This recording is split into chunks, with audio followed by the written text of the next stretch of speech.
I possess a sword that can sever the seas, part the heavens, and render countless deities and demons into eternal silence. On that fateful day, Yihan gazed down upon the multitude and swung his sword downwards.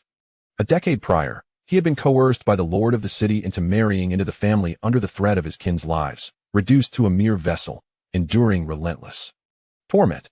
Now, 10 years later, with his bloodline drained and his Dantian cruelly excavated, just before his demise, his sword intent awakened. In this life, he would no longer be the powerless son-in-law, but rather, a sword cultivator destined by fate. Chapter 1. The Son-in-Law, 10 Years of Humiliation.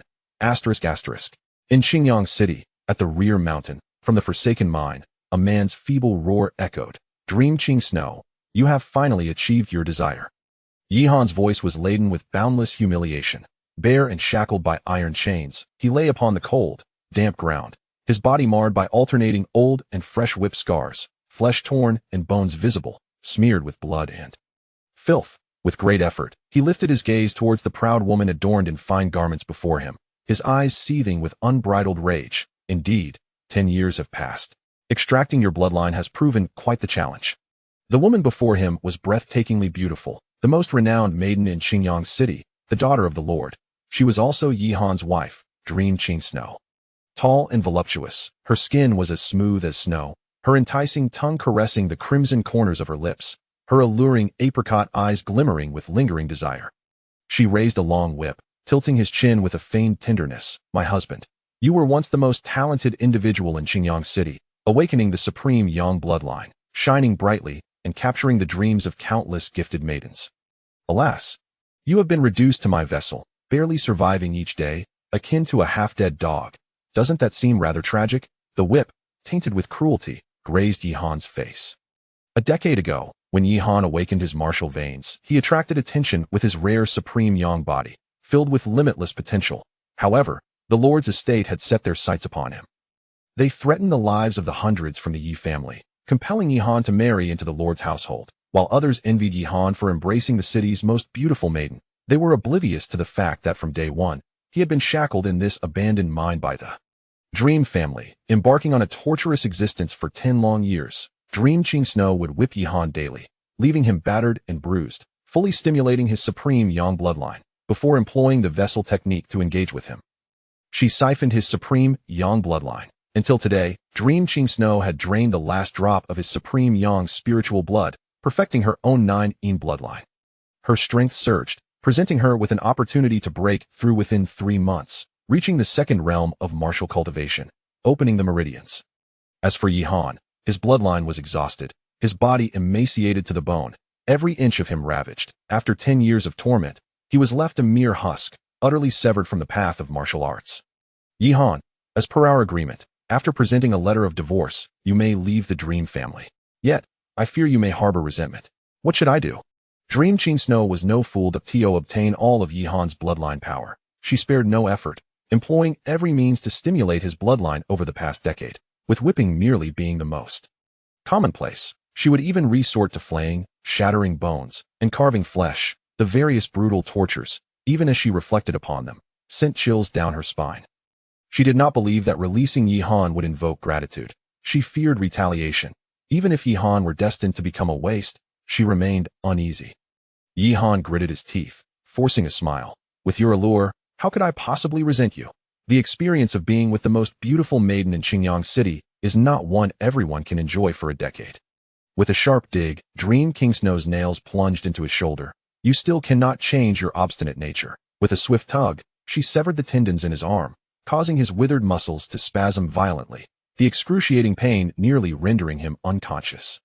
Yihan's voice trembled. During our dual cultivation, were you not most fond of my praise? Dream Qing Snow, you have taken everything from me. If you fear my vengeance and wish to betray our agreement, then so be it. He understood that the more he pleaded for mercy, the less likely Dream Qing Snow would allow him to depart. She relished the defiance. Indeed, Dream Qing Snow scoffed. Would I be afraid? Your Yi family is nothing more than an ant before the Lord's estate. A decade ago, I could compel you into marriage under the threat of 100 lives. 10 years later, I can still force you to relinquish all grievances against me. As she spoke, she produced a letter of divorce from her bosom and stuffed it into Yihan's mouth. Here is your divorce decree. You are no longer the son-in-law of the Dream family. Our decade-long agreement ends here. Upon hearing these words, Yihan's eyes fell. 10 years of endurance had finally led to this day of liberation. Thank you.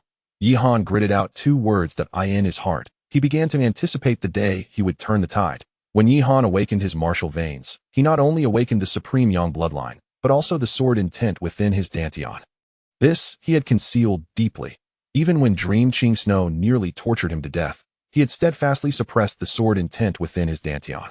Once he returned to the Yi family, he had confidence that through the sword intent Dantian, he could reactivate his bloodline.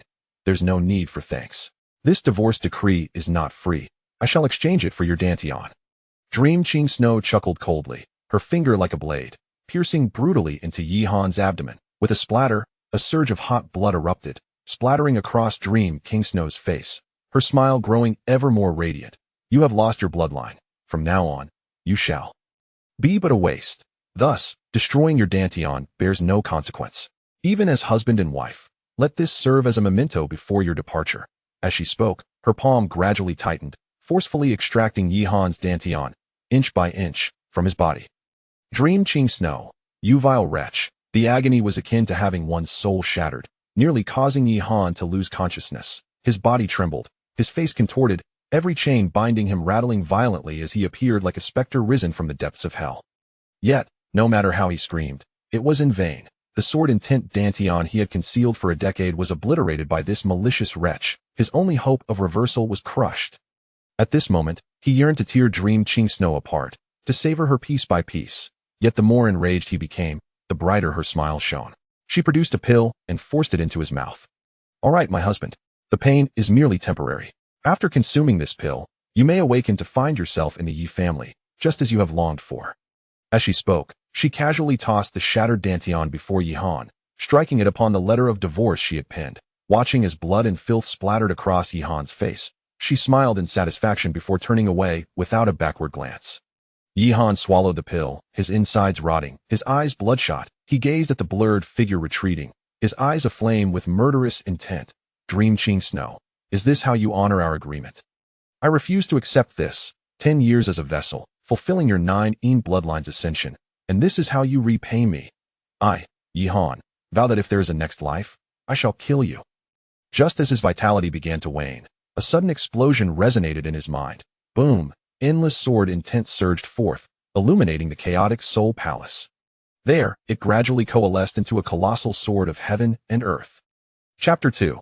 The chaotic sword soul. As Yihan's consciousness sank into the soul palace, he gazed up at the colossal sword, his heart overwhelmed with astonishment. Was this a celestial sword? No, it was a sword repository, a sword tomb. The blade's design was archaic, reminiscent of a relic from an ancient emperor, imbued with a profound primal aura that emanated a terrifyingly sharp intent. Just as Yihan believed it to be merely a sword, his vision suddenly blurred, and he found himself drawn into the sword's essence. Within this sword resided the cosmos, a myriad of graves intertwined, countless skeletal remains piled high. Ancient phantoms stood near their respective tombs, some refining alchemical substances, others wielding swords against demons, some divining fates or engaging in the pursuit of immortality.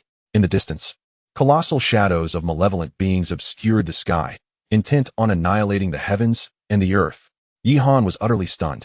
This sword encapsulated realms, akin to a remnant battlefield of deities and demons. Each phantom represented a sovereign from the grand annals of martial history. The unfathomable sword saint, the ancient sword demon, the 9 calamities alchemist. According to ancient texts, those once lofty heroes had all perished on the battlefield of deities and demons, absorbed into this monumental sword. His soul was weakened, and in a daze, he withdrew from this celestial realm within the sword. Upon looking at the gigantic sword again, he could no longer perceive the worlds within. He could only see the 4 characters inscribed on the hilt: chaotic ancestral sword. Yihan was left in a state of shock. His mind was consumed by a singular question. Why did this so-called chaotic ancestral sword manifest in the soul palace at the brink of his demise? I am the ancestral sword of chaos. With a single stroke, I can cleave the heavens. With a single blow, I can shatter the firmament. Alas, I could not dictate the ages nor glimpse the secrets of immortality. You are my bloodline descendant. Inheriting my chaotic ancestral sword, you shall wield it across the skies. Do not tarnish the legacy of this sword's majesty. A raspy voice, akin to rolling thunder, reverberated within Yihan's mind. This colossal sword was the chaotic sword soul. The ancestral sword of chaos, having traversed a lifetime, sealed its sword soul within the bloodline of its descendants before its fall.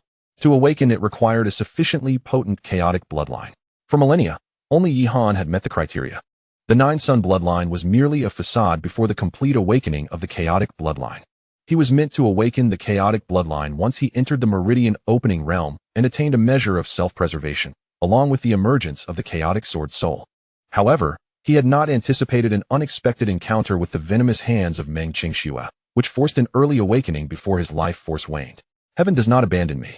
Yihan escaped death, gaining a fortuitous transformation, his spirit soaring. As he contemplated how to activate the chaotic bloodline, ancient runes flickered on the immense sword soul, coalescing into a drop of dark golden blood that floated to his forehead.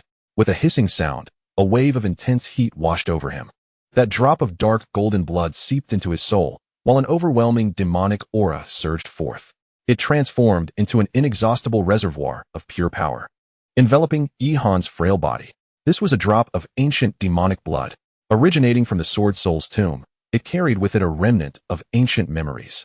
This was the insight of an ancient demonic cultivator regarding the Qi refinement stage. Warriors awaken their bloodlines at the age of 8. If successful, they can enter the Qi refinement realm. Subsequently, they endure rigorous training, absorbing spiritual energy, expanding their Dantian, and developing their spiritual meridians. When all 9 meridians within their body are opened, they step into the second realm, meridian opening. Subsequently, as the Dantian transformed into an ocean, one would step into the third realm, the Qi mansion. Each realm is further divided into 9 layers. Within the city of Qingzhou, even the opening meridian realm is considered formidable. As for the Qi mansion realm, it is typically only those from powerful celestial sects who can nurture such strong beings. This memory seemed to understand Yihan's current needs, gradually revealing the intricacies of how to absorb spiritual energy, expand the Dantian, and develop the spiritual meridians. Elucidating these concepts with remarkable clarity, the profundity of this knowledge surpasses that of any family's secret manuals in Qingyang City. Yet, my Dantian is already destroyed. With only memories at my disposal, how can I cultivate? Yihan chuckled bitterly, but in the next moment, he suddenly felt an intense heat emanating from his Dantian. A single drop of dark golden demon blood plummeted into his Dantian, releasing boundless energy that nourished his physical form, astonishingly reconstructing his Dantian. It was akin to a miracle. Without time to ponder, Yihan activated the ancient demon energy refinement technique according to the transmitted memory. His Dantian expanded and contracted with his breath, and within it, the demon blood began to swirl energetically. Each circulation released a potent force of vitality, racing along his withered meridians. Thunderous roars echoed, initially resembling a gentle stream. After several circulations, it surged like roaring rivers, filling the cavern with the resounding sound of pulsating blood. A faint golden sheen enveloped Yihan's body, and the deep, bone-exposed wounds on his back slowly began to heal. Decayed flesh dissolved into thin air, and his muscles surged with astonishing growth, healing at a visibly rapid pace. Before long, all wounds vanished, and his emaciated form was revitalized. He felt as though he had been reborn. Boom. After 49 circulations, Yihan suddenly opened his eyes. Exhaling a breath of turbid air, his aura surging like thunder. His body shuddered, and the heavy chains that bound him shattered completely, embedding deeply into the walls of the mind. Such formidable demon blood, such immense power. Yihan's gaze was no longer dull and numb. It was now radiant and filled with ecstasy.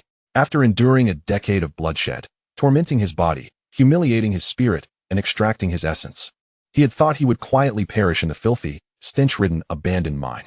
However, the appearance of the Chaos Sword Soul had completely overturned all of that. All 9 meridians within him had been opened. He had already entered the 9th level of energy refinement. Only the final heart meridian remained to be connected before he could fully step into the opening meridian realm. After assessing his physical condition, Yihan couldn't help but let out a long howl. Meng Qingxue, you have drained my essence for 10 years, yet you are merely at the pinnacle of energy refinement. You entered the opening meridian realm and joined the celestial sect before turning 20, but it seems I may surpass you even faster. My body has healed. My realm has ascended. Yihan's heart surged with exhilaration. He now possessed the confidence for revenge. Although his realm still fell slightly short of Meng Qingxue's, he had undergone the baptism of death and awakened the Chaos Bloodline and the Chaos Sword Soul. His perspective and strength were no longer comparable to Meng Qingxue's.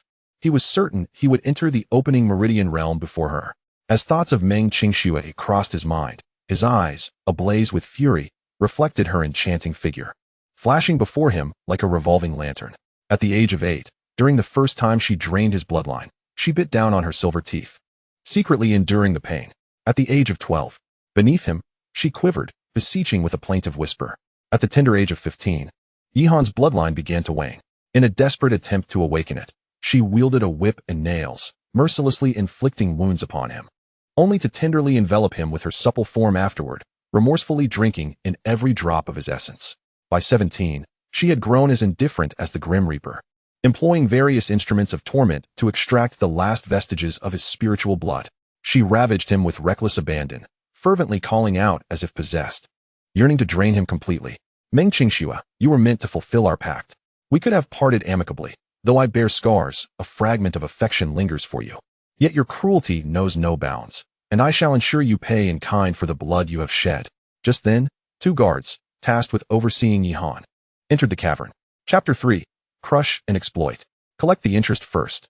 Evidently, Yihan had met his end, merely a discarded wretch. Yet he still troubled us in his dying moments. However, doing good deeds without questioning the future, it won't be long before Yihan's sister descends.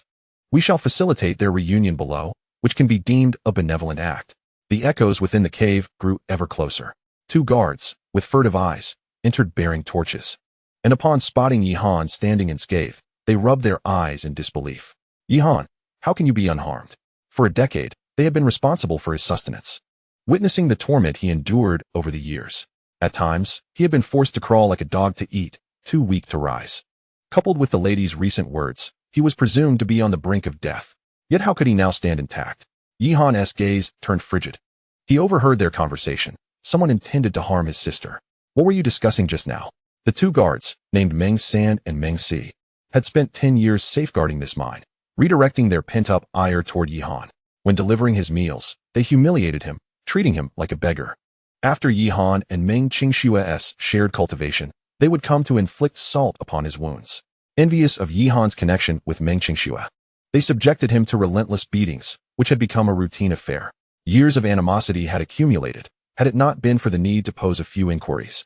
These 2 would have long since been corpses. Yet Meng San and Meng Si continued to regard Yihan as the pitiful parasitic son-in-law they could trample upon. With mocking grins, they brandished their knives, sneering, Yihan, it seems your courage has swollen. Kneel before me. For so many years, Yihan had been shackled by iron chains, the runes upon them suppressing his spiritual energy. Thus, despite their mediocre martial prowess, they still underestimated him. The mine was dimly lit. They failed to perceive the true state of Yihan. Seeing his Dream 4 was startled, bringing the torch closer, only to discover that Dream 3's calf was cleanly severed at the knee, and the bloodstained blade was now gripped firmly in Yihan's hand.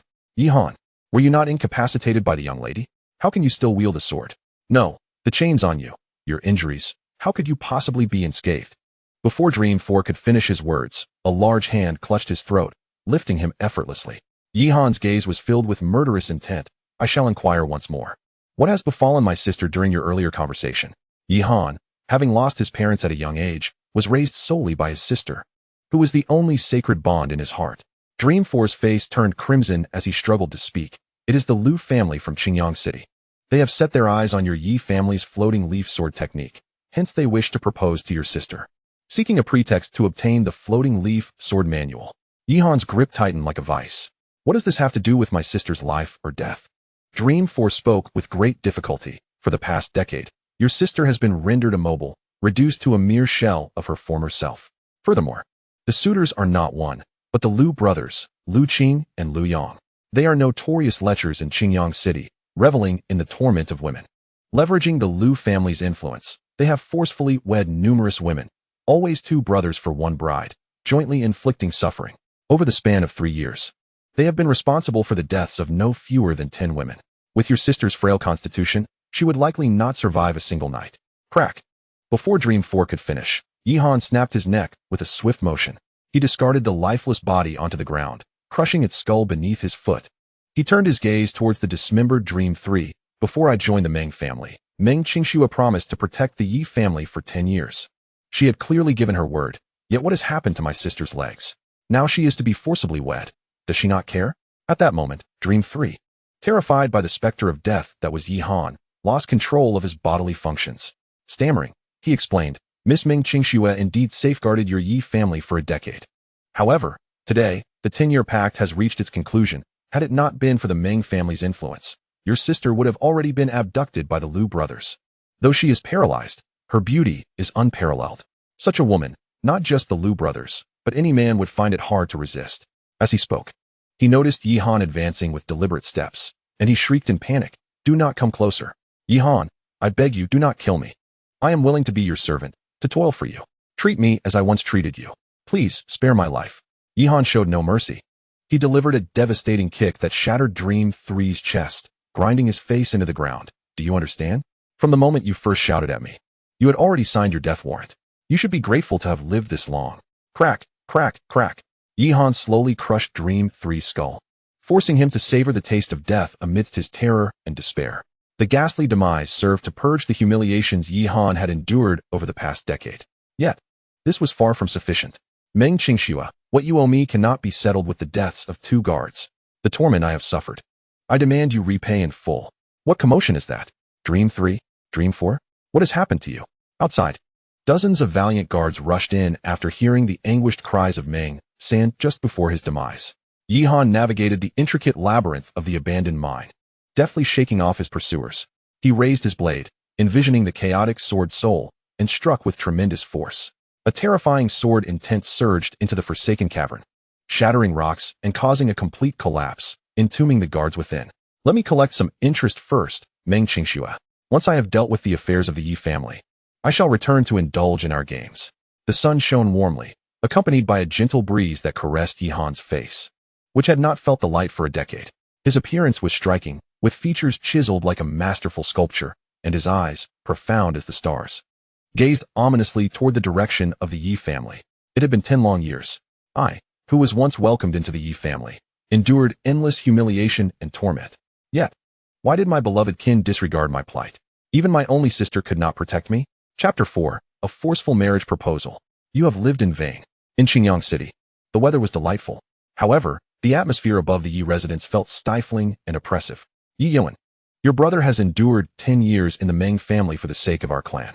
Now, you, a disabled individual, are to marry the 2 brothers of the Liu family. What is there to resist? In the reception hall, the elder patriarch of the Yi family, Yi Piaoyang, slammed his hand on the table in anger. Below, the family members gathered, all eyes fixed upon a wooden chair at the center, where a delicate figure sat quietly. She possessed a graceful beauty, with willow-like brows and apricot eyes, a refined nose, and lips like cherry blossoms. Beneath her slender waist, her legs were somewhat frail, concealed beneath a sheer skirt. She held a book delicately, resting it on her lap. Grandfather, when did the Yi family resort to marrying off daughters to maintain its status? Moreover, must we sacrifice the treasured Piaoyi sword technique because of me? I am not of Yi blood, and do not deserve such favor. Please forgive me, grandfather. Yi Yuan's voice was light and melodious, akin to the gentle murmur of a spring. Yet, her words infuriated Yi Piaoyang to the point of nearly losing his composure. Preposterous. He slammed the table again, causing tea to splatter from the trembling cups. Yi Yuan, do you still consider yourself the talented daughter of the Yi family? You are now but a useless individual. If you do not generously offer some dowry, who in Qingyang City would marry you? Even the beggars by the roadside would scarcely glance your way. Yi Piaoyang regarded the offering of the sword technique to the Liu family as an act of generosity towards Yi Yuan. However, the girl remained as calm as still water, unfazed by the humiliation. Grandfather, I am not of Yi blood. I was adopted many years ago by my parents and have already received too much kindness. There is no need for you to sacrifice the family's treasured sword technique on my behalf, she stated with a tranquil yet resolute tone. Yi Piaoyang gritted his teeth. He certainly would not part with the Yi family's ultimate skill merely for Yi Yuan's marriage. Yet, this was a demand from the Liu family.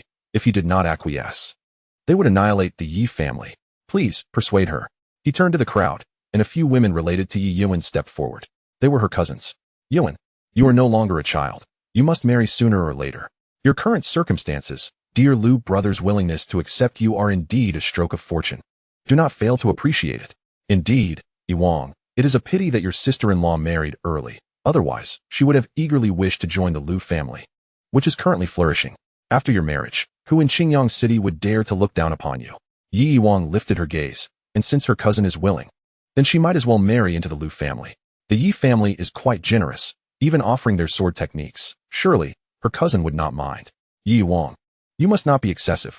Several of the Yi family's cousins erupted in anger. Second brother Yi Wen furrowed his brows and said to Yi Piaoyang, the Lu family is already on their way.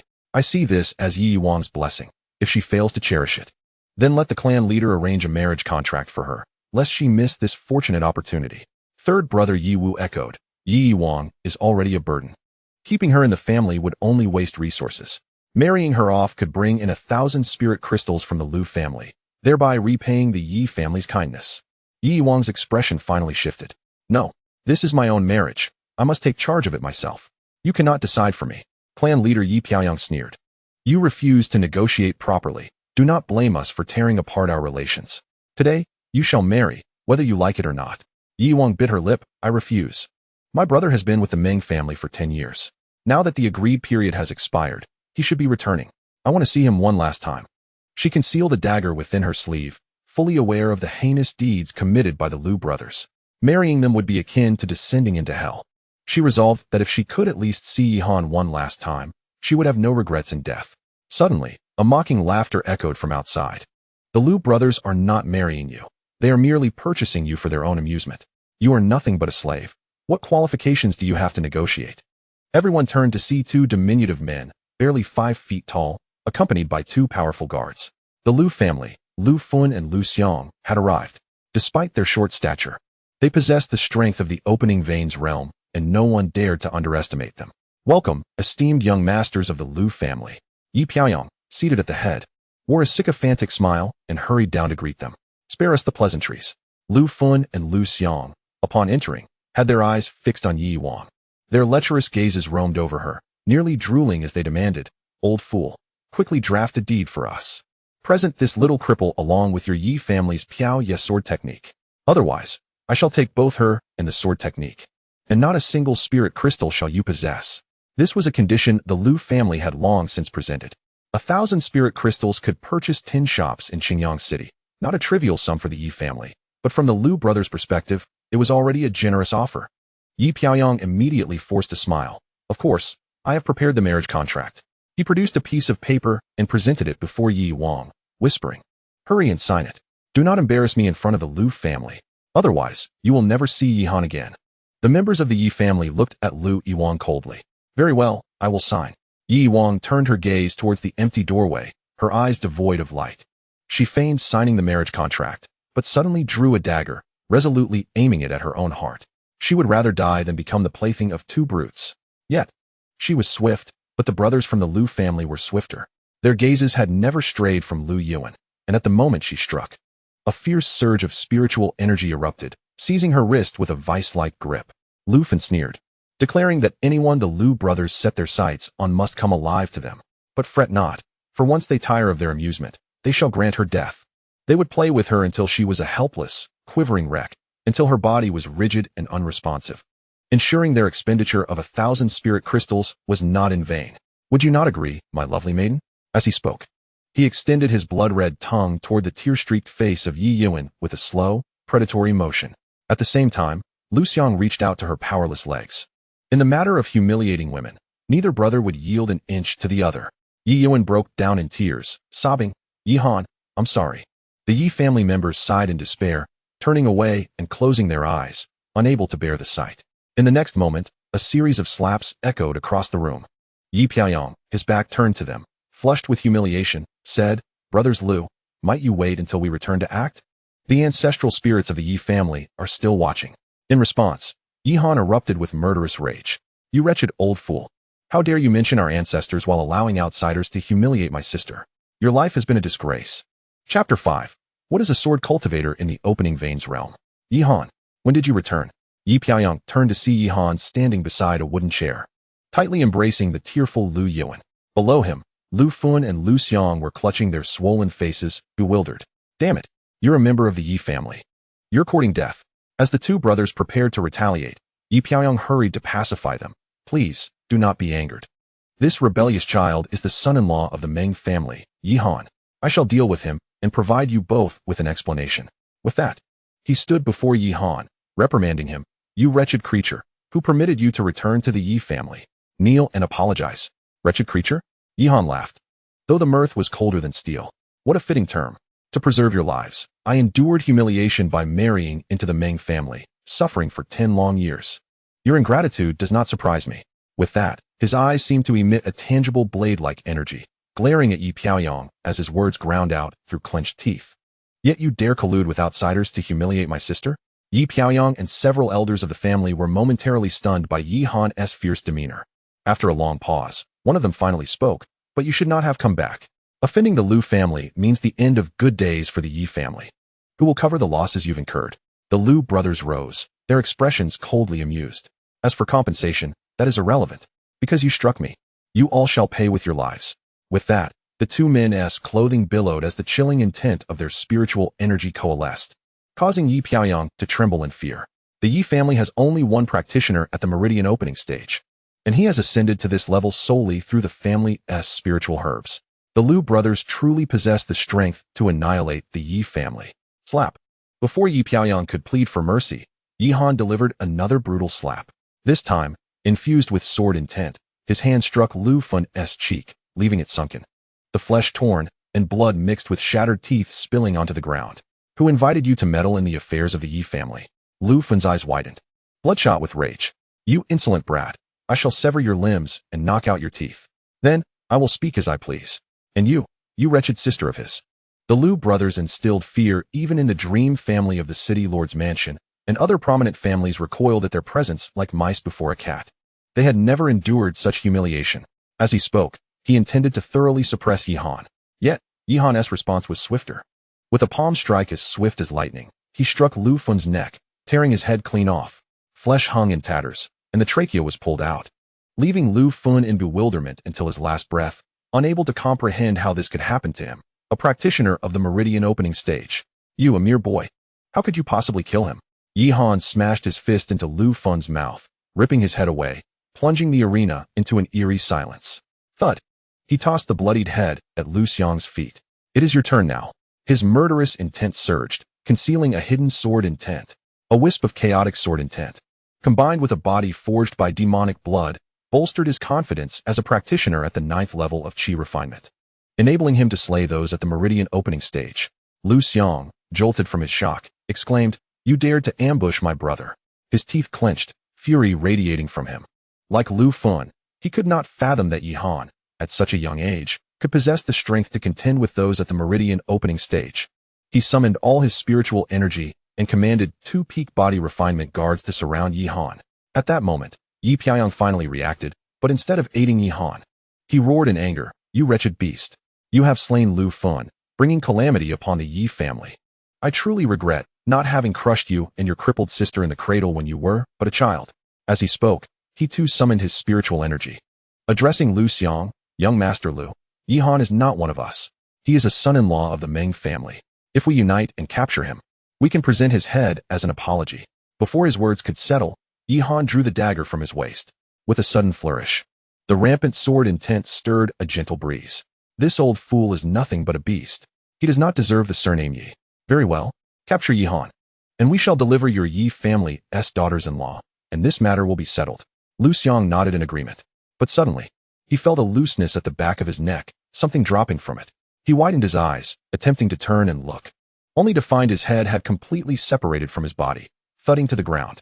Yihan had already severed Lu Xiang's head when he unleashed that strike. The sword energy, silent and deadly. A practitioner at the initial stage of meridian opening, didn't he even perceive it? How could this be? Yi Piaoyang's body weakened, collapsing to the ground in total defeat. The Lu brothers, heirs to the family legacy, arrived with intentions of courtship, only to have their heads severed one by one. Thud, thud. The heads of 2 additional guards fell in succession, crashing to the ground, as if they were striking the hearts of all the Yi family members. Each face turned ashen. This was the Lu family, one of the 3 great families of Qingyang City. How could they bear such a burden? After a moment, Yi Piaoyang finally came to his senses and began to console himself, reminding himself that Yihan was no longer a member of the Yi family. He was merely a son-in-law of the Meng family. The slaying of the Lu brothers bore no connection to the Yi family. With that thought, he burst into laughter. Rustle. At that moment, the sound of footsteps approached. A figure clad in black appeared, wielding a long sword, his indifferent gaze sweeping over the four headless corpses, his eyes suddenly narrowing. A sword cultivator. Who is it? Step forward. He cast a cold glance over the crowd, regarding everyone as if they were mere corpses. Yi Piaoyang swallowed hard, stammering, "You are the sword cultivator assassin hired by the Liu family, Black Thunder." Black Thunder, the one addressed, forced a stiff smile. "You know who I am, yet you do not take your own life to atone. Do you require me to take action myself?" Yi Han frowned and shot him a glance. "And who might you be?" Yi Piaoyang was taken aback. "Yi Han, be silent. This man is a sword cultivator of the opening vein realm, an existence unmatched among his peers. Quickly, take your own life to atone, and I will grant your sister a life free from worries." Yi Han's frown deepened. 10 years ago, when the Meng family forced her into marriage, Yi Piaoyang had said the same. Yet in the intervening years, his sister had been left paralyzed, nearly falling into the hands of scoundrels. "Be quiet, old fool. A sword cultivator of the opening vein realm is nothing to be feared. Have you lost your mind, Yi Han? This is a sword cultivator of the opening vein realm. Do you wish to drag the entire Yi family toward destruction?" Yi Piaoyang exclaimed in sheer terror. Sword cultivators. In the martial world, they are deemed invincible among their peers. Their strikes are ruthless and fierce, far surpassing those of ordinary martial artists. Among the great families of Qingyang City, only a few have managed to cultivate sword practitioners, but without comprehending sword intent, they cannot be called sword cultivators. Yet here was Yi Han, boldly stating that a sword cultivator was nothing of significance. How foolish. Black Thunder ignored Yi Piaoyang, walking directly toward Yi Han, sneering. "I never anticipated that a mere city like Qingyang could produce a young sword cultivator. Quite a rarity. However, you are merely at the Qi refinement realm. You dare to boast after killing my protectors? You shall perish." With that, Black Thunder's arms suddenly surged, and two short swords appeared in his hands, slicing toward Yi Han with ferocity. The blades were exceptionally sharp, like venomous serpents, tracing dazzling arcs as they closed in. Yi Han stood his ground, seemingly dazed by the onslaught, yet within him, the Chaos Sword soul had already begun to awaken. In the presence of a sword cultivator, the Chaos Ancestral Sword instinctively exuded a powerful sword intent. It sought to crush all swords in existence. The chilling sword intent infused into his spirit energy, merging with the blade in Yi Han's grasp as he prepared to strike. Black Thunder scoffed, "A swordsman wielding a blade? How utterly laughable." As his words fell, the two short swords in his hands clashed with Yi Han's blade. Crack! Yi Han's sword shattered in response. The onlooking members of the Yi family could not help but sneer, but in the next moment, their smiles froze on their faces. Although Yi Han's sword was broken, his assault did not cease. With a deft misstep, he appeared like a wraith behind He Lei, the broken blade gliding across his throat, severing his head from his body. Thud! It landed before the corpses of the Liu brothers, a grim gift for their reunion. The reception hall was engulfed in an eerie silence, where one could even hear the sound of blood dripping from Yi Han's broken blade.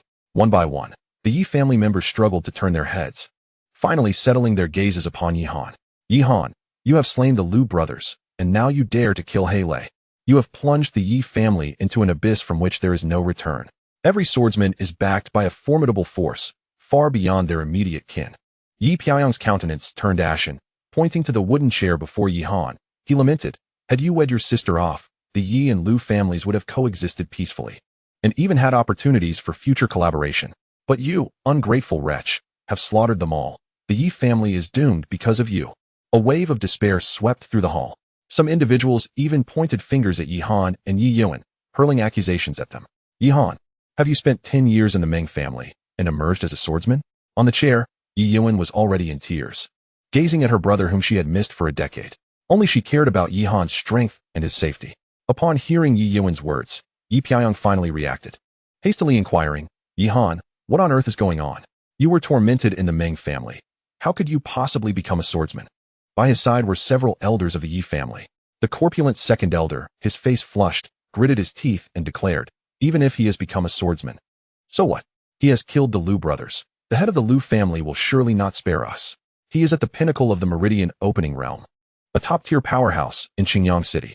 The emaciated third elder was equally furious. 10 years ago, the Yi family nearly faced annihilation because of you. I cannot believe that after being sent to the city lord's residence as a son-in-law, you still harbor no remorse. Do you not relent until the Yi family is destroyed? And this little cripple, wasting the resources of the Yi family daily, had you not been so ungrateful and rejected the Liu brothers' proposal? How could matters have escalated to this point? You two are harbingers of doom. Slap. Yihan struck the third elder, sending him flying. This old man dared to speak disrespectfully and slander his sister. You dare strike me? I am your elder. The third elder's eyes burned with rage. Being struck in public by a junior made him wish to tear Yihan apart. I strike only at you, the foul-mouthed beast. You. The third elder was so infuriated that he spat blood. He yearned to retaliate, yet the bodies of the Liu brothers lay cold. All at the hands of this very youth. He dared not. Do you still refuse to yield after being struck? Yihan retaliated with another slap, his tone icy. 10 years ago, the city lord's residents pressured me. Had I not endured the humiliation of becoming a son-in-law, you old fossils would have long since become fodder for the earth. But what of you? Ungratefulness is one thing, but to disregard my kindness is simply intolerable. How could you not even protect my sister, and instead wish to deliver her into the clutches of two vile fiends? The mere thought of the Liu brothers attempting to perpetrate their sordid desires upon Yi Yuan in broad daylight incites a furious wrath within me. What infuriates me further is the fact that not a single member of the Yi family, numbering in the hundreds, stepped forth to intervene. In that moment, I yearned to deliver a resounding slap to each of them. Yihan, do not forget your station. You are now but a lowly son-in-law of the Meng family. What right do you have to point fingers at the elders of the Yi clan? Yi Piaoyang slammed the table in indignation. Yihan chuckled. Oh, what a splendid epithet of a lowly son-in-law. I have endured 10 years of humiliation for the Yi family, and not a single word of gratitude has crossed your lips. Instead, you regard me as a wretched dog cast out from the family? Yi Piaoyang bellowed. Indeed, you are a lost hound. Why don't you return to the Meng family and plead with the city lord's daughter to quell the Liu family's wrath?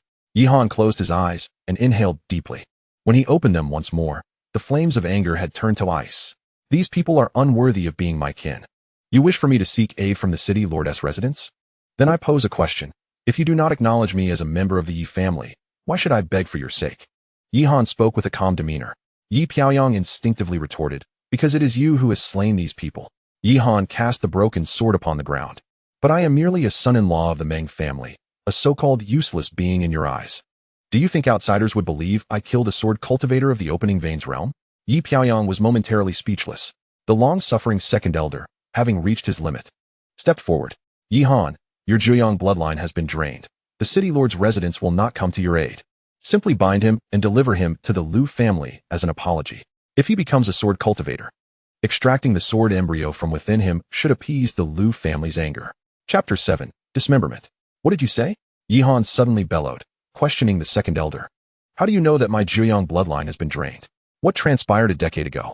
At that time, even Yihan himself was unaware that he had been sent there to have his Zhuyang bloodline siphoned away. The Meng family would certainly not divulge such information, who would willingly expose their shame and invite ridicule from all the families in the city. The second elder, realizing his blunder, was taken aback and stammered. It was mentioned casually during a visit from the city lord. Yihan regarded him with an icy stare, causing the elder to lower his head, unable to meet Yihan's gaze. In that moment, Yihan experienced a profound realization. Back then, when he awakened his Zhuyang bloodline, the entire Yi family rejoiced.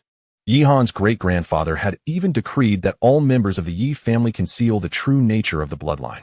Yet suddenly, the city lord's residents had caught wind of the matter from some unknown source, coercing him into marrying into the Meng family. Now, he comprehended that this information could only have been leaked by someone within the Yi family. Yi Piaoyang, do enlighten us on the matter. Yihan's gaze fell upon the clan leader. Insolence. Yihan, how dare you raise the name of our clan leader? Guards, seize him. Deliver 50 strikes and extract the sword embryo to be sent to the Liu family as an apology. The guards of the Yi family hesitated, none daring to step forward. Yi Piaoyang, incensed, stamped his foot and pointed at the second-generation disciples of the Yi family. You all go forth. Must I, an old man, personally deal with this disaster? The individuals he pointed to were all relatives of Yihan, the backbone of the Yi family. Yihan's second uncle stepped forward, speaking in a deep tone. Patriarch, there is indeed something amiss. Yi Piaoyang interrupted him sharply. That was a matter from 10 years ago. Why bring it up now? If none of you heed my words, then I shall act to restore our clan's authority. As he spoke, he trembled slightly, his aura suddenly surging, revealing the prowess of the opening vein realm. Patriarch, he has concealed his cultivation. His strength surpasses that of the Liu brothers. Yet, how does this aura carry the essence of the Meng family's grandeur? Yihan narrowed his eyes. Yi Piaoyang, 10 years ago, you were not the ideal candidate for Patriarch. Nor did you possess the potential to break through to the opening vein. Have you betrayed the secrets of my bloodline in exchange for support from the Meng family? Yi Piaoyang bellowed. I have not. Drawing a long sword, he unleashed the leaf blade technique towards Yi Han. Whether it is true, we shall see. Yi Han flicked the tip of his foot, causing the broken sword to return to his hand, and struck back fiercely. The chaotic sword intent concealed within crashed against Yi Piaoyang's long sword, shaking his very spirit. Despite being at the third level of the opening vein, he felt an overwhelming pressure from Yi Han, who was evidently weaker. How can this be possible? His sleeve was torn apart from the shock. The powerful sword energy aimed to pierce his skin, threatening to destroy his meridians and flesh. In a moment of desperation, he bit his tongue, spitting out a mouthful of vital blood, causing his inner momentum to surge and dispelling Yi Han's sword energy entirely. This confirmed it without a doubt. What Yi Piaoyang wielded was indeed the grandeur of the Meng family. With a thud, Yi Piaoyang staggered back several steps before steadying himself. At this moment, he no longer concealed his true feelings, declaring bitterly, indeed, I exchanged the knowledge of your bloodline for the Meng family's grand technique and gained their support to ascend to the position of patriarch. Yi Han's eyes widened in fury. So, you mean to say that my own grandfather fell at your hands? He was the candidate for patriarch of the Yi family, and your unscrupulous actions are utterly monstrous. Yi Piaoyang laughed maniacally. In the path of martial arts, one must defy the heavens. All who stand in my way deserve death, even if they are family or brothers. His ruthless demeanor left the Yi family members feeling estranged. Yi Piaoyang gazed at them. We are all in the same boat now. Only by subduing Yi Han and extracting the sword embryo within him can we barter with the Lu family for a glimmer of survival. Several guest elders from the Yi family immediately positioned themselves behind Yi Piaoyang, with the second and third elders resolutely siding with the patriarch. Many members of the Yi family felt torn, yet under Yi Piaoyang's threats, they found themselves compelled to stand against Yi Han. Only a handful of over 10 chose neutrality, remaining uninvolved. The atmosphere grew heavy, as if a storm were imminent. Yi Yuan extended her hand, grasping the hem of Yi Han's garment. Yi Han, you must flee. Your strength allows for escape. I shall hold them off. Despite her gentle temperament, her tone was resolute. Yi Han gently patted her hand, reassuringly stating, Sister, as long as I am here, they cannot harm you. Yi Piaoyang and his cohorts erupted into laughter. Yi Han, you a disgraced son-in-law, have managed to compel the entire Yi family to act, which is already a point of pride. Cease your boasting. You, a mere chi refining stage swordsman, only managed to slay He Lei by surprise. Now that we are on guard, can you still launch a stealthy attack? They concealed themselves behind Yi Piaoyang. Their harsh words directed at Yi Han, demonstrating their fealty to him. Yi Piaoyang, pleased, confidently declared, you speak the truth. This waste is merely at the chi refining stage. Even if he wields sword energy, how much can he truly unleash? As he spoke, he raised his arm, its sleeve shattered, and proclaimed arrogantly, just now, he could not even breach my Howren Chi. This indicates he cannot harm me. Is that so? Yi Han scoffed. I aim to provoke your Howren Chi, forcing you to acknowledge your treacherous crimes. If I were to slay you directly, how would you have the opportunity to demonstrate your techniques? With that, he twirled the broken blade in his hand, creating a flourish, and in the next instant, like a flash of lightning, he struck fiercely towards Yi Piaoyang. Crack! This blow, infused with Yi Han's immense fury, released chaotic sword energy, cleaving a fissure in the earth that snaked from beneath his feet to behind Yi Piaoyang. Whoosh! A piece of his sleeve fell away. Yi Piaoyang raised his hand to wipe his cold sweat, cursing with lingering trepidation, you wretched beast, you certainly made quite a commotion. But what can you do? He believed himself unscathed until he suddenly caught a whiff of a faint metallic scent. What was happening? He lifted his hand, only to find it stained with a glaring crimson hue. What is wrong with me? Before he could finish, his body split in two, blood raining down. Terror and despair etched in his eyes. Yi Han raised the broken blade and delivered 2 more horizontal strikes, dismembering him completely. What is wrong with you? Are you not aware? Chapter 8. The servility of the Yi family must be cleansed. The chilling voice of the youth echoed through the reception hall. The Yi family members gazed at the scattered remains upon the ground, swallowing nervously, utterly astonished. Particularly, those who had previously stood behind Yi Piaoyang now quietly shifted their positions, slipping from Yi Han's opposing faction to the neutral camp. Each lowered their heads, too fearful to meet Yi Han's gaze. This harbinger of death had entered mere moments ago and had already slain 6 or 7 individuals, each a formidable force capable of shaking Qingyang City. Why do you all bow your heads?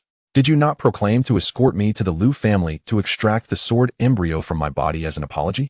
Those who had previously opposed him wished they could bury their heads in the ground, terrified that this god of slaughter might take their lives as well.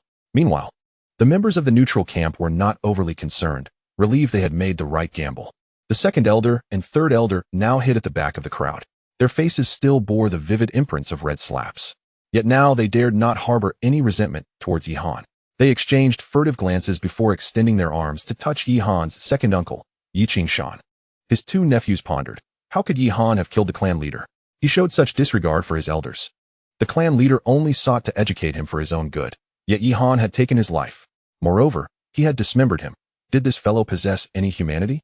Yi Qingshan glared at them, questioning why they did not voice these concerns directly to Yihan. The second elder and the third elder trembled in fear, vigorously shaking their heads.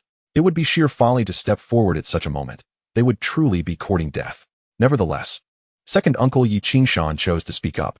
Sighing, he addressed Yihan. None of us anticipated that it was Yi Piaoyang who betrayed you. We could hardly believe that you would be imprisoned by the Meng family, drained of your 9 Yang bloodline. Your act of slaying him was a service to the Yi family. Yihan regarded him thoughtfully. Among all the members of the Yi family present, only this second uncle had the courage to question the events of the past.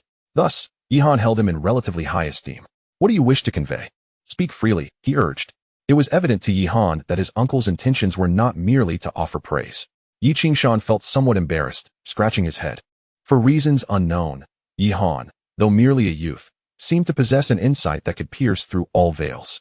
Yihan, he continued, your return, marked by the slaying of the Liu family brothers and the clan leader, is not without justification. However, the Yi family stands on precarious ground, and this may very well lead to our utter ruin. He paused, then clenched his teeth. Thus, may I implore you to speak with Meng Qingxue on our behalf.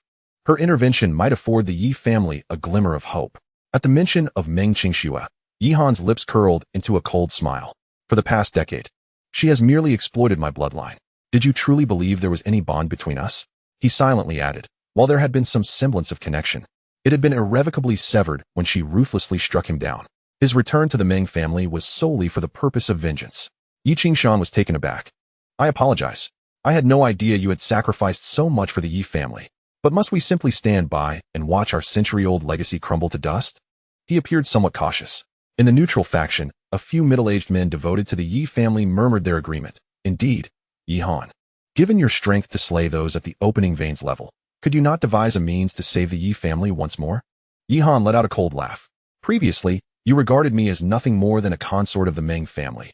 Now, you seek my assistance? The assembly fell silent, their faces etched with bitterness. Yihan turned to Yi Qingshan, stating, the Yi family's legacy has spanned a century, once making us the foremost clan in Qingyang City. As members of the Yi family, have you not the resolve to address your own troubles without appealing to others for aid? Yi Qingshan offered a wry smile. You have slain 2 at the opening veins level, 1 opening veins swordsman, and even the clan leader, who was the most powerful among us. Only a deity like you could consider this a trivial matter. So, Yihan, what solution do you propose? He discerned that, although Yihan was disappointed, he was not so heartless as to disregard the lives of over 100 individuals. With Yi Piaoyang deceased, the Yi family could not be without a leader for even a single day. Thus, you shall assume the role of the head of the Yi family. His voice was cold, imbued with an undeniable authority. The members of the Yi family fell into silence.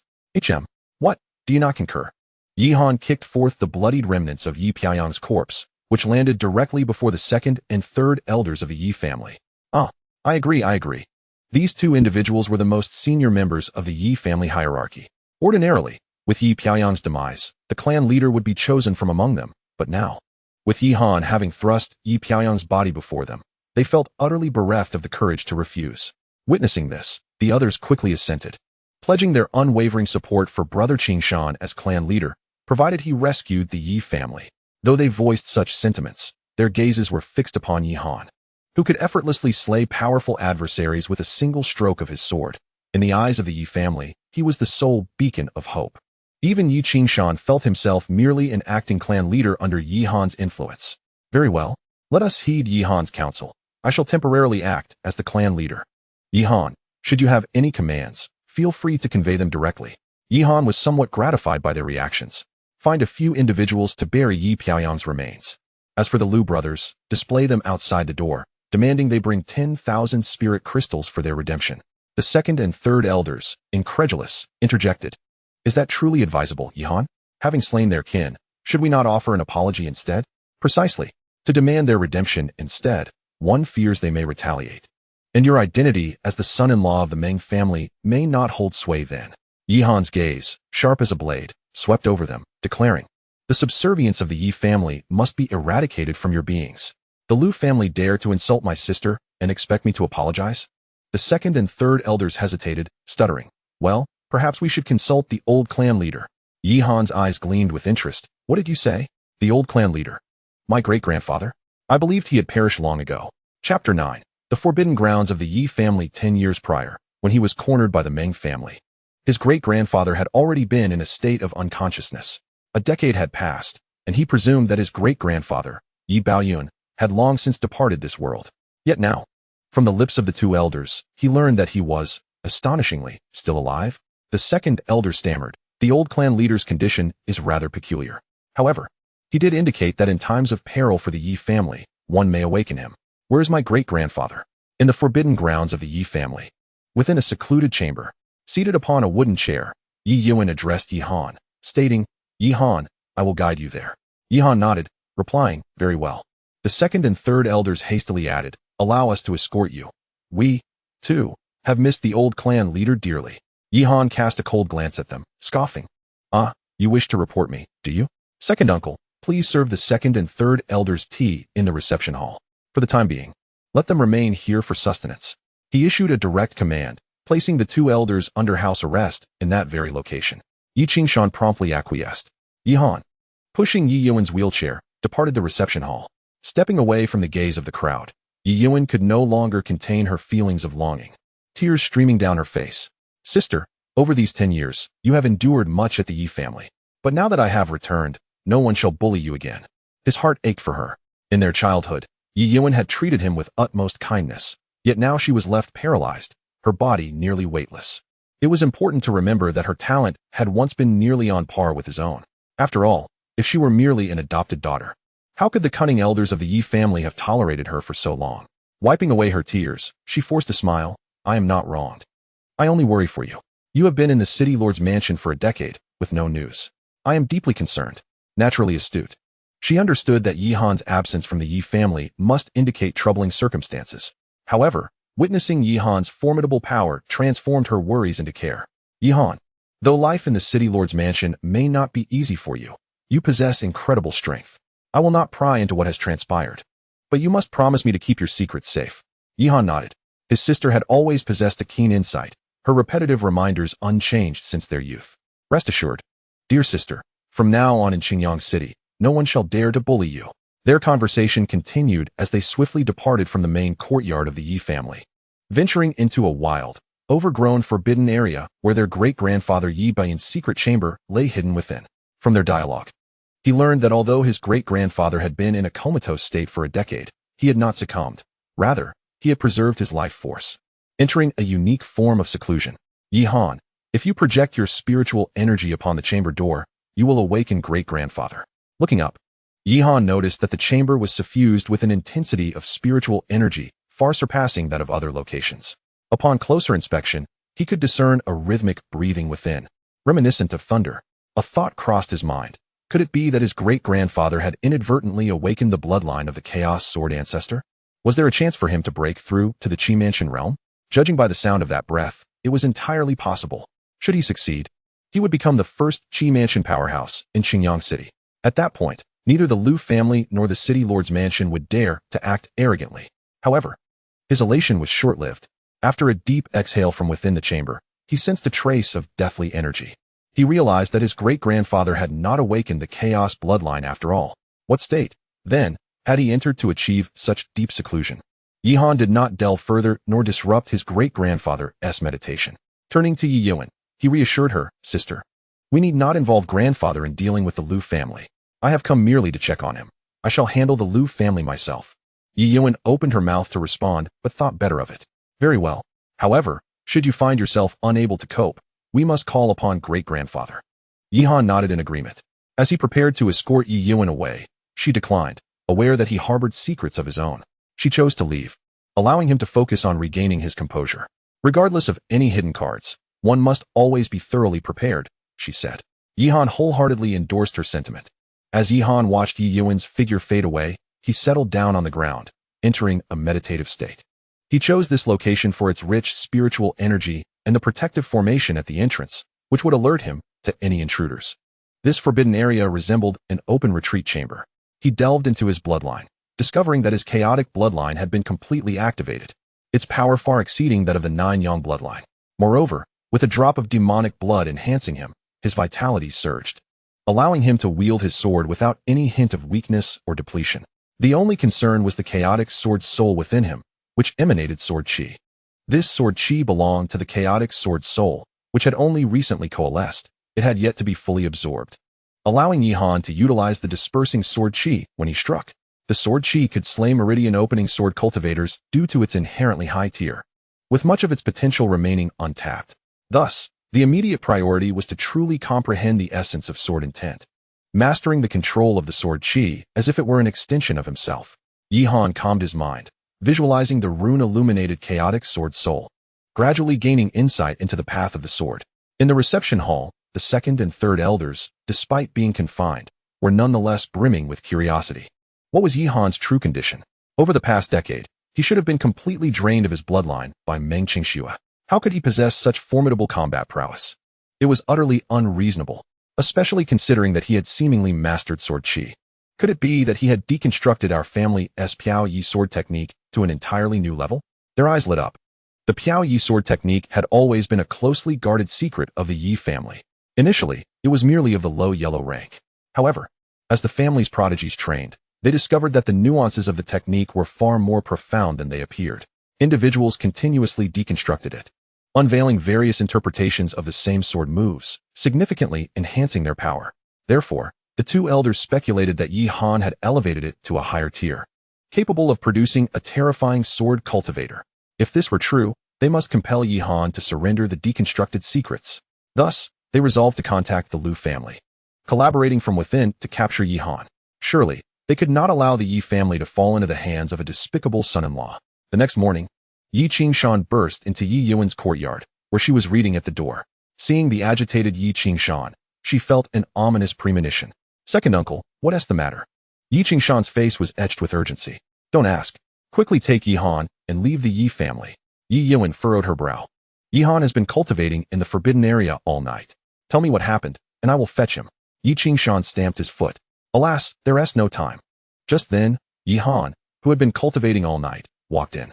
Upon seeing Yihan, Yi Qingshan's panic subsided considerably as he quickly explained. I sensed the old patriarch's aura in the forbidden area yesterday and realized you had failed to awaken him. Thus, the news of the demise of the Lu brothers was kept under wraps, with spies sent to fabricate tales of their debauchery throughout the night. However, to their astonishment, the Lu family had learned of the murders of Lu Fun and Lu Xiang. They were now approaching with a contingent of their own. Yi Qingshan gazed into Yihan's profound eyes and, for a fleeting moment, felt a disorientation, as if he beheld a colossal sword capable of cleaving through the heavens and the earth reflected in the youth's gaze. He dismissed it as mere illusion, shaking his head and refraining from further inquiry. Yihan, the Yi family is truly on the brink of annihilation. You must escape through the back door with Yuan. Your prodigious talent ensures that if you survive, you can continue the Yi lineage. Yihan chuckled softly. What are you fretting about? Did I not mention that I would demand a ransom from the Lu family? Their arrival is merely an opportunity presented to us. Yi Qingshan sighed and shook his head. Speaking with urgency, Yihan, you must not be complacent. The Lu family is coming at full force. Not only have all the high-ranking members mobilized, but even a revered elder has emerged from seclusion. Yihan narrowed his eyes. The revered elder? You mean that old wretch Lu Xing? A flicker of murderous intent danced in his gaze. He had once heard the elders of the Yi family speak of his father, who had once enjoyed unparalleled prestige in Qingyang City, unmatched among the younger generation. However, during a contest against the Lu family, the elder Lu Xing had insidiously ambushed Yihan's father, severely injuring his foundation. While his life had been spared, this treachery had sown the seeds of his eventual demise. Soon after, while accompanying the Yi family on a mission to hunt ferocious beasts, the old injury had resurfaced, leading to his death beneath the claw of a savage bear. Now, he had the perfect opportunity to settle both old grievances and fresh enmity with the Lu family. Sensing Yihan's murderous resolve, Yi Qingshan was taken aback. Yihan, what do you intend to do? That is Lu Xing we are speaking of, a formidable warrior who stepped into the 9th layer of the Meridian opening realm a decade ago, and now, no one knows his current strength, regardless of his cultivation. Today he shall come and go no more. Seeing that Yi Han was resolute in his decision, Yi Qingshan turned to Yi Wan, urging her, Yi Wan, you must take Yi Han and leave. The bloodline of the Yi family must not be extinguished here. Before he could finish, a thunderous crash echoed as the courtyard wall was shattered. Thinking of escaping? Today, the Yi family is but an ant, and none shall survive. A towering figure emerged, his gaze blood-red and fixed upon Yi Han. You wretched spawn, you are the one who killed my 2 sons. If I do not eradicate you, I shall not bear the name Lu Tian. This middle-aged man exuded a terrifying aura, his hair graying, and his intent to kill palpable. He was Lu Tian, the head of the Lu family and the father of Lu Fun and Lu Xiang, a formidable warrior of the 7th layer of the Meridian opening realm. Behind Lu Tian trailed dozens of armored guards, brandishing spears, their murderous intent unmistakable. They dragged several blood-soaked Yi family disciples and unceremoniously tossed them at Yi Han's feet. Boy, will you choose to take your own life in atonement, or shall I methodically slay every member of the Yi family before we settle our scores? His grin was menacing, treating Yi Han as a mere prey awaiting slaughter. Lu family head, Yi Han did not act with malice. He merely sought to protect his sister. And in the heat of the moment, he accidentally killed 2 of your young masters. Spare his life, and my Yi family is willing to surrender the leaf blade technique. Yi Qingshan pleaded, kneeling before Lu Tian. Suddenly, a resounding slap echoed as Lu Tian's massive hand struck Yi Qingshan's face, sending him sprawling. You dare to obstruct me from killing him? He sneered, advancing menacingly towards Yi Han while casting a disdainful glance at the wheelchair-bound Yi Yuan. You just claimed that my 2 sons perished because of this woman? Had I known, I would have eradicated her entirely 3 years ago, instead of merely crippling her. Upon hearing Lu Tian's words, Yi Han clenched his fists, a surge of murderous intent radiating from him. It was you who maimed my sister's legs. He had inquired about it from Yi Yuan the previous day, but she had refused to divulge anything, evidently fearful of Lu Tian's retribution. Indeed, your sister is quite the enchantress. Not only does she possess beauty, but she also upholds the broken Yi family, daring to challenge the Lu family. If my younger kin are ineffectual, then it falls upon me, this old man, to take action. Does this story sound familiar? Your father was once injured by my family's elders. Yi Han's nails nearly pierced his flesh in fury. The Lu family, responsible for his father's demise and for shattering his sister's legs, deserved to perish. Yet, Lu Tian remained unrepentant, relentlessly insisting, before you die, surrender your disassembled leaf blade technique. I shall grant you some dignity. Perhaps the Yi family might still salvage a flicker of hope. Yi Han glared at him coldly. Dream on. Lu Tian was taken aback. It appeared that even after a decade of being entwined with the Meng family, Yi Han's arrogance had not been diminished. I hope that when you witness your sister being humiliated by my family's numerous guards, you'll still retain this bravado. Stepping back, his expression twisted into something grotesque. He gestured grandly, and several lecherous Lu family guards advanced, grinning malevolently. I have yet to toy with a woman who is disabled. The sight of her helplessly pressed to the ground is surely tantalizing. One particularly grotesque guard reached out towards Yi Yuan. Allow me to strip her of her clothing. So you, dear brother, may have a delightful view. In a flash, a glimmer of steel illuminated the air as his hand froze mid-reach. The next moment, a grotesque head thudded to the ground. With a resounding stomp, Yi Han crushed it, splattering hot, viscous liquid across the faces of several guards. They stood dumbfounded, only to be overtaken by nausea moments later. Before they could react, Yi Han's sword flashed once more, severing 7 or 8 heads that rolled across the ground. Yi Han resembled a vengeful deity, his eyes bloodshot and his voice frigid. Those who provoke my wrath shall perish. Chapter 11. Open your eyes and behold my true prowess. Yi Han, you seek death. Lu Tian ground his teeth, both astonished and enraged. The shock stemmed from the fact that Yi Han had, in an instant, slain several of his guards. This confirmed the intelligence he had received. Yi Han, this so-called waste, genuinely had the potential to elevate the leaf blade technique to unprecedented heights. And naturally, his fury was directed towards the substantial loss of manpower. First, I shall dispose of you, so that you may comprehend your predicament. Lu Tian's entire being surged with spiritual energy, coalescing in his hand, which resembled a fan. His 10 fingers, as unyielding as iron rods, lunged directly towards Yi Han's chest. It appeared he intended to shatter all of his ribs. The force of the wind struck Yi Han's face, causing an involuntary tremor within his heart. Lu Tian's cultivation had evidently surpassed the pinnacle of the opening meridian stage, and he had already set one foot into the Qi mansion realm. Yi Qingshan's face turned ashen. convinced that no matter how formidable Yihan was, he could not possibly rival a half-step Qi Mansion expert. Yet, in the next moment, the air trembled violently, and a towering figure abruptly materialized before Yihan. Bang! Their palms collided with tremendous force, sending Lu Tian staggering back 5 steps before he managed to halt his momentum. It is you, Yi Wuhai. You old rascal, you are still alive. Lu Tian's spiritual energy quaked as he gazed at the figure before him, his eyes widening in disbelief. This figure was none other than the elder patriarch of the Yi clan, Yihan's great-grandfather. Clad in a gray robe, he possessed an imposing stature. Though his back had begun to hunch with age, his gaunt face was entirely white with age, and his murky eyes bore the weight of time's authority. Great-grandfather! Yihan exclaimed in astonishment, never expecting his great-grandfather to emerge from seclusion at such a critical juncture. The other members of the Yi family also bowed in reverence, their hearts filled with a surge of hope amidst despair. Yi Wuhai nodded at Yihan, rasping, "Little one, you have endured much hardship over the years." Yihan's eyes glistened with emotion. His great-grandfather was known for his cold demeanor, even towards his own son and grandson, yet he held a particular affection for Yihan, his great-grandson. He had expended considerable effort nurturing Yihan's bones since childhood, and after the passing of his parents and grandfather, he had patiently cared for him. This bond remained etched in Yihan's heart. Elder Patriarch, you have broken through to the Qi Mansion realm. Some sensed the immeasurable aura of Yi Wuhai, exclaiming in delight. Excellent. The Lu family has been exceedingly overbearing, with the elder patriarch stepping in. Let us see how audacious they remain. The other members of the Yi family broke free from the Lu family's constraints, their words gaining newfound strength. The Yi family had suffered greatly at the hands of the Lu family over the years. Just yesterday, Lu family brothers had even dared to publicly humiliate Yi Yuan in the reception hall. They had been too afraid to stand up for themselves. But that did not mean they were willing to endure such indignities. If they had the strength, who would wish to tolerate such contempt? How about that, Yi Wuhai? I never imagined that your feigned death a decade ago deceived all the families in Qingyang City. Lu Tian's expression darkened. Had it not been for Yi Wuhai's pretense of death, he would have devised a way to eliminate him long ago. There was no way he would allow him to survive until the day of his breakthrough. He sneered at Yi Wuhai, saying, however, "You are not truly at the Qi Mansion realm. You are merely at half-step Qi Mansion, like myself. Therefore, even if you forcibly emerge from seclusion, the Yi family must pay for my son's death.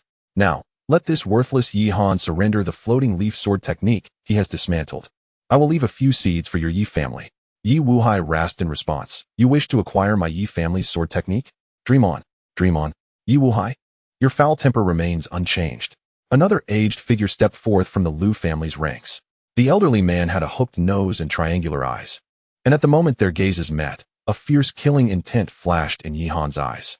This man was none other than Lu Xing, the revered elder of the Lu family, the very one responsible for the death of Yihan's father at the jaws of a beast. He was equally endowed with the strength of a half-step Qi Mansion. The elder Lu Tian and others stepped aside, granting Lu Xing passage to the center. Lu Xing's gaze swept across the room, finally landing on Yihan, who smiled coldly and said, "Little one, do you still remember me?" Before Yihan could respond, he continued, "Your parents perished at the hands of beasts, and you were sent to the Meng family as a lowly son-in-law. What a pity that those from the Meng family were so inept, allowing you to escape unscathed. Now, I offer you a chance. Willingly surrender your dismantled sword technique, and I shall grant you a swift exit from this world. Otherwise, I shall make your existence a living hell." Despair washed over the Yi family once more. It was over. Fate had conspired against them. With 2 half-step Qi Mansion opponents, even the old patriarch, upon his return, would stand no chance. Among the crowd, the second and third elders of the Yi family felt a sense of relief. Thankfully, the Lu family's strength was formidable enough, for collectively, they were no match for the Lu clan. Otherwise, if the old patriarch discovered their clandestine collusion with the Lu family, it would spell disaster. However, Yi Wuhai waved his hand dismissively, showing no regard for Lu Tian and Lu Xing. "You two insignificant juniors truly think my Yi family is an easy target? Do you not recall how pitifully you fared when I led the Yi family?" Lu Xing smirked. "You old relic, do not boast about matters from decades past. You, an old man, believe you can contend with us?" He then tapped his forehead and added with a sneer, "Moreover, our Lu family has invited a guest elder, also at the half-step Qi Mansion level. How will you respond to this?" As soon as he finished speaking, a middle-aged man, exuding a chilling aura of bloodlust, emerged, dragging bloodstained chains behind him. His tattered garments and disheveled hair obscured his features, giving him the appearance of a madman. Yet, the power radiating from him was on par with the 3 half-step Qi Mansion individuals present. The members of the Yi family trembled in fear. When did Qingyang City become home to so many half-step Qi Mansion warriors? Now, the old patriarch faced a losing battle. 1 against 3. Yi Han, will you surrender your sword technique and kneel to end your life? Or shall we extract the information from you, word by word? Lu Tian said confidently, a sinister smile plastered across his face. I'm afraid I choose for you to perish, Yi Han declared, eyes ablaze with fighting spirit as he regarded the arrogant Lu family members, particularly Lu Xing, the one who had once caused his father's demise. Lu Tian was taken aback by Yi Han's defiance, cursing, a mere peak Qi refinement cultivator. I will break you down bone by bone until you confess. He advanced step by step, while Lu Xing and the chain-wielding guest elder stood silently before Yi Wuhai. Yi Han chuckled coldly, you blind fool. Take a closer look at my cultivation level. With that, his garments fluttered violently, and an aura of the opening veins realm surged forth. Chapter 12, Sword Qi Source. Opening veins realm. The members of the Yi family present were momentarily taken aback. Just the day before, Yi Han had displayed only the strength of the Qi refinement stage when he vanquished the Lu brothers. Yet, in the span of a single night, he had astonishingly advanced to the meridian opening stage. Little did they realize that Yi Han had devoted the entire night to training, immersing himself in the chaos sword soul. This had awakened the drop of demonic blood within his Dantian, ultimately shattering the final barrier that had hindered his ascension to the meridian opening stage. Not only had he entered this new realm, but he had also absorbed the full power of that drop of demonic blood, elevating his cultivation to the 6th level of the meridian opening stage. Lu Tian's gaze shifted towards the 2nd and 3rd elders of the Yi family. He was astonished that these 2 old fellows had provided him with erroneous information, claiming that Yi Han, who had slain their son, was merely at the Qi refinement stage. However, this mattered little. As a half-step into the Qi abode stage, subduing someone at the 6th level of the meridian opening stage was child's play for him. You little beast, it seems that living as a son-in-law in the Meng family has dulled your wits. How dare you provoke me and insult me as a dog? If I didn't know better, I would think you had ascended to the Qi abode stage. He sneered as he approached, unleashing his spiritual energy, which created a gale that forced the Yi family members to squint against the wind. Yi Han, take your sister and flee immediately. I will do my utmost to hold them off. Take this chance to escape and never return. Yi Wuhai's voice was filled with protective fervor for his beloved great-grandson. With Yi Wuhai's cold command, Lu Xing and the mad guest elder launched their assault. Old man, your opponents are us. Today, even preserving yourself is a luxury. Why concern yourself with the life of a lowly son-in-law? To prevent any prolonged confrontation, Lu Tian wasted no time and attacked directly. The Lu family was renowned for their mastery of palm techniques, and he poured all his spiritual energy into his palm, inflating it to several times its original size. Resembling the paw of a ferocious bear, Thundercloud Palm. With a thunderous crash, he aimed to strike at Yi Han's head, the air resonating with the sound of thunder. The detached spiritual energy bound Yi Han, and the enormous palm descended upon him. However, Lu Tian was mindful of the floating leaf sword technique and did not intend to kill him outright. Thus, as the thundercloud palm descended, he deliberately altered its trajectory, shifting from Yi Han's head to his shoulder. Break for me. A glint of cold light flashed in Yi Han's eyes as he seized upon the fleeting opportunity created by Lu Tian's change of direction. Drawing upon his own strength, he forcefully broke free from the binding of the thundercloud palm. He sidestepped just in time, causing the palm to smash into the ground with a resounding crash. The spectators were shaken to their cores. The solid bluestone ground shattered beneath the impact of the thundercloud palm. Gasps of astonishment filled the air. This was the power of a half-step into the Qi abode stage. Not only would a practitioner at the 6th level of the meridian opening stage be crushed, but even a fierce bear would meet its demise under such force. Yi Yuan looked at Yi Han with concern, urgently calling out, Yi Han, run. But there was no opportunity for escape. Worthless son-in-law, do you now comprehend the chasm that lies between us? Why have you fallen silent? Have you been rendered speechless by fear? Lu Tian advanced towards Yi Han once more, determined not to grant him any chance of evasion. Yet, just as he closed the distance, he suddenly caught sight of the profound depths of Yi Han's eyes, which reflected a colossal sword that seemed to encompass the very heavens and earth. Yi Han made his move, extending his hand and bellowing, "Sword, come forth." Suddenly, the long sword at the waist of a disciple from the Yi family trembled violently, as if summoned, soaring directly into Yi Han's grasp. Gripping the sword tightly, imbued with a fierce sword aura, he struck towards Lu Tian's thundercloud palm. A swordsman. Lu Tian's countenance changed drastically. He hastily transitioned from offense to defense, slapping his palm against the spine of Yihan's sword. Bang! His palm, akin to being struck by lightning, was forcefully repelled. The energy-infused hand shattered every bone within, leaving it limp and oozing blood. Yihan, you dare to injure me. Lu Tian gritted his teeth, glowering at his injured right hand, fury nearly erupting from his eyes. His hand was ruined. Though he had deflected the sword, he was nonetheless wounded by its aura, shattering every bone in his hand. The onlooking martial artists stared in shock at Lu Tian's mangled hand, their expressions filled with disbelief, particularly the Lu family members, who knew well that Lu Tian's thundercloud palm had reached a formidable mastery, impervious to harm. They could hardly fathom how Yihan's sword aura could be so formidable as to incapacitate him in an instant. Thankfully, we learned of Yihan's secret beforehand. Today, we shall eradicate him completely. Otherwise, once he matures, the Lu family will lose any chance of dominating Qingyang City. Kill Yihan, seize his sword techniques, and the Lu family shall rise to become the foremost family. The Lu family members shouted in rage. Among the Yi family, the second and third elders glimmered with avarice. The sword technique we have deciphered cannot possibly wield such immense power. Yihan's 10 years in the Meng family were indeed not in vain. Upon his return, he presents us with a grand gift. Once Lu Xing eliminates the old fool, even if Yihan possesses formidable sword skills, he shall find no escape. At that time, acquiring the higher-tiered floating leaf sword technique, the two of us will stride confidently through Qingyang City. Meanwhile, not far away, the two combatants engaged with Yi Wuhai also noticed Lu Tian's injuries. Yi Wuhai, your great-grandson possesses remarkable talent. For now, we shall send you down. However, do not fret.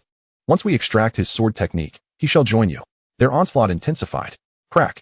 Lu Tian, in a moment of agony, severed his own ruined hand. He glared at Yihan with resentment. You damned son-in-law, why not simply hand over the sword technique? Now, after severing my hand, you shall find it far from easy to escape your demise. Lu Tian, devoid of any sense of luck, stomped the ground, leaping like a hawk pouncing on a rabbit. His claws aimed menacingly at Yihan's crown. Kneel before me.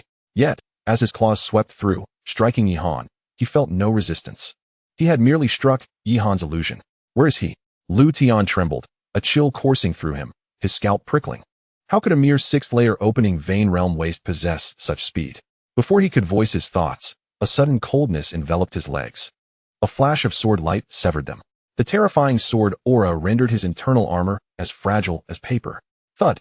Lu Tian's body lay helplessly in a pool of blood, having forced Yihan to kneel, yet it was he who was truly prostrated.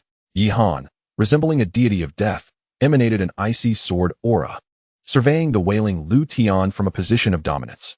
The time for settling new grudges and old scores had arrived. Chapter 13, A Hundredfold Revenge. At this moment, Lu Tian's lower leg had been severed, and although he attempted to rise, he could only remain kneeling in a pitiful position before an ignoble son-in-law. This sight ignited a fury among the Lu family's disciples, who charged forward in a collective uproar. Yihan paid them no heed, retaliating with a swift stroke of his sword. After a night of arduous cultivation, he had begun to grasp the essence of the chaotic sword intent. And combined with his bloodline inheritance, the potency of his sword aura had magnified significantly. If his earlier strike against Lu Tian was merely a pinpoint execution, then now it was akin to autumn winds sweeping away leaves. Where the sword aura passed, over a dozen guards of the Lu family were cleaved in two, their desperate and terrified screams echoing through the bloodied ground. Yihan, you are not human, you are a demon. Even in death, we shall not spare you. The surviving Lu family members were utterly paralyzed with fear, retreating in terror, no longer daring to advance. The onlookers from the Yi family were left in complete astonishment. They had witnessed Yihan's sword aura the previous day, yet it paled in comparison to the awe they experienced now. A single sword strike had crippled a half-step Qi mansion, followed by another that had annihilated more than 10 Qi refinement guards. This feat was nothing short of astonishing throughout the entirety of Qingyang City. Yihan, you wretched beast. My Lu family should never have allowed your vile existence. Your parents perished at our hands. It is regrettable that we could not take your life along with your mother's during her pregnancy. Lu Xing, restrained by Yi Wuhai, now roared with madness. Having lived in Qingyang City for over a decade, he had never faced such a humiliating defeat. In a fit of rage, he revealed old grievances. What? You mean my mother was also killed by your Lu family? Yihan trembled, a vague image of his father flickering in his memory. Yet he could not recall even a shadow of his mother. He had never imagined that she had not succumbed to illness, but rather met her demise at the hands of the Lu family. Before him, Lu Tian gritted his teeth, propping himself up with his arms, and with a twisted snarl declared, "Indeed, little beast. Your mother perished by my hand. I orchestrated an ambush with a volley of arrows, each bow meticulously selected from hundreds. Do you know?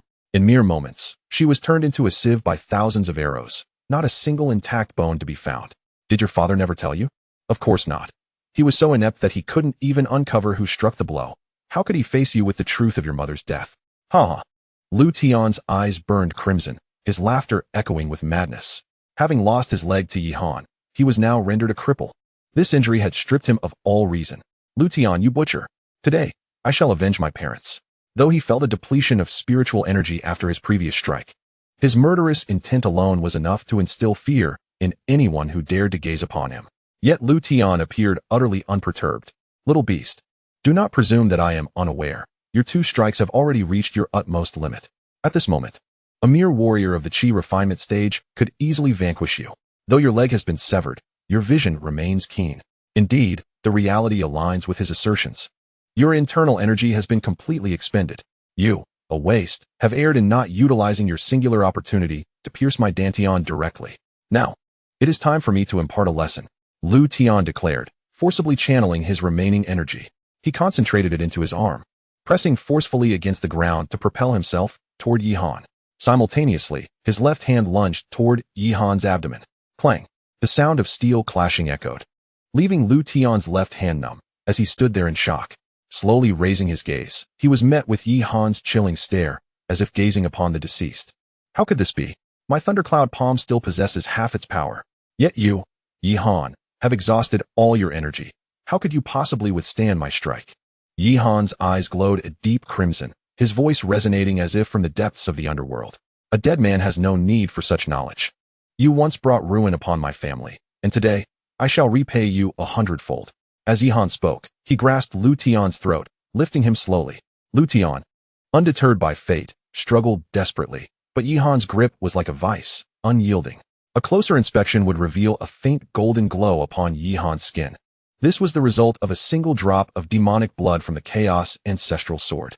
Last night, he absorbed it entirely, reforging his flesh into something akin to a divine physique. Blades and spears could not penetrate. Lu Tian, now rendered powerless, could not breach Yi Han's defenses. In this moment, panic engulfed Lu Tian. He struggled to swallow, his voice trembling with fear. "Yi Han, what I said earlier was a lie. Spare me. I no longer desire your family's sword techniques, nor do I seek revenge for my son." Yi Han slowly raised the longsword in his hand. "Very well. But now it is my turn for vengeance," he declared, as the blade came crashing down upon Lu Tian's thigh. With a sickening squelch, blood sprayed forth, and Lu Tian let out a haunting scream. "Ah!" His thigh was severed at the root, and Yi Han's voice pierced his ears. "This strike avenged my sister," reclaiming her legs. Then came another thrust. The blade pierced Lu Tian entirely. "This strike avenged my father, for the grievous heart injury inflicted by the Lu family's ambush." At this moment, Lu Tian bled from all 7 orifices, stripped of the arrogance he once held upon entering, reduced to a limp, defeated creature. "Yi Han, you have exacted your revenge. Spare me now." Yi Han scoffed coldly. "Have you forgotten about my mother? You pierced her heart with 1,000 arrows. Thus, I shall turn you into minced meat for the dogs." Not far away, the elder of the Lu family glared furiously. "You wretched beast, how dare you?" In response, Yi Han delivered a devastating strike. He severed Lu Tian's head cleanly, methodically reducing him to a pulpy mass. He was a man of his word. Everyone stood in stunned silence. Even the old patriarch Yi Wuhai ceased his assault. The madness of the Lu family's devotee had subsided, and he spoke to Lu Xing, expressing concern over the peculiar youth. If he were to ally with Yi Wuhai, we would be in grave danger. Lu Xing gritted his teeth. "This little beast. I shall remember today's events. I shall grant you a few more days of life." With that, he dared not look back and fled with the remnants of the Lu family, stumbling away from the Yi residence. Chapter 14, Execution of the Family Traitor. Crack, crack, crack.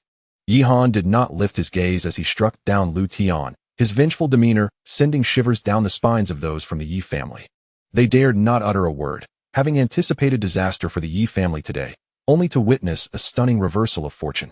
The Lu family gained nothing, suffering the loss of dozens of their kin and a clan leader formidable enough to command respect in Xinjiang City. The old clan leader's return from seclusion marked a turning point, but the true hero of the day was Yi Han. The discarded and belittled son-in-law had repeatedly shaken the foundations of their perceptions. Yi Han had driven the Lu family away. Yi Qingshan's expression was complex as he softly called out. He felt a pang of compassion, knowing that Yi Han had endured unimaginable burdens over the years and now required this cathartic release. Clang! Yi Han delivered the final strike, exhaling a breath of rancid air. Casting aside his battered sword at the feet of the Yi family members, they trembled at the sight of him, bloodied and fierce. Especially the two elders hiding at the back, their faces drained of color. Rather than elation, they were engulfed by an overwhelming dread. For they had followed the treacherous path set by Yi Piaoyang, betraying the entire Yi family for Yi Han's sword technique. Who conspired with the Lu family in secrecy? Yi Han asked, wiping the blood from his face as if inquiring about a trivial matter. Yet, his calm demeanor only heightened the anxiety among the Yi family members. A simple madman is not frightening, but a calm and collected harbinger of death is truly terrifying. Thud! One disciple, terrified, knelt down. He was the one who had aided the second and third elders in covert communications the previous night. Master Yi, spare me. It was not me. It was the second and third elders who instructed me. I have elderly dependents and young ones. I had no choice but to obey them. Master Yi, you must see the truth. Yi Han approached, drew the sword from a nearby individual, and severed the disciple's head. In your next life, I hope you are not burdened by dependence. Gasp! Everyone inhaled sharply at Yi Han's ruthlessness. Thud! The second and third elders, now paralyzed by fear, knelt before him, trembling and unable to articulate coherent words. Yi Han, I was wrong. I should not have listened to the third elder. He coveted your sword technique and could not bear being overshadowed by you, thus conspiring with the Lu family. How dare you lie? It was your idea. Do not cast blame upon me. The second and third elders, faced with the specter of death, abandoned their fraternal ties and turned against each other in accusation. Enough of this debate. You were granted an opportunity yesterday, which you squandered. Now face your demise. With those words, the curtain fell on their fate, equally merciless. A single stroke severed their lives. Returning the sword, Yi Han turned to Yi Qingshan, proclaiming, you are now the head of the Yi family. Continue the investigation. Identify all traitors and execute them without mercy. Beads of sweat formed on Yi Qingshan's brow as he replied, understood, I shall take care of it. Having spent much time within the Yi residence, his understanding of the family far exceeded that of Yi Han. Casting his gaze around, he swiftly apprehended 7 or 8 clan members, who were immediately taken to the dungeons for interrogation. Yi Wuhai remained uninvolved, waiting until Yi Han finished before exclaiming. Honor has grown. He wished to say more, but suddenly sensed something, his eyes darting beyond the high walls of the Yi estate towards the Su and Wang families. Are you two families seeking to profit from our misfortune? The 3 prominent families of Qingyang City stood united, and with the Lu family mobilizing, the other 2 families naturally kept a close watch. Meanwhile, those eavesdropping outside the courtyard, once discovered, hurriedly fled in a flurry. The Yi family was reviving.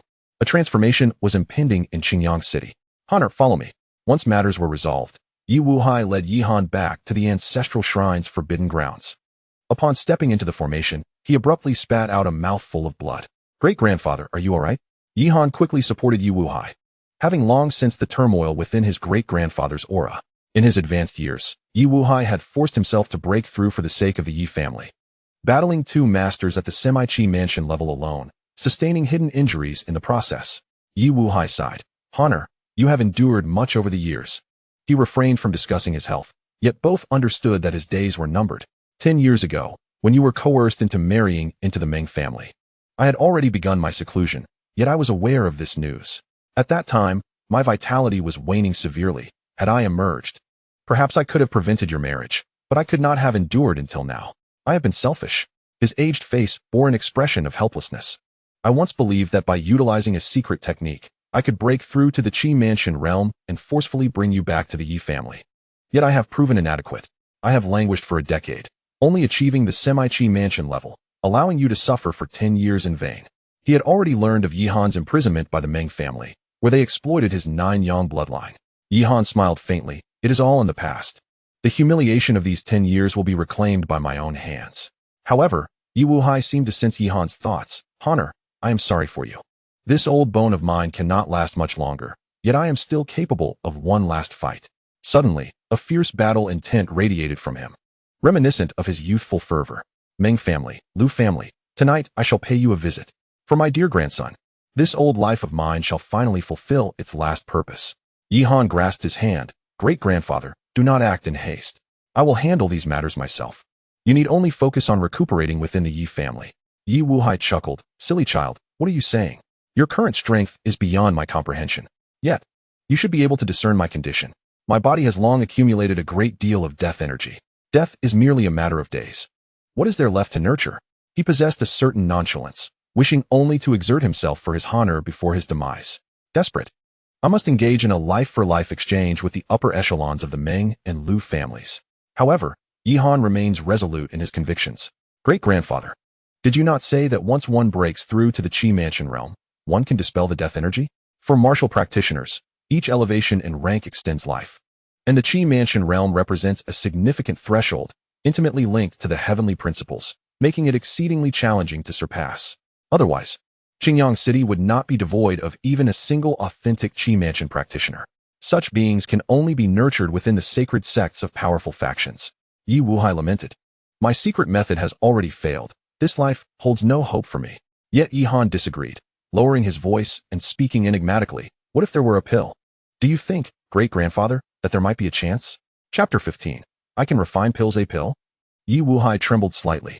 Having lived a century, I am well aware of the existence of pills. However, those are items exclusive to the celestial sects. How could we possibly possess such things in Qingyang City? Yihan smiled. Great-grandfather, I can refine them for you. Honor, you are not attempting to deceive this old man into prolonging his days, are you? Yi Wuhai was naturally skeptical. He had watched Yihan grow up, only to have him later sent to the Meng family, where he was imprisoned for a decade. That he could return alive was already a miracle. Now Yihan claimed he could refine pills. Was this not a jest? Little did he know.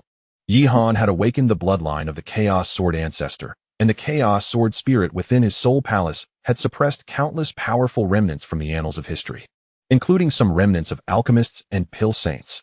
Last night, he had broken through to the meridian opening realm, and his consciousness was once again drawn into the sword tomb space, where he encountered the grave of a pill saint. Thus, he acquired some alchemical legacies.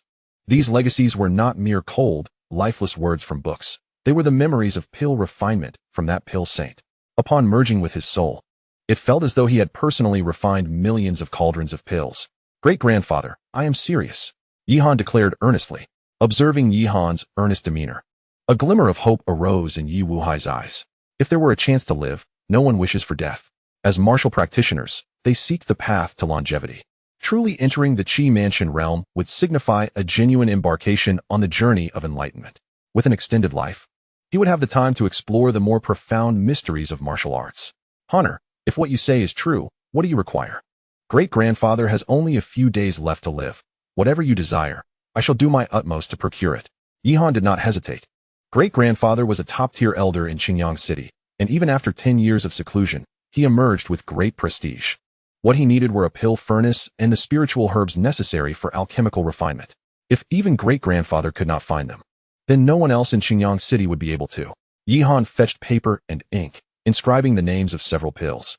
The one he aspired to refine was a blood essence pill, a primary second-tier elixir. Within the pill saint's legacy, there existed no simpler recipe than this. Yihan chose it not out of a lack of confidence, but rather because the spiritual herbs required for this formula were relatively easier to procure. Although he possesses those advanced alchemical formulas, Qingyang City is merely a small town, making it difficult to procure the precious and invaluable elixirs. Nevertheless, upon seeing the spiritual herbs listed on the formula, Yi Wuhai's brows furrowed in concern. A millennium-old jade ginseng. Goodness, Hanjun. I didn't anticipate that the elixir meant for this old man would require such a rare spiritual herb. Yihan nodded in agreement. This millennium-old jade ginseng is the essence of the blood-nourishing pill, providing immense vitality that could aid Yi Wuhai in breaking through to the Qi Mansion realm. Even if he were to fail, it could at least extend his grandfather's life by 5 to 10 years. Very well. The alchemical furnace and the millennium-old jade ginseng. I'll find a way to procure them. The other spiritual herbs can be found in the market within the city, though it may require some effort. Send a few people to assist. Yi Wuhai instructed. Yihan smiled. This trivial matter, I shall handle myself. Yi Wuhai frowned. However, we have just crushed the Lu family's arrogance. Should they discover this, it would surely pose a threat to you. Grandfather, no one can harm me. Upon hearing Yihan's words, Yi Wuhai suddenly recalled Yihan's unparalleled sword energy, capable of slaying even Lu Tian. What was there to fear? Yihan insisted on personally inspecting the spiritual herbs in the market, not only to concoct the blood-nourishing pill, but also to explore the possibility of healing his sister's paralyzed legs. After delegating tasks, Yihan refreshed himself and donned a new outfit, making his way to the market of Qingyang City. Without any elaborate disguise, Yihan was quickly recognized upon his arrival. Isn't that Yihan, the son-in-law? The Liu family has issued a bounty on him, and he still dares to show his face? It was rumored that the Liu family had suffered considerable losses this time, with a reward amounting to 10,000 spirit crystals. Indeed, Yihan was worth that price. Yet, many wondered how a mere son-in-law had gained such formidable strength within the Meng family. You all are overthinking it. Yihan possesses no real power. I've heard that their old patriarch has emerged from seclusion, stepping into the half-step Qi mansion realm. With this, the Yi family seem to have regained some stature. Qingyang City is small, and news spreads rapidly. The market, bustling with people, became a hub of gossip, and Yihan remained unfazed by the pointed remarks. Young master, the Liu family has actually issued an assassination order. Anyone who kills you will receive a reward of 10,000 spirit crystals. Could we be in danger? Xiaorong, the personal maid of Yihan's sister, listened intently to the conversations around her, her face paling at the thought of an ambush against young Master Yihan. Yihan chuckled. Even if they had the audacity, they wouldn't dare to lay a hand on me. As he meandered through the market, he suddenly spotted the Meng family's establishment. The Meng family, being the ruling house, naturally held the greatest power and wealth, boasting the most shops and considerable strength. Yihan's expression grew cold. He had not forgotten the tribulations he endured during his 10 years in the Meng family, especially on that final day, when Meng Qingxue ruthlessly drained his essence. That enmity had been etched deeply in his heart. In the past, he had lacked even the opportunity to escape his confinement, treated worse than a mere servant by the Meng family's menials. As I step into the realm of dreams, your nightmares shall commence. Yihan grasped Xiaorong's hand and ventured into the bustling market. Here, vendors lined the streets, many bearing baskets filled with medicinal herbs, most of which were low-tier spiritual medicines. Yihan sought opportunities to uncover hidden treasures. After all, with the inheritance of the alchemy sage, his ability to discern spiritual herbs was unparalleled. If he could strike gold, he would save a considerable amount of spirit crystals. As he strolled past vendor after vendor, he purchased a few low-grade spiritual herbs to regulate qi and blood and to unblock meridians, yet he could not find the materials required for the blood essence pill. Being a second-tier elixir, it demanded herbs of a higher grade. The classifications of spiritual herbs are as follows: unclassified, mortal tier, yellow tier, profound tier, earth tier, and heaven tier. It seemed that the market held little promise for valuable finds. This was understandable, as the vendors were mostly low-ranked martial artists, unable to venture deep into the mountains. Thus their chances of acquiring precious tiered herbs were minimal. However, just as he turned to leave, he suddenly sensed something. From a vendor's basket to his left, a vibrant green vine peeked out. "Sir, how much for that vine? I wish to purchase it." Chapter 16. Bidding for elixirs. As Yihan prepared to buy the herb, a voice unexpectedly interrupted him. Turning, he beheld a strikingly handsome young man with fair skin and delicate features, sporting a pair of thin mustaches and exuding an intense aura. Yihan's gaze lingered on the young man's chest, and he quickly realized this was a woman disguised as a man. After her declaration, she swiftly reached for the vine, her arm moving like a serpent, remarkably fast. Yet, Yihan's speed surpassed hers. In a flash, he seized her wrist, thwarting her attempt. "What do you think you're doing?" The girl, thwarted in her attempt to snatch the herb, glared at Yihan with a hint of indignation. She tried to exert force to break free, but found that this seemingly weaker youth possessed a grip as strong as iron. Yihan's strength stemmed from his flesh, enhanced by the blood magic bestowed by the Chaos Sword Soul. Though he was at the 6th level of the Meridian Opening Realm, his physical power rivaled that of a 9th-level practitioner. "Are you deaf? I'm speaking to you."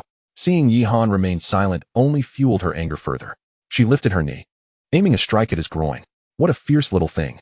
Yihan furrowed his brow, sidestepping while simultaneously hooking her thigh with his other hand. In that instant, her inner thigh pressed closely against his waist, the two standing in a rather intimate posture. Even through their garments, an astonishing softness was palpable. "This mortal tier vine was my inquiry first.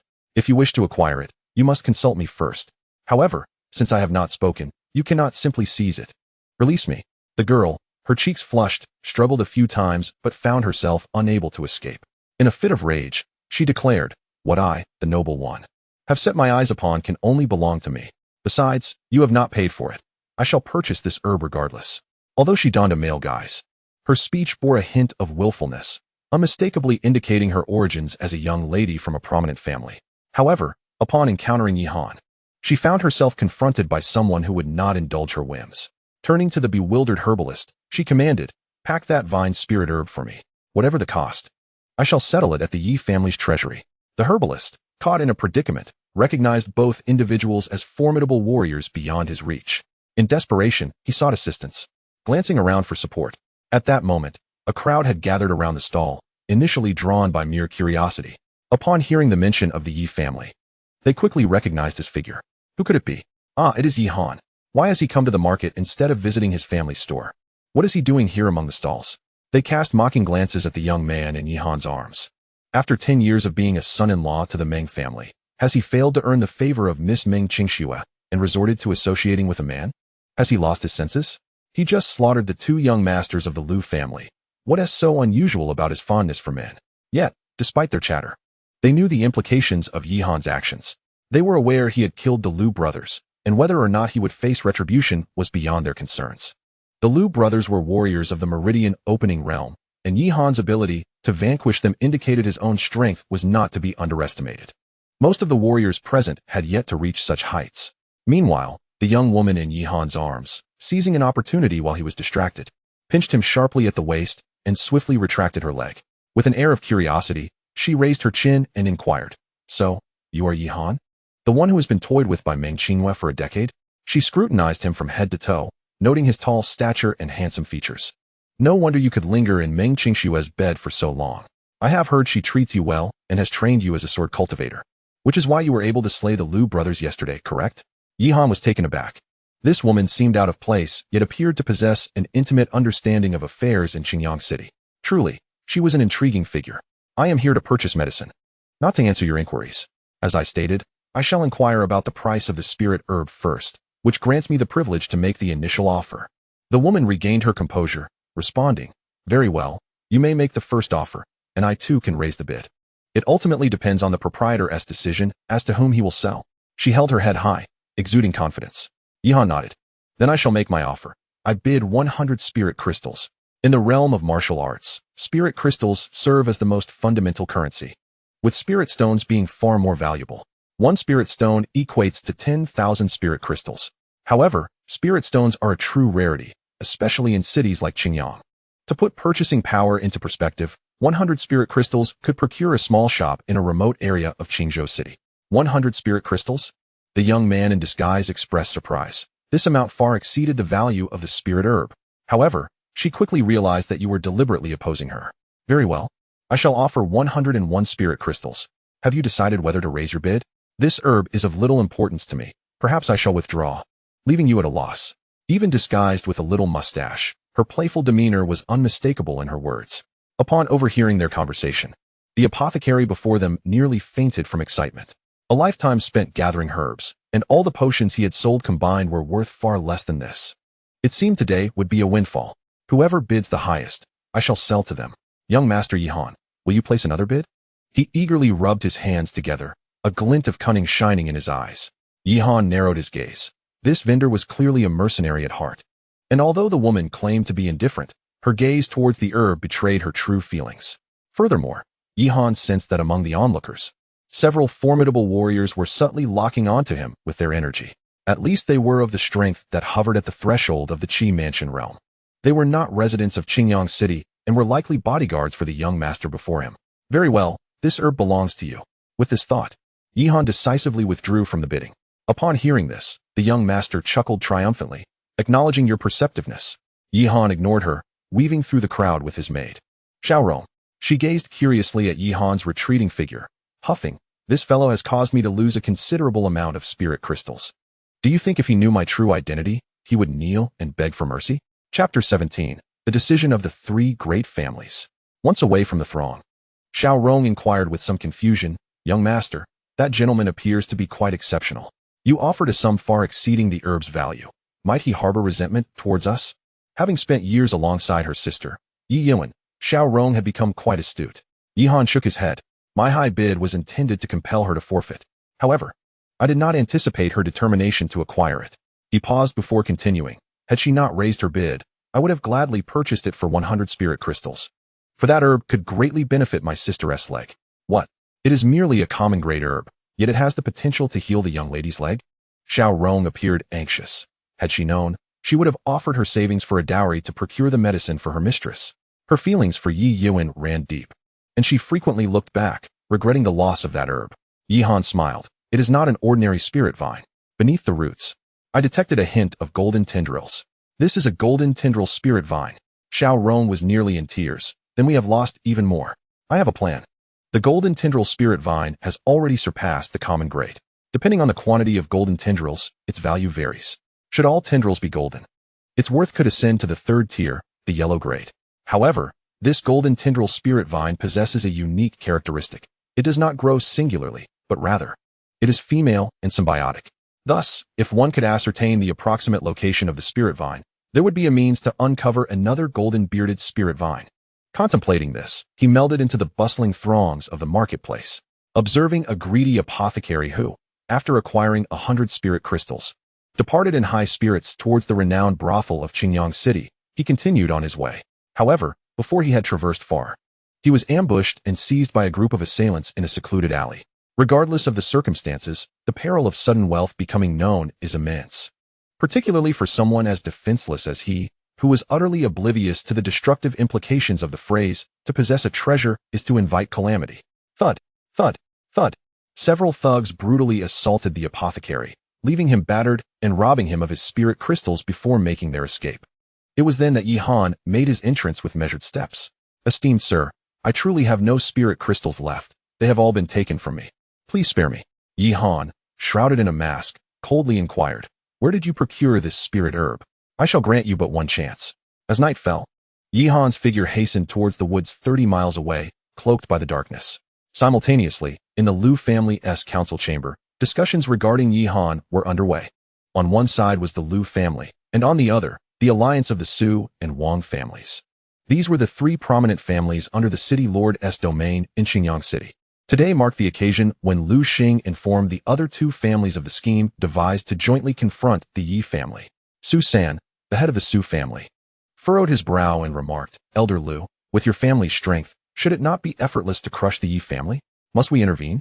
The head of the Wang family, Wang Jing, added, indeed, Elder Liu, the Yi family is hardly formidable. However, Yi Han is, after all, the son-in-law of the city lord, and it would not be prudent for us to intervene directly.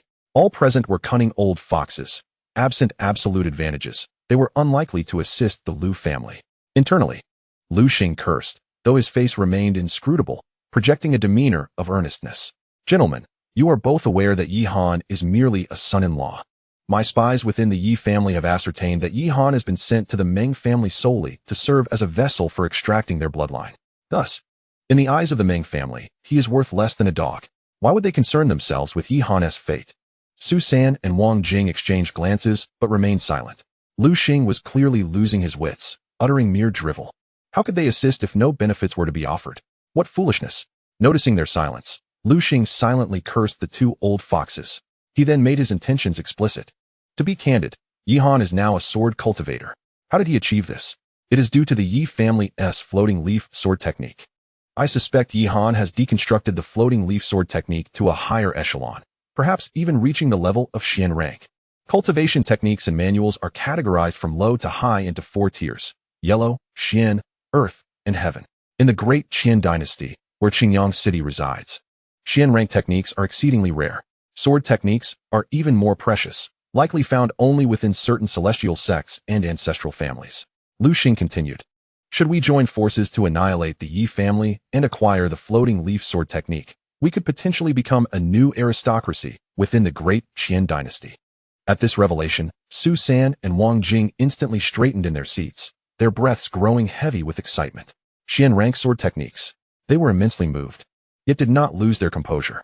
However, after 10 years of integration into the Meng family, Yi Han's ability to decipher such a sword technique might lead to his significant reemployment. If we were to annihilate the Yi family, would the Meng family intervene? Upon hearing this, Liu Xing shook his head with a cold smirk. If he were of true importance, on that day, my Liu family would storm the Yi family, and the Meng family would undoubtedly not remain indifferent. Su San and Wang Jing suddenly found their spirits lifted. Indeed, if that were the case, when the Liu family attacked the Yi family, How could the Ming family refrain from action? The absence of consequences for the Yi family further implies the nature of their relationship with the Ming family. Otherwise, if Yihan sought assistance from the Ming family, would they truly stand idly by? Realizing this, Su San and Wang Jing exchanged knowing glances and nodded fervently at Lu Xing. At that moment, we acquiesced. Meanwhile, in the Ming family, at the city lord's residence, within a pavilion on the back mountain, a familiar figure emerged, the woman who had contended with Yihan for the spiritual herb during the day. She was still dressed in male attire, yet her small mustache had been removed, revealing her stunning beauty. Facing her was a middle-aged man with a somewhat obsequious smile. He was the head of the Ming family, Yihan's father-in-law, and the lord of Qingyang City, Meng Guixiong. Chapter 18. The Fallen Dragon Mountain Range 30 miles outside Qingyang City lies an endless mountain range known as the Fallen Dragon Mountain. It is said that in ancient times, a divine dragon fell here, and the beasts within were tainted by its vengeful blood, transforming into exceedingly ferocious, demonic creatures. Of course, there are also countless precious spiritual herbs. This is a land where risk and reward coexist. This is where herb merchants dare to venture, even at the cost of their lives. However, for over a century, Qingyang City's exploration of the Fallen Dragon Mountain has remained limited to the periphery. Those who venture deeper meet their demise. Even those at the threshold of the Qi Mansion realm are not exempt. Yihan acquired a map from a herb merchant and now followed a stream into the depths of the Fallen Dragon Mountain. The night in the Fallen Dragon Mountain appeared spectral, with the roars of demonic beasts echoing loudly from the depths. Even the most experienced herb gatherers would not dare to enter such depths at night, yet Yihan, in pursuit of the elusive golden beard spiritual vine, could not afford to hesitate. The male and female golden beard spiritual vines coexist symbiotically. If one is harvested, the other will turn to sludge within 7 days. The weak herb gatherer had spent 4 days reaching Qingyang City after obtaining the golden beard spiritual vine. Therefore, time was of the essence for Yihan, and he dared not waste a moment. Rustle, rustle. He climbed among ancient trees and withered vines as if traversing flat ground. Ahead lay the mountain gorge. Following the stream, Yihan soon heard the sound of a waterfall. Moments later, he ascended the cliff, the moonlight casting his silhouette against the dim surroundings, creating a jarring contrast. Something felt amiss. It was far too quiet. So quiet that there was not a trace of insects or small beasts. Here, it was likely that a formidable demonic beast lay in wait. Thus, other smaller creatures dared not show themselves. However, if that is the case, how could the seemingly weak herbalist have gathered the golden beard spirit vine? Yihan furrowed his brows in contemplation. After all, formidable beasts should be able to sense the preciousness of the golden beard spirit vine, and they would guard it fiercely. Nevertheless, having arrived at this juncture, Yihan saw no reason to retreat and continued onward. Suddenly, a gust of wind swept through, carrying with it a nauseating scent of blood. Indeed, it was at least a second-tier beast. The second tier of beasts corresponds to the second realm of martial artists, the opening veins realm. However, the combat prowess of beasts generally surpasses that of martial artists of the same tier. Thus, Yihan remained vigilant, proceeding cautiously. After an indeterminate amount of time, he stumbled upon a massive, blood-soaked shadow beneath an ancient towering tree. It was a unicorn thunder bear. Yihan felt a chill run down his spine. The combat strength of such a beast, once matured, could reach the 3rd tier. According to records, such creatures were typically found deep within the depths of the Fallen Dragon Mountain range, far from the relatively outer regions. However, this colossal beast was evidently gravely injured, and as he peered behind the ancient tree, he gasped in shock. There lay a pile of silverback demon wolves, their bodies in a tragic state, stacked like a small mountain, numbering at least dozens. The strength of the silverback demon wolves was only at the mid-level of the 1st tier. Yet when gathered in a pack, their intimidation factor skyrocketed. Yet, it made no sense for this 3rd-tier unicorn thunderbear to confront 100 silverbacked wolves head-on. Suddenly, a soft, childlike voice called out from beneath the unicorn thunderbear. It was the cub of the unicorn thunder dragon. However, the cub was clearly gravely injured and appeared on the verge of death. Witnessing this scene, Yihan understood that the herbalist had successfully harvested the golden beard spirit vine by exploiting a moment of vulnerability during the mother bear's labor. The unicorn thunder bear's fierce battle with the pack of wolves was likely to protect its cub. Just as he was pondering this, the injured unicorn thunder bear sensed Yihan's presence, its bell-like eyes suddenly turning to him, revealing an unrestrained murderous intent. Yihan's scalp tingled with fear. Clearly, this beast was intent on eliminating him. Despite its injuries, its last-ditch effort would undoubtedly be a ferocious onslaught. Yihan was not foolish enough to confront it head-on. He promptly turned to flee. However, The unicorn thunder bear had no intention of letting Yihan escape, letting out a roar as it lunged towards him. Just then, a flash of silver streaked behind the unicorn thunder bear. It was a severely wounded silverbacked wolf king. It had feigned death to deceive the mother bear. And now it launched an attack, completely overpowering the mother bear, even devouring its cub whole. Damn it! Yihan cursed inwardly. This wolf king also possessed the strength of the late second tier. What kind of hellish place was this that could draw together such powerful beasts? He surmised it was certainly not merely for a single golden beard spirit vine. At that moment, the silver-backed wolf king opened its bloody maw and charged straight at Yihan. It roared, baring its fangs as it lunged for Yihan's head. His head appeared diminutive against the gaping maw of the wolf king, resembling nothing more than a small potato. This wolf king was indeed a fearsome creature. Yet, Yihan remained unperturbed, his mind intensely focused. Seizing the moment, he thrust the blade of his sword toward the beast's abdomen. The wolf king sensed the attack but made no attempt to evade it, having previously clashed with martial artists at the 6th level of the opening veins realm, believing its defenses impenetrable. Thus, it presumed that devouring Yihan's head was a guaranteed victory. However, in the next instant, it felt a chilling sensation in its belly as a gaping wound was inflicted, its innards spilling forth. How could such a diminutive demon wolf withstand my chaotic sword energy? Perhaps in terms of speed, you might have a chance. With a decisive strike, Yihan severed the demon wolf's head, sending it to its final rest. Simultaneously, he scanned his surroundings, pondering the reason behind the fierce struggle between a third-tier terrifying beast and a horde of equally formidable creatures. Was it possible that other rare treasures lay hidden here? Chapter 19. All ruined. Yihan treaded over the scattered corpses, arriving at a valley. In the darkness, even with the moonlight cascading down, the scene remained obscured, akin to the gaping maw of a monstrous beast. It was at the edge of this valley that the herbalist had harvested the golden beard spirit vine.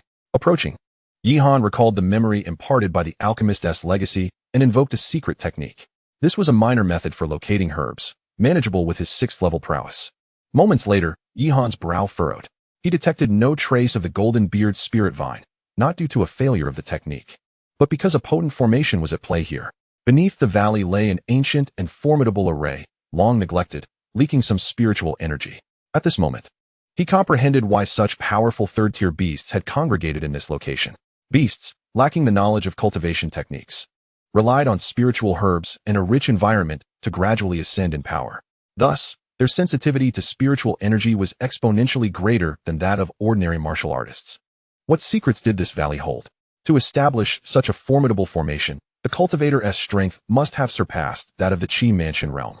Perhaps even greater treasures awaited within. Yihan took a deep breath. Long ago, he understood that the path of cultivation was one of defiance against the heavens. If one encountered opportunities yet failed to seize them, future accomplishments would inevitably be elusive.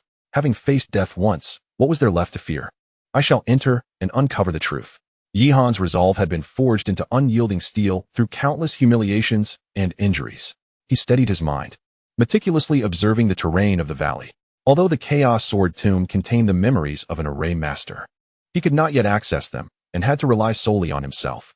At this moment, he analyzed the complex formation of the valley based on an ancient text he had glimpsed in his childhood from his great-grandfather, which detailed the structure of a fundamental array. This ancient formation had been constructed layer by layer, following the contours of the valley. In a moment of clarity, he began to discern certain nuances. His gaze fixated on the valley's layout, gradually plunging him into an extremely esoteric state. Gradually, the icy contours of the mountains reflected in his eyes transformed into ethereal lines, meandering with the essence of heaven and earth. These lines intertwined and constrained one another, layer upon layer, forming an immense array. It was profoundly enigmatic. Yet I discerned its flaw. Yihan marveled deeply. He then cautiously stepped into the valley, traversing with an unusual gait, probing his way forward. Thud, thud.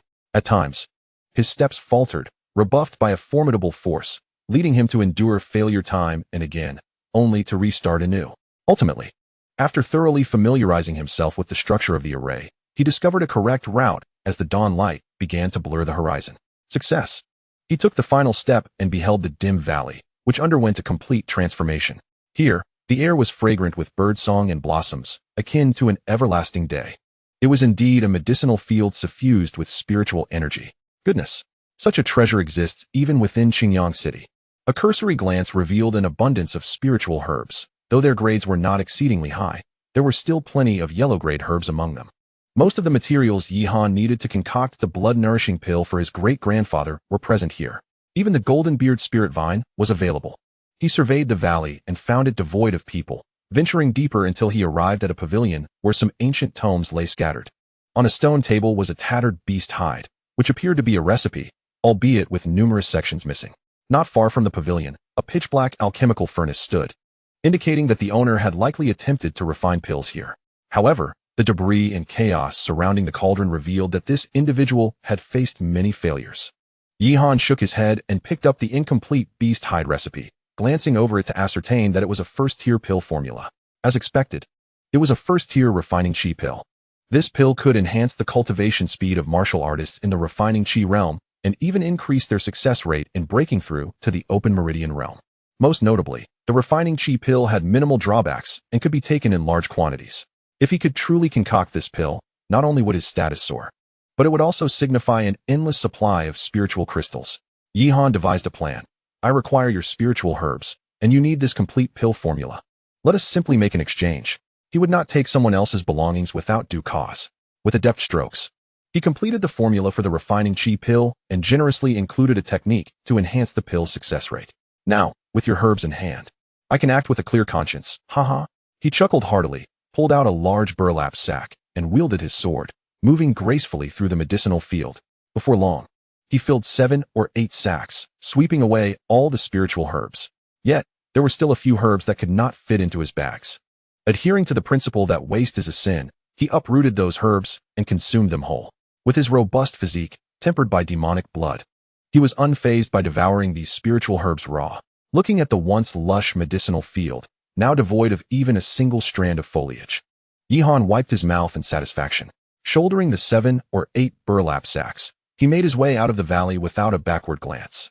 Upon entering, one must persistently strive, yet departing is remarkably simple. As Yihan traversed halfway through the formation, an unexpected pain shot through his foot, causing him to stumble. Lowering his gaze, he discovered a rusted iron sword protruding from the ground beneath him. He drew the exquisite steel sword he had brought from the Yi family, and, with a casual swing, aimed to sever the jutting hilt. You mere obstacle, akin to Meng Qingxue, I shall strike you down. A wisp of sword energy surged forth, and he intended to sheath his sword and depart. However, he found himself momentarily frozen in disbelief. How could such an unremarkable iron sword withstand a fragment of chaotic sword energy? His eyes widened in incredulity. I refuse to be daunted. Yihan unsheathed his sword once more, delivering a flurry of 7 or 8 strikes upon the iron sword. Clang, clang, clang. Sparks erupted as the iron sword was jolted from the earth, utterly unscathed, while Yihan's exquisite steel sword was already marred with numerous nicks. Chapter 20. Dragon Slayer. At this moment, Yihan finally recognized the extraordinary nature of the iron sword. He stowed away his damaged blade and picked up the iron sword, feeling its weight in his grasp. Upon contact with his skin, it seemed he heard a dragon's roar. To his astonishment, the spiritual energy within him surged uncontrollably towards the iron sword. As the energy flowed in, the rust upon the sword began to tremble and fall away, revealing a blade as dark and lustrous as obsidian. The black sword bore no sharp edge. 2 simple, rugged lines were etched along the spine, winding haphazardly. Yet, Yihan envisioned 2 colossal dragons. With a gentle flick of his wrist, he swung the sword, and the chaotic sword energy coursed along its length, cleaving the ground and leaving behind a vast, serpentine fissure stretching into the distance. Astonished, Yihan realized that his casual display of sword energy possessed such formidable power. It was this black sword that amplified his chaotic sword energy. A gasp escaped his lips. This was indeed a spiritual sword. What a treasure he had stumbled upon. He had never anticipated that a sword found casually in the dirt would turn out to be a rare spiritual sword. Spiritual swords are seldom encountered, housing within them a sword spirit. Such an existence is beyond the reach of many sects. Yihan struggled to contain his elation. He had always lacked a suitable weapon, as the ordinary steel sword could not unleash the full potential of his chaotic sword energy. With this sword in hand, his combat prowess would soar to new heights. From this day forth, you shall be known as the Dragon Slayer's sword. Alas, the sword spirit lies in a deep slumber, yet I possess chaotic sword energy. I shall awaken you in due time. He slung the Dragon Slayer's sword over his back and exited the valley. Outside, dawn had broken, and numerous formidable beasts, sensing the demise of the 2 dominant creatures, converged to feast upon the flesh. The dense throng of beasts halted upon spotting Yihan, but in the next moment, they caught the scent of spiritual herbs emanating from his back, and their eyes blazed with avarice. Spiritual herbs, treasures of the earth, were far more enticing than the dissipating flesh. With a collective roar, the myriad beasts surged towards Yihan. Should he fall, those 7 or 8 sacks of spiritual herbs could mean a share for each of them. Yihan snorted coldly and summoned the Dragon Slayer's sword, unleashing a full-powered strike. Whoosh! A blade of sword energy gleamed like a silver moon, piercingly bright even amidst the daylight. Wherever it passed, all the monstrous beasts were cleaved in twain. With a single stroke, it dispatched over 100 ordinary fiends. Come forth. He stood his ground, taunting the remaining beasts, yet these creatures possessed a modicum of intelligence. They understood fear. In a flash, they all fled. Yihan, disinterested in the chase, vanished from the valley in mere moments.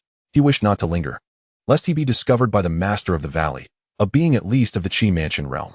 Should a confrontation arise, he was far from confident in his current capabilities. After running a considerable distance, Yihan discovered a relatively secluded cave wherein he could rest. Throughout his journey, he encountered no further beasts, for he had enacted a secret technique upon the burlap sack, concealing the aura of the spiritual herbs within. Such methods were fundamental in the inheritance of the alchemy sage, simple yet highly effective. With a sigh of relief, he laid down the sack and exhaled a long breath of warm air. Earlier, he had consumed a significant quantity of spiritual herbs, and now, the rampant spiritual energy surged through his meridians. Though it could not harm his physique, it required timely cultivation for proper absorption, lest it be squandered. Cross-legged, he began to circulate the ancient demonic qi refining technique. This art was exceptionally forceful. Only due to the tempering of his body with demonic blood could Yihan withstand it. A typical martial artist would likely find their corporeal form shattered after several circulations. As the first cycle commenced, the spiritual energy within him began to circulate at an astonishing speed, causing his bones and flesh to tremble as it voraciously absorbed the chaotic energies from the herbs, leaving behind the essence while the impurities were refined into nothingness. Indeed, the ancient demonic qi refining technique was formidable. Without requiring elaborate refinement, he managed to absorb approximately 50% of the spiritual energy from the herbs. His cultivation progressed from the 6th layer of opening meridians to the 7th layer. At last, he had not wasted too much of the medicinal power. However, had he refined them into pills, the utilization of their potency would have been even greater. He resolved to slowly concoct them upon his return to the Yi family. With these thoughts in mind, he hastily packed his belongings and made his way back to the Yi family. Upon entering his room and placing his spiritual herbs in order, he was soon met by Yi Qingshan, who appeared in a state of great urgency. "Second uncle, what troubles you?" Yihan inquired, brow furrowed. Yi Qingshan's expression was grim, and with a heavy sigh, he replied, "Yihan, you must leave the Yi family at once. We have received word that the Lu family, the Su family, and the Wang family have joined forces." Yihan's brows knitted tighter. Was it not cowardly to call for assistance when they could not contend alone? Did those families wish for their own destruction? Yi Qingshan shook his head. "Their objective is clear. They aim to seize the sword techniques you possess. They have already assembled hundreds of elite warriors, making their way towards our family. If you do not depart now, it will be too late. Go quickly, take your sister, and leave via the back roads of Qingyang City. I have arranged for disciples to scout the area. We will hold them off. The future of the Yi family rests upon you." Yihan felt the sincerity in Yi Qingshan's words and resolutely replied, "Second uncle, I shall not flee. If I do not leave, none shall. Let those individuals come forth. Should they dare to approach today, the Yi family shall be their final resting place." Chapter 21, The Pill Saint and Pill Fire. Yihan, my second uncle is aware of the prowess of your sword techniques. However, at present, the 3 major families have united, and there are 6 or 7 individuals at the opening vein realm. The old patriarch, sighing deeply, is in a dire state. Yihan's heart sank at the thought of his great-grandfather. What has happened to him? Take me to see him. Yihan felt a surge of concern. From Yi Qingshan's expression, he could discern that his great-grandfather's condition was grave. What is going on? He should still have a few days left, shouldn't he? Contemplating, Yihan arrived at the secret chamber. As he approached the door, he sensed a thick aura of death. "Hana, you have arrived? Come quickly." Yi Wuhai spoke, only to be interrupted by a fit of violent coughing. Yihan pushed the door open and saw Yi Wuhai's face marked by the pallor of death, though he still mustered a smile. Yi Qingshan, standing nearby, added, "The old patriarch, upon hearing that the 3 major families have conspired against our Yi family, became overwhelmed with anger, worsening his condition." His words were rather tactful, but Yihan saw through it. Without external intervention, his great-grandfather would not survive another 2 hours. Quickly, summon all the spiritual herbs from my room. Yihan noticed the alchemical furnace his great-grandfather had procured in the chamber, and hope surged within him. Yi Wuhai waved his hand gently, affectionately patting Yihan's hand. Honor, there is no need to fuss. I am aware of my own condition. Aside from those potions that are of no market value, no one can save me. He exchanged a knowing glance with Yi Qingshan. Qingshan, you may step outside. I have some matters to discuss with Yihan. Yi Qingshan nodded, hesitated momentarily, then made his way to Yihan's room. For reasons unknown. Even though he felt the old patriarch was beyond salvation, he still harbored an inexplicable trust in Yihan. Come, let us retrieve all the spiritual herbs from Yihan's room. Upon seeing the 7 or 8 sacks in Yihan's chamber, they were momentarily taken aback.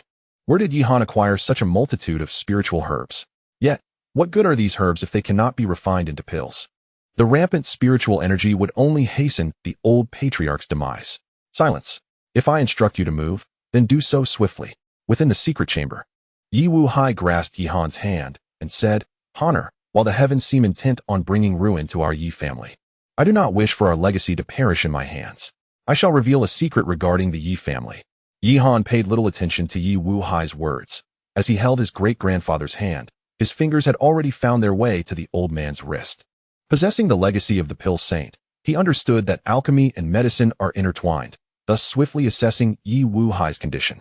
The secret technique he practiced forced spiritual energy into obscure meridians. Had he managed to break through to the Qi Mansion realm, the purification of his physical body during the breakthrough would have entirely resolved the issues left by the opening of these minor meridians. However, Yi Wuhai had failed. The multitude of tiny meridians he had opened became a tremendous burden instead. These minute meridians were the source of the deathly aura within him. His lifeblood was dwindling, unable to suppress the deathly energy, leading him to the brink of exhaustion. Great-grandfather, please remain silent. I can still save you. Yihan interjected, cutting off Yi Wuhai's words. The latter sighed with a bitter smile. I know you cannot bear to part with great-grandfather, but as I mentioned, without those precious and invaluable elixirs, it is impossible to prolong my life. Yihan shook his head resolutely. Great-grandfather, trust me, I will surely cure you. Yi Wuhai was about to say something further when Yi Qingshan and others brought forth the spiritual herbs. Upon seeing the 7 or 8 bags of herbs, even the exhausted Yi Wuhai widened his eyes in disbelief. Honor, where did you acquire these spiritual herbs? He could not help but inquire. Yihan remained silent, meticulously selecting the herbs to concoct a life-prolonging elixir for his great-grandfather. At that moment, the most crucial aspect was to assist his grandfather in achieving a direct breakthrough. By doing so, the elevated spiritual energy would completely heal the injuries sustained from his cultivation methods. With this thought in mind, Yihan gathered the necessary herbs and approached the alchemical furnace. Seeing that Yihan was not heeding his advice, Yi Wuhai sighed. While you concoct the elixir, you must listen to me. The secrets of the Yi family must not be buried. In truth, he did not believe that Yihan could successfully refine the elixir. He had previously harbored a glimmer of hope in searching for spiritual herbs, but upon reflection, he had relinquished that hope. The spirit crystals spent on procuring the herbs would be better reserved for Yihan, for within the entire Qingyang city, no one possessed the ability to concoct elixirs. Alchemists were a rare breed, even among the various sects. Just then, a soft sound echoed, and he felt an intense heat radiate from the chamber. Turning around, he was left utterly speechless. Yihan sat cross-legged before the alchemical furnace, with a swirl of white flames emanating from his fingertips. Could this possibly be the alchemical fire? Yi Wuhai's voice rose in pitch. Such a phenomenon existed solely in ancient texts and legends. It required at least a third-tier alchemist to manifest it. Great-grandfather, do you now believe that I can refine elixirs? Please, do not speak. Focus all your energy on sustaining your life. I will surely save you. At that moment, Yi Wuhai was so overwhelmed with emotion that he could only nod vigorously. Yihan, fully focused, laid out the required herbs before him, and as his gaze swept across, all the properties and pharmacology of the herbs surged forth in his memory. Let us begin. Without hesitation, Yihan sequentially cast the herbs into the furnace in batches, utilizing the alchemical fire from the legacy of the alchemy sage to swiftly catalyze the herbs.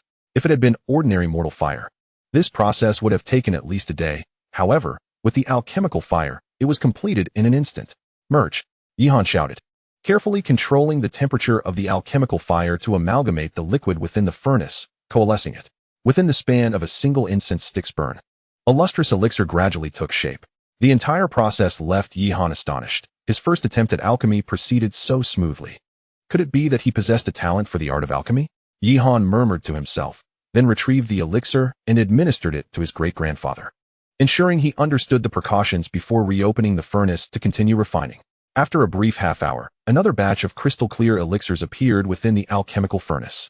Upon witnessing the scene, Yihan exhaled in relief. With these elixirs, the strength of his kin could undoubtedly ascend to a higher echelon. Contemplating this, he summoned Yi Qingshan and the others from outside, presenting the meticulously crafted pills to Yi Qingshan. Distributing these potions among the martial artists of the Qi refinement realm within the clan would enable them to break through from 1 to 3 levels in a short span. Yi Qingshan stared at the elixirs in disbelief, exclaiming, "Yihan, this cannot be possible." At that moment, 2 youths, both at the 5th level of Qi refinement, emerged behind Yi Qingshan. "We believe in Yihan," they declared, eagerly seizing the elixirs from Yi Qingshan's hands and swallowing them without hesitation. As the pills entered their systems, pure spiritual energy erupted within their Dantian, and, with the operation of their techniques, they shattered the barriers of their cultivation. Indeed, a breakthrough. Everyone was astounded. Merely consuming 1 elixir propelled them from the 5th to the 7th level of Qi refinement. Moments later, all the martial artists within the Qi refinement stage of the Yi family had ingested Yihan's elixirs, each achieving breakthroughs. After consuming the pills, they exerted their utmost to circulate their techniques, striving to absorb every ounce of the energy, particularly the uncles and aunts at the 8th and 9th levels, who endeavored to reach the pinnacle of Qi refinement or even open their meridians. Today we have an abundance of elixirs. Prior to the arrival of the 3 great families, let us achieve significant breakthroughs. Yihan had concocted numerous Qi refinement pills and meridian opening pills, producing several hundred elixirs in total. On average, each martial artist at the Qi refinement stage consumed more than 3 pills. Initially, there were reservations, concerns that the potency of the elixirs might be insufficiently pure, potentially clogging their meridians. However, after consuming the first pill, they realized the exceptional purity of Yihan's concoctions. Even after consuming several, no adverse effects manifested. Yihan also consumed a few meridian opening pills. However, having just broken through to the 7th level of meridian opening the previous night through the formidable ancient demon Qi refinement technique, he was unable to achieve another breakthrough. Nevertheless, his spiritual energy had become significantly denser. Yi Qingshan sat cross-legged, channeling his technique. He had been stuck at the 9th level of Qi refinement for several years. Yet after consuming the first Qi refinement pill, he successfully broke through to the meridian opening realm. Shortly thereafter, 2 more uncles attained the same breakthrough. A wave of exhilaration swept through the crowd. Alongside Yihan, the Yi family now boasted 4 martial artists at the meridian opening realm.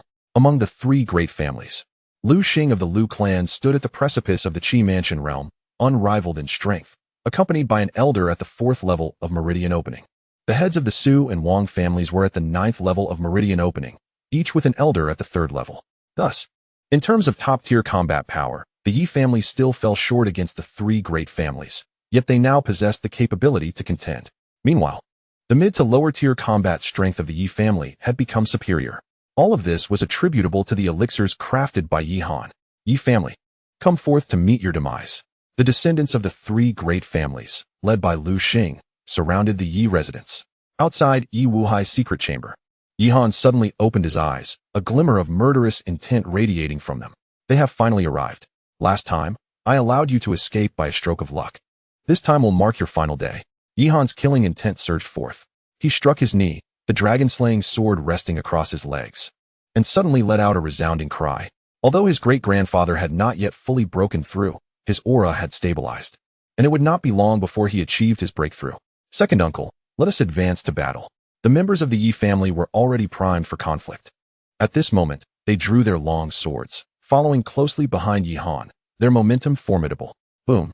The gates of the Yi residence were shattered by the 3 great clans, leaving a trail of destruction in their wake as they slaughtered 4 or 5 Yi family guards, charging recklessly toward the ancestral hall. Yihan, is it you?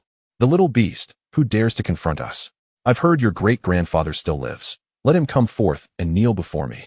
A contemptible son-in-law has taken the lead in seeking death. What a farce. Today, the 3 great clans shall wash the Yi family in blood. Ha. Su San and Wang Jing regarded the approaching Yihan and his companions with disdain. Lu Xing stepped forward, sneering, Yi Han.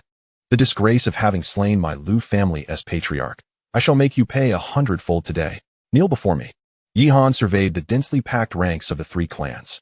Dozens of Qi refining warriors and 6 or 7 meridian opening practitioners. Previously, they could have easily crushed the Yi family, but now the Yi family's Qi refining warriors were nearly their equals. Though the three clans had more meridian opening practitioners, Yi Han was confident he could hold them off. If only he could wait for his great-grandfather to emerge, these foes would pose no threat. Lu Xing, unable to defeat us, you resort to gathering this rabble? Do they truly believe they can annihilate my Yi family? Lu Xing retorted coldly, Boy, do not be so arrogant. Your previous victory was merely luck. Today, we shall surely destroy your Yi family. But in the next moment, his expression shifted abruptly. His gaze fell incredulously upon Yi Qingshan within the Yi family's ranks, realizing that this once stagnant warrior, trapped at the 9th level of Qi refinement for years, had unexpectedly broken through to the meridian opening realm. Yi Qingshan, when did you attain this breakthrough? Moreover, he was not alone.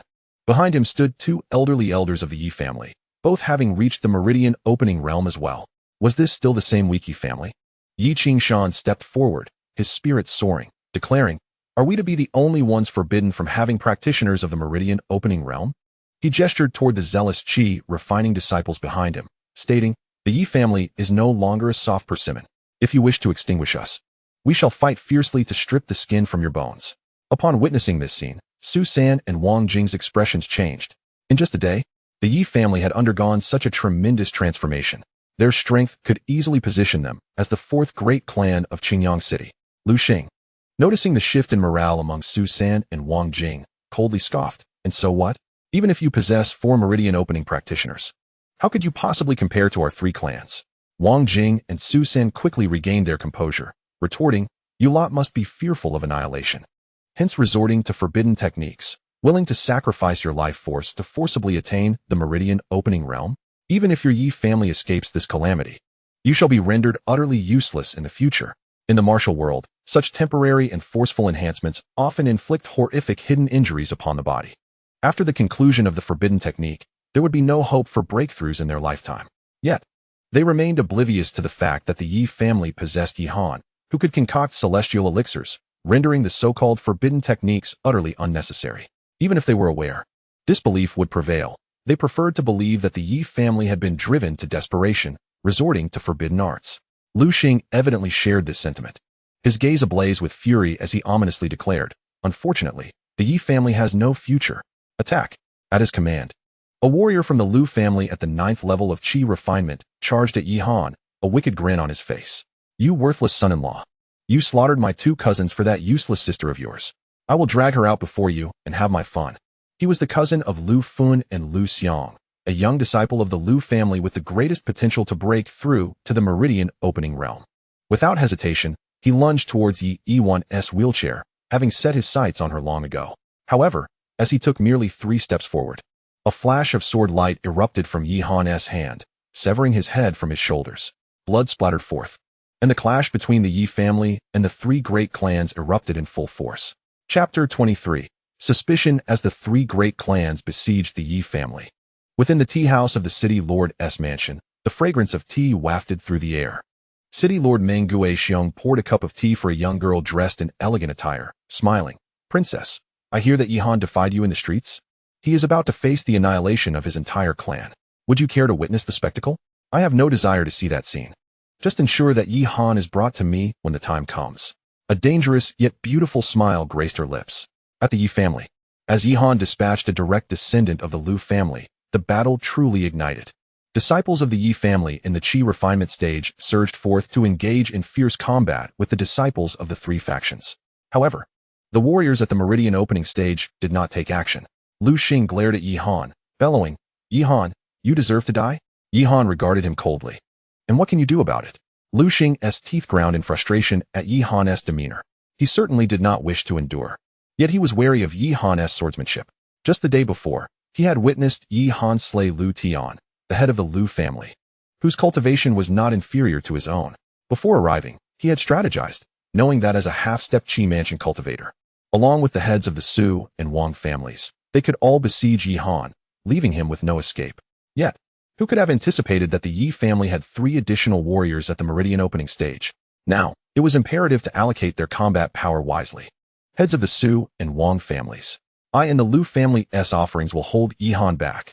You 2 families, with your 6 warriors at the Meridian opening stage, along with another from the Lu family, swiftly eliminate Yi Qingshan and his 2 companions.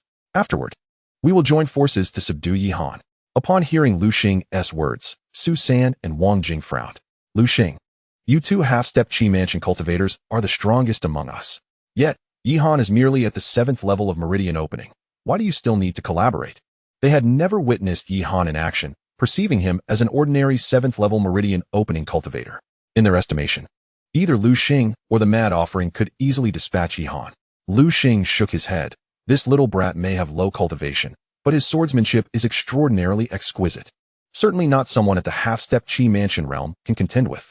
If you doubt it, once we annihilate the Yi family and acquire their floating leaf sword technique, you shall realize that the old man speaks no falsehood. Observing that Su San and Wang Jing still harbored some skepticism, he reluctantly recounted the tale of Lu Tian's demise at the hands of Yihan's sword. At this revelation, the 2 family heads finally placed their trust in Lu Xing's words. So that is the case. No wonder you are so determined to obtain the Yi family's sword technique. Rest assured, we shall handle those few in the Meridian opening realm from the Yi family. The 3 family heads swiftly divided their tasks. Lu Xing and the madman advanced towards Yihan, while the remaining 5 martial artists in the Meridian opening realm charged towards Yi Qingshan and his companions. You 3, who forcibly elevated your realms, shall meet your demise. They regarded Yi Qingshan and the others with disdain, convinced they were merely leveraging forbidden techniques to artificially enhance their strength. However, upon engaging in combat, they immediately sensed something amiss. You 3 are not utilizing forbidden techniques. Instead, you are genuine martial artists in the Meridian opening realm. They found it hard to believe. If it is not forbidden techniques, then how did these 3 warriors break through to the Meridian opening realm? It is well known that Yi Qingshan and his companions had been trapped in the Qi refinement realm for quite some time. Yi Qingshan wore a cold smile, remaining silent. When suddenly, Wang Jing slapped his forehead with realization. I understand now. Is it the Meng family? Yihan is a son-in-law of the Meng family. Did they secretly support the Yi family, using precious herbs to forcibly elevate their realms? How many precious herbs would it take to elevate 3 martial artists to the Meridian opening realm? The Meng family, fearing our 3 great clans, is willing to incur great costs to weaken the Yi family and reap the benefits. They were unaware that Yihan possessed the ability to concoct elixirs. Thus, the notion of the Meng family's clandestine involvement was the only explanation they could conceive. In that moment, the members of the Su and Wang families hesitated. If this were indeed the Meng family's scheme, they could not fall into their trap, but must strive to preserve their strength. Only the members of the Yi family knew that all breakthroughs were solely due to Yihan's efforts. Among the Yi family crowd, Yi Yuan sat in her wheelchair, watching her brother's tall figure, her heart swelling with pride. Meanwhile, Lu Xing discerned the hesitation of the 2 family heads and felt an urgent sense of alarm. Gentlemen, even if they have colluded with the Meng family, so what? Today, having formed an alliance, we must eradicate the Yi family. Once we acquire the Yi family's sword technique, even the city lord's manor will be powerless against us. So do not waver. Eliminate Yihan, annihilate the Yi family. Yet, just as Lu Xing's voice faded, an overwhelming aura erupted from the Yi family's ancestral hall. Yihan's expression brightened. With keen perception, he instantly realized that his great-grandfather was on the verge of successfully breaking through to the Qi Mansion realm. If he succeeds, he will become the first Qi Mansion realm powerhouse in Xingyang City. Once he emerges, he will undoubtedly dominate the 3 family heads. The 3 family heads also sensed that aura but failed to detect the breakthrough's momentum, believing Yi Wuhai was merely struggling in a desperate fight.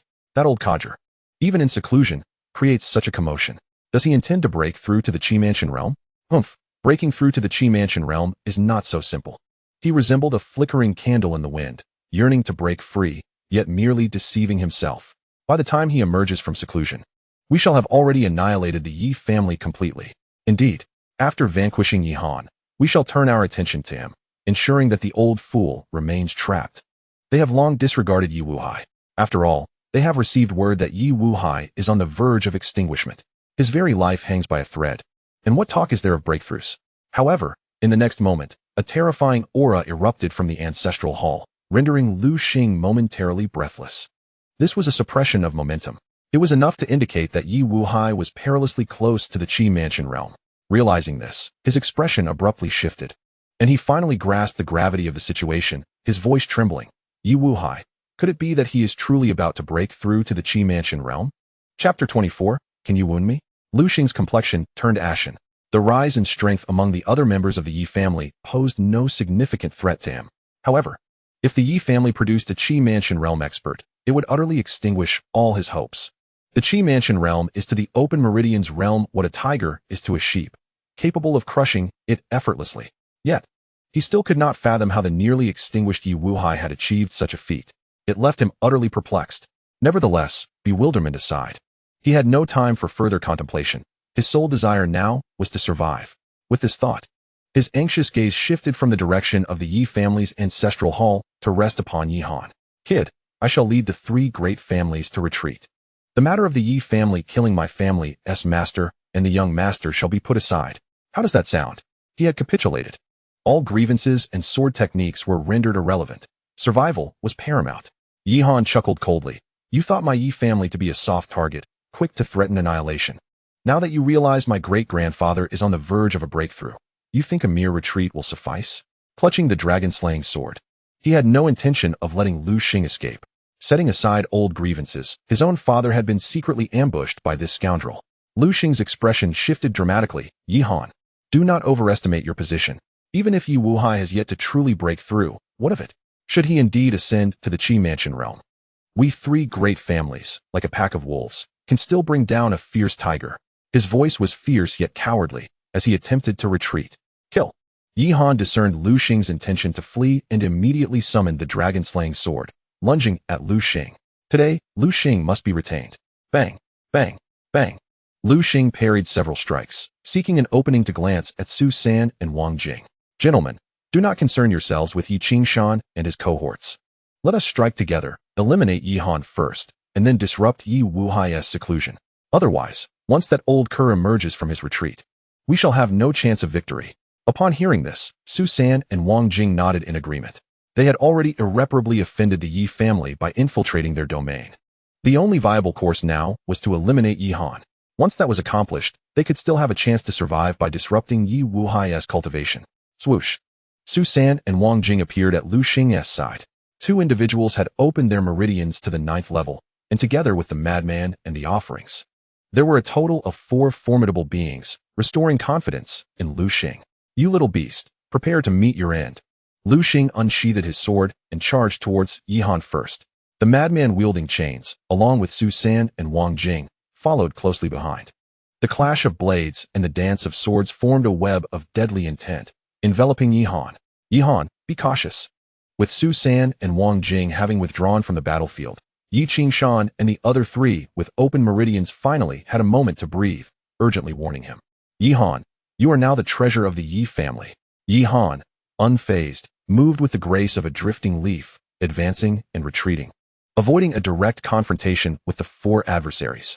All he needed to do was buy time until his great-grandfather emerged from seclusion. Then everything could be resolved. You little beast. If you have the ability, don't hide. Lu Hong and the others realized that Yi Han was merely stalling for time, waiting for Yi Wuhai to re-emerge. Surround him. As seasoned warriors, they quickly adapted their tactics upon recognizing Yi Han's intentions, attacking from all 4 directions simultaneously to constrict his movement. As expected, this maneuver proved effective. Even with Yi Han's profound agility, he found himself in a precarious position. At this moment, he could not afford a single misstep. Otherwise, a mere graze could leave him gravely injured and devoid of any chance of survival. Yi Han is finished, though his swordplay was dazzling. It had only allowed him to withstand a few attacks at the outset. Now, death loomed near. Some opportunistic warriors from Qingyang City had already scaled the high walls of the Yi family amidst the chaos, unwilling to miss the tumult of the 4 clans' conflict. Poof! Cornered by the 4, Yi Han reluctantly took Lu Xing's strike head-on, causing his blood to surge violently, and he spat out a mouthful of blood. In that moment of slowing down, the other 3 lunged towards the opening in Yi Han's defenses. However, in the nick of time, a tremendous sword aura surged forth, cleaving through the air from behind the assailants. What audacity for the 3 great families to conspire against a mere descendant of the Yi family. This powerful strike was delivered by Yi Wuhai, who had successfully broken through. Arriving just in time, he rescued Yihan before his sword aura even arrived. The fierce wind it generated stung Lu Xing and the others' faces painfully. Yi Wuhai had emerged from seclusion. Terrified, they momentarily forgot about attacking Yihan, scrambling to evade the impending strike. Turning around, they beheld an elderly man wielding a sword, his gaze as frigid as ice. It was indeed Yi Wuhai. He had truly ascended to the Qi mansion realm. In an instant, the faces of the four turned ashen. Senior Yi, this is all a misunderstanding. Su San and Wang Jing immediately apologized, seeking to distance themselves from the conflict. However, the only response they received was a single sword strike. Clang. The four joined forces with all their might, barely managing to block Yi Wuhai's strike, while the others attempted to flee. Yet, Lu Xing noticed something amiss. Wait. Although Yi Wuhai exudes the aura of the Qi mansion realm, he also harbors a formidable, deathly energy within. His strength may not be as terrifying as we imagined. Lu Xing's words rang true. Within Yi Wuhai's body lay hidden injuries to his meridians. After breaking through to the Qi mansion realm, most of his spiritual energy was devoted to nurturing those wounds. Thus his current strength could only be half of its potential. Lu Xing seemed to have found a glimmer of hope for survival and quickly declared, at this moment, if we fight to the death, we may still have a chance. Su San and Wang Jing exchanged glances and nodded resolutely. Given the circumstances, the Yi family would not let them off the hook. It was better to engage in a desperate battle, perhaps granting them a slim chance of survival. Lu Xing glanced at the bloodied corner of Yihan's mouth and coldly stated, Yihan is already gravely injured. I will deal with him first. Then regroup with you to confront Yi Wuhai together. Swiftly, Su San, Wang Jing, and the madman from the Lu family positioned themselves before Yi Wuhai. Lu Xing grinned maliciously, advancing menacingly toward Yihan. Yihan, I shall send you on your way. He cackled as he swung his sword with full force toward Yihan. Yihan raised his sword to block the attack. In the next moment, the two blades clashed, sending forth blinding sparks. A resounding boom echoed as Lu Xing's sword was violently knocked from his grasp. How is this possible? Lu Xing exclaimed, staring at his hand, his palm mangled and bleeding. Observing Lu Xing's astonishment, Yihan sneered. Four of you working together indeed makes me wary, but what gives you the audacity to believe you can kill me alone? Chapter 25. Young Master Yi, we were wrong. Lu Xing, today we must settle this matter. Yihan chuckled coldly, a chilling murderous intent radiating from him. In an instant, he thrust the dragon-slaying sword towards Lu Xing. You little beast, I will fight you to the end. Lu Xing roared, charging at Yihan. Thunder rumbled from the palm of Lu Xing, whose mastery of the thundercloud palm surpassed even Lu Tian's. With a mere flick of his wrist, the stones beneath him shattered instantly. Simultaneously, he bit down on his tongue to draw forth blood, employing secret techniques to forcibly amplify his power. Yihan let out a cold laugh, seeking death. With his strength at the 7th level of meridian opening, and bolstered by the unique nature of his technique and the refinement of demonic blood, his physical prowess was certainly not inferior to Lu Xing's. Moreover, he possessed the awakened chaos bloodline and the unfathomable chaos sword soul. With a swift motion, as Yihan's words faded, the dragon-slaying sword sliced through the air, gracefully evading Lu Xing's thundercloud palm and striking fiercely across his face. A deep gash opened from his mouth to his ear, spewing forth blood. Ah, Yihan, you shall pay for this. Lu Xing roared in a fury, losing all semblance of reason. Yet no matter how he tried, he could not land a blow on Yihan. Instead, Yihan's sword continued to pierce his face, leaving him in a pitiful state, bloodied and torn. With another thrust, Yihan severed half of Lu Xing's face, exposing teeth and gums to the open air. The onslaught did not cease. The dragon-slaying sword pierced through his legs, leaving Lu Xing utterly incapacitated as he knelt before Yihan, bowing his head in apology. I cannot go on. Yihan, I was wrong. I should not have taken action against your Yi family. Please spare me. Yihan coldly chuckled as he approached, saying, if apologies had any value, why would I need this sword? Lu Xing realized that Yihan had no intention of letting him off the hook. In a moment of desperation, he recklessly poured out his life force, channeling his spiritual energy with ferocity. Then I shall take you down with me, he roared as he charged forward. Yihan swiftly shifted his position and appeared behind him. With a sickening thud, a severed head fell to the ground. At that moment, the surroundings fell into an eerie silence. They were stunned by Yihan's prowess. Lu Xing, a renowned powerful figure for many years, had met his demise at the hands of a mere despised son-in-law. Who would believe such a tale? With a clang, the guards of the three major families stood in shock, particularly those from the Lu family, some even losing their grip on their weapons in disbelief. Lu Xing was their backbone, and with his brutal defeat, their fighting spirit evaporated. Meanwhile, Su San and Wang Jing also found themselves at the mercy of Yi Wuhai's sword. Suffering grievous injuries, they abandoned all pretense of resistance, disregarding their status, and fell to their knees. Yi clan's elder, please show mercy. We were misled by Lu Xing, which led us to commit foolish acts against the Yi family. To atone for our mistakes, I am willing to ally with the Yi family to annihilate the Lu family. If only you would spare our lives. Regret consumed them. If not for their greed for the Yi family's sword techniques, how could they have fallen to such depths? As they spoke, a command was issued, ordering all Su and Wang family guards to turn and attack their allies in the Lu family, leading to a catastrophic rout filled with cries of despair. The Yi family was utterly drenched in the blood of the Lu clan. A scout hurriedly slipped away into the crowd, making his way towards the city lord's mansion. Inside, Meng Guixiong was enjoying tea with a woman disguised in male attire. Moments later, the scout burst in, exclaiming in panic, "It's bad. It's terrible." Meng Guixiong slammed his palm on the table. "What is causing such a commotion? Has the Yi family been bloodied, and you failed to bring Yihan back?" This was the only possibility he could conceive. Otherwise, why would the scout be in such a state? The scout shook his head, stammering, "No, my lord." Meng Guixiong frowned.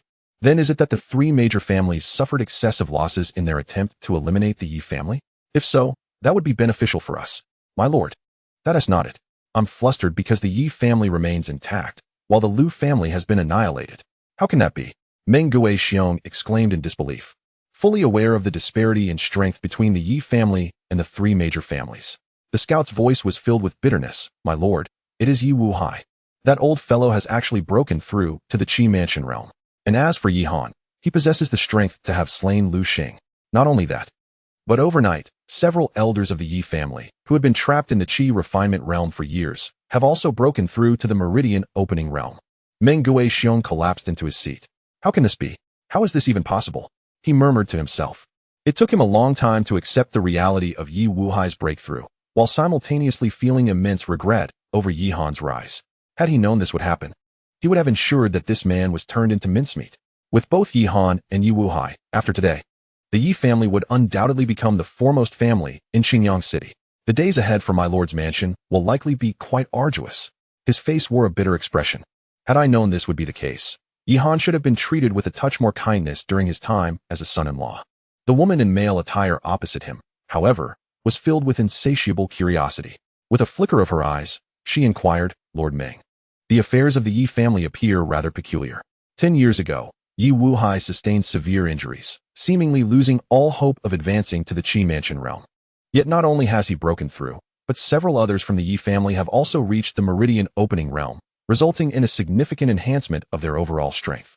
Outsiders speculate this is linked to the city lord's residence, yet we have done nothing to provoke such a transformation."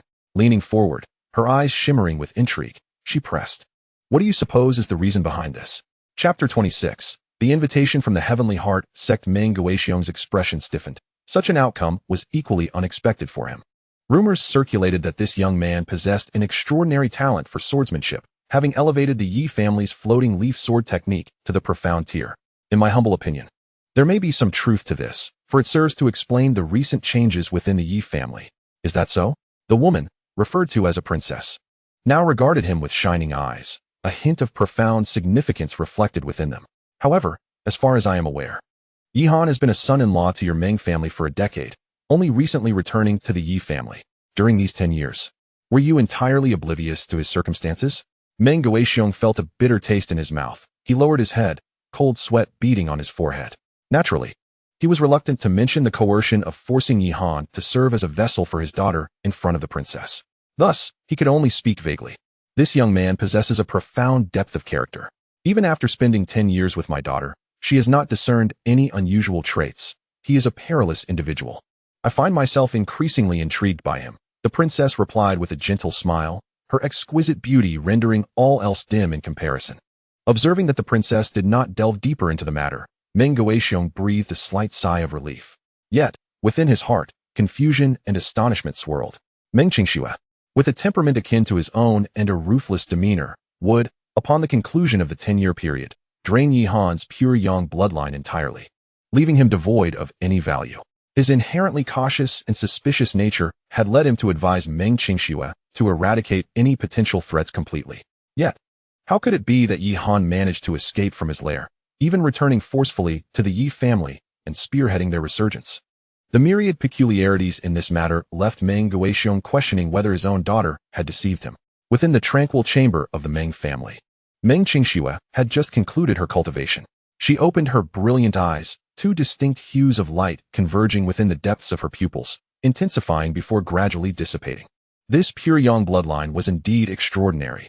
Not only had it perfected the evolution of my Nineteen bloodline, but it had also brought about a remarkable transformation in my innate talents and capabilities. In less than 3 days, I can already faintly sense the opportunity for a breakthrough. This has arrived even earlier than I anticipated. I owe my gratitude to that waste of a man.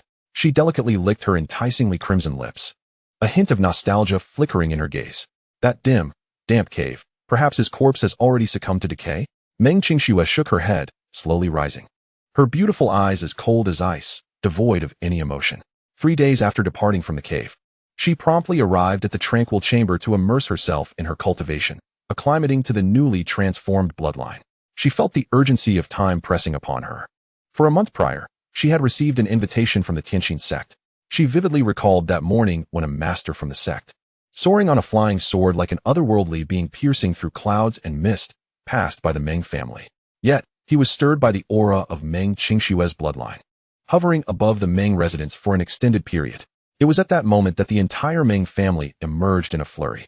She witnessed her father, the esteemed lord of Qingyang City, a figure of immense stature in the eyes of outsiders, now appearing as humble as a stray dog, wearing a fawning smile as he welcomed the sect's master, fearful of provoking any displeasure. The master's demeanor remained cold, his voice thunderous as if the heavens were pronouncing the fate of the Meng family. This young woman possesses extraordinary talent and an exceptional bloodline. Should she step into the realm of meridian opening within 2 months, she can bring my token and ascend the mountain to the Tianqin sect. At that time, I shall personally take her as my disciple. With that, he cast not a glance at Meng Guoxiong, his grand sleeves billowing as he departed leisurely. His presence was as fleeting as the wind, akin to a celestial being descending to the mortal realm. Meng Guoxiong, overwhelmed with gratitude, knelt to see him off, accompanied by the other esteemed members of the Meng family. Despite never receiving a direct gaze, he understood that the opportunity to transform the fate of the Meng family had arrived. The Tianqin sect, a celestial lineage and the pinnacle of sects within Luoyuan County, would elevate her like a carp transforming into a dragon, ensuring a smooth journey along the path of martial arts without further hindrance. Meng Qingxue's expression was resolute as she murmured to herself, regardless of the circumstances, she must swiftly break through to meridian opening and become a disciple of the Tianqin sect. Upon realizing her eligibility to join, the once humble Qingyang City appeared to her as a dilapidated village, no longer worthy of her regard. Exiting the tranquil chamber, she was drawn to the commotion within the estate. What was happening? She seized a servant, furrowing her brow as she inquired. Miss, it's dire. While you have been in seclusion these past days, the 3 prominent families of the city have united against the Yi family. The servant, startled, lowered his head upon recognizing Meng Qingxue's countenance. Oh, hearing this, a flicker of intrigue crossed Meng Qingxue's face. What is the current situation of the Yi family? Have they been annihilated? Her gaze was indifferent. The past decade spent alongside Yi Han felt like a fleeting memory, scarcely worth her concern. Upon learning of the Yi family's crisis, she regarded it with the detachment of an outsider, her heart untroubled. No, miss, you are mistaken. The Lu family, as the orchestrator of this assault on the Yi family, has already been destroyed. Even the Su and Wang families have submitted to the Yi family, collectively devouring the remnants of the Lu family's territory. The Yi family now stands at the pinnacle, a colossal entity within the city that we cannot recklessly provoke. Boom. The servant's revelation struck Meng Qingxue like a thunderclap, momentarily rendering her dazed. After a substantial pause, she regained her senses, her heart profoundly shaken by the unexpected turn of events. Faced with the onslaught of 3 formidable families, how could the Yi family possibly have survived? Is it conceivable that the old patriarch of the Yi family still lives?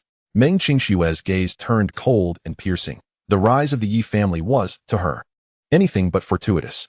After all, it was due to the coercion from her Meng family that the Yi family had sent Yi Han to become a son-in-law. Indeed, Yi Wuhai of the Yi family had not perished and had even made significant advancements in strength, a servant reported in a hurried tone. Humph, I knew it. The Yi family truly possesses remarkable luck, managing to cling to life. Meng Qingxue sneered. However, it was not Yi Wuhai who killed Lu Xing. The head of the Lu family, but rather Yihan. At this revelation, Meng Qingxue was utterly speechless. Her eyes widened in disbelief, and her delicate hands, akin to iron pincers, gripped the servant's shoulders fiercely, causing his bones to creak under the pressure. You mean Yihan? He is alive? Observing the servant succumb to unconsciousness from the excruciating pain, Meng Qingxue callously tossed him aside like a lifeless dog. She gazed into the distant sky, her expression a tumultuous blend of complexity and indifference. Yihan, you have actually survived? Chapter 27. Subjugating two great families in the Yi family's conference hall. Yihan sat imperiously at the head of the table, his demeanor one of cold detachment. Contrarily, Yi Qingshan, the current clan leader, stood solemnly beside him, resembling a sentinel in service to Yihan. The upper echelons of the Yi family were seated around the table, their eyes sharp as swords, converging upon the two obsequious figures at the center of the hall. Esteemed lords, the elite of the Lu family have all perished. Now is the opportune moment to devour the remnants of the Lu family. We should set forth promptly and annihilate them, Su Sen declared with a humble smile. Indeed, chimed in Wang Jing. The remnants of the Lu family still linger. Time is of the essence, and we must not allow them to escape. What is the rush? Yihan interjected coolly. His fingers lightly tapped the armrest, creating a rhythmic cadence that resonated like a heavy hammer upon Su San and Wang Jing's hearts, causing them to tremble. The Lu family is vast and entrenched. Uprooting them is no trivial task. Furthermore, I have already dispatched individuals to monitor and seal off the Lu family. Should there be any sign of movement, it shall be relayed to me without delay. Your astute mind is commendable, my lord, Su San replied hesitantly. Consume this. I can spare your lives, Yihan stated coldly. With a casual flick of his wrist, two wooden boxes were tossed before Su San and Wang Jing. Within each box lay a brilliantly colored pill, the quality evident from its mere appearance. May I inquire? My lord, what is this pill? Wang Jing managed to force a strained smile, hesitant to take it. This is a concoction I casually refined, infused with a trace of cold venom. Let us call it the cold venom pill. Upon ingestion, within 7 days, the cold will invade your veins, freezing your internal organs, ultimately leading to a painful demise. Thus, every 7 days, you must procure an antidote from me. Otherwise, prepare to handle your own affairs. Yihan revealed, his tone devoid of any pretense, flat and unyielding. What? Su San and Wang Jing were left utterly dumbfounded. Isn't Yihan a sword cultivator? When did he acquire the skill of alchemy? Moreover, once one ingests this cold poison pill, will they not be forever at his mercy, subject to his whims?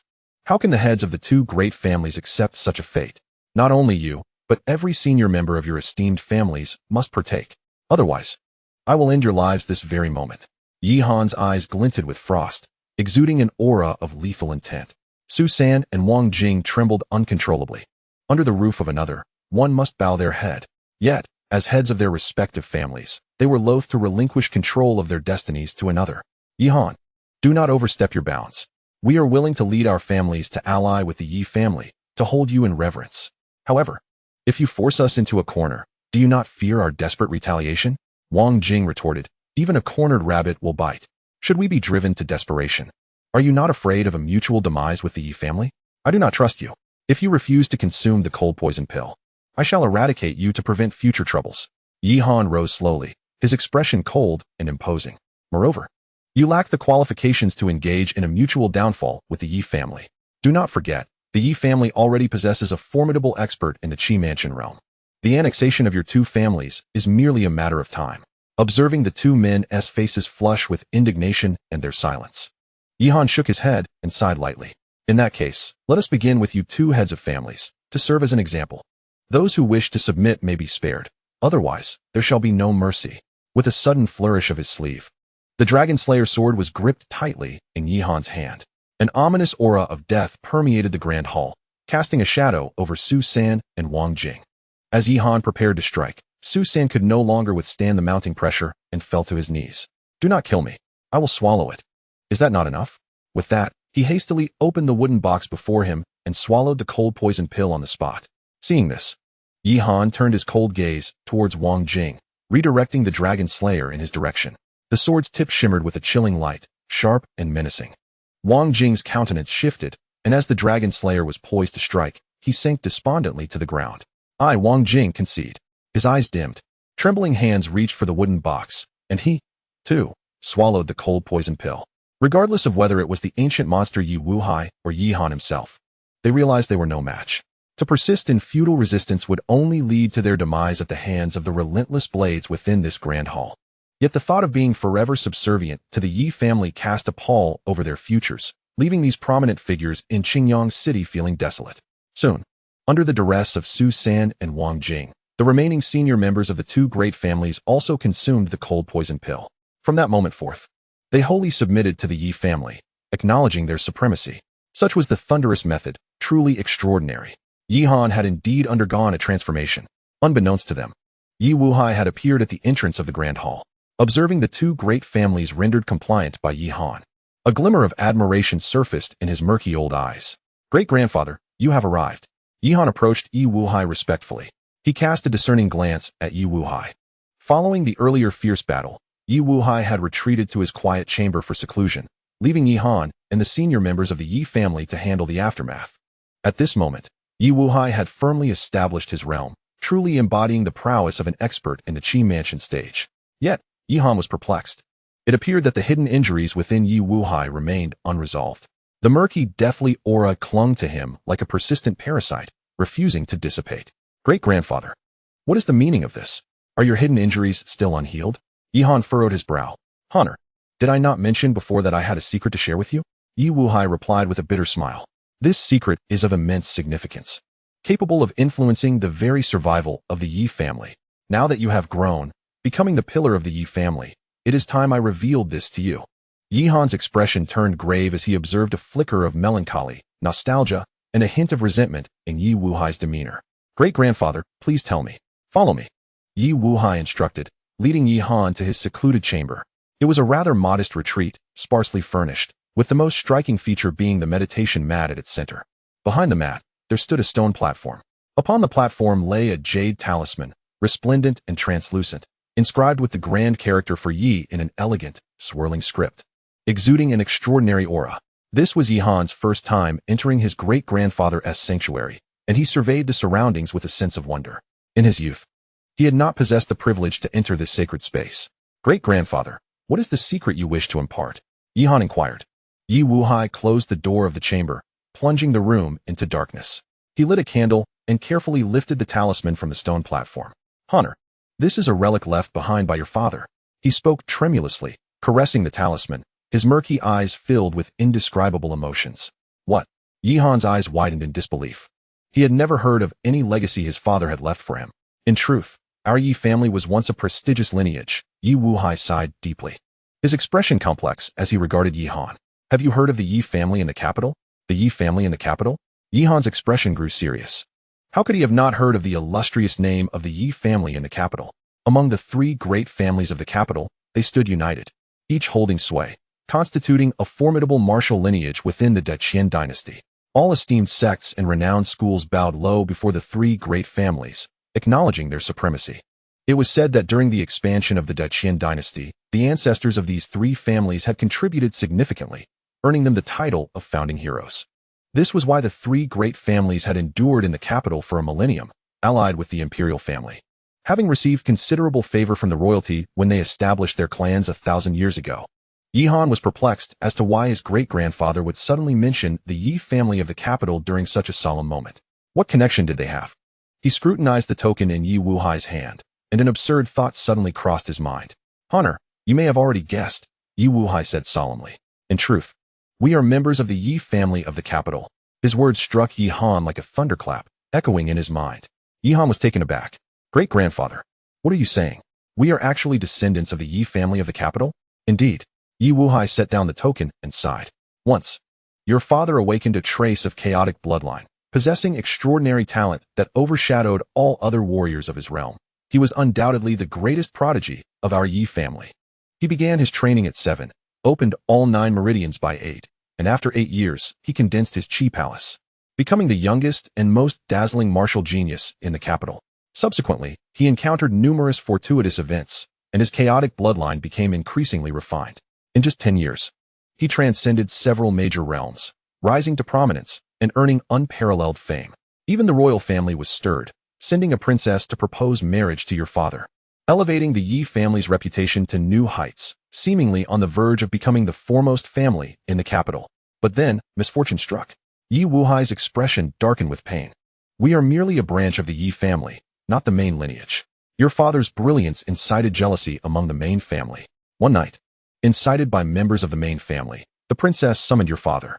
No one knows what transpired that night, but shortly after your father left, your grandfather was found dead in his room, silently, without a single wound on his body. The coincidence was too great. Upon learning of this, your father went to confront the main family the next day, but he too vanished without a trace.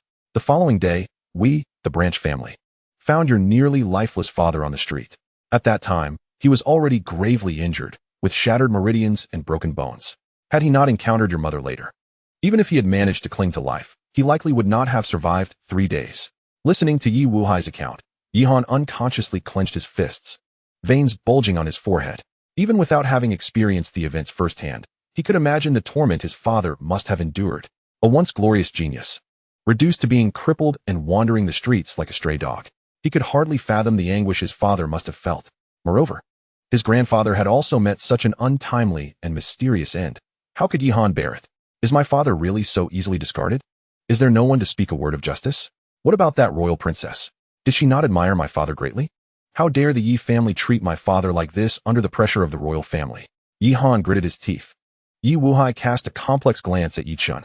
The official narrative from the main family was that on the day your father met the princess, he publicly disrespected her, which is why they took such ruthless action against him to uphold their honor. Yet throughout it all, that royal princess never once stepped forward to utter a word in defense of your father. Yihan inhaled deeply, feeling an overwhelming surge of resentment, akin to the simmering unrest beneath a volcano, fierce and tumultuous. Grandfather, is it true that the Yi family in the capital is divided into the main family and branches? Yihan inquired gravely, a flicker of lethal intent crossing his bright eyes. Indeed, Yi Wuhai replied, shaking his head. Though we are all members of the Yi family, as one of the eminent families of the capital, there are numerous branches. Besides the main family, there are as many as 9 branches. Alas, only 8 remain now. Yi Wuhai reminisced about the past, his heart clenching at the memory. Ever since those events transpired, it has become painfully clear that there are forces conspiring against our branch. I fled the capital overnight with your gravely injured father, seeking refuge in this obscure town. Few from our branch left with us. The remainder were absorbed into other branches. Yihan fell silent, astounded to discover the tumultuous history of his family. Perhaps the former branch members regarded his father as a treasure, believing his emergence would lead them to prosperity. Yet who could have anticipated that, in the end, they would suffer oppression instead, and that his father would not lead them to glory, but rather to calamity? In that moment, Yihan's heart was a tempest of turmoil. The Yi family in the capital. One day, I shall return and reclaim my father's honor. Chapter 29. Strike first. Listening to the youth's voice, imbued with coldness and cruelty, Yi Wuhai could not help but smile bitterly. I knew it, Honor. Your current demeanor mirrors that of your father in his youth. The reason I have refrained from discussing this matter with you is my concern that you might act rashly. His expression grew somber. You must understand, that is the Yi family of the capital.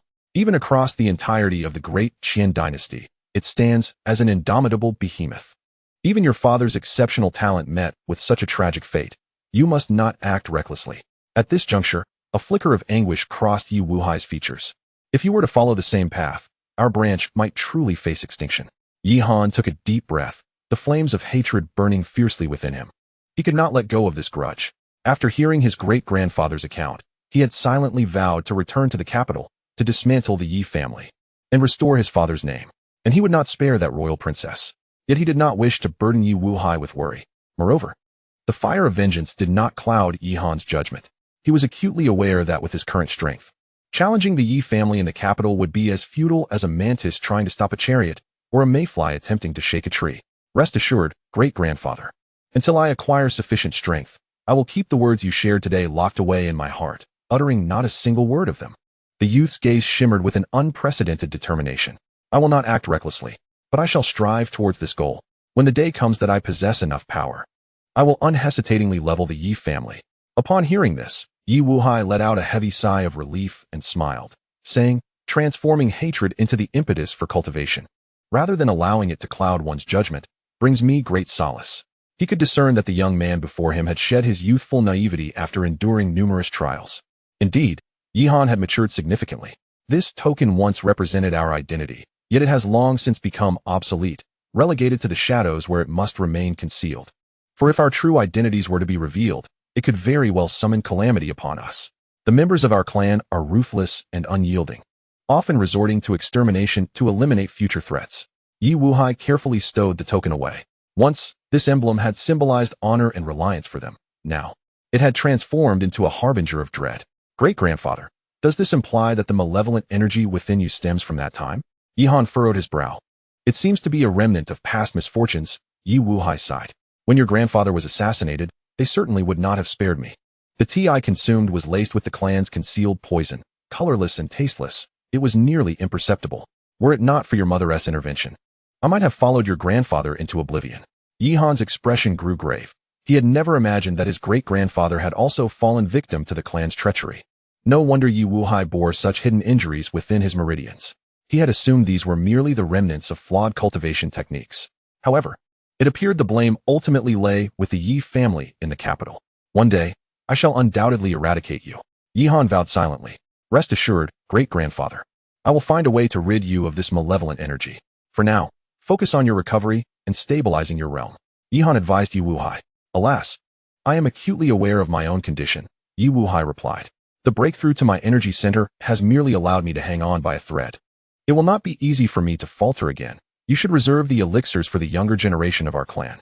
Yi Wuhai clearly held little hope, recalling how even Yihan's mother had been unable to completely heal his internal injuries. Thus, he did not wish for Yihan to squander time, energy, and resources on his behalf. Yihan chose not to press further. With a heavy heart, he exited the quiet chamber. He was determined to find a way to heal his great-grandfather's affliction. In truth, he had not been entirely at a loss regarding the malevolent energy within Yi Wuhai. He had even conceived a method to address it. However, concocting the elixir to dispel this energy was still a challenge given his current level of cultivation. Ultimately, it all boiled down to insufficient strength.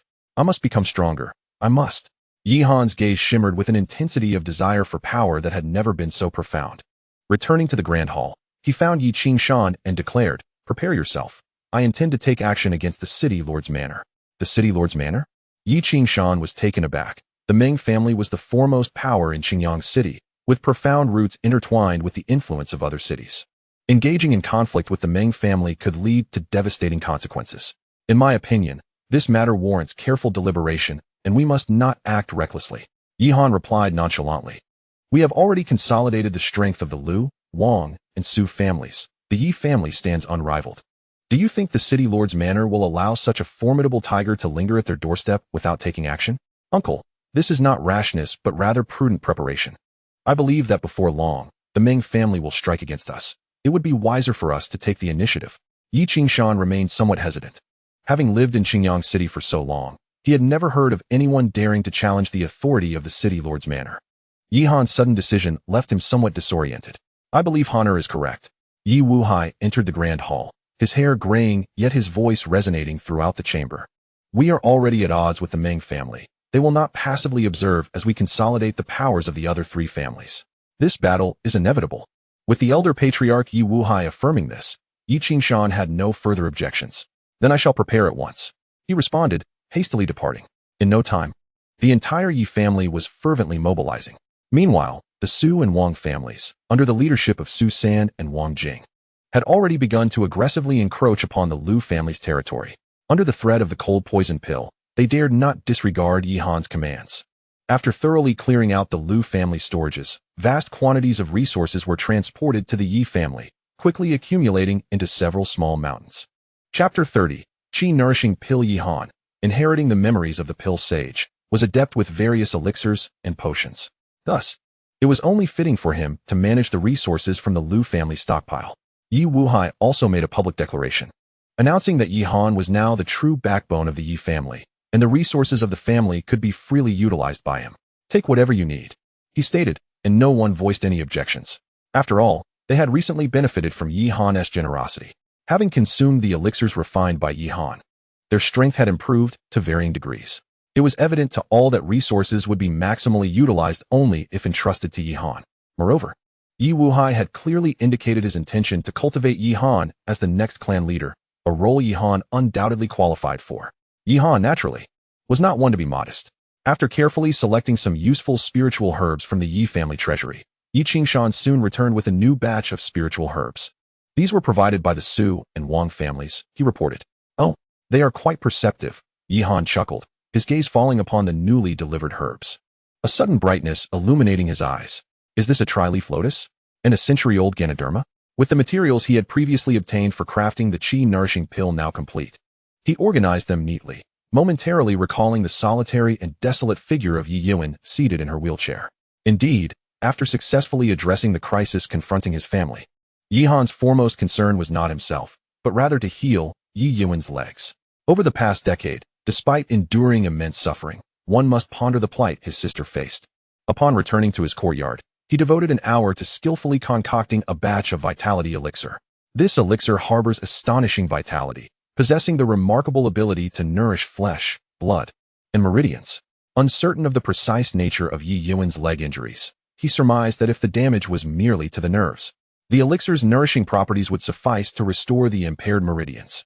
Sister, this is the vitality elixir I have prepared for you. Consume it and diligently practice your cultivation. Perhaps it will enable your legs to regain sensation. Yihan approached Yi Yuan's courtyard, presenting the elixir he had refined. Yi Yuan accepted the elixir, feeling no need for excessive formality with her younger brother, as such behavior would only create distance between them. She gazed deeply into Yihan's eyes and suddenly inquired, Xiaohan, what did our great-grandfather say to you in his secluded chamber? Yihan was momentarily taken aback. Meeting her profound gaze, he instinctively replied, Sister, do you already know? Yi Yuan could not help but shake her head with a rueful smile. Indeed, I suspected as much. Great-grandfather has revealed our family's true origins to you. Sister, Yihan's expression turned serious. How did you come to know this? According to great-grandfather, he has never disclosed this matter to anyone else. I am slightly older than you, and thus have come to understand things sooner, Yi Yuan sighed. In the past, while sorting through our father's relics, I learned some of our family's history. Xiaohan, you must remember this well. She gazed earnestly into Yihan's eyes. I know you have encountered extraordinary circumstances and are no longer the person you once were. But you must not act impulsively, do you understand? The Yi family in the capital stands as a colossal power at the pinnacle of the great Qian dynasty. Until you possess sufficient strength, you must not return to seek vengeance. Her voice was soothing, like a gentle stream flowing through a mountain gorge, filled with concern. Rest assured, sister, I will not act recklessly. Yihan nodded, his expression grave. As night fell, on the streets 1,000 meters from the city lord's mansion, a group of figures raced past with remarkable speed. They moved with agility, each step propelling them 6 or 7 meters forward, clearly possessing cultivation and not being ordinary individuals.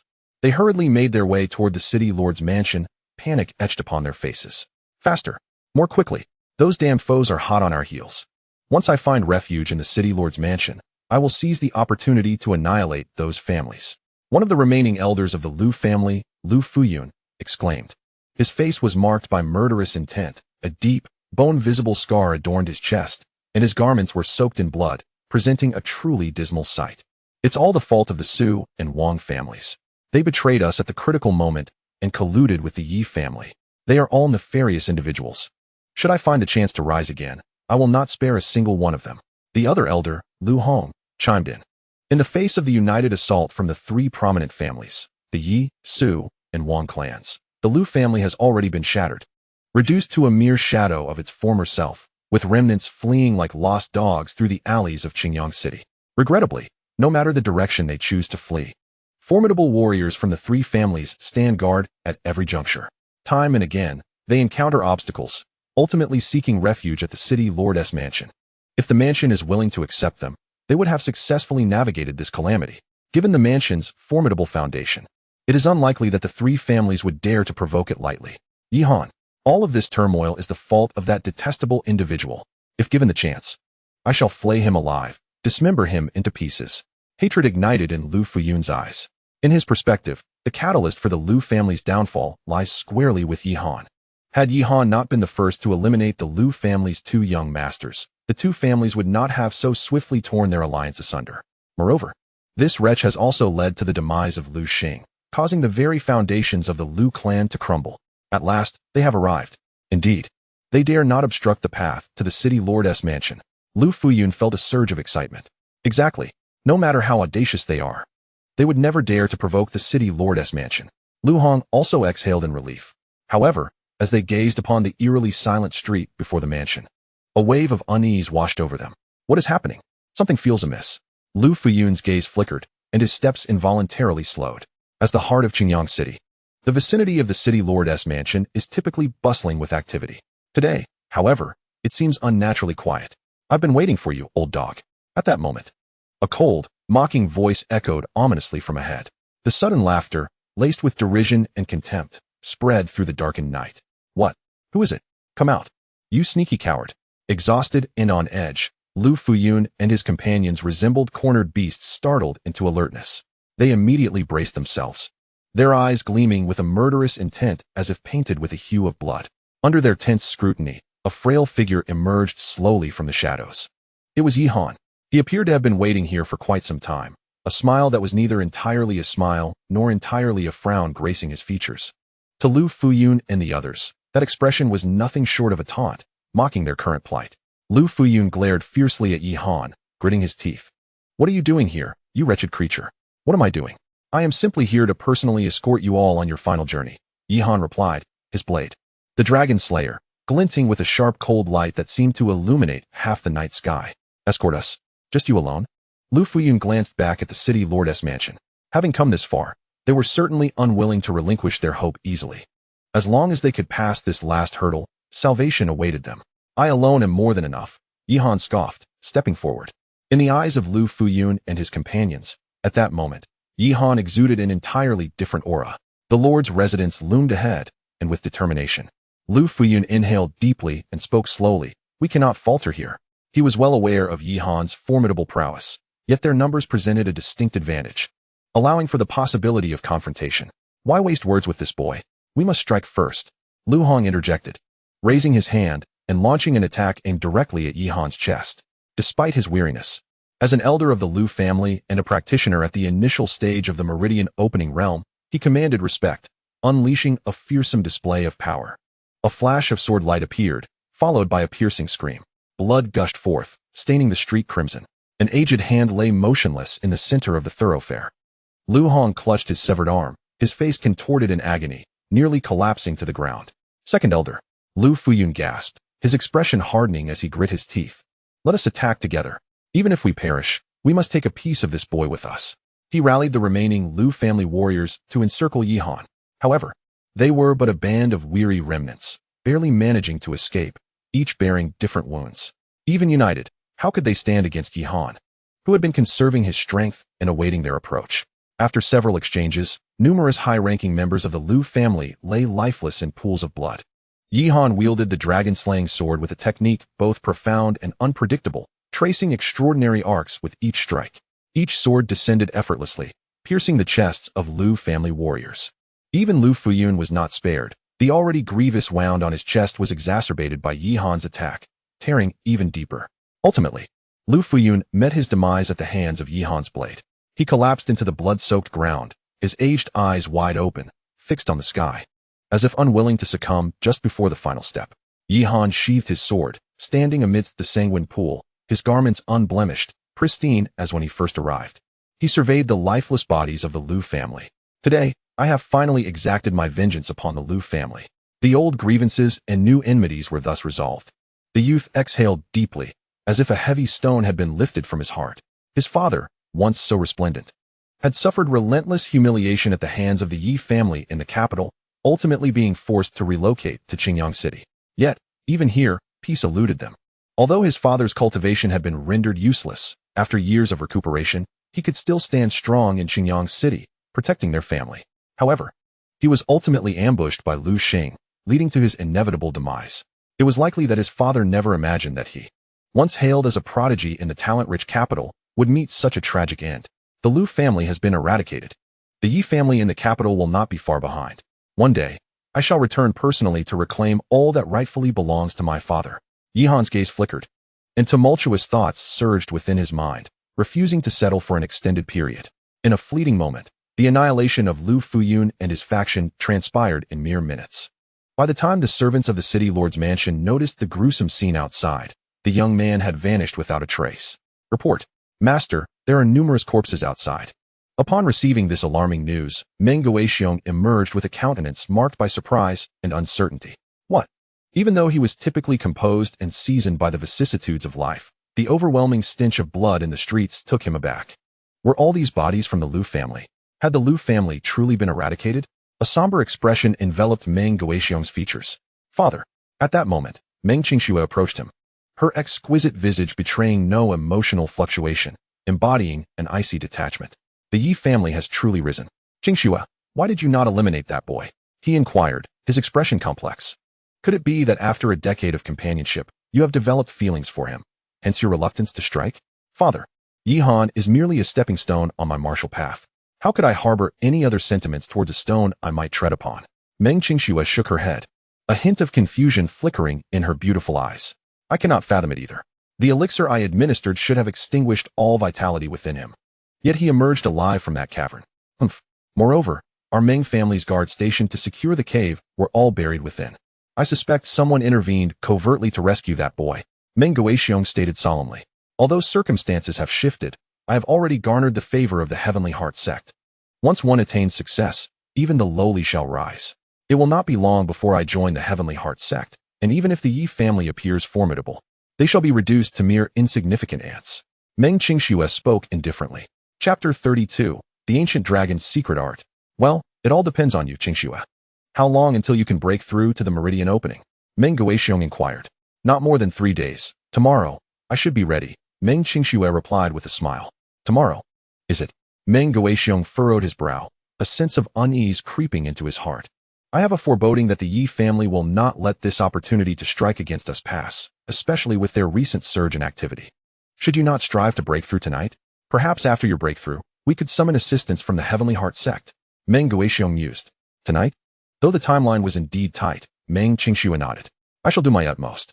She recognized that the Yi family was currently in the ascendant, and with the Liu family exterminated, they could very well be next on the list. If Yi Han dares to trouble us this time, I will ensure he has no place to find rest in death.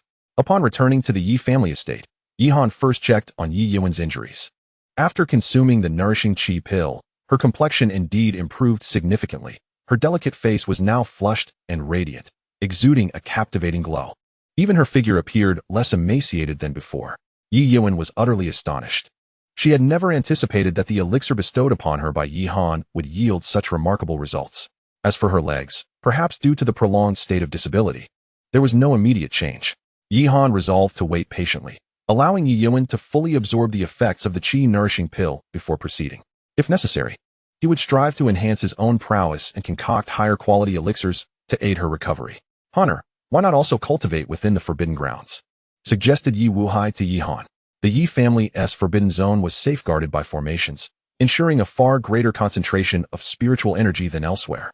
Yi Han did not decline, and that very night, he ventured into the Forbidden Grounds to commence his training. He had initially intended to observe the chaotic sword soul once more that night, to elevate his swordsmanship. However, as soon as his consciousness immersed in the sword tomb space, he was uncontrollably drawn into a tomb known as the Tai Huang Ancestor Dragon. This tomb was evidently larger than typical ones, exuding an aura of primal wildness. The moment Yi Han's mind made contact, he felt an overwhelming shudder, as if a formidable and fearsome spirit lay hidden within, capable of intimidating all beings. Is this the body cultivation method of the Tai Huang Ancestor Dragon? Thoughts of the ancestral legacy flickered through his mind. A secret technique titled the Tai Huang Ancient Dragon scripture flowed through his consciousness like water. Before him unfolded a scene of boundless grandeur.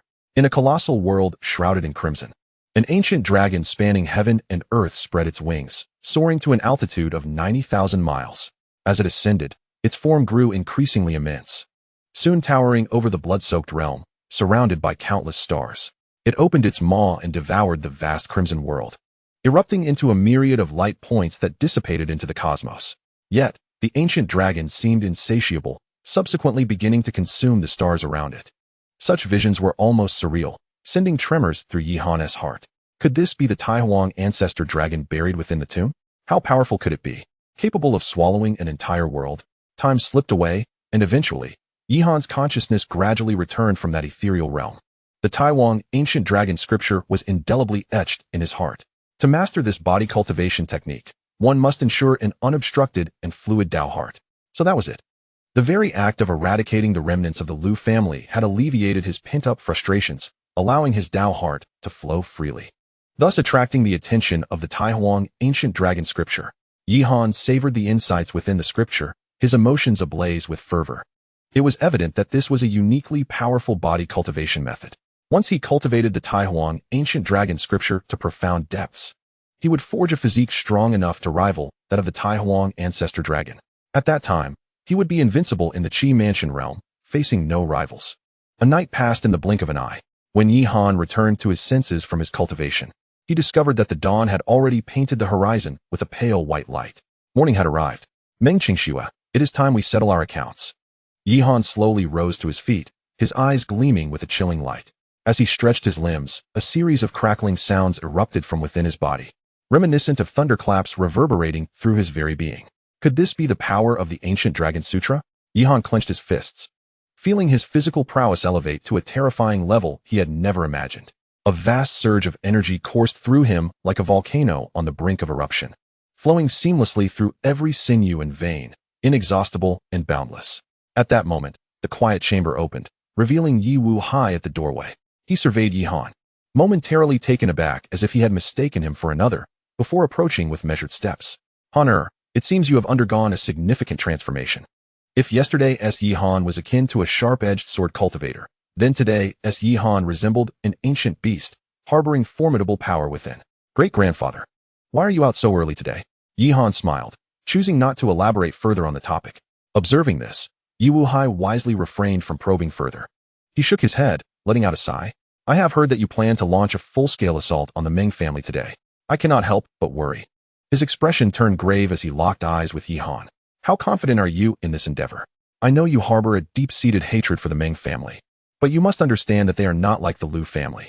As the ruling family of Qingyang City, the Meng family's foundation is beyond the imagination of ordinary clans. The Lu, Wang, and Su families may have once been audacious, yet they never dared to provoke the Meng family, even with their combined strength. We must tread carefully and avoid recklessness. Rest assured, great-grandfather, I am well aware of what I am doing. Yi Han nodded, casting his gaze toward the Meng family's direction. Today, I shall uproot the Meng family without leaving a single trace. Chapter 33. The Siege of the Meng Family in the Conference Hall of the Yi family. Wang Jing and Su San arrived early, accompanied by a multitude of skilled fighters waiting in anticipation. However, their eyes bore the signs of fatigue, clearly having spent a restless night due to the impending battle with the Meng family. Yi Qingshan approached, holding a pot of steaming tea. Thank you for your hard work, esteemed heads of families. Please take a moment to rest. Yi Han will be here shortly. He then proceeded to pour tea for the skilled fighters from both families. Wang Jing and Su San, taken aback by the gesture, quickly rose. We can manage on our own. There is no need to trouble you, brother Yi. Yi Qingshan did not insist further. He set the teapot down, a hint of worry crossing his face. The Meng family had been firmly established in Qingyang City for over a century, and none could fathom the depth of their accumulated strength. With Yi Han determined to unite the power of the three families against the Meng family, what were his chances of success? Yi Han has arrived. Suddenly, someone in the hall called out. All the skilled fighters from the two families rose in unison, their expressions a mix of reverence and tension as they turned to the entrance. Yi Han appeared, hands clasped behind his back, striding forward with measured grace. Beside him stood the foremost expert of the Yi family, Yi Wuhai. At this moment, however, Yi Wuhai's eyes were half open and half closed, as if he were in a state of tranquil repose. His hands dangled at his sides, exuding an air of detachment, seemingly resolved to leave all matters in the capable hands of Yi Han. Lord Yi, Wang Jing and Su San intoned in unison with respect. Lord? Yi Han frowned slightly. The two men exchanged glances, their expressions shifting as it appeared that Yi Han was displeased with this title. Their hearts raced, for their lives were in the hands of the youth before them, leaving no room for carelessness. Do not address me in such a manner henceforth, Yi Han replied coolly. I am merely an ordinary young master of the Yi family. Then, young master Yi, when shall we set forth? Wang Jing inquired. Since we are all gathered, let us depart now. With that, Yi Han took the lead and exited the council hall. Behind him, a multitude of experts followed in a grand procession, heading towards the city lord's mansion. On the streets along the way, many early risers were astonished by this spectacle. It had been years since such a display had graced the city. A change was surely coming to Qingyang City. An elderly man sighed, his eyes reflecting apprehension for the future. On the mist-covered peaks of the Mianwu Mountains, a solitary elder sat cross-legged upon a piece of azure stone beside a babbling brook. His hair was grizzled, and his flowing sleeves gave him an ethereal grace. Surrounding him was a formidable sword formation, shimmering with an aura of otherworldly power. She has already broken through the meridians? Why did she not come to pay her respects directly, but instead chose to relay a message to me? The elder's brow furrowed. Sensing something amiss, he retrieved a token, and a frosty expression spread across his weathered face. Is disaster befalling the family, necessitating immediate aid? Yet, the cultivation of this sword formation is at a critical juncture. Should I halt now, all previous efforts would be in vain. He set down the token, his expression torn. The pristine 9-ene bloodline harbored a trace of the supreme Yang's essence. If nurtured properly, it would undoubtedly yield boundless potential in the future. Relinquishing such a treasure was simply unacceptable. Very well, I happen to have a disciple currently on a mission outside Qingyang City. I shall send him to the city lord's mansion. The elder utilized his spiritual power to inscribe the message he wished to convey onto the token. With a slight tremor, the token emitted an invisible beam of light, soaring towards the outskirts of Qingyang City. Outside the city lord's mansion, Yihan paused at the entrance to the Meng family. His expression indifferent. Surrounding the Meng family were experts from the 3 great clans, encircling it in layers, blocking any chance of escape. Not even a fly could possibly escape the Meng family. I have returned to the Meng family. Yihan gazed at the imposing mansion before him, his tone filled with nostalgia. In just a few short days, so much had changed. He was no longer the helpless youth at the mercy of the Meng family. City Lord Yihan, accompanied by the elite warriors of the prominent families, stood outside, challenging them. If they did not emerge to confront him soon, they might be forced to intrude. The dawn light was gently intoxicating, yet the Meng family had long awakened from their slumber. Countless servants and attendants were in a state of frantic disarray, akin to ants on a hot pan. Ultimately, they were merely ordinary people. In the clash of martial artists, the collateral damage to these unremarkable souls was all too common. What are they shouting about? A mere external foe. Could they truly threaten the Meng family? Such a disgrace. Meng Guoxiong emerged from his chamber, his voice resonating like thunder, shaking the surroundings. His expression was stern, radiating an intimidating aura that caused many servants to momentarily falter in their breath. This brought them a slight sense of relief. The lord of the city was a renowned master within Qingyang City. With him present, what crisis could not be safely navigated? How absurd. Did these ruffians intend to rebel? A number of senior members of the Meng family emerged from their respective courtyards.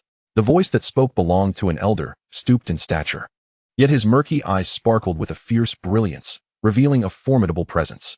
This was the esteemed grand elder of the Meng family, Meng Tianyun, a genuine powerhouse on the cusp of the Qi Mansion realm.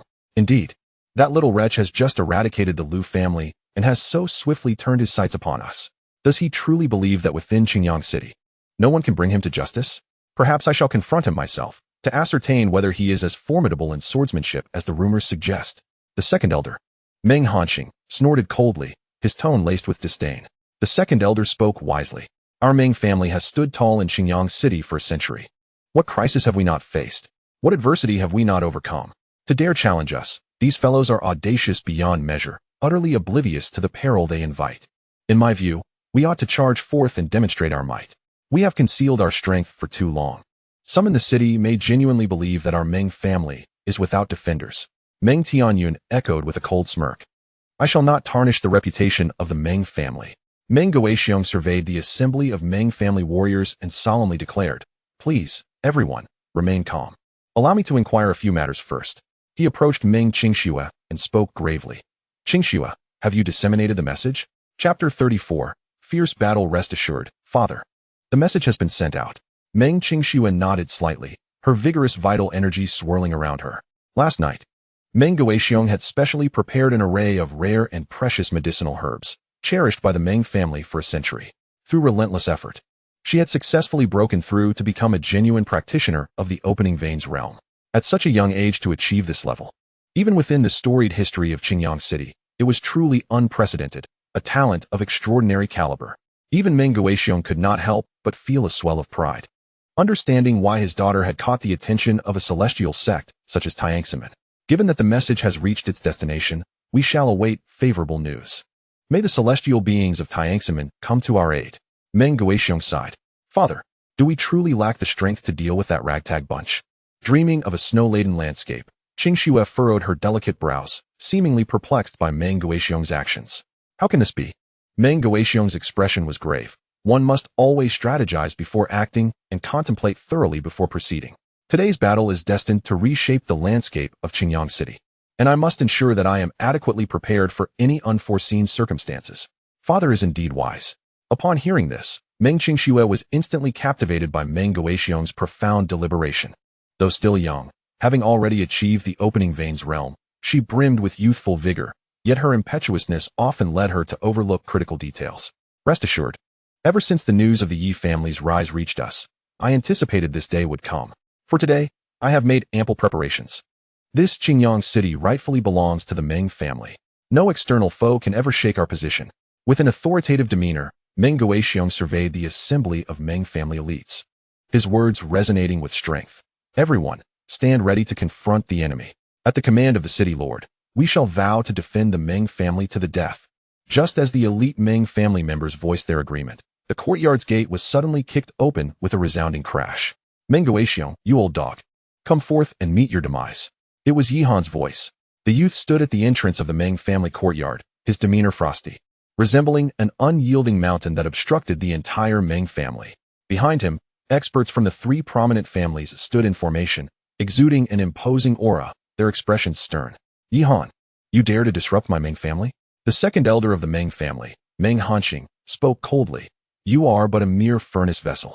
My daughter Qingxue, remembering the kindness of the past decade, spared your life and allowed you to depart. Yet, you repay kindness with malice, gathering so many to besiege my Meng family? Had I known, I would have buried you in the cave, ensuring you never saw the light of day again. Repay kindness with malice. At these words, Yihan's fury transformed into mocking laughter.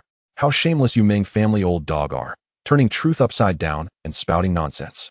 You have drained my bloodline for a decade, imprisoning me in a cave like a wretched spirit, and I owe you gratitude? Indeed. Meng Tianyan scoffed. Pray tell, how many young talents in Qingyang City admire my sister Qingxue, yearning for her affection? Yet in the end, it is you, the toad, who benefits. You ought to be grateful to the Meng family, for this decade of entanglement was indeed a gift to you. With a swift motion, as Meng Tianyun finished his taunt, a fierce and unmatched sword energy surged forth from Yihan's palm, hurtling toward his head. Without hesitation, Meng Tianyun unleashed a powerful palm strike, channeling his half-step Qi Mansion realm cultivation, generating a tempestuous gale that roared forth. Boom. However, before Yihan's sword energy, Meng Tianyun's palm wind crumbled like paper, instantly shattered. What? In that moment, Meng Tianyun was gripped by terror. The sword energy was too sharp and intimidating. At that instant, he felt the chilling breath of death. The Grand Elder's offensive had been neutralized? Not far away, Meng Qingxue gazed intently at the scene before her, her heart stirred with profound emotion. In a moment of dire peril, Meng Tianyun barely managed to twist his body, narrowly evading the lethal strike of a sword. However, even so, a deep gash was inflicted upon his neck, blood gushing forth like a fountain, staining his garments with crimson. Damn it! You sneak attacked me, you rascal! He glared at Yihan, his expression seething with indignation. Yihan smirked derisively. Old dog, it seems you fear death after all. He cast a cold glance at the members of the Meng family and declared, the favor of the Meng family is a burden I cannot bear. Today, I shall raze this place to the ground, and this shall be my greatest repayment to the Meng family. Attack! With Yihan's command, a throng of formidable warriors surged into the Meng family's courtyard.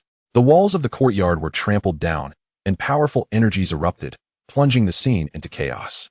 Wang Jing and Su San, having received Yihan's prior instructions, led their respective squads with a fearless demeanor, directly disrupting the ranks of the Meng family. Wang Jing, Su San, Meng Guoxiong remained unperturbed, maintaining the composure befitting a lord of the city. How much has the Yi family given you? I shall double it. Stop your prattle, old dog, and prepare to die. With a mighty grip on his sword, Wang Jing charged directly at Meng Guoxiong. There was no alternative before their departure.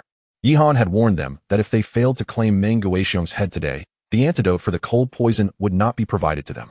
Faced with the threat of death, they had no choice but to ensure Meng Guoxiong's demise. Has the Yi family bewitched you? Truly oblivious to your own mortality. Meng Guoxiong bellowed, unleashing a formidable palm strike that collided with Wang Jing's sword, sending Wang Jing staggering back several steps. Wang Jing felt a heaviness in his chest, nearly spewing forth blood. His face paled in shock. Qi Mansion realm? He had stepped into the Qi Mansion realm last year. Meng Guoxiong chuckled coldly, ready to continue his assault. Just then, Yi Wuhai interposed himself before Meng Guoxiong. Your opponent is me, you ancient relic. Do you think that a fortunate breakthrough to the Qi Mansion realm allows you to contend with me? Allow me to demonstrate the disparity between us. Meng Guixiong fiercely retaliated, engaging Yi Wuhai in an intense battle. Energies swirled chaotically within the Meng family estate, yet amidst the tumult, Yi Han's gaze was fixed upon Meng Qingshu in the distance. Chapter 35, Meng Rugu Death. Clad in white, Meng Qingshu stood elegantly apart from the crowd, like a solitary lotus in a secluded valley, breathtakingly beautiful. She too had noticed Yi Han, realizing that his gaze was remarkably calm. However, beneath that surface tranquility lurked a tumultuous and intense killing intent. Meng Qingshu, we meet again. Yi Han approached slowly, speaking with an air of indifference. Yi Han, I have spared your life once. Why do you return to court death? Meng Qingshu regarded him with a piercing gaze. Spare my life. Such sweet words. Yi Han replied with a smile, seeing that I am still alive. You must be quite disappointed. Disappointed is not the word. After all, you shall soon meet your end. As the words fell, a gleam of steel manifested behind Yi Han, slicing directly towards his neck.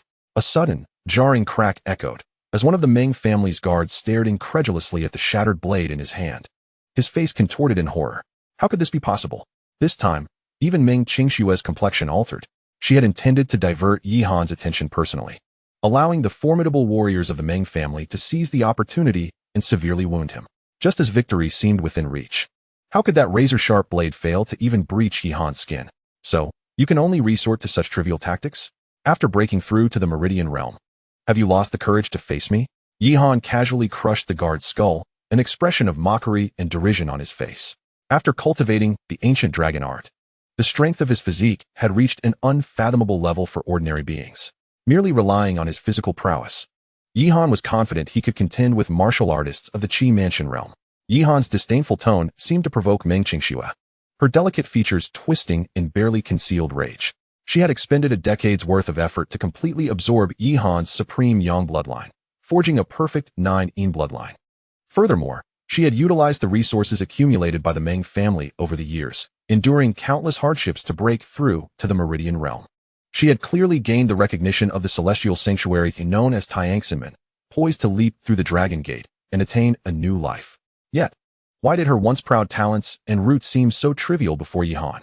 Over the past decade, what else have you concealed apart from the supreme Yang bloodline? Why have you not perished, and why have you grown so powerful? Meng Qingshue's voice turned sharp and discordant. She could hardly bear the reality that someone she had once easily subdued now stood far beyond her reach, almost unattainable. She found it difficult to fathom the depths of Yi Han's cultivation. From the moment I entered the Meng family, I have longed for your demise. Yi Han's eyes glinted with cold light, his murderous intent palpable. I have awaited this day for 10 long years. I shall send you on your way now. The piercing light of his sword flashed like a startled swan, and Meng Qingshu found herself unable to discern the trajectory of the blade. A profound fear took root within her, as if her heart had plummeted to the depths of despair. Qingshu, Meng Guixiong's eyes widened in desperation. Meng Qingshu had garnered the recognition of Tiangxinmen, and the Meng family was on the verge of transformation. Thus, she could not be allowed to perish here. Yet, he was powerless to intervene, as he was firmly restrained by Yi Wuhai. The onslaught from the 3 major families was relentless, particularly from the Wang and Su families, whose reckless demeanor instilled fear in many. The elite members of the Meng family could not extricate themselves, forced to watch helplessly as Yi Han's sword light bore down upon Meng Qingshu. Stop it, kid. This place is not one where you can act with impunity. An ancient figure materialized before Yi Han, striking with his palm to shatter the sword light and force Yi Han back to his original position. It was the Grand Elder.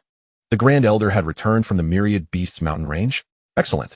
With the Grand Elder present, our Meng family is saved. Upon encountering the aged figure standing before Meng Qingshu, the members of the Meng family displayed expressions of elation and excitement. He was none other than the esteemed elder of the Meng clan, Meng Rugi, a formidable practitioner of the Qi Palace realm. Despite being merely a first-level Qi Palace warrior, he was indeed a force to be reckoned with. What a predicament! Meng Rugi had somehow survived the treacherous Wanyao mountain range. Not far away, Yi Wuhai, who was engaged in battle with Meng Guixiong, felt a shift in his demeanor. With the addition of another ally at the Qi Palace level for the Meng family, the balance of power on the battlefield had abruptly tilted. Yi Wuhai, in a state of urgency, yearned to assist Yi Han. However, he found himself ensnared in a relentless struggle against Meng Guixiong, unable to break free. Meng Rugi stood with his hands clasped behind his back, his murky gaze scrutinizing Yihan. Are you not the furnace of our Meng family? How dare a mere furnace rebel? Another old dog, it seems. Very well. Let us begin with you. Yihan, gripping the dragon-slaying sword, remained unfazed by Meng Rugi's presence. You wish to take me down? Have you been a furnace for so long that your wits have dulled? Meng Rugi erupted into laughter, finding humor in what he considered the most ludicrous jest in the world. Whoosh! The sword leaped forth like a dragon, and in an instant, Yihan was upon Meng Rugi. Come forth! Meng Rugi bellowed, forming seals with his fingers. As the dense spiritual energy of the Qi Palace realm surged forth from his meridians like a tidal wave, he struck at Yihan's chest, only to have the cold smirk on his face abruptly freeze. What? How can this be? Meng Rugi's eyes widened in disbelief as he felt as though he had struck a primordial divine mountain. The terrifying backlash left his hands numb, his arm nearly shattered. Yihan staggered slightly, yet appeared entirely unaffected. In a swift motion, his sword descended, severing Meng Rugi's arm, blood gushing forth like a fountain. Oh! Meng Rugi howled in agony, seemingly transported back to the brutal clashes against fearsome beasts in the Wanyao mountain range. This youth before him, was he not flesh and blood? He was more terrifying than those rugged beasts. The esteemed elder? Meng Guixiong and Meng Tianyun exchanged glances, their expressions shifting in disbelief. They could not fathom that Meng Rugi, a practitioner of the Qi Palace realm, had suffered defeat at the hands of Yihan. I refuse to succumb to fate.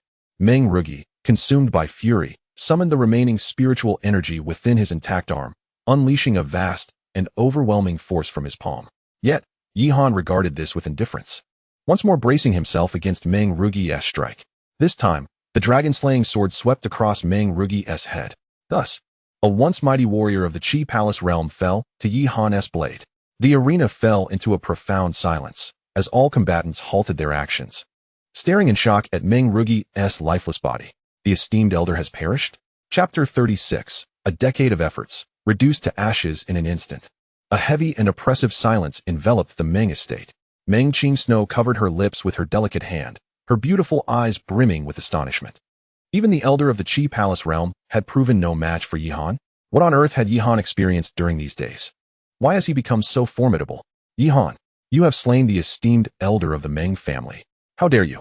Meng Guixiong's eyes burned with fury, his voice hoarse.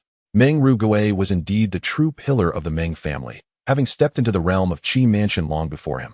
To think that such a renowned martial arts master, one of the finest in the entire Qingyang city, could perish under Yihan's sword in mere moments is a devastating blow to the foundation of the Meng family.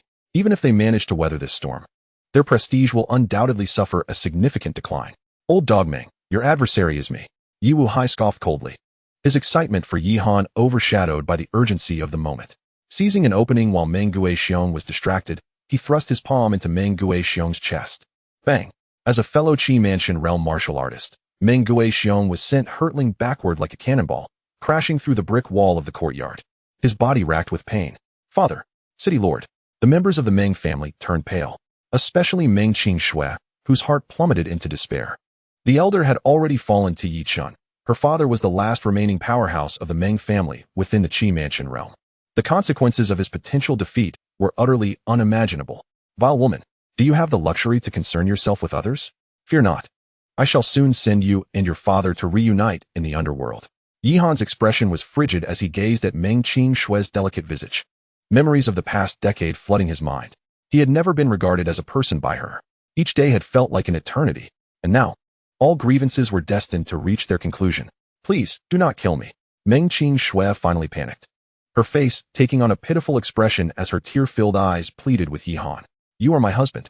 After all these years together, have you truly forgotten? Silence. Yihan barked sharply, interrupting Meng Qingshui's words. How dare you mention that? His gaze was icy, brimming with murderous intent. Every single day in the past, I wished for nothing more than to see you torn to shreds. No, please. I have recognized my mistakes. I will do anything you ask, anything. Meng Qingshui felt her body weaken, terror flooding her eyes. Though she had broken through to the meridian opening realm and her cultivation had greatly improved, before Yihan's overwhelming aura of death, she could hardly stand. Do you now understand your errors? Yihan sneered, a hint of amusement gleaming in his eyes. If so, you shall take your own life as an atonement. What did you say? Take my own life? Meng Qingshui looked up in disbelief. Indeed, I am not heartless. In light of our past connection, I can grant you a swift release. Yihan nodded, his expression devoid of emotion. You. Meng Qingshui trembled, her delicate hands slowly clenching. She was the jewel of Qingyang City, with countless talented youths having fallen at her feet. Despite her sincere pleas for mercy, Yihan showed no sign of softening. Yihan, how cruel you are. Do you truly wish to drive me to my demise? Dreaming Qingshui fixed her gaze upon Yihan, gritting her teeth as she spoke. Since you refuse to take action, I shall assist you. Yihan stepped forward slowly, looking down with an air of superiority. You dare, boy. If you so much as lay a finger on a single hair of my daughter, I will ensure you meet a fate worse than death. Not far away, Meng Guixiong struggled to rise from the ground, his fury igniting as he shouted. However, Yihan paid him no heed. With a cold smile at the trembling, dreaming Qingshui, he thrust his sword forward. The sound of the blade slicing through flesh was a harrowing echo, and dreaming Qingshui let out a piercing scream, her exquisite face contorting in agony. Watching this scene, Meng Guixiong felt darkness envelop him, nearly fainting from the shock. Dreaming Qingshui had been crippled. Yihan's strike did not claim her life, but pierced through her Dantian, rendering her utterly powerless. Dreaming Qingshui, a prodigy meticulously nurtured by the Meng family, had even been qualified to join the Tianqin sect. Yet, at this moment, she was reduced to a mere mortal, a fate far more unbearable than death itself. Yihan, how ruthless you are! Dreaming Qingshui spat a mouthful of blood, her heart turned to ashes. She had devoted an entire decade to perfecting her Ninein bloodline, only for it to be obliterated by Yihan's single strike. What was once a smooth path in martial arts had now become a mirage. Humph. After tormenting me for 10 years and making my existence a living hell, it would be too lenient to let you die so easily. Dreaming Qingshui, I shall make you taste the bitterness of despair. Yihan sneered, his indifferent words laced with an icy malice that sent shivers down the spine. Who dares to cause a disturbance in my junior sister's residence? At that moment, a clear voice resonated, echoing throughout the Meng family estate. Everyone turned towards the distant wall, where a figure clad in black had appeared, hands clasped behind his back, coldly surveying the scene below. The sudden appearance of this stranger caused both parties in the conflict to halt their actions, confusion etched on their faces. You are Meng Guixiong? He inquired tentatively. Where's my junior sister? The figure, appearing youthful and handsome, had a gaze that was chilling. I have heard that our master has taken a liking to a promising talent and intends to recruit another junior sister. Upon learning of the crisis facing her family, I was sent by our master to offer assistance to my yet-to-be-met junior sister. I implore dreaming Qingshui to reveal herself so we may meet. His voice rang out powerfully, reverberating through the entirety of the Meng estate. Instantly, the expressions of all present shifted. Dreaming Qingshui? Junior sister? Who is this individual? Wang Jing and Su San exchanged puzzled glances, scrutinizing the black-clad youth. I am here. It's me. Dreaming Qingshui, enduring excruciating pain, struggled to rise from the ground. Brother, please help me take revenge. Chapter 37. A good dog does not block the way. Upon encountering the young man in black, Meng Qingshui felt as though she had grasped a lifeline, her delicate features contorting into a semblance of madness. Yihan, you probably never imagined this. My senior brother has arrived. He is a disciple of the Heavenly Heart sect. This time, not only you, but everyone around you will be dragged down to destruction. Her manic laughter pierced the air, shrill and jarring. The mention of the Heavenly Heart sect caused the expressions of all present to shift dramatically. Some rejoiced, while others were engulfed in despair. The Meng family was elated, whereas the Yi family was struck with horror. What? Isn't that one of the few major sects within Luoyang County? The assembly was astounded. How had Meng Qingshui managed to forge a connection with such a powerful sect? The members of the Wang and Su families wore grim visages, their hearts tightening. In the face of the colossal Heavenly Heart sect, their petty family disputes seemed trivial, hardly worth mention. With the arrival of a formidable expert from the sect to support the Meng family, they found themselves plunged into a state of hopelessness. The Heavenly Heart sect had come to wreak havoc. Yi Wuhai stumbled back several steps, hurriedly conveying to Yihan, Honor, we cannot withstand the might of the Heavenly Heart sect. From my observation, this individual possesses at least the 3rd level of Qi Mansion. Even combined, we would likely be no match for him. You old fool, now you know fear? Meng Guixiong could not contain his laughter upon witnessing Yi Wuhai's actions, taunting. It's too late. Each of you will be trapped. None shall escape from my Meng family. An expert from the Heavenly Heart sect? Yihan disregarded Meng Guixiong, his brow furrowed as he scrutinized the black-clad youth not far away. The aura emanating from him was indeed formidable, far surpassing any martial artist within the city. Just as his great-grandfather had suggested, The young man in black was at least at the third level of Qi Mansion.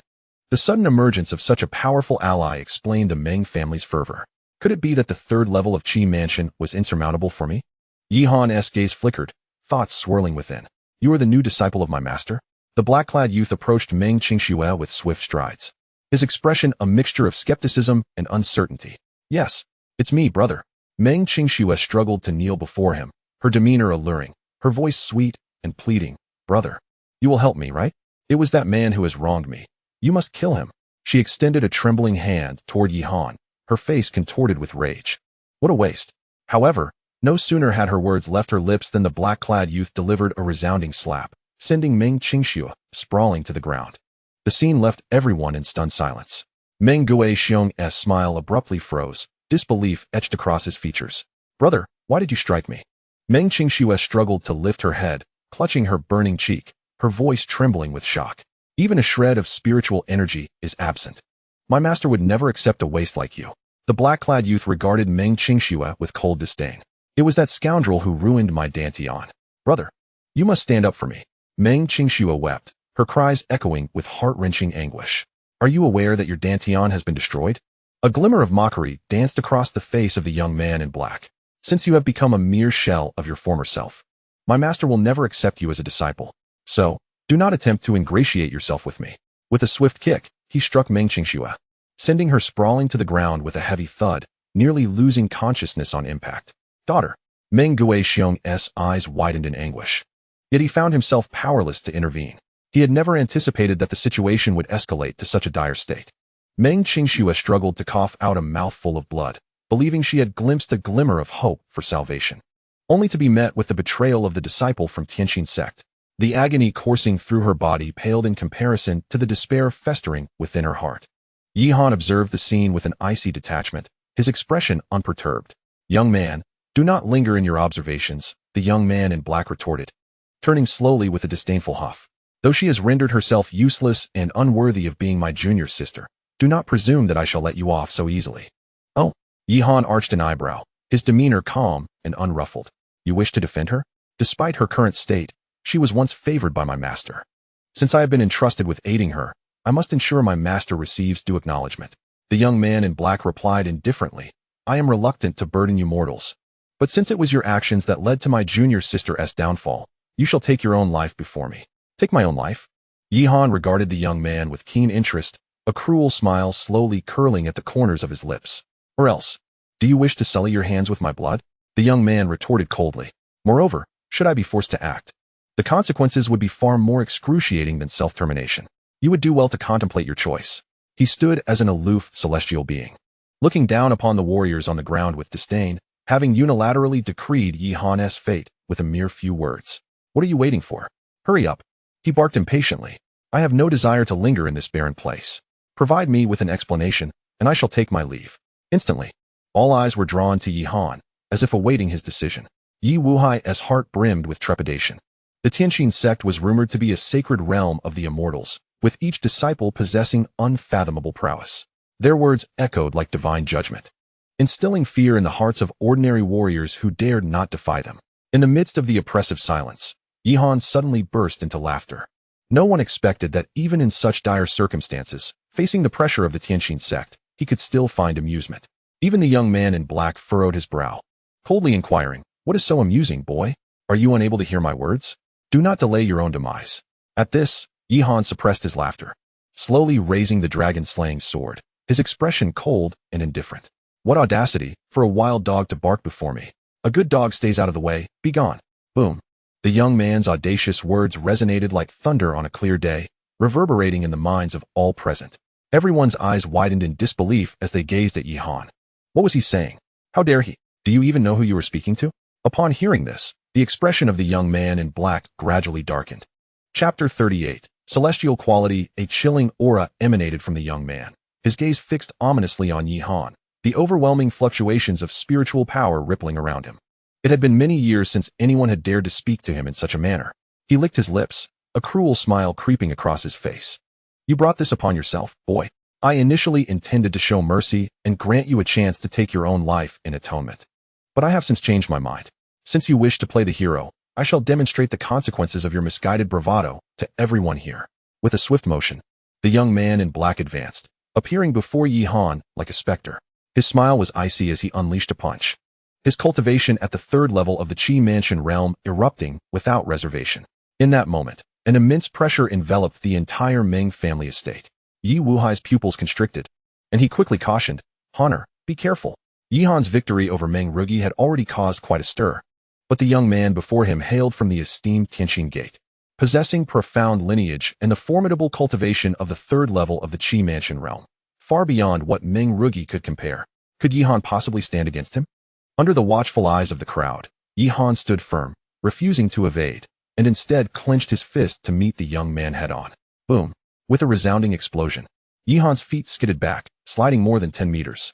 The young man in black, however, staggered slightly, a flicker of astonishment in his eyes. "You actually blocked it?" "Indeed." Yi Han bore no injuries at all. He shook his arms and smiled. "Is this the lofty Tianqin Gate? It appears to be nothing extraordinary." Even before the young man's power could penetrate his bones and flesh, it had been silently dissolved by the Tai Huang ancient dragon's secret art. At this moment, Yi Han resembled a formidable human beast, one with the most superior bloodline. For someone at the third level of the Qi Mansion realm to inflict harm upon him physically was an arduous task. What? That boy is still alive? Meng Gui Xiong's expression darkened, utterly unprepared for such a turn of events. Under the scrutiny of numerous gazes, the young man in black smirked coldly. "This is intriguing. I truly underestimated you. However, your good fortune will not last." With that, he slowly unsheathed a long sword. The blade was entirely black, seemingly forged from obsidian. And under the light of day, it appeared to be a deep abyss, drawing the mind into its depths involuntarily. "You are not even worthy of forcing me to draw my sword, but I cannot afford to waste any more time," the young man coldly declared. "Let the commoners witness the chasm between us." With a swift motion, he stepped forward, the sword flashed like the wind, conjuring countless sword shadows that surged toward Yi Han like a tidal wave. The crowd watched in trepidation as the scene unfolded before them. Wang Jing and Su San could not suppress a gasp of cold air. They felt acutely that amidst the endless, shifting sword light, a single strand of sword energy could effortlessly pierce their bodies, erasing them from existence. "So, you too are a sword cultivator?" Yi Han inhaled deeply, observing the flamboyant sword technique before him, his heart paradoxically growing more tranquil. Swordplay? This was his forte. In truth, after awakening the chaotic bloodline of the Chaos Sword ancestor, Yi Han's mastery of swordsmanship had advanced significantly compared to the changes in his physical form. Among sword cultivators, the refinement of sword energy varies immensely, each possessing unique strengths and weaknesses. This disparity establishes a hierarchy among sword practitioners. As a disciple of the Tianqin sect, the young man in black naturally wielded sword energy. However, his prowess was merely mediocre. In contrast, Yi Han commanded chaotic sword energy, which was of a truly superior caliber, indeed, far more powerful than the finest. Yet, in Yi Han's perception, sword energy was merely categorized into 5 tiers: inferior, low-grade, mid-grade, high-grade, and top-grade. What lay beyond the top grade, he could not fathom. Swish! A flash of sword light cut through the air. In the blink of an eye, Yi Han unsheathed and sheathed his sword in a seamless motion. Meanwhile, the figure of the young man in black froze before him, resembling a statue, utterly immobilized. "In swordplay, you are no match for me," Yi Han stated calmly, hands clasped behind his back. "How could this be?" The young man in black struggled to speak, lowering his gaze to discover an imperceptible red line had inexplicably appeared on his body. This line was exceedingly subtle, nearly invisible to the naked eye.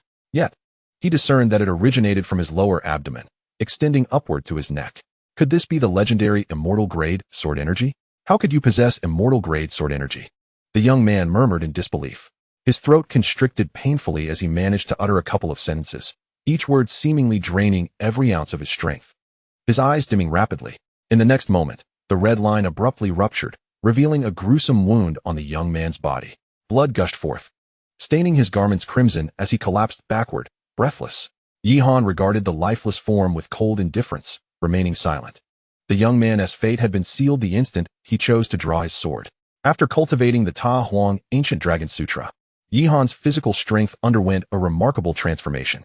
Thus, he could harness the power of chaotic sword energy even within the confines of his meridian opening realm. Engaging in combat with sword energy, the outcome was inevitable. The young man's sword energy was as fragile as paper, easily shredded by the chaotic sword energy. The moment the red line manifested upon him, his internal meridians were obliterated by the chaotic sword energy, ultimately sealing his demise.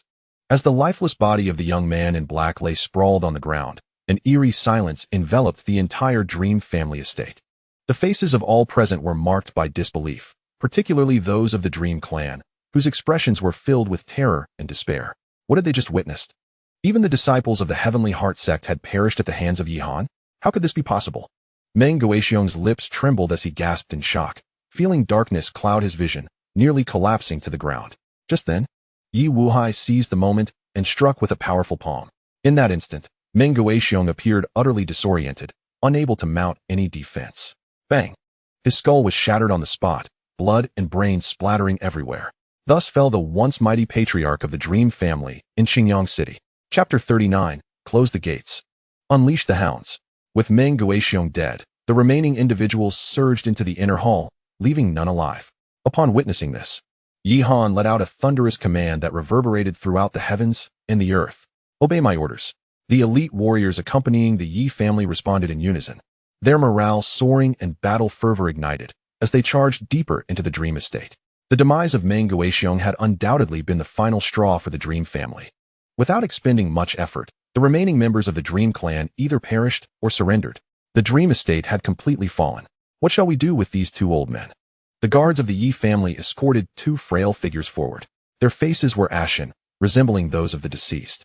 They were none other than the elders of the Dream family, Meng Tianyun and Meng Hanqing. Upon hearing this, Yi Wuhai turned to Yihan, seemingly seeking his counsel. Yihan cast a fleeting glance at the two elders of the Dream family. Your martial prowess is commendable. You could serve as useful enforcers. Will you pledge your allegiance to the Yi family? The torment inflicted upon Yihan, used as a mere pawn, had been orchestrated solely by Meng Guoxiong and his daughter, Meng Qingsno. The other elders of the Dream family were not necessarily beyond redemption in Yihan's eyes. With a face twisted in resentment and hatred, Meng Hanqing spat. You vile beast. Even in the depths of the underworld, I shall not spare you. Send them on their way, Yihan replied indifferently, waving his hand dismissively. Too apathetic to glance back. In a swift motion, the Yi family's guards unsheathed their blades, decapitating the two utterly defenseless Dream clan masters in mere moments. At that very moment, Meng Qingsno was brought forth. She appeared utterly disheveled, her once bright white gown now stained with blood, her vibrant spirit now lifeless. Resembling a starving stray dog by the roadside. Yihan, you have killed my father and annihilated my family. I am still your wife. How can you be so heartless towards me? She pleaded, her voice cracking as tears streamed down her cheeks. Yet, Yihan remained cold and unyielding. He understood that this was merely the crocodile's tears. Was Meng Qingsno repenting for her past transgressions? No, she was simply consumed by the primal fear of death. Even with her Dantian destroyed and her family obliterated, she clung to a flicker of life, unwilling to embrace death easily. Perhaps, deep within her heart, she still harbored thoughts of a resurgence. Just as Yihan, who had also suffered the destruction of his Dantian, had managed to rise again and become the ultimate victor. Humph! With a cold snort, Yihan seized Meng Qingxue and brought her to a secluded courtyard. Yihan, you truly are nostalgic, aren't you? Upon witnessing this, a glimmer of hope flickered in Meng Qingxue's eyes. She gazed at Yihan with a pitiful expression. Yet the frigid and merciless visage of the youth caused the words that were about to escape her lips to vanish once more. I have stated before that I would not grant you such a swift death. How could you, after treating me that way, still dare to ask for old sentiments? Yihan leaned down, mocking her with reckless abandon. What do you amount to? A wretched creature. Meng Qingxue gasped for breath, uncertain whether it was Yihan's words that had provoked her or the pain from her injuries that overwhelmed her. She glared at the young man before her. Then why have you brought me here? What do you intend to do? Close the door, unleash the dogs. Yihan retreated to the entrance of the courtyard. And at his command, the guards of the Yi family promptly brought forth a fierce wolf dog, typically employed for guarding the premises. What do you plan to do? As she beheld the imposing figure of the wolf dog, its eyes gleaming with malice, Meng Qingxue panicked. She struggled to rise, yet ultimately fell back down helplessly. It was vital to remember that she was merely a severely injured mortal. If she allowed this massive wolf dog to remain in her presence, the consequences would be unimaginably dire. This is a bloodthirsty pill. After consuming it, blood will hold an irresistible allure for it. Yihan cast a disdainful glance at Meng Qingxue before casually placing a pill into the wolf dog's mouth. What did you say? Meng Qingxue's heart trembled. After swallowing the pill, The wolf dog's eyes appeared to glow a fierce crimson. It emitted repressed growls, its limbs scraping against the ground, exhibiting a restless demeanor. Witnessing its ravenous and menacing expression, Meng Qingxue was engulfed by despair. A wave of intense fear crashed over her, inundating her senses. With great effort, she crawled towards Yi Han, bowing her head repeatedly against the unforgiving ground, her fair forehead becoming bloodied and bruised. Yi Han, please, spare me. I beg you, she implored, trembling, tears streaming down her cheeks. She could accept death. However, the mere thought of the manner in which she would meet her demise sent her spiraling into terror, nearly rendering her unconscious. To this, Yi Han merely chuckled coldly. Miss Ming, you would never have imagined that you would find yourself in such a predicament, would you? With that, he released the wolf dog into the courtyard and firmly shut the door behind him, ignoring the anguished screams that echoed from within. Yi Han calmly approached the main hall of the Meng family. Yi Wuhai, Yi Qingshan, Wang Jing, Su San, and others had long been waiting there. Young Master Yi, you have arrived. Wang Jing and Su San greeted him with obsequious smiles. Have the treasures of the Meng family been thoroughly looted? Yi Han inquired. We are still in the process of handling it. Yi Qingshan replied hastily. This dream family estate possesses a serene environment, spacious and well-lit.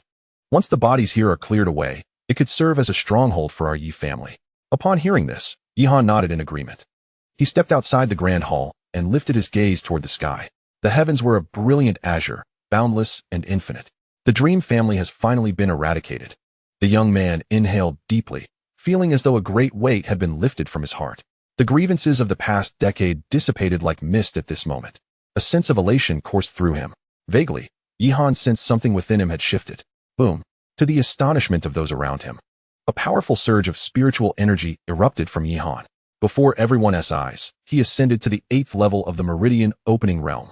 Is this the aura of the Meridian Opening Realm? Wang Jing and Su San exchanged glances, their shock almost ineffable.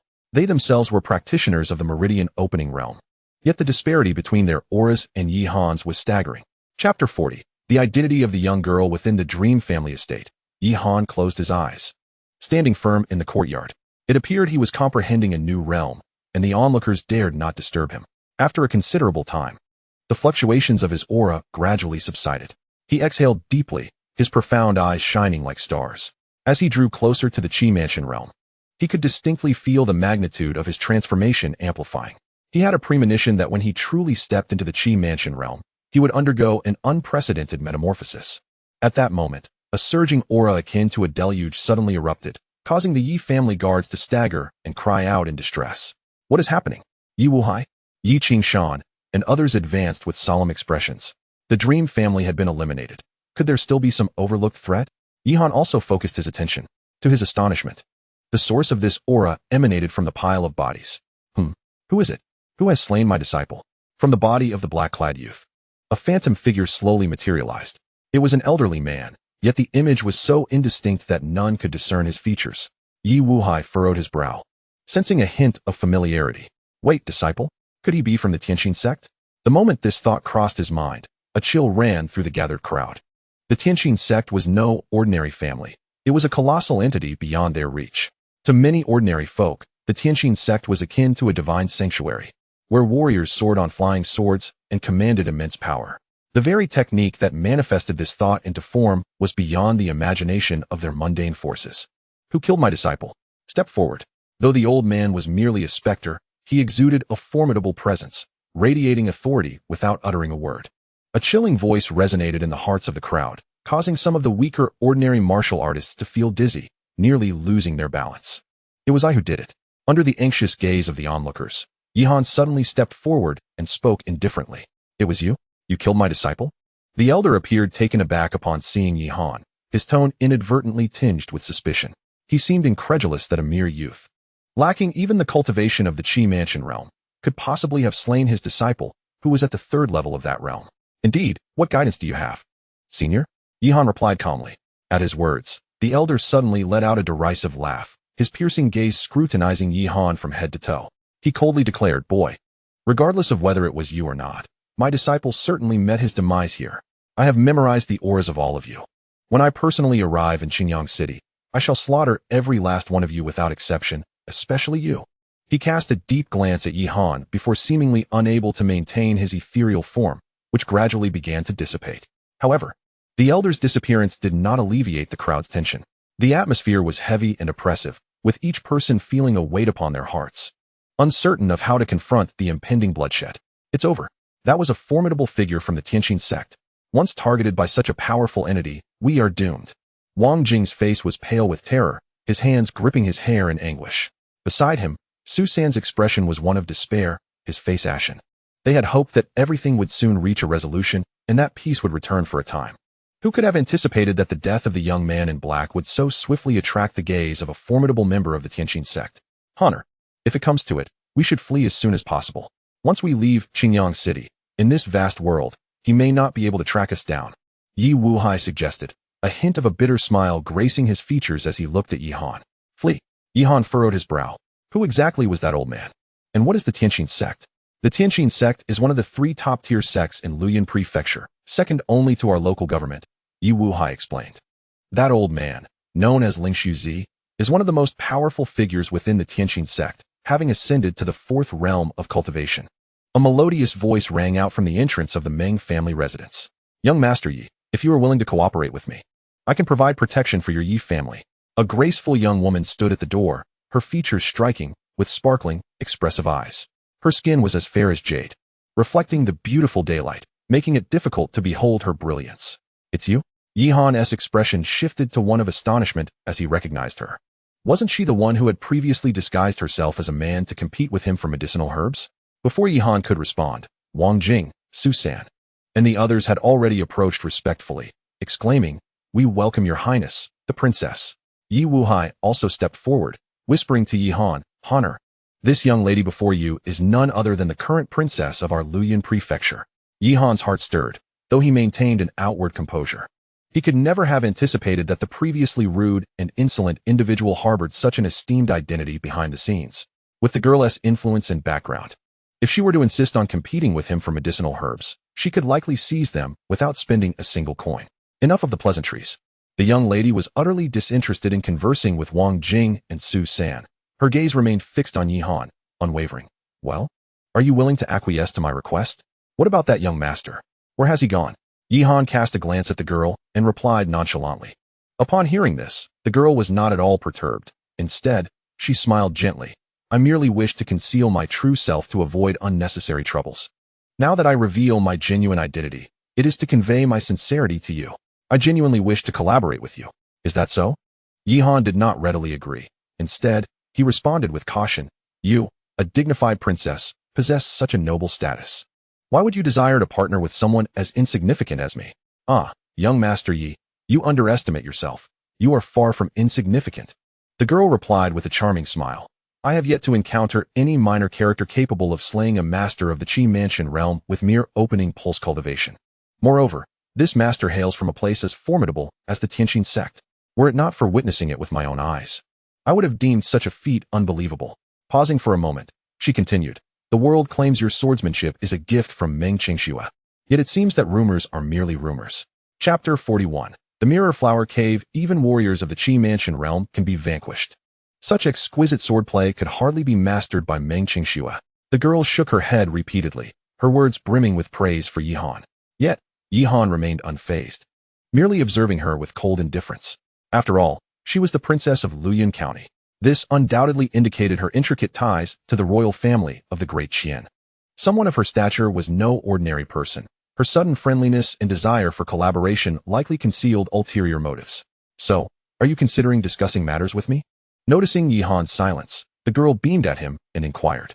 I have no intention of doing so. However, the girl was taken aback when Yi Han unhesitatingly rejected her. You. The girl stamped her foot, seemingly reverting to her previous mischievous and willful demeanor. With the threat of the Tianqin sect looming, she hadn't expected that even then, Yi Han would be unwilling to cooperate. How can I collaborate with you if you do not first reveal your intentions? Yi Han replied coolly. The girl took a deep breath, gradually calming the tumult within her heart, and said solemnly, the reason for seeking your collaboration is quite simple. Recently, the Mirror Flower Cave has emerged. The Mirror Flower Cave? Yi Han furrowed his brow. He had never heard of such a thing. The Mirror Flower Cave? Could it be the estate left by that esteemed Mirror Flower guest?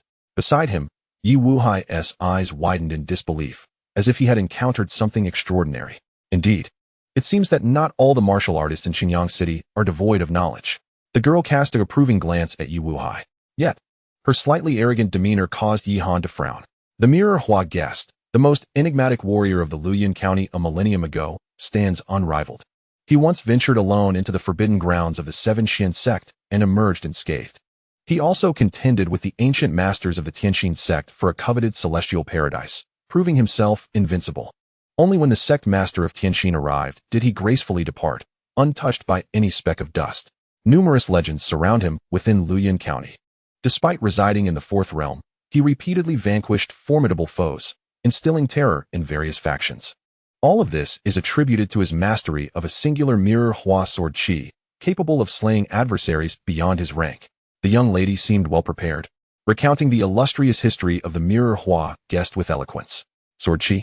He is a sword cultivator? Yi Han's eyes glimmered with intrigue. Indeed, he can be deemed the most powerful sword cultivator of the past 3 millennia in Luoyuan County, without question. No one knows his origins. He appears as if conjured from thin air, wandering alone, shrouded in mystery. Whispers suggest that within this mirror Hua cave lies the very sword qi he left behind after his demise. With a fervent gaze, the young lady turned to Yi Han. I seek your collaboration for this sword qi. I wish for you to help me tame it. She revealed her intentions candidly, without a hint of reservation. As a county princess with a noble status, surely you have other sword cultivators at your side? Yi Han inquired.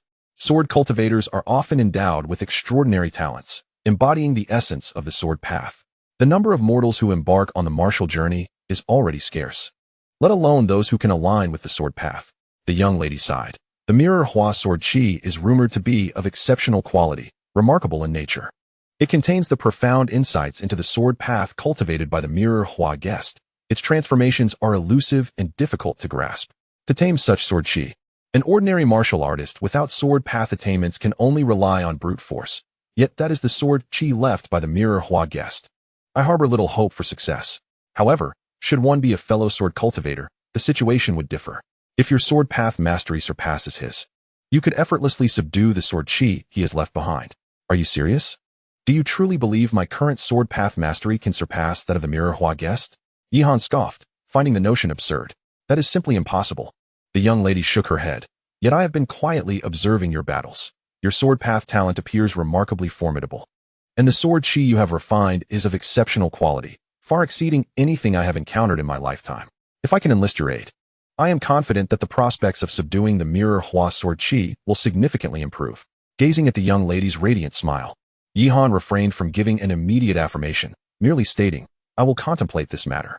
Very well, but time is of the essence. You should make your decision swiftly. In less than 3 days, I may depart from Qingyang City. If you reach a conclusion, come to the Qingyang Inn to find me. The young lady waved her hand and departed with grace. By the way, be sure not to mistake me for someone else. I am Huang Luoyao. Her voice echoed from a distance as she effortlessly walked 10 meters away. This unassuming revelation of her remarkable identity caused Yi Han's pupils to constrict in surprise. He gazed at the slender figure of Huang Luoyao gradually receding into the distance, his expression solemn. Indeed, this young lady of noble birth possessed remarkable martial prowess. If Yi Han's intuition served him correctly, Huang Luoyao's abilities likely surpassed those of the earlier black-clad youth from the Tianxin sect. With both a prestigious background and formidable strength, she had, during their previous contention for medicinal herbs, displayed a certain audacity, yet refrained from exerting her influence over him. It seemed she was not one to wield her status to intimidate others, which elicited a measure of admiration from Yi Han. In contrast to the ruffians of Qingyang City, who often exploited their family's power to bully others, such as the Liu brothers who had sought to claim his sister and remained fixated on that notion. Huang Luoyao's demeanor was strikingly different. Honor, Yi Wuhai approached Yi Han, concern evident in his gaze. What is your decision? Great-grandfather, let us return for now. I shall contemplate this matter further once we are back at the Yi residence, Yi Han replied. Then let us depart. Yi Wuhai nodded. Before leaving, Yi Han slowly approached the courtyard where Meng Qingxue was confined. Upon opening the gate, a nauseating stench of blood assaulted his senses. The entire courtyard was stained crimson, with various entrails strewn about in disarray. The wolf dog, raised by the Meng family, was still gnawing on the lifeless body of its master, appearing thoroughly satisfied. After confirming that Meng Qingxue was beyond salvation, Yi Han emotionlessly closed the gate behind him and strode away. Following the Liu family, the Meng family had finally met their demise. From this point onward, the Yi family would stand unrivaled in Qingyang City, basking in unparalleled glory. Chapter 42. The Mortal Realms and Martial Masters. Upon returning to the Yi residence, the atmosphere was laden with anxiety. Yi Wuhai felt a heaviness in his heart. Although the obstacles in Qingyang City had been entirely removed, the looming threat from the Tianqin sect necessitated their vigilance, leaving them restless.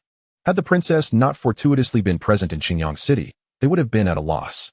Yi Han, you have returned. Upon hearing the commotion outside, Yi Yuan immediately emerged from her chamber, guiding her wheelchair towards them. What has transpired? She inquired, soon noticing the grim expressions on their faces. Nothing, sister. We shall return to our rooms first. Yi Han shook his head, choosing not to disclose the truth. If Yi Yuan learned of his actions against the Tianqin sect, she would undoubtedly be consumed with worry for his safety. Yi Yuan regarded him with suspicion, yet wisely refrained from pressing further. Brother, I have already rummaged through the Meng family's treasury and found several medicinal herbs that will prove useful. If I can break through to the Qifu realm, I should be able to fully restore your legs. Yi Han said, his gaze intense as he wheeled Yi Yuan back to her room. Fully restore my legs. Yi Yuan murmured, and then with a bittersweet smile, she replied, Little Han, you need not burden yourself so. I have long since adapted to moving in a wheelchair these past 3 years. Do what you can. Upon hearing this, Yi Han realized that due to the failure of the Qi nourishing pill to fully restore Yi Yuan, she likely harbored little hope now. After all, the greater the hope, the deeper the disappointment.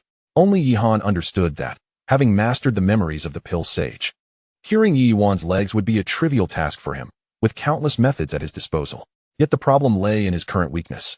At the 8th level of the opening veins realm, he was merely a formidable figure within Qingyang City.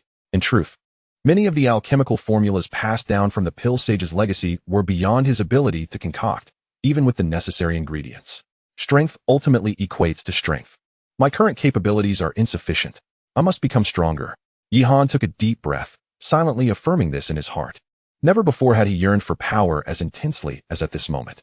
Whether in facing the threat of the Tianqin sect or shaking the foundations of the Yi family in the capital, what he lacked most was strength. Xiaohan, do not place too much pressure upon yourself. Knowing that you have returned to the Yi family brings me great satisfaction, Yi once said, as if sensing the change in his thoughts, gently patting his arm with her delicate, jade-like hand. Rest assured, elder sister, Yi Han replied, casting a complex glance at Yi Yuan. Her gentle gaze was filled with sensitivity and sharpness, seemingly capable of penetrating deep into his heart. He did not wish for her to worry excessively about him, nor did he want to delay her ability to walk again. Thus, Yi Han quickly took his leave and went to the secluded area of the back mountain to cultivate. Yi Wuhai had long awaited his arrival. Upon seeing Yi Han, he immediately adopted a serious expression and inquired, Honor, what are your thoughts? Does great-grandfather have any suggestions? Yi Han pondered briefly before responding.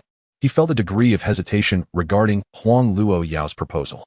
After all, he had never interacted with individuals from the prefecture, and hastily agreeing to collaborate with Huang Luo Yao might leave him vulnerable to betrayal. Upon hearing this, Yi Wuhai fell silent for a moment before saying, Come with me. The two entered the tranquil chamber where Yi Wuhai practiced. Honor, do you know what follows the Qi Mansion realm? Yi Wuhai asked solemnly. I am unaware, please enlighten me, great-grandfather. Yi Han replied. In his understanding, the martial arts realms concluded with the stages of Qi refinement, opening veins, and Qi Mansion. He had thought that the path of martial arts reached its end there. The inheritance he received in the Soul Palace merely encompassed insights into the Qi refinement realm, leaving him ignorant of the realms beyond the Qi Mansion. In Qingyang City, the majority of the populace comprised commoners without cultivation. Even the most ordinary Qi refinement warriors were considered rare experts. Why did families like the Liu, Wang, and Su clans dominate within Qingyang City, with no one daring to provoke them? It was precisely because these families harbored peak experts at the opening veins realm. To the martial artists within the city, the Qi Mansion realm was an elusive pinnacle of martial prowess.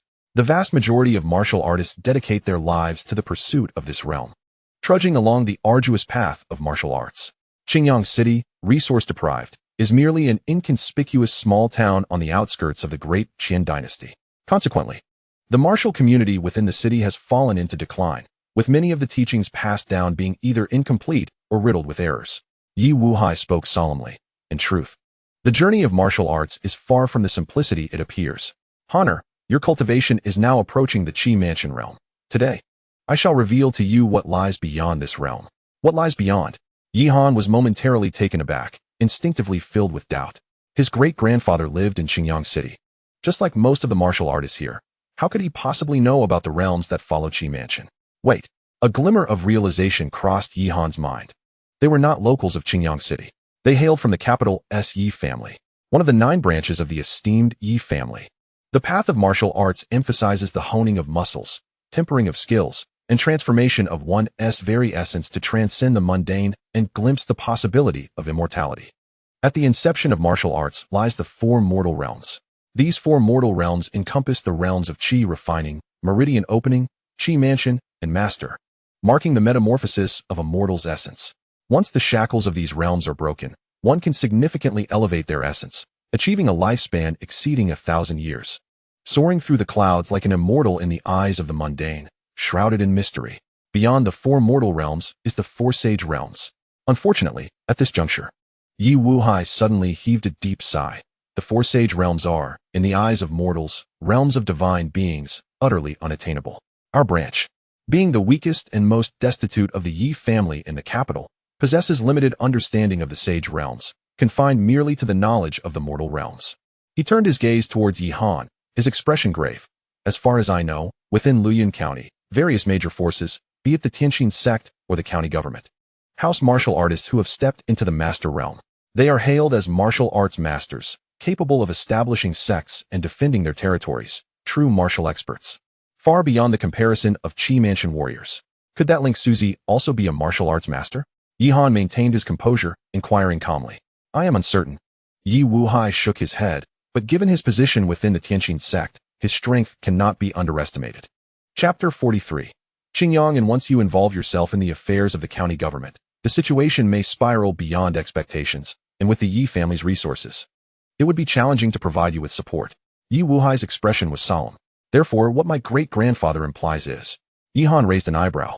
The county princess may seem amiable, yet cooperation with unequal power dynamics often results in fragile alliances.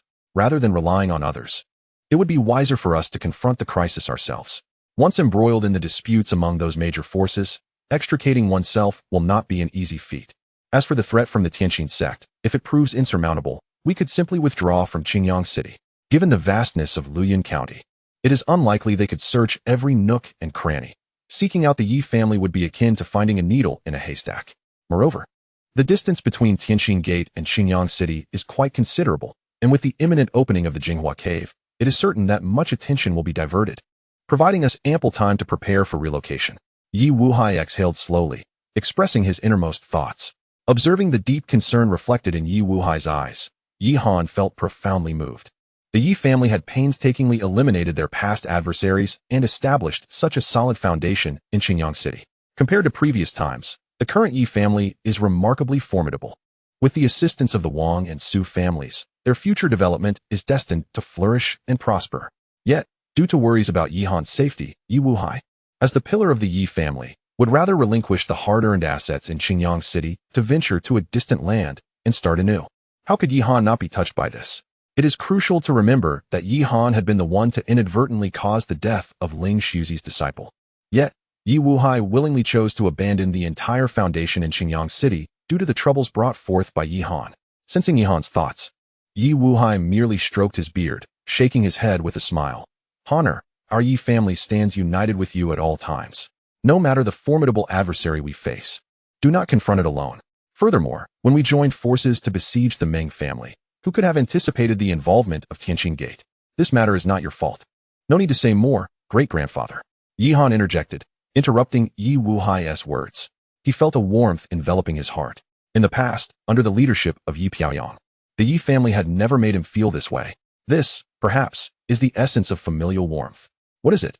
Yi Wuhai inquired with curiosity. Great-grandfather. I believe I have found my answer. Yi Han smiled. You. Yi Wuhai paused, then shook his head. No, Honor, I truly cannot rest easy. Great-grandfather. You needn't worry. I will not act recklessly. Since this matter originated with me, why not grant me the opportunity to make my own choices? Yi Han gazed intently into Yi Wuhai's eyes. Yi Wuhai opened his mouth, his throat moving, yet no words emerged. He suddenly realized how strikingly similar Yi Han's gaze was to that of his extraordinarily gifted father. It was a pity that Yi Han's father had met such a tragic fate. Yi Wuhai's expression grew complex, his heart in turmoil.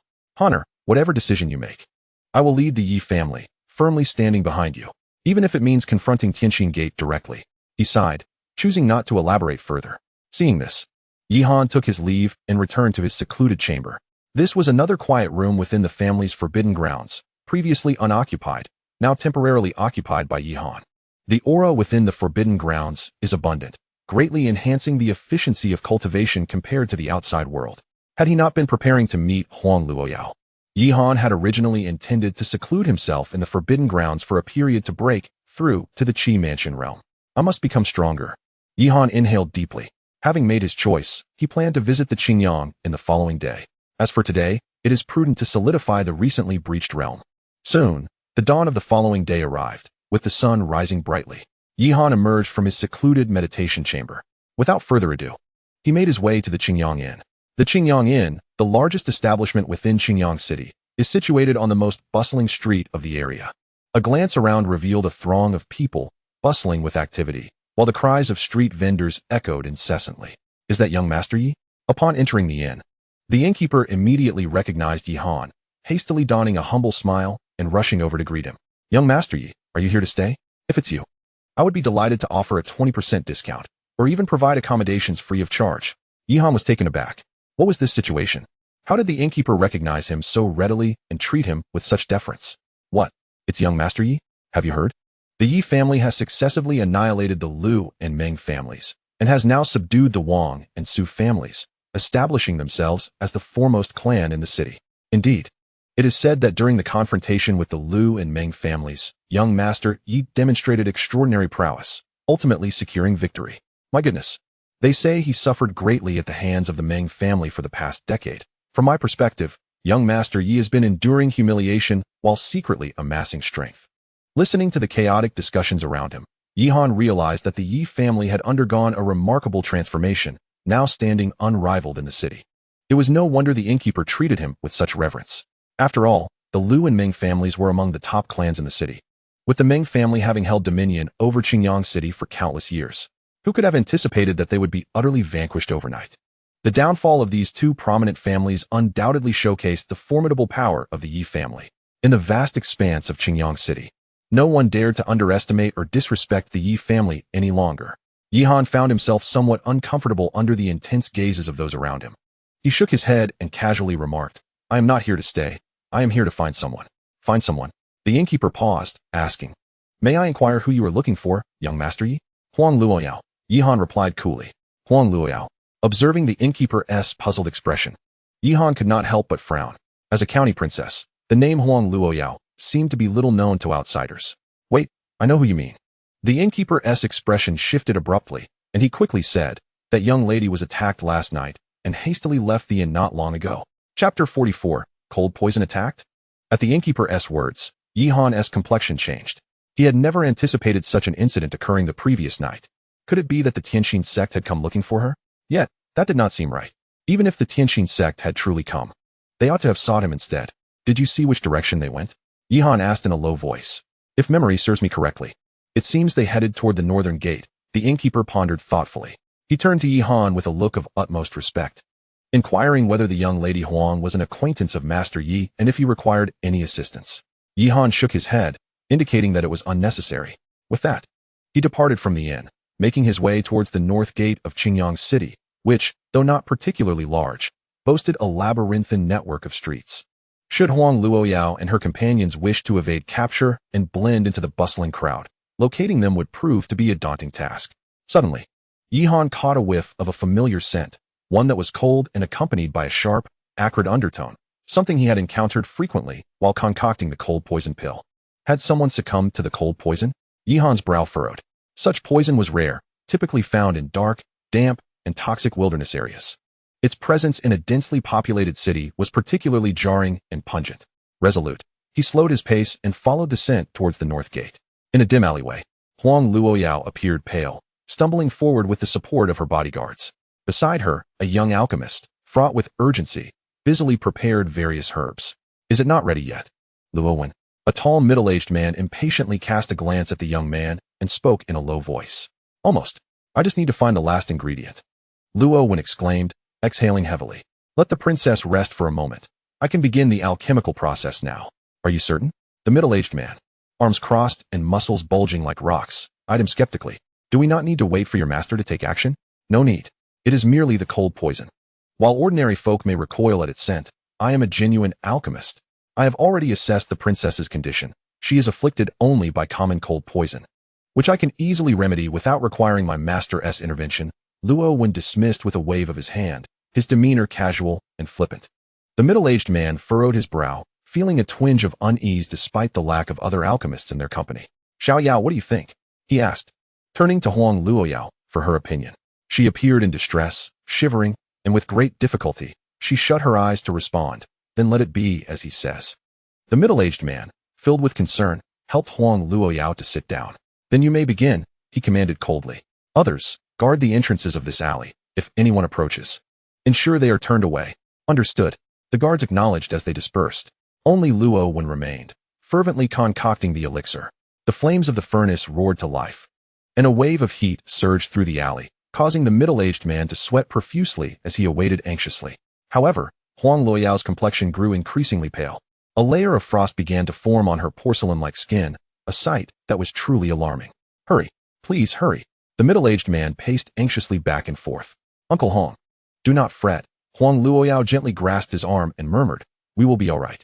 However, the man known as Uncle Hong, somewhat agitated, raked his fingers through his hair and ultimately let out a heavy sigh. At last, the furnace's flames subsided, and the waves of heat gradually receded. Mission accomplished, Huang Wen said with a smile as he retrieved the refined elixir from the cauldron. Your Highness, this is the antidote to the cold poison. Once ingested, your condition will improve. With that, he cheerfully presented the elixir to Huang Luoyao, a fleeting glint of coldness flashing in his eyes. That's wonderful. Xiaoyao, once you have regained your composure, we must leave post-haste. Uncle Hong exhaled with relief, speaking hastily. Huang Luoyao struggled to lift her hand and accepted the freshly concocted elixir. The pill was smooth and hot, sending waves of warmth through her arm, melting away the frost that clung to her skin. Feeling somewhat better, she was about to swallow the elixir when a sharp voice suddenly echoed from the side. If you wish to avoid triggering chaos within your body and exacerbating the cold poison, it would be prudent to discard that elixir. Unbeknownst to them, Yihan had appeared atop the high wall beside the alley. With the grace of a swallow, he stepped lightly down to the ground. Who are you? Upon seeing Yihan, Uncle Hong quickly stepped forward, shielding Huang Luoyao behind him. An expression of vigilance etched on his face as he shouted. How did you get in here? The martial artists of your prefecture are indeed well trained and exude a fierce aura, yet your powers of observation leave much to be desired. Yihan remarked, gesturing towards the guards stationed at various intersections nearby. If I truly intended to strike, I could do so silently and eliminate them all without anyone noticing my presence. Uncle Hong's countenance shifted, fury igniting in his eyes. I merely wish to convey that I am here to assist you, Yihan said coolly. Assist us? You insolent brat. What gives you the right to critique the elixir I have painstakingly crafted? Huang Wen sneered derisively, his gaze contemptuously appraising Yihan. If memory serves, you just suggested that Her Highness discard the elixir I prepared with great effort. How laughable. Do you not realize that she has endured an entire night of torment from the cold poison? What is your true intention? Yihan cast a dispassionate glance at him, then met Uncle Hong's fierce gaze as he approached Huang Luoyao. Your energy is weak, and frost envelopes your body. This indeed signifies an outbreak of cold poison. However, if I am not mistaken, your elixir clearly contains a herb known as cold spirit grass and a flower called mysterious frost blossom. Yihan's voice turned icy. If I recall correctly, the antidote for cold poison never includes those two ingredients.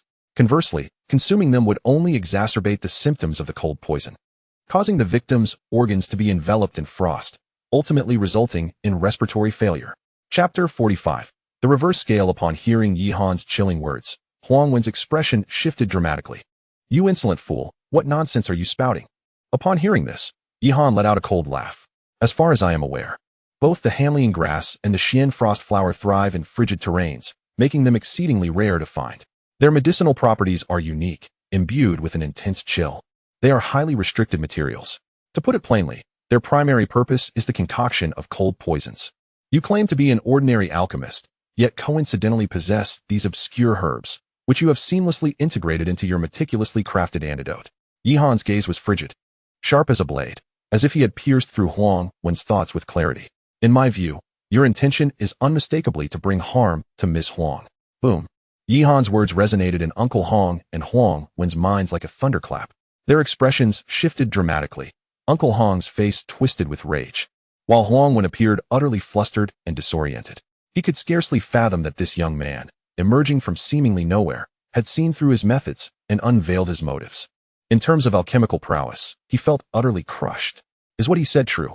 Uncle Hong slowly turned, disbelief etched across his face as he regarded Huang Wen. His imposing figure loomed like a steadfast mountain, instilling great pressure upon Huang Wen. Beads of sweat cascaded down Huang Wen's brow, his voice trembling with panic.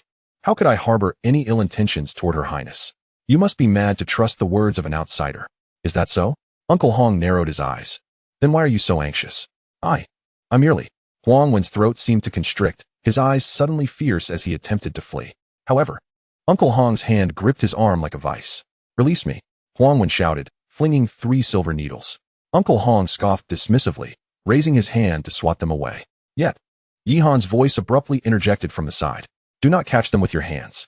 At these words, Uncle Hong was momentarily taken aback, and before he could react, a glimmer of sword light danced before him, causing the 3 silver needles to fall harmlessly to the ground.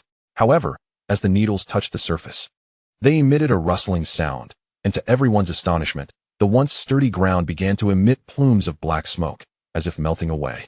Uncle Hong's expression changed drastically. The tips of the silver needles were evidently laced with an unknown and deadly poison. He inhaled sharply, a chilling sensation coursing through him as cold sweat broke out on his back. He couldn't help but glance at his own hand, realizing that had he inadvertently come into contact with those silver needles, the consequences would be unthinkable. Huang Wen, this time, Uncle Hong was thoroughly enraged, his eyes ablaze with a terrifying murderous intent. A torrent of spiritual energy surged around him like a storm, causing Yi Han to momentarily falter. This was the aura of a 9th-level Qi refinement expert. This middle-aged man was indeed a formidable warrior, his power perilously close to that of a master. Huang Wen gritted his teeth and tugged at his arm, exerting every ounce of strength in a desperate attempt to break free from Uncle Hong's grasp. Yet, Uncle Hong stood firm like a steadfast anchor, immovable. Young man, do you comprehend the gravity of your actions? To dare disrupt my affairs, not only you but everyone around you shall be ensnared. A wave of despair washed over Huang Wen as he cast a vicious glare at Yi Han, his eyes glinting with menace as he spoke through clenched teeth. At his words, Yi Han furrowed his brows, for nothing irked him more than threats directed at those dear to him. Suddenly, the image of his sister, Yi Yuan, flashed through his mind. A surge of murderous intent rippled through Yi Han's being. Huang Wen's words had undeniably struck a nerve. What is happening with this boy? Huang Wen froze. The mysterious youth before him exuded a chilling aura of malice, far more terrifying than even Uncle Hong, a veteran of life and death. Who on earth was this young man? Before he could ponder further, a searing pain coursed through Huang Wen's body. The intense agony engulfed him like a relentless tide, and he struggled to open his eyes, desperate to uncover the source of his suffering. To his horror, he saw the blood-soaked ground approaching him, culminating in a brutal impact to his face. It dawned on him that his own legs had been severed, as he beheld the gruesome sight of Huang Wen. Even Uncle Hong was taken aback by Yi Han's ruthless methods. Yet, there was no time for contemplation. He quickly turned to Yi Han with utmost respect and implored, "Young friend, could you please assist in saving my young mistress?" Yi Han, possessing a remarkable demeanor and vast experience, became the sole beacon of hope for Uncle Hong in that moment. "Rest assured, I came here for precisely this purpose," Yi Han affirmed, nodding as he retrieved a box of medicinal pills from his robes. "If she consumes this elixir, her symptoms shall alleviate." Uncle Hong furrowed his brow, still harboring reservations. Observing his concern, Yi Han decisively opened the box and swallowed a pill himself. Only then did Uncle Hong's expression relax. "Your kindness shall not be forgotten, young friend. Once my mistress awakens, we shall repay you handsomely." With that, Uncle Hong accepted the pill and bent down before Huang Luoyao. At that moment, the unconscious Huang Luoyao slowly opened her eyes at Uncle Hong's call, finally catching sight of Yi Han's visage. She nodded gently at him and, with Uncle Hong's assistance, swallowed the medicinal pill. Before long, the frost that had enveloped her dissipated visibly, and her once weak breaths regained their steadiness. "Wonderful. My lady, you are safe," Uncle Hong exclaimed with uncontainable excitement, as if a heavy stone had been lifted from his heart. "Thanks to young Master Yi, otherwise, I fear we might not have survived this ordeal." Huang Liao's spirit reinvigorated. She rose and swiftly summoned the guards stationed nearby. "This place is no longer safe. Young Master Yi, let us find another location to converse." Chapter 46. the storage ring near the northern gate of Qingyang City, on a secluded street. Huang Luoyao led the group into a secluded courtyard, and Uncle Hong swiftly closed the gate behind them. Yi Han surveyed his surroundings and noticed the desolate state of the courtyard, evoking a sense of abandonment. This is an abandoned place, Huang Luoyao explained. It was occupied by our people months ago. Her complexion remained somewhat pale. Despite regaining some spirit, her strength was still lacking. After finally settling down, she nearly collapsed into a chair. The cold poison is truly terrifying. Even the energy of the Qi Mansion realm cannot resist it, Huang Luoyao remarked, shaking her head. A hint of lingering fear evident on her delicate features. If it weren't for young Master Ye's timely rescue, I truly wouldn't know what to do.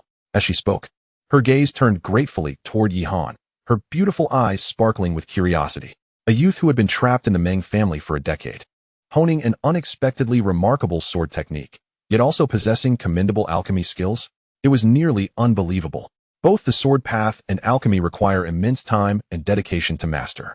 Yet, Yi Han managed to excel in both, alongside his formidable cultivation. Even in the entire Luoyang prefecture, Huang Luoyao had never encountered such an astonishing talent. It was nothing, Yi Han replied, shaking his head, seemingly unfazed by the earlier events. He furrowed his brow and asked, "What exactly is going on? Why were you attacked?" Upon hearing this, Huang Luoyao sighed and elaborated. The situation is even more complicated than I imagined. Those coveting the mirror flower sword Qi are likely not just from our Luoyang prefecture. Xiaoyao. Uncle Hong interjected. "It's all right, Uncle Hong.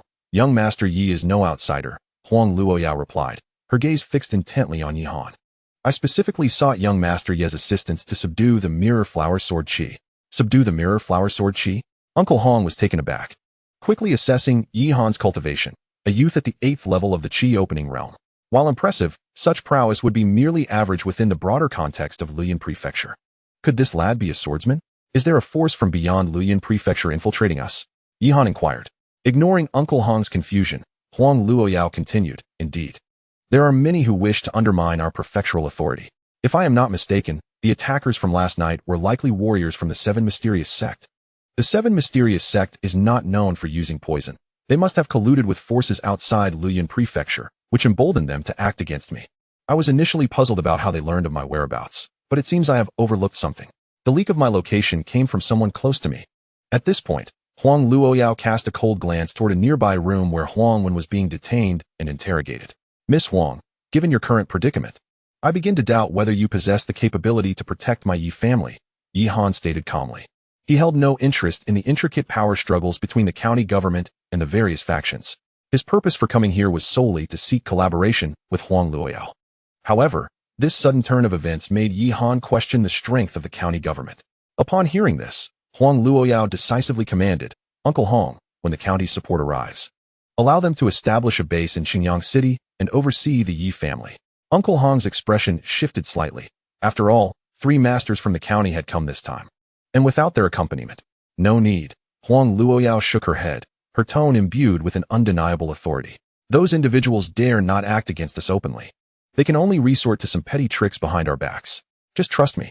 Faced with Huang Luoyao's resolute gaze, Uncle Hong could only acquiesce reluctantly. "Masters? Martial arts masters?" Yi Han's eyes flickered. Although he maintained a facade of composure, he secretly breathed a sigh of relief. Having lived in Qingyang City for so long, he had never encountered a true martial arts master. If indeed 3 masters of such caliber were to protect the Yi family, he could embark on his journey without any lingering worries. "Young Master Yi, are you satisfied with this arrangement?" Huang Luoyao looked intently at Yi Han. "Of course. But what about Ling Shuzi from Tianxin Sect?" Yi Han pondered. "Rest assured, he won't come over in the short term," Huang Luoyao replied, shaking her head. "Everyone is coveting the Mirror Flower Cave, including Ling Shuzi. He won't have the time to deal with the Yi family before the cave closes." "All right, I trust you," Yi Han said. At this, Huang Luoyao smiled gently. "Young Master Yi, the Mirror Flower Cave will soon open. After I rest tonight, I shall set off tomorrow." "That would be splendid," Yi Han nodded, eager to witness the formidable sword energy of the Mirror Flower. How would it compare to the chaotic sword energy he wielded? That day, Yi Han settled into an abandoned courtyard. The space was vast and open. Although he was merely an outsider, he was granted a spacious courtyard to reside in. Just as he began to relax and prepare for cultivation, a sudden knock echoed at the door. Yi Han opened the door to find Uncle Hong standing outside.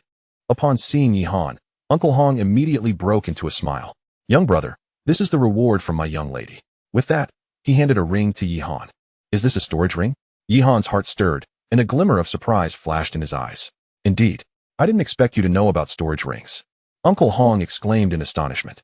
I've only seen it in texts, Yihan replied, shaking his head.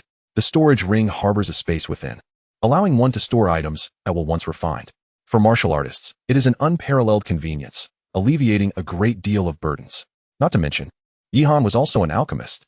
With a storage ring, he could carry medicinal materials and an alchemy furnace with him, able to concoct elixirs wherever he went. The more advanced the storage ring, the more spacious its internal compartments. Chapter 47, Opening the Nine Veins. Having lived in Qingyang City for many years, Yihan had never encountered such an item as a storage ring. Huang Liao's generous gift of one was nothing short of extraordinary. Yet, perhaps for someone accustomed to a life of luxury, the value of the storage ring was not as significant. Yihan raised an eyebrow and pondered before asking. Such a precious item, and your young lady simply gives it away? Young master has saved my lady's life, no matter the cost to the estate. It cannot repay this debt of gratitude. This is but a trifling token of appreciation. I hope you will not refuse it, Uncle Hong said earnestly. Upon hearing this, Yihan refrained from further politeness and accepted the storage ring. I shall not disturb you any longer, Uncle Hong remarked, promptly taking his leave.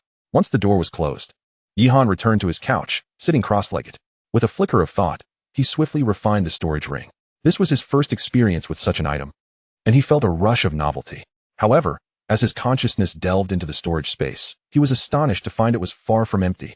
In addition to numerous spiritual herbs, there were mounds of spirit crystals, roughly counting to 1,000. 1,000 spirit crystals? This was no trivial sum. Yihan's mind was astir. He had never been so affluent. With just 100 spirit crystals, one could purchase a modest shop in a remote corner of Qingyang City. As for the yearly profits of the Yi family, it was barely enough to reach this amount. Of course, that was in the past.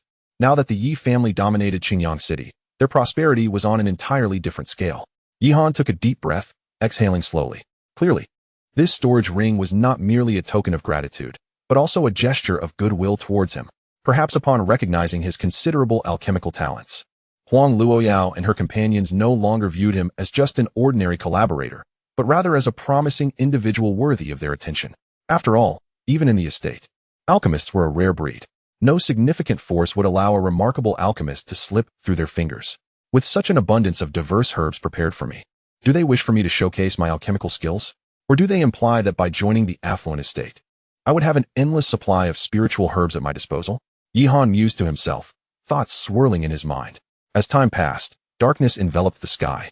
Yihan did not step out of his room again, save for a brief invitation to dine in the hall. No one knew what he was doing inside, and Huang Luoyao and her companions did not dare to inquire further. Only Yihan understood that his cultivation had reached a critical juncture.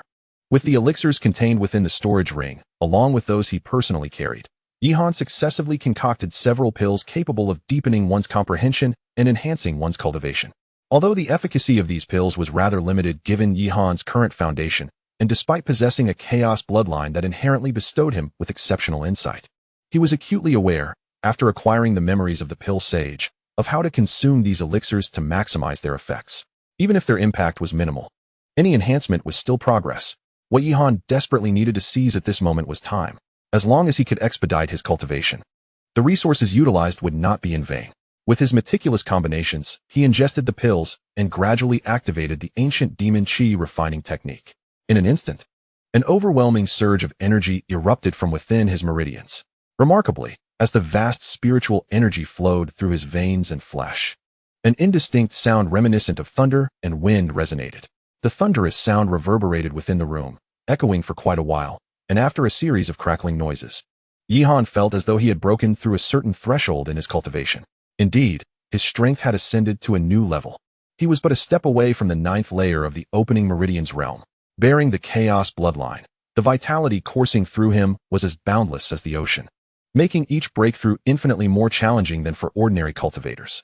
Yet, under the influence of the ancient demon qi refining technique and various miraculous elixirs, Yihan effortlessly sensed the opportunity for a breakthrough. Moreover, after the transformation wrought by the demon blood, his physique was exceedingly compatible with the ancient demon qi refining technique, allowing him to achieve remarkable results with minimal effort.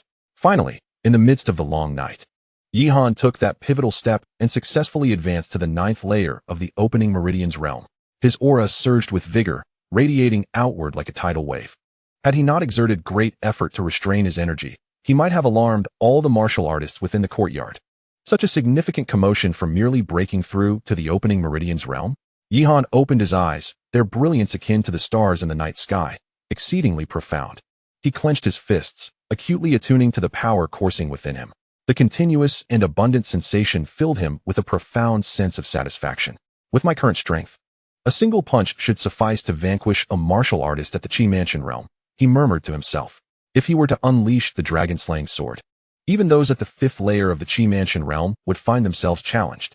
The transformation from the demon blood, combined with the ancient desolate dragon secret art and the ancient demon Qi refining technique, these extraordinary methods synergized beautifully. Yihan could clearly sense that his combat prowess had ascended to an astounding level with this elevation in realm. With his strength augmented, Yihan felt a sense of fulfillment and resolved to lie down for a well-deserved rest. Cultivation is akin to a gentle stream. While one must not become complacent, neither should one rush for immediate gains. Having just achieved a breakthrough, he recognized that forcing a progression to the Qi Mansion realm before solidifying his current foundation would only lead to instability, rendering his efforts futile. If even his Tao heart were to falter, the consequences would be dire, potentially leading to a descent into madness. Yihan closed his eyes, listening to the rustling sound of cicadas outside the door, gradually succumbing to a hint of drowsiness. Suddenly, he snapped his eyes open. Yihan's perception was remarkably acute. He almost instantly opened his eyes and strained to listen to the sounds beyond the door. Amidst the soft chirping of the cicadas, there was unmistakably a faint sound of footsteps. The sound was exceedingly subtle, somewhat ethereal, yet it did not escape Yihan's keen ears. Was that direction the confinement room? Yihan's brow furrowed slightly. The confinement room was precisely where Huang Wen was held captive. He wondered how Huang Luoyao and the others had dealt with Huang Wen throughout the day. Chapter 48. The Poison Master. Judging by the current situation, it appeared that Huang Wen had not perished yet. Could it be that someone had sneaked in to rescue him?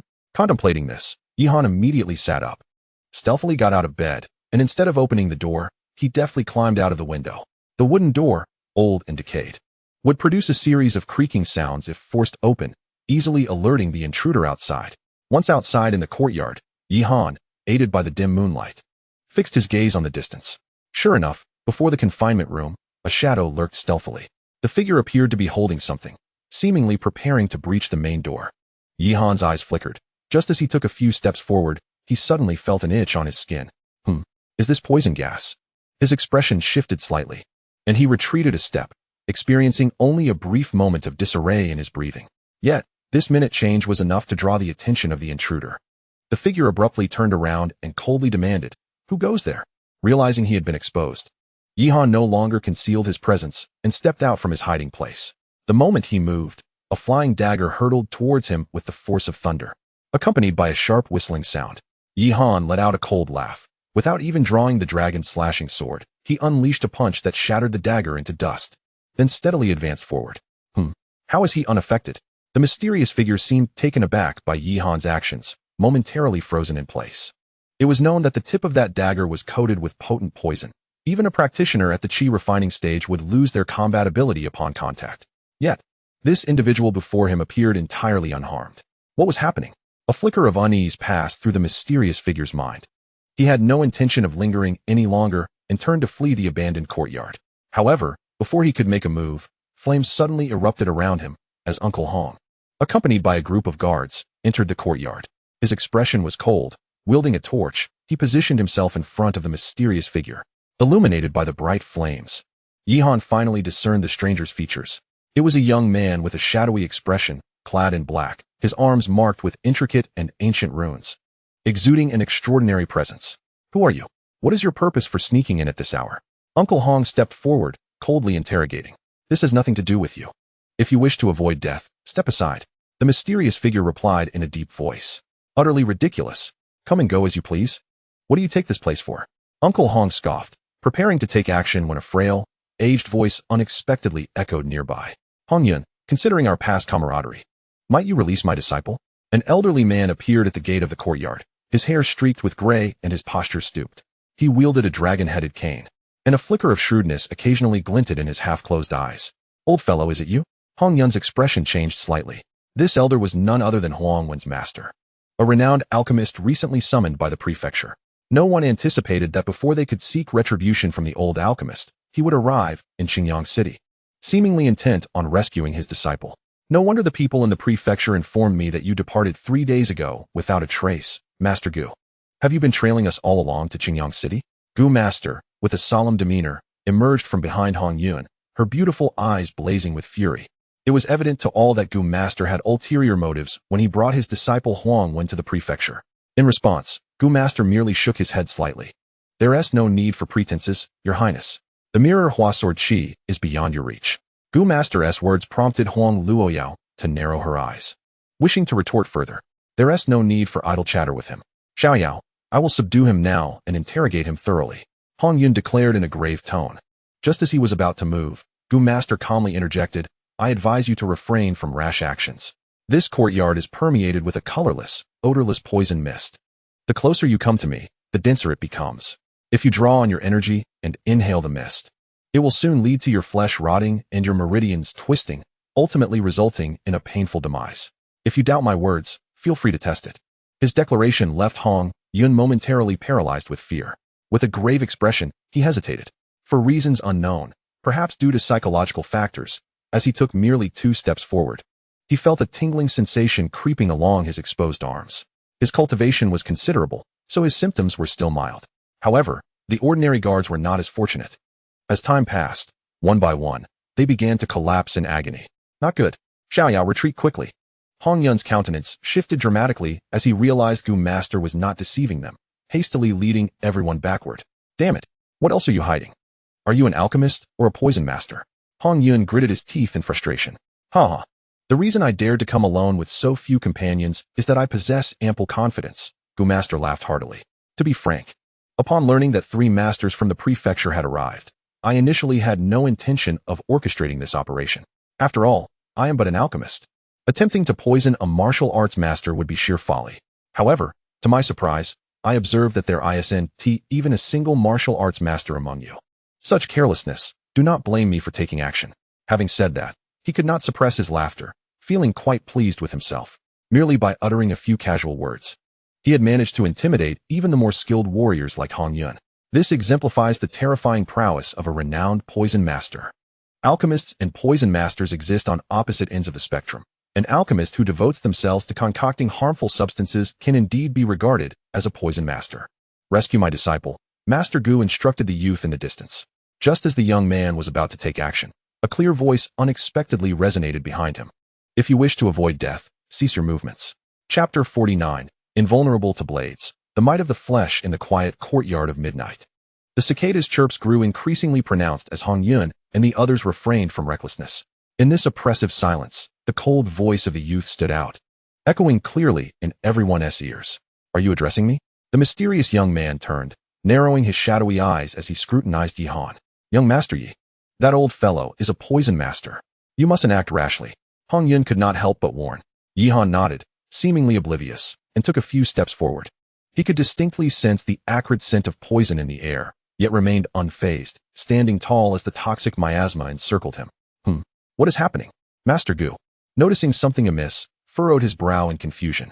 It is known that with his capabilities, even a warrior at the 9th level of Qi Mansion like Hong Yun would not dare take risks, fearing unforeseen consequences. Yet, what was with this young man? Merely at the opening vein stage? How could he dare to walk into the toxic fog and appear unaffected? As Yihan approached, an inexplicable wave of unease swept over the mysterious youth. Boy, even your master dares not speak freely. Who do you think you are to obstruct me? Upon hearing this, Yihan chuckled lightly. Do you truly believe that the old man's pitiful tricks can protect your life? You are rather naive. The youth was evidently incensed by Yihan's contemptuous tone. Very well, even a mere opening veins warrior dares to boast before me. You truly do not know the meaning of danger. With that, he unleashed a powerful palm strike, the force creating a thunderous sound as it sliced through the air. His aura as a 3rd-level Qi Mansion warrior surging forth unabashedly.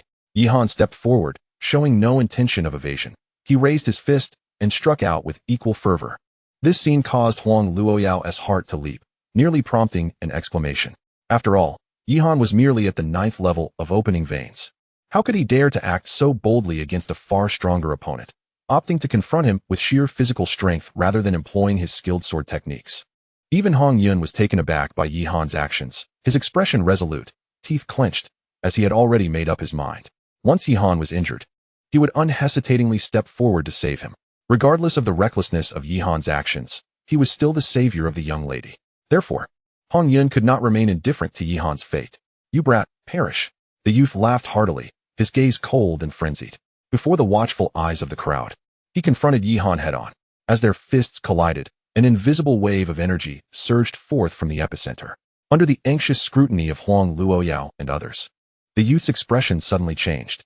His smile froze on his face, and his entire arm began to tremble slightly. "How is this possible?" The youth gasped, filled with shock. To him, it felt as if he had struck a primordial divine mountain with all his might, yet he could not shake his opponent in the slightest. Yi Han remained unfazed, smiling calmly. "Is this it? This is the strength you take pride in?" He effortlessly grasped the youth's fist, rendering all of the youth's efforts futile. "How can this be?" Not far away, Master Gu's eyes widened in astonishment, as if he had witnessed something utterly inconceivable. "Damn it!" The youth glared at Yi Han's mocking smile, a flash of malice igniting in his eyes. He feigned weakness, appearing as though he had given up on resisting. Yet suddenly, whoosh, his other hand grasped the hilt of a knife, and with a swift motion, a sharp blade sliced towards Yi Han. "Young Master Yi." Huang Luoyao gasped in horror, her face paling. To the onlookers, the youth's strike seemed too sudden to evade, especially with Yi Han so close, making it nearly impossible to dodge. Unbeknownst to them, it was not that Yi Han could not evade. Rather, he felt no need to. Contrary to expectations, the gruesome scene of steel cutting flesh did not unfold. The youth stared dumbfounded at the chipped blade in his hand, a profound shock overtaking his expression. Was this person even human? A strike like that would severely injure a martial artist of the Qi Mansion realm. Yet the other remained completely unscathed, though appearing slender. He possessed an almost supernatural resilience, evoking sheer astonishment. While the youth was momentarily dazed, Yi Han's hand had silently clasped around his neck. "I warned you. This toxic mist will not spare your wretched life." Terror flashed in the youth's eyes, yet with one arm firmly in Yi Han's grip, he could not escape. Without hesitation, Yi Han tightened his grasp, snapping the youth's neck. In the depths of utter despair, the youth perished at Yi Han's hands. Throughout the encounter, Yi Han maintained an air of nonchalance, crushing the mysterious youth of the third level of the Qi Mansion realm as effortlessly as one would crush a mere chick. "What?" Master Gu could no longer maintain his composure. His face paled, and he looked at Yi Han as if he were observing an unbelievable monstrosity. "What on earth is happening? Why are you unaffected by the poisonous mist?" He gazed intently at Yi Han, his heart stirred by tumultuous waves. "Old fellow, such despicable tactics will not suffice against me," Yi Han replied indifferently. Master Gu's eyes suddenly turned fierce and menacing. He realized that all his plans for today had been shattered by the youth before him. In a moment of fury, he lunged forward, charging towards Yi Han with ferocity.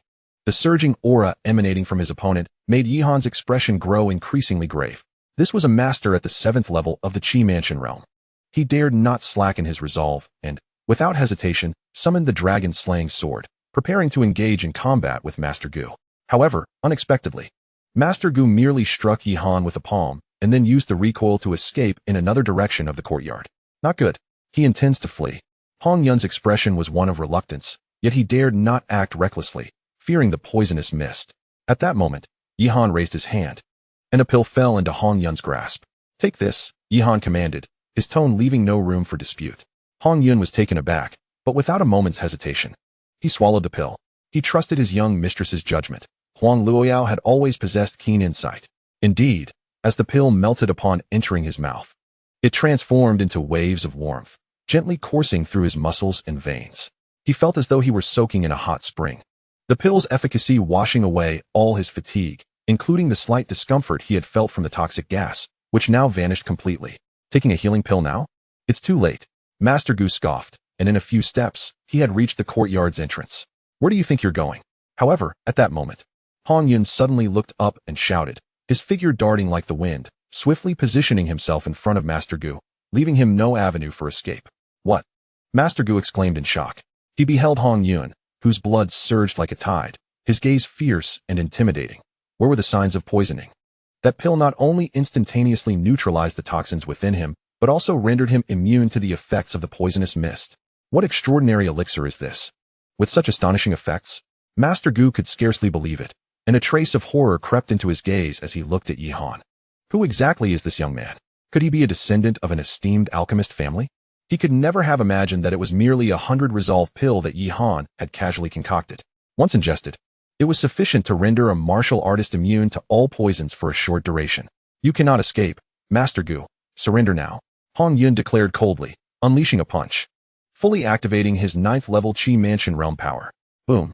His strength was now perilously close to that of a master, and as he casually threw a punch, it resonated with a thunderous explosion. The terrifying force caused many guards to retreat in fear of being caught in the aftermath. With nowhere to evade, Master Gu was struck by Hong Yun's punch, causing him to cough up a mouthful of blood. Being merely at the 7th level of the Qi Mansion realm, how could he possibly contend with Hong Yun, who was at the pinnacle of the Qi Mansion realm? In a mere moment, he found himself unable to withstand the pressure and hastily fled to the side. Whoosh. However, the direction of his escape fortuitously brought him right next to Yihan. With an indifferent gaze, Yihan casually swung his sword, unleashing a fierce sword aura that sent chills through the heavily injured Master Gu. In his frantic state, his attention wholly fixated on Hong Yun. How could he have anticipated the terrifying prowess of Yihan's swordplay? As the sword light flickered, half of his body was cleaved apart, and he crashed to the ground, a grotesque sight of blood and flesh, wailing in agony, utterly tragic. Old dog, do you truly believe you can come and go as you please here? Hong Yun advanced swiftly, planting a foot on Master Gu's chest, his eyes gleaming with ferocity. Ultimately, it was Master Gu's status as a third-tier alchemist that proved advantageous. In the entirety of Luoyuan County, I dare say no faction would overlook an individual capable of crafting third-tier elixirs. Huang Luoyao sighed, her beautiful eyes also shimmering with a cold glint. A third-tier alchemist? At this, Yihan raised an eyebrow, seemingly struck by a thought. He approached Master Gu, searching him thoroughly. Might I claim this storage ring as my own? Yihan declared as he retrieved a ring from Master Gu. Hong Yun turned to Huang Luoyao. Of course, Huang Luoyao nodded without hesitation. In this endeavor to capture this nefarious criminal, young Master Yi, your contributions are monumental. You may take everything he possesses. I only desire this storage ring. Yihan accepted without reservation, promptly stowing the storage ring away. The collection of a third-tier alchemist intrigued him greatly. It might contain herbs that could benefit him at this stage. Among those present, only Yihan possessed any knowledge of alchemy, and the others raised no objections. After all, if an alchemist's treasury were to fall into their hands, it would be of little use. Speak. Who instigated you to act in this manner? We have treated you well. Yet you repay our kindness with malice, lurking within the county, plotting misdeeds. What is your true intention? Huang Luoyao directed a cold inquiry at Master Gu. Spare me. Master Gu gasped, his face twisted in pain. I was merely entrusted by someone. It has nothing to do with me. Entrusted by whom? Huang Luoyao furrowed her brow, her mind racing through the powerful factions within Luoyuan County, yet she could not fathom who could orchestrate such a scheme. To have invited a third-tier alchemist to infiltrate their county. I cannot say. Master Gu's breath grew increasingly feeble. Cannot say? Hong Yun scoffed. Do you need me to flay your skin and pull out your tendons before you will speak? With that, he stepped down onto Master Gu's thigh, reducing it to a puddle of flesh. Master Gu let out a horrific wail, his aged face contorted in agony. I will tell you. The one who instigated me is bang. Just as Master Gu was about to reveal the mastermind behind it all, his head suddenly exploded. A dark green light emerging from the splattered brain matter and blood, swiftly vanishing into the vastness of the night. What? Not again. Huang Luoyao's complexion shifted slightly, her delicate frame trembling. Once again, Yihan's gaze flickered as he caught the key phrase. Today's Huang Wen was similarly affected. Beside him, Hong Yun spoke with a grave tone. It appears their souls have been ensnared by a restriction. Should they approach the revelation of critical information, their souls will suddenly detonate, terminating their lives. Yihan furrowed his brows. Such a method was extraordinarily arcane, something he had never encountered before. Of course, it could also be attributed to his current low level of cultivation, rendering him unable to access such matters. Even a martial Dao master would find it challenging to easily impose restrictions within another's soul. Huang Liao's expression was grim. It seems this is likely tied to an existence that has stepped into the realm of the Four Saints. Upon these words, everyone felt their spirits tremble, as if their very breaths had been suspended. The Four Saints represent a level entirely distinct from that of the mortal realms. Their life essence has undergone a true transcendence, completely surpassing that of ordinary beings. Even a martial Dao master would have to bow in deference before them, with utmost respect. This situation has become quite troublesome. It seems someone is deliberately obstructing my approach to the Mirror Flower Cave. One wonders what secrets are concealed within that Mirror Flower Cave. Chapter 51. The mountain range of 10,000 beasts. Huang Luoyao, perplexed, furrowed her elegant brows, ultimately departing with a heavy air of doubt. Before leaving, she made sure to reassure Yihan with a few words. She solemnly promised that this expedition to the Mirror Flower Cave would see her exerting every effort to safeguard Yihan's safety. Yet, to Yihan, these words stirred no emotions within him. No matter how one viewed it, this undertaking was mired in profound complexities. A single misstep could lead to catastrophic repercussions. After all, they had not even entered the Mirror Flower Cave, and the safety of Huang Luoyao, as a princess, was already under threat. Thus, Yihan understood that to navigate the imminent perils, he could rely only on himself. Having reached this juncture, even if he wished to withdraw midway, it was no longer a possibility. The threat from the Tianxin sect loomed ominously. Remaining stagnant in Qingyang City would only lead to a slow demise. Even if he contemplated escape, the vast foundation of the Yi family, coupled with their dependents, would render such an endeavor futile. Yihan believed that as long as he could seize opportunities during the forthcoming journey, all crises could naturally be resolved. Upon returning to his chamber, Yihan began to examine the storage ring he had received from Master Gu. The ring, crafted from ancient materials, bore intricate patterns, suggesting it was of considerable age. Its quality was evidently superior to the storage ring Huang Luoyao had gifted him. This was hardly surprising. Alchemists are typically affluent, especially a third-level alchemist like Master Gu, who is invariably in high demand wherever he goes. Their treasures often surpass those of ordinary martial practitioners by a significant margin. Indeed, just a cursory glance at Master Gu's wealth left Yihan profoundly astonished. The sheer number of spirit crystals alone amounted to tens of thousands, piled together like a radiant mountain, leaving Yihan momentarily dazzled. Moreover, with the various elixirs, spiritual artifacts, and an assortment of other treasures contained within, the total value undoubtedly exceeded 100,000 spirit crystals. It could be asserted that the wealth of Master Gu alone nearly equaled that of an entire family within Qingyang City. For Yihan at this moment, this was an astronomical figure. Previously, while residing in the Yi family, the monthly stipend bestowed upon him was a mere 10 spirit crystals. Even so, this amount was considerably better than what most commoners in Qingyang City received. For an ordinary person without cultivation, earning 10 spirit crystals in a year was already commendable. The reason Yihan could afford this expense each month was solely due to his family's support. As for Yihan himself now, he had undoubtedly become one of the wealthiest warriors in all of Qingyang City. This realization left him in quiet astonishment, affirming that his journey had not been in vain. The following day, under Hong Yun's guidance, the group silently departed from Qingyang City, without disturbing a single soul. Before their departure, the 3 elders from the prefectural office, who had come to offer assistance, paid a visit. Each of them emanated a profound aura, their gazes sharp and piercing. Even the slightest fluctuation of spiritual energy from within them imposed tremendous pressure on Yihan. Clearly, these were 3 martial arts masters. Ultimately, however, Huang Luoyao did not escort them away. She remained true to her previous promise, allowing the 3 to continue their guardianship of Qingyang City, safeguarding the Yi family, and to relay any urgent intelligence back to her. This perplexed Yihan greatly. Given the treacherous nature of this expedition into the cave, was she truly certain that not even one martial arts master would accompany them? He inquired of Huang Luoyao. There is no need, she replied, shaking her head. We have others awaiting us at the cave. Currently, various factions are converging at the Wan Yao mountain range, mutually restraining one another. Even if someone intends to target us, they would not dare act rashly at this time. Indeed, the Jinghua cave was nestled within the Wan Yao mountain range, and the Wan Yao mountain range was not far from Qingyang City, situated less than 100 miles away.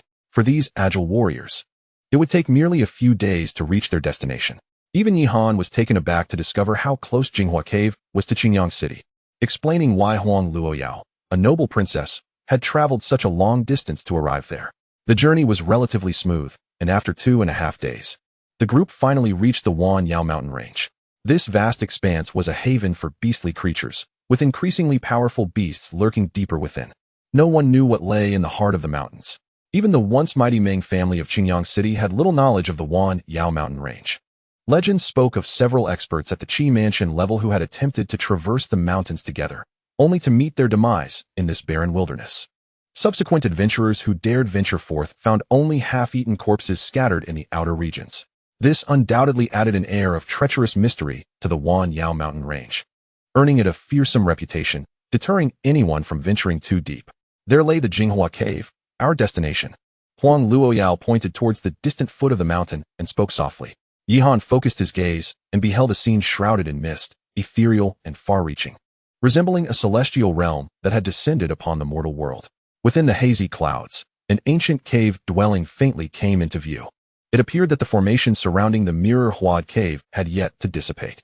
Huang Luoyao explained, over the past century, the Mirror Cave has emerged more than once. However, each occasion was accompanied by an overwhelming formation that repelled us all. Only this time has the situation shifted. It is evident that the power of the formation is gradually waning, and it will not be long before it completely vanishes. When that moment arrives, it shall be our prime opportunity to delve into the Mirror Cave. Upon hearing this, Yihan could not help but express his confusion. Is the formation of the Mirror Cave truly so mysterious? With so many powerful factions, is there not a single formation master among you capable of deciphering it? Huang Luoyao shook her head with a wry smile. If it were so easy to find one, we would not have waited a century to seize this opportunity to enter the Mirror Cave. Formation masters are far rarer than alchemists. A formidable formation master often undergoes rigorous trials before mastering unparalleled skills. The formation enveloping the Mirror Cave, we estimate, exceeds the 3rd tier. This implies we must locate at least a 4th-tier formation master to have a chance at unraveling it. How can that be easy? In all of Lian County, it is likely that not a single 4th-tier formation master can be found. Yihan's gaze flickered as he fixated on the distant cave, a peculiar wave of thought inexplicably surfacing in his mind.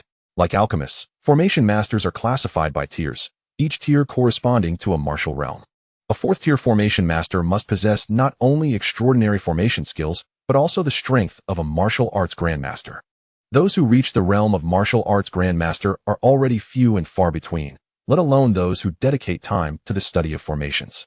Such prodigies are indeed rare, akin to finding a needle in a haystack. Chapter 52. First encounter with Ling Shuzi. The Mirror Cave lies at the outskirts of the Wanyao mountain range. The group encountered no particularly formidable beasts along the way and arrived smoothly at the cave's entrance. There, representatives from various factions had gathered in anticipation. Upon seeing Huang Luoyao, the powerful figures from the major factions exchanged glances. Their expressions varied, each seemingly calculating their own thoughts. Despite Yihan being unfamiliar with the various factions present, one individual stood out to him immediately. It was an elderly man with graying temples. Clad in a Taoist robe, a small flying sword circled around him.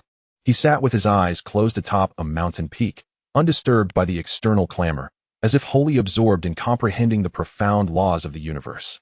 As Yihan approached, the elder suddenly opened his eyes wide, his frail frame emanating a terrifying aura akin to a raging torrent. Are you the one who killed my disciple?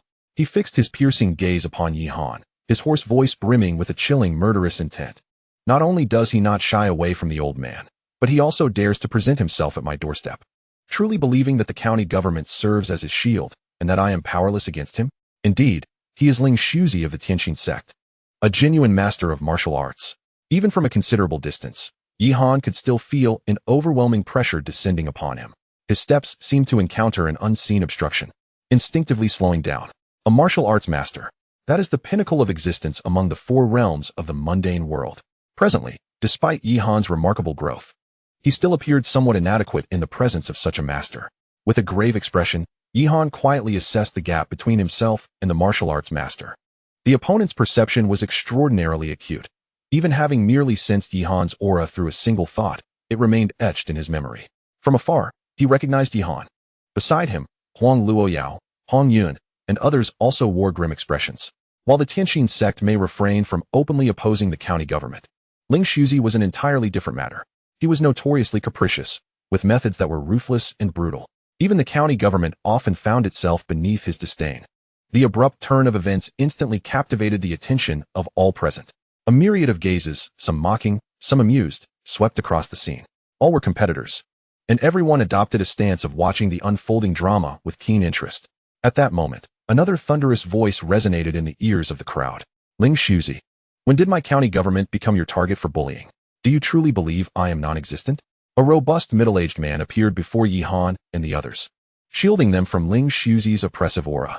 His countenance was resolute, his gaze icy, marked by a gruesome scar that crossed half of his eye.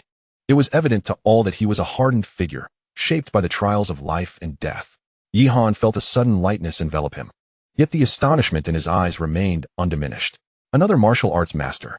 Such a presence was a rarity in Qingyang City, and here he was, encountering two in quick succession.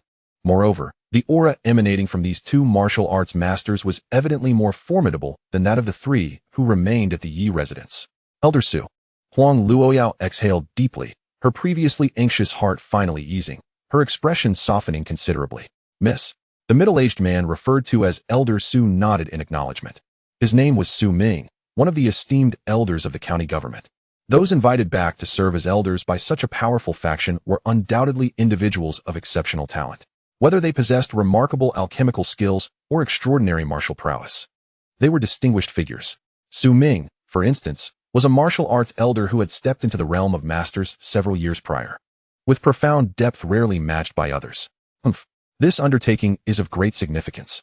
I shall spare your life for the time being, but once the cave is sealed, I will undoubtedly take your life. No one shall stand in my way.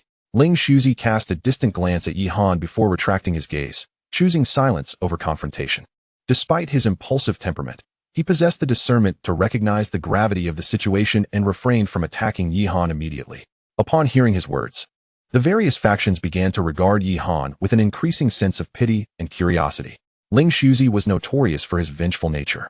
Those who fell under his scrutiny rarely met with a favorable fate, particularly this youth who had yet to reach the Qi Mansion realm. Though the county could perhaps shield him momentarily, it could not guarantee his safety indefinitely. It seemed the onlookers could already envision the tragic outcome of the young man being relentlessly pursued by Ling Shuzi, ultimately meeting a grim demise in the wilderness. Huang Luoyao shot a concerned glance at Yihan, assuring him, "Rest assured, young Master Yi, with Su in attendance, Ling Shuzi would not dare act recklessly. He is merely speaking bravado." In response, Yihan nodded calmly. He had never relied on the strength of others as his ultimate support. Upon encountering Ling Shuzi, he had resolved to eliminate him through his own might. Otherwise, even if Ling Shuzi posed no immediate threat, given his temperament, it was highly likely he would target the Yi family to vent his frustrations. Who is this fellow? The Seven Xian sect has always been at odds with us. Our current endeavor is already fraught with challenges, and now we are burdened by this calamity, attracting the attention of the Tianqin sect? At that moment, an incongruous voice emerged from the side. Yihan turned to see a young man clad in armor, his expression mocking, sauntering towards them. The heavy armor clinked rhythmically with each step he took, producing a resonant sound. Huang Tingxian, cease your nonsensical remarks. Young Master Yi is my friend, and I will not allow you to speak ill of him. Huang Luoyao's demeanor instantly shifted to one of coldness upon seeing the newcomer, her delicate features contorting slightly as disdain flickered in her eyes. Luoyao, what is the meaning of this? In front of so many outsiders. You ought to address me as cousin. Otherwise, it reflects poorly on your upbringing as a young lady, Huang Tingxian remarked with an unconcerned smile, scrutinizing Yihan up and down, his tone dripping with contempt. Not even at the Qi Mansion realm. Have you provoked a formidable figure and now seek refuge within our county? If you're seeking to live off others, this is not how it's done. Our county does not shelter the inept. We certainly will not oppose a martial arts master for the sake of a worthless individual. Huang Tingshuan's indifferent gaze bore into Yihan, his cutting words resounding clearly, echoing in the ears of the onlookers. What are you exactly? No one anticipated that a tempest had barely subsided when another was swiftly brewing. Is that Huang Tingxian, the rumored strongest genius among the younger generation of the county? I've heard of him. He is known for his rigorous training, often secluding himself for years, rarely making public appearances. Upon emerging, he engages in battles with ferocious beasts, honing his skills amidst life and death, possessing not only remarkable talent, but formidable strength, reportedly nearing a breakthrough into the 7th level of the Qi Mansion realm. The 7th level of the Qi Mansion realm? He appears to be barely 30, does he not?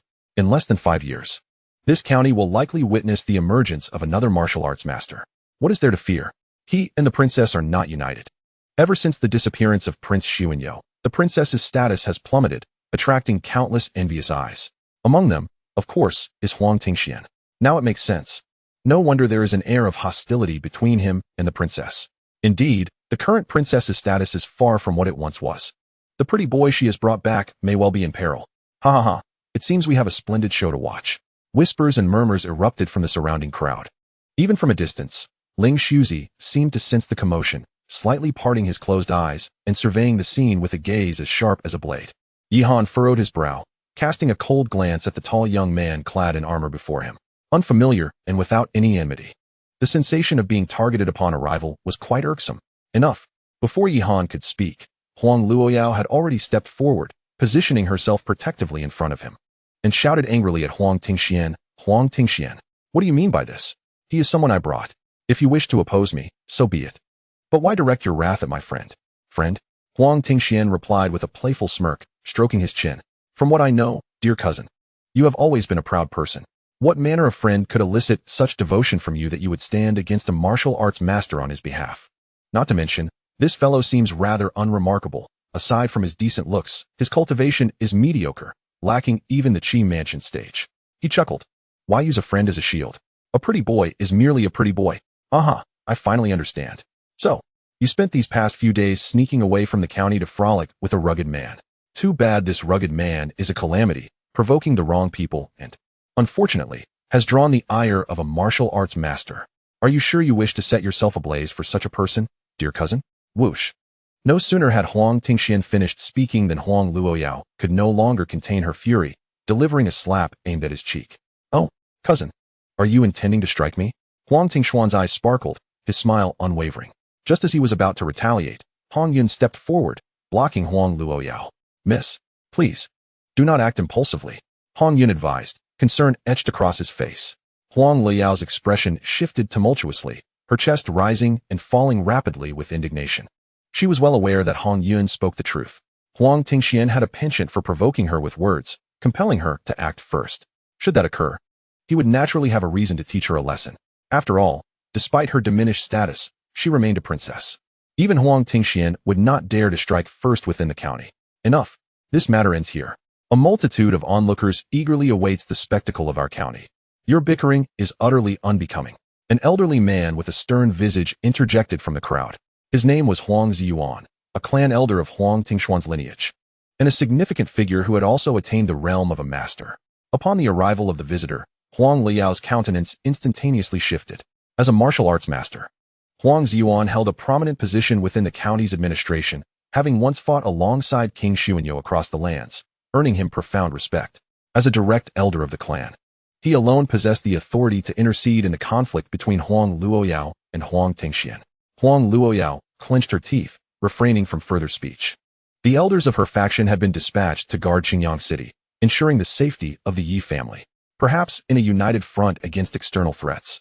Huang Ziyuan could be considered an ally of the county. Yet in other circumstances, Huang Tingxian, bolstered by Huang Ziyuan's support, would undoubtedly become increasingly audacious, disregarding Huang Luoyao entirely. Humph. Huang Tingxian cast a disdainful glance at Huang Luoyao, nonchalantly averting his gaze. He was quite pleased with her reaction, reveling in her expression of fury and helplessness. Knowing she could do nothing against him, Hong Yun observed Huang Luoyao's helpless demeanor, his anger surging within him. Su Gongfeng, standing nearby, furrowed his brow, finding the situation difficult to bear. However, as this was a family matter of the county, it was not his place to intervene. This young man is truly pitiable. Ling Shuzi mused, shaking his head as he regarded Yi Han with an increasingly amused expression. The lad believed he had found a sanctuary that would safeguard his life, utterly unaware that he was merely entangled in yet another quagmire. Huang Liao's current status appeared increasingly precarious. If this trend continued, the county would inevitably face disintegration. And who would then protect him? Ling Shuzi could almost envision the scene in which he crushed Yi Han's skull, avenging his disciple. Suddenly, his attention shifted as he noticed Yi Han approaching Huang Tingxian. At that moment, Huang Tingxian also turned to face Yi Han, his face adorned with a mocking smile. "Boy, are you here to plead for mercy?" he inquired with a grin. "As long as you distance yourself from that woman, I shall refrain from targeting you. Indeed, I can ensure your survival. I believe you have observed that once Ling Shuzi steps in, that woman will be incapable of protecting you." Yi Han's expression remained composed as he refrained from speaking. He simply raised his hand slowly, and in the incredulous gaze of Huang Tingxian, he delivered a resounding slap to his face. "I had no interest in your petty grievances, but who do you think you are to publicly slander me?" He quietly activated the Tai Huang ancient dragon secret art, his physical prowess surging to extraordinary heights, his slender form emanating a terrifying aura reminiscent of an ancient primordial force. No one anticipated Yi Han's sudden aggression. All present stood frozen, captivated by the unfolding scene. How terrifying was the strength of a body refined by the Tai Huang ancient dragon secret art. Caught off guard, Huang Tingxian was sent flying by the blow, blood gushing from his mouth, his visage contorted in agony, with several teeth having been knocked out. Chapter 54. Hidden Truths. How dare you act so brazenly before me? Huang Ziyuan's brow furrowed, his eyes gleaming with murderous intent. He suddenly exuded an overwhelming aura. The pressure of a martial arts master descending upon Yi Han like an immense mountain. His duty was to protect Huang Tingxian from harm. How could he endure Yi Han daring to injure someone in his presence? Yi Han remained unperturbed, allowing the majestic pressure to wash over him. At that moment, a figure stepped forward, shielding Yi Han from the impending threat. The terrifying pressure of the master realm dissipated as effortlessly as a drop of water in the ocean. Elder Su, this young man is a guest brought by the young lady. Are you really intending to disregard her wishes? Su Gongfeng coldly regarded Huang Ziyuan. His voice calm, yet resolute. Just as Yi Han had surmised, Su Gongfeng had indeed taken a stand alongside Huang Luoyao, thus feeling unrestrained in his actions against Huang Tingxian to vent his pent-up frustrations. What need is there for consideration? The fact that he is permitted to remain here is already a generous gift. To dare to strike first is utterly outrageous. Huang Ziyuan bellowed, Su Gongfeng, I have no desire to confront you. Step aside. Regrettably, the prince has instructed me to look after the young lady in his absence. It seems, elder, that since the prince's disappearance, you have not regarded the young lady with due respect, even daring to lay hands upon her companions. Su Gongfeng remained utterly unfazed, speaking with a composed demeanor. Huang Ziyuan inhaled deeply. He knew that, like himself, the other was also a master realm warrior. If they were to engage, it would only lead to mutual destruction. He was no fool. As a seasoned veteran, he would not allow momentary rage to cloud his judgment amidst such perilous circumstances. Ultimately, he relented, casting a cold glare at Yi Han, seething, You boy, wait for me. This matter shall not be overlooked. At that moment, Huang Tingxian struggled to rise from the ground, wiping the blood from the corner of his mouth, his mind still buzzing. You dare to strike me, you wretched creature. His eyes glinted with fierce malice, his fists clenched tightly. This is of your own making, Yi Han replied indifferently. Huang Tingxian's expression shifted, barely suppressing his fury. Tingxian, the cave is about to open. Do not allow this to distract you from the matter at hand. Focus on recovering your strength, Huang Ziyuan advised from the side. He did not wish to retaliate. However, the power surrounding Huang Luoyao was evidently more formidable. Engaging in conflict now would only lead to their detriment. Taking a deep breath, Huang Tingxian glared darkly at Yi Han. Once I emerge from the Jinghua cave, I will certainly settle the score with you. On their journey to the Wanyao Mountains, Huang Luoyao had explained to Yi Han that due to the instability of the internal space within the Jinghua cave, it could only accommodate a limited number of warriors. Thus, each faction was permitted to send only 3 individuals, and their cultivation levels could not exceed the Qi Mansion realm. Otherwise, if any non-compliant warriors forcibly entered the Jinghua cave, it could potentially trigger unimaginable consequences. However, upon hearing Huang Tingxian's words, Huang Luoyao suddenly let out a cold laugh and retorted. What does the Mirror Flower Cave have to do with you? When did I ever say I would take you in? Huang Tingxian's expression shifted slightly. You won't take me in? How can you compete with the others then? I certainly have more suitable candidates, so you need not worry about this matter. Huang Luoyao replied indifferently. Huang Tingxian was momentarily stunned, incredulously glancing at Yi Han. A suitable candidate? Surely you cannot mean him? Indeed, you are correct. It is he. Huang Luoyao did not hide her intentions, nodding in affirmation. Ha ha ha, how utterly ridiculous. I thought you had summoned a savior from somewhere. Yet it turns out to be this brat who hasn't even reached the Qi Mansion stage. He laughed loudly, his gaze filled with malice and coldness. I never imagined that in your opposition to me, you would deny me even the opportunity to enter the Mirror Flower Cave, preferring to grant it to an outsider instead. Very well, I shall wait outside to witness the spectacle. Let us see how you bring back the Mirror Flower Sword Qi. With that, Huang Tingxian turned and left, clearly unwilling to accept this outcome, yet powerless to change it. After all, only those possessing the Mirror Flower token could enter the cave. The token had naturally fallen into the hands of Princess Huang Luoyao since the disappearance of King Xuanyou. Huang Ziyuan cast a lingering glance at Yi Han before departing as well. Young Master Yi, I must apologize for the spectacle, Huang Luoyao said with a wry smile, her lovely face marred with concern. If it weren't for me, you wouldn't have become a target for that man. Yi Han shook his head, unperturbed by the situation. Your position as princess does not seem very favorable. Indeed, Huang Luoyao replied, her gaze downcast. Since my father's disappearance, the prefecture has been in turmoil, leaderless, with many factions vying for power. I must confess, My determination to acquire the mirror flower sword chi is because it may be closely related to my father's disappearance. Related to your father's disappearance? Yihan raised an eyebrow. He had long discerned that Huang Luoyao was not a sword cultivator, and he had been puzzled as to why this noble lady would risk herself by venturing into danger to contend for the mirror flower sword chi. It appeared that there were deeper issues at play. However, that was ultimately a personal matter, and Yihan had little interest in it. In contrast, Huang Luoyao seemed reluctant to elaborate further, standing silently by, her gaze flickering as if lost in thought. With that, the matter drew to a close. Although Yihan was merely a warrior hailing from Qingyang City, the prominent figures present had never encountered him before. Nonetheless, his audacious demeanor left a lasting impression on many, albeit overwhelmingly negative. To the onlookers, Yihan's cultivation seemed mediocre. They believed he was merely emboldened by Huang Luoyao's protection, daring such reckless behavior. His successful ambush on Huang Tingxian, a Qi Mansion realm warrior, was attributed to the latter's unpreparedness and lack of vigilance. After all, who would expect a warrior at the Meridian opening stage to possess such audacity? Reckless and ignorant, oblivious to the peril. This is Ling Shuzi's evaluation of Yihan. After witnessing Yihan's performance today, he could not help but regard Yihan with even greater disdain. Once this matter is resolved, he will undoubtedly seek vengeance for his disciple, aiming to obliterate Yihan entirely. Chapter 55. The Inheritance of Array Path. As time slipped away, the array seal of the Mirror Flower Cave had yet to dissipate completely, while the night fell prematurely. It was evident to all that the seal would be entirely extinguished after this night. Therefore, everyone was conserving their energy, eagerly awaiting the opportunity to engage in a grand endeavor the following day. The night was profound, and amidst the desolate mountains, the echoes of beastly roars occasionally pierced the air, unsettling the hearts of those who listened. Yihan, blending in with the faction of the county, found a secluded corner to sit and cultivate. He observed intently the array seal at the entrance of the cave in the distance, and the peculiar waves within his mind became increasingly distinct and lucid. Time passed unmeasured, and at last, with a resounding crash, Yihan felt as though he had been transported into an extraordinary realm, where an ancient and enigmatic tomb materialized before him.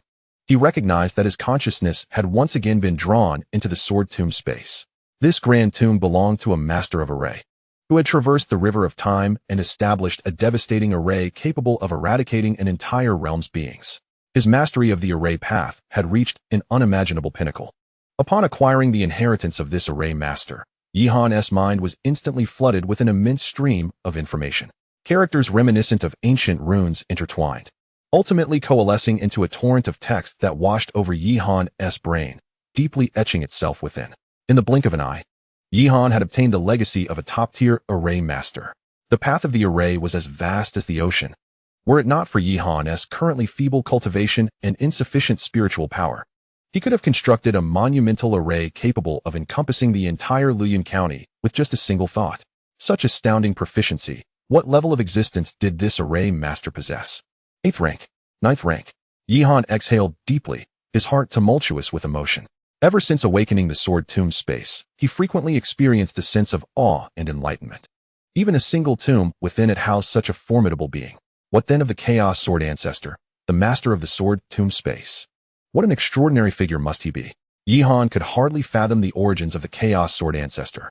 As his descendant, Yihan was determined to forge his path through the sword, to resurrect the illustrious reputation of the Chaos Sword Ancestor. Yihan shook his head, casting aside the chaotic thoughts swirling in his mind. He opened his eyes, only to find the night still shrouded in darkness, as if it had barely passed its midpoint. He glanced once more at the array seal, maintaining its position at the entrance of the cave. This time, the array seal seemed to have completely shed its mystique, revealing all its secrets clearly before Yihan's eyes. A 4th rank array? It seemed rather trivial now. A smile graced Yihan's lips. In the next moment, he focused his thoughts and slowly drew upon the natural spiritual energy, approaching the array with intent. Under his masterful control, every strand of the celestial essence traversed the vulnerable points of the formation with precision, neither provoking a backlash from the array nor alarming anyone present. Each foundational element of the cave's formation, including its pivotal core, was swiftly refined by Yihan. It is unlikely that anyone could have anticipated that this 4th-tier formation, which had guarded the entrance of the Mirror Flower Cave for over a century against intruders, would be effortlessly commandeered by a youth barely in his 20s. At present, Yihan could open the cave's door with but a thought, in stark contrast to others who could only wait foolishly for the array's power to dissipate. However, Yihan was far too astute to act recklessly. The fourth-tier formation inherently possessed the abilities of spirit gathering and protection. Thus, he operated discreetly, manipulating the formation's power to draw in the celestial essence from the surrounding environment, which he subsequently infused into his own being. Boom. The essence of heaven and earth surged within Yihan like a torrential flood, sweeping through every inch of his flesh and meridians. This was a fourth-tier formation, and the power it contained was formidable enough to rival that of a martial arts master, were it not for the fact that this formation was already in a state of decay due to prolonged use. Yihan's current cultivation level would not have allowed him to refine it with such ease. Once refined, the rewards yielded by a fourth-tier formation far exceeded Yihan's expectations. He promptly activated the ancient demon chi refining technique, hastily transforming the streams of spirit energy within him into the purest form of his own power. Yet, despite the formidable nature of the ancient demon technique, Yihan still felt overwhelmed. The power invoked by the fourth-tier formation was excessively formidable, given his current martial arts realm. He was unable to refine it all at once. This was despite his cautious approach in utilizing the formation. If he were to exert himself fully, the resultant commotion would be earth-shattering and would undoubtedly draw the attention of others. The immense flow of spirit energy gradually accumulated within Yihan, and the unrefined essence began to congest near his Dantian, causing a swelling sensation in his meridians. Realizing this, Yihan quickly halted the operation of the formation. Though he had exercised considerable caution, he still needed to avoid attracting the attention of the martial arts masters present. The accumulation of spirit energy within him was already substantial enough, and there was no need to take further risks by continuing to control the formation's functioning. Thus, every hour that passed, once the spirit energy within him had been sufficiently refined, Yihan would quietly leverage the power of the fourth-tier formation to gather the surrounding essence anew. Through this repetitive cycle, he could distinctly sense his cultivation steadily advancing, finally approaching the threshold of the Chi Mansion realm. The Chi Mansion realm, within the four realms of the mundane, this represented a significant transformation. If refining Chi and opening meridians merely served as the initial polishing of one's martial foundation, then consolidating the Chi Mansion marked the true entrance into the profound realm of martial arts. In the past, Yihan regarded the Chi Mansion realm as an extraordinary level of mastery within the vast confines of Qingyang City. The number of formidable individuals who had reached this realm could scarcely be counted on one hand. However, after receiving the memory inheritance from the Chaos Sword ancestor, Yihan profoundly realized that the so-called four realms of the mundane world were merely the initial transformations of living beings' essence. Of course, at this moment, he had yet to access the inherited memories beyond the mundane four realms. Perhaps it would only be when he was on the verge of breaking through to the sage's fourth realm that the corresponding inheritance would flood into his mind. Yihan was not in haste to surpass this final barrier. The consolidation of the Chi Mansion was an exceptionally crucial step on the martial path, and one must not be greedy or reckless. Until he had adjusted his state to perfection, he could not afford to take this step lightly. Chapter 56. The opening of the cave mansion as dawn broke, after a night of contemplation. Yihan had firmly established his foundation at the pinnacle of the pulse-opening realm. His condition was now impeccable, ready to challenge the Chi Mansion realm at any moment. Yet, Yihan chose to pause. If he could utilize the power of the spirit-shaping pill upon entering the Chi Mansion realm to reshape his Chi Mansion, the outcome would be even more flawless. He silently reflected on the spirit-shaping pill, a pinnacle third-tier elixir. Though its rank was not particularly high, it was exceedingly rare, typically found only among the great families overseen by individuals in the sage's fourth realm. Its effect was remarkably straightforward. It assisted martial artists in the mundane four realms in reconstructing their foundation. As long as one consumed a spirit-shaping pill before breaking through to a higher realm, it would significantly bolster their foundational stability. This explains why martial artists from prestigious families often easily overwhelmed their counterparts from ordinary factions. In the entirety of Luoyuan County, there were likely very few who had even heard of the spirit-shaping pill's existence. However, Yihan was different. Not only did he possess the memories of the pill sage, but he had also received the inheritance from the Chaos Sword ancestor. He knew precisely how to forge the strongest foundation and essence within the mundane four realms. Even the talents from those families, anchored by the sage's fourth realm, appeared disordered and insignificant in Yihan's eyes. Although concocting the spirit-shaping pill was not beyond Yihan's capabilities, he was currently lacking a crucial ingredient, the spirit-nurturing grass. The spirit-nurturing grass was not particularly rare. It was merely a mundane-grade spiritual herb, widely utilized in elixirs for the mundane four realms. Yet, precisely because of its extensive application. Yihan found himself unable to procure even a single stalk of spirit-nurturing grass, not even from the storage ring he had received from Master Gu, which seemed entirely depleted. The spirit-nurturing grass typically thrived in areas rich in spiritual energy, and this cave mansion had long been immersed in a fourth-tier formation, suggesting that it should host a considerable amount. Yihan's gaze flickered, and a decision soon formed in his mind.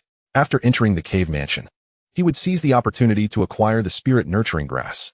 In the ethereal realm of the Mirror Flower Cave, rich in spiritual energy, one would expect an abundance of miraculous herbs. Thus, the time has come to unveil the cave. A ripple of thought coursed through Yihan's mind, and his soul power spread forth like a tidal wave. Under his influence, the seal that enveloped the Mirror Flower Cave gradually dissipated. Beneath the vast, hazy clouds, the cavernous entrance loomed like an unfathomable abyss, deep and dark, exuding wisps of mysterious aura. The seal has been lifted? Just as Yihan anticipated, the upheaval within the Mirror Flower Cave was swiftly noted by the martial masters present. With the seal removed, the entrance to the cave was now unobstructed. Ladies and gentlemen, it is time for us to embark. A stir rippled through the assembly, awakening even Huang Luoyao, who wore a look of astonishment. The Mirror Flower Cave has opened? She was taken aback. Indeed, Su Gongfeng beside her nodded gravely, his expression heavy with concern. Although the seal is lifted, something feels amiss. According to our observations yesterday, the array encompassing the cave should have maintained its power for at least another half-day. Yet, just moments ago, that force abruptly vanished, as if it had been withdrawn. Even I did not sense this anomaly in advance. At these words, Yihan felt a jolt of surprise and couldn't help but glance at Su Gongfeng. The perceptiveness of martial masters is indeed astonishing. Fortunately, the strength of the fourth-tier array he had been manipulating was superior to that of the martial masters present. Otherwise, his actions of harnessing the earthly spiritual energy for cultivation throughout the night would surely have been detected by others. The others had already begun to move. Xiaoyao, we must not delay, let us set forth. Hong Yun approached with a solemn expression, speaking in a deep tone. Of course, Huang Luoyao nodded, then turned to Yihan, saying, Young Master Yi, I intend to bring you and Uncle Hong along with me. The cave can accommodate only those at the Qi Mansion realm, and Uncle Hong, being at the pinnacle of that stage, will ensure our safety. As for you, we will not place you in peril. You need only assist us when you witness the Mirror Flower Sword Qi. Yihan had no objections to this and nodded in agreement. Huang Luoyao sighed in relief, about to make her move when a thought struck her. Her brows furrowed as she turned to Su Gongfeng, asking, Su Gongfeng, did you see Huang Tingxian last night? No. Su Gongfeng shook his head. He and the third elder vanished long ago. I have no knowledge of their whereabouts. Upon hearing this response, Huang Luoyao's body trembled slightly, an inexplicable unease creeping into her heart. However, with various factions now flocking to the Mirror Flower Cave, she could not afford to lag behind. Dismissing further thoughts, she instructed Su Gongfeng briefly and then set off with Yihan and Hong Yun. In addition to the three great powers of the Luoyuan County, Qishuan Sect, Tianxin Gate, and Qitian Hall, there were also numerous outsiders present. They were not from Luoyuan County, yet they possessed a token of the Mirror Flower and sought to partake in the unfolding events as the cave opened. Before entering, Huang Luoyao halted, her expression grave as she addressed Yihan, Young Master Yi. Within the cave, the Mirror of Splendor's sword energy is not the sole treasure. Besides the unknown dangers that lurk, there are other artifacts left by the Mirror Guest that are equally coveted and fiercely contested by various factions. Once we enter, you must exercise utmost caution and remain vigilant against the attention of other forces. Upon hearing her words, Yihan's gaze flickered, and he fell into deep contemplation. He had never anticipated that this Mirror of Splendor cave would involve such profound implications, attracting powers from beyond Luoyuan County. Yet, upon reflection, it seemed entirely plausible. The Mirror Guest, a legendary figure within Luoyuan County, had not only gained fame there, but had also ventured into other realms. It was not unusual for someone to discover his tokens outside of Luoyuan County. It was rumored that the Mirror Guest had reached the pinnacle of the mundane realms. Not only us, but even martial masters coveted the remnants he left behind.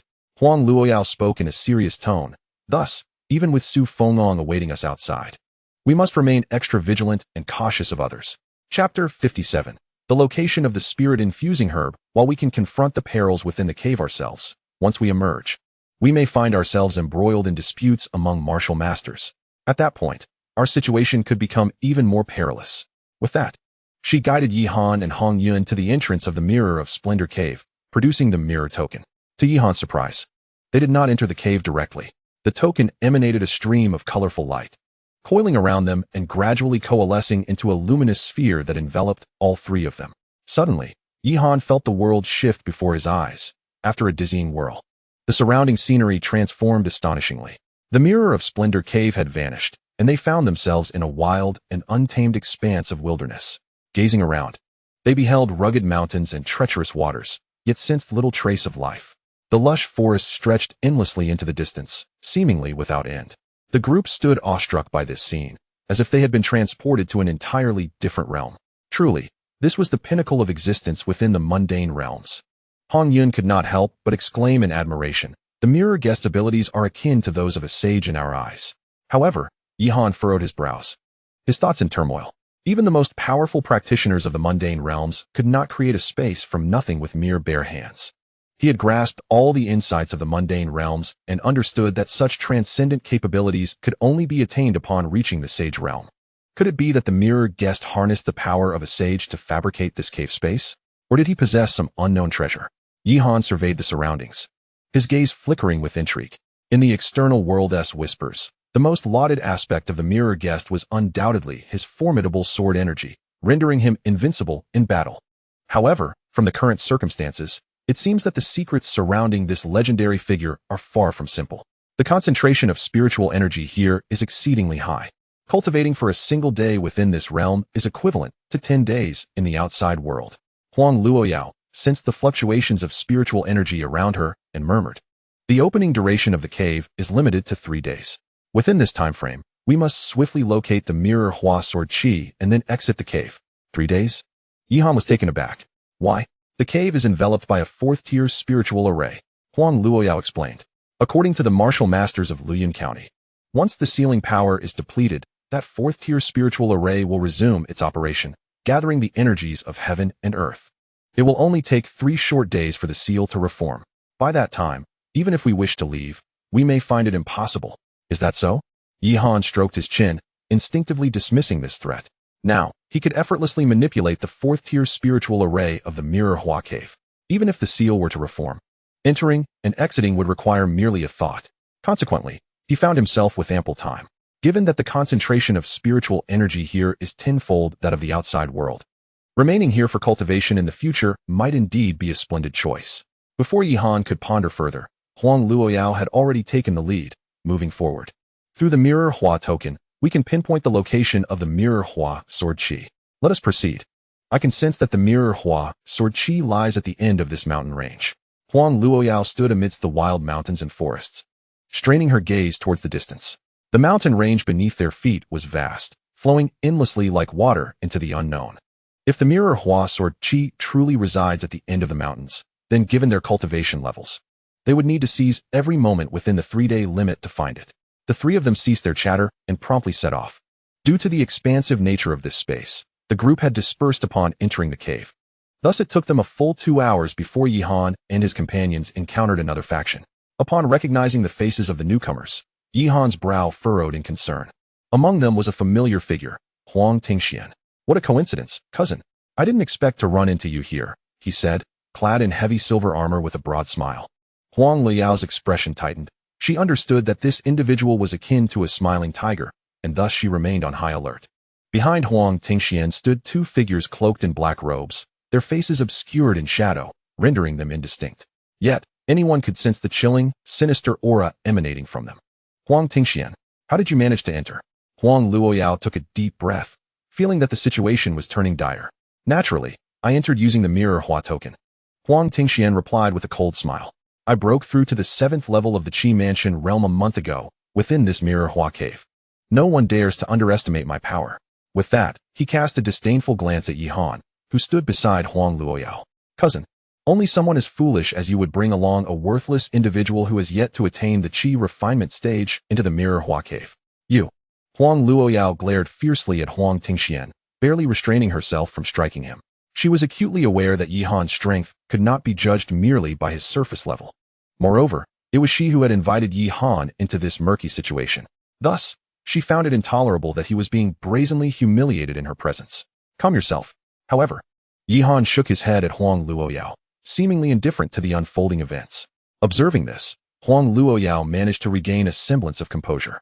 At this moment, they had yet to catch a glimpse of the mirror Hua sword Qi, and once the competition began, they would have to be wary of numerous other factions. Acting impulsively and engaging Huang Tingxian in combat would not be a wise decision. Look, that lad is far cleverer than you, cousin. He knows precisely who to provoke. Huang Tingxian remarked with a cryptic gaze. Let us depart. Huang Luoyao cast a profound glance at Huang Tingxian before turning to walk in another direction. Yihan paid no mind to Huang Tingxian. However, in the depths of his heart, he had already harbored murderous intent towards this boisterous and overbearing fellow. Now was not the time to act. I have more pressing matters to attend to. Yihan's gaze flickered as he silently contemplated. Earlier on the path, he had been manipulating the cave's spirit array, continuously sensing the surroundings. Efforts bore fruit, and he finally discovered the spirit herb. After parting ways with Huang Tingxian and the others, Yihan suddenly halted his steps not long after. Young Master Yi, what troubles you? Huang Luoyao inquired. Yihan glanced at her lightly. You all go ahead. I have some matters to attend to and shall catch up later. In this vast mountain range, the dangers lurking remained uncertain. If you venture off alone, we will be unable to provide assistance. Hong Yin furrowed his brow. It's nothing to worry about. I have my own means of self-protection. Once I have resolved my affairs, I shall follow. Yihan hesitated, but ultimately chose not to disclose his mastery over the cave's spirit array. This matter was, after all, rather astonishing, unless absolutely necessary. There was no need to expose it. Otherwise, Yihan was unsure of the consequences that might ensue. Are you certain? Huang Luoyao regarded Yihan with concern. Handing him a token, she did not inquire about his intentions, but instead cautioned, through this token, you can sense our presence. Once you have concluded your business, make sure to join us promptly. All right. Yihan accepted the token, his opinion of Huang Luoyao improving slightly. Initially, when he first interacted with her, she had left an impression of being headstrong and capricious. However, as he became more acquainted with her background, he gradually realized that the young lady was not as unreasonable as he had presumed. At times, she even demonstrated a considerate nature. Seeing Huang Luoyao agree, Hong Yun refrained from further comment. Nevertheless, in his view, Yihan's actions were undeniably foolish. Exercise caution. With a grave expression, Hong Yin uttered a few words before departing alongside Huang Luoyao. In this wild expanse of forest, only Yihan remained, solitary and contemplative, with no one else around. He felt unencumbered as he manipulated the spirit formation of the cave. Under his command, the power of the formation surged forth, coalescing into a radiant cloud that hovered before him. The intricacies of the formation were indeed beyond imagination. Taking a deep breath to steady his turbulent emotions, Yihan ascended onto the iridescent cloud. Formation masters were exceedingly rare, even more so than alchemists. During his time in Qingyang City, Yihan had never encountered an alchemist, though he had heard whispers of their exploits within the Luyun prefecture. However, he had never even heard of a formation master. It seemed that not a single one existed in the entire region. This scarcity rendered the presence of formation masters all the more astonishing. Prior to this moment, Yihan had never fathomed that the profound study of formations could unveil such remarkable wonders. For instance, he could now not only perceive the subtle movements of the surrounding environment through the formation's power, but also traverse great distances with ease, far more convenient than his previous methods. He quickly gauged his direction and sped towards the location where the spirit-infusing herb was said to grow. Whoosh! The rushing wind whistled past Yihan's ears.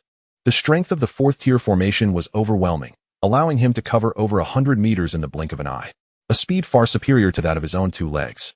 At this moment, Yihan had yet to fully harness the potential of the fourth-tier formation, merely sensing a vague location of the herb. Nevertheless, this was already astonishing in its own right. Before long, the cloud brought him to a pristine pool of water, its surface shimmering like jewels. Behind the pool cascaded a waterfall, resembling a celestial river that poured down from the heavens, sparkling and breathtakingly beautiful. According to Yihan's senses, the spirit-infusing herb lay hidden within a cave behind the waterfall. Once he acquired the herb, he could immediately concoct the spirit-shaping pill and break through to the Qi Mansion realm. At that moment, his strength would undoubtedly experience a significant enhancement. Yihan mused to himself as he leaped down from the cloud, making his way toward the waterfall. However, as he drew near, a dark flash suddenly surged forth with the force of thunder, hurtling directly towards his face. Yihan's brow furrowed slightly. His reflexes were swift, and he immediately activated the Tai Huang ancient dragon art, a torrent of power flooding through his limbs. He unleashed a punch, producing a sharp sound as it collided with the dark flash. With a thunderous crash, Yihan's body swayed only slightly before he regained his footing. The dark flash, however, was not so fortunate. It was sent tumbling backward, emitting a mournful cry as it crashed heavily against a nearby rock, sending dust swirling into the air. At this point, Yihan finally discerned the true nature of the dark flash. It was, in fact, a wild wolf with fur as black as coal, now writhing in pain, baring its teeth in agony. Could this be the silverback demon wolf? Yihan narrowed his eyes, instantly recognizing the origin of the demonic beast before him. As the name suggests, the silverback demon wolf is typically adorned with a coat of dense, jet-black fur, save for the striking silver patch along its back. Each strand of its silver fur is as resilient as adamantine, significantly tougher than the rest of its body, serving as the most vital material of the silverback demon wolf. This inherent physical advantage is a gift of nature. Even though the silver fur only covers its back, it is sufficient to withstand numerous lethal blows. Yihan was taken aback by the unexpected encounter with a silverback demon wolf. It seems that this particular space within the Mirror Flower Cave is not devoid of life. The silverback demon wolf, a mere second-tier beast, poses no real threat to me. However, as these wolves are typically social creatures, is it truly the only one here? Yihan's gaze sharpened with vigilance. He focused intently on his surroundings, cautiously approaching the waterfall. Roar! Not far away, the demon wolf seemed to have regained its composure. Lunging once more towards Yihan. This time, he did not hold back. Recognizing the creature's lineage, he aimed directly for the wolf's most vulnerable abdomen, launching a powerful punch. Simultaneously, the wolf's forepaw crashed against Yihan's arm, producing a thunderous clang of metal meeting metal. Bang! Yihan emerged unscathed, while the wolf's paw shattered into a gruesome mess. Following the impact, its abdomen failed to withstand the force of Yihan's blow, causing its internal organs to rupture. Blood gushed from its wide-open maw, mingled with fragments of its innards. It collapsed on the spot, lifeless, having effortlessly dispatched the silverback demon wolf. Yihan drew forth his dragon slayer sword and meticulously skinned the beast. Such exceptional material must not go to waste. Chapter 59. An unexpected windfall. After dealing with the carcass of the silverback demon wolf, Yihan ventured through the waterfall into the cave. The interior was enveloped in darkness, with only the faint light filtering through the waterfall illuminating the area near the entrance, leaving the depths shrouded in obscurity. Yet, even this meager illumination was sufficient.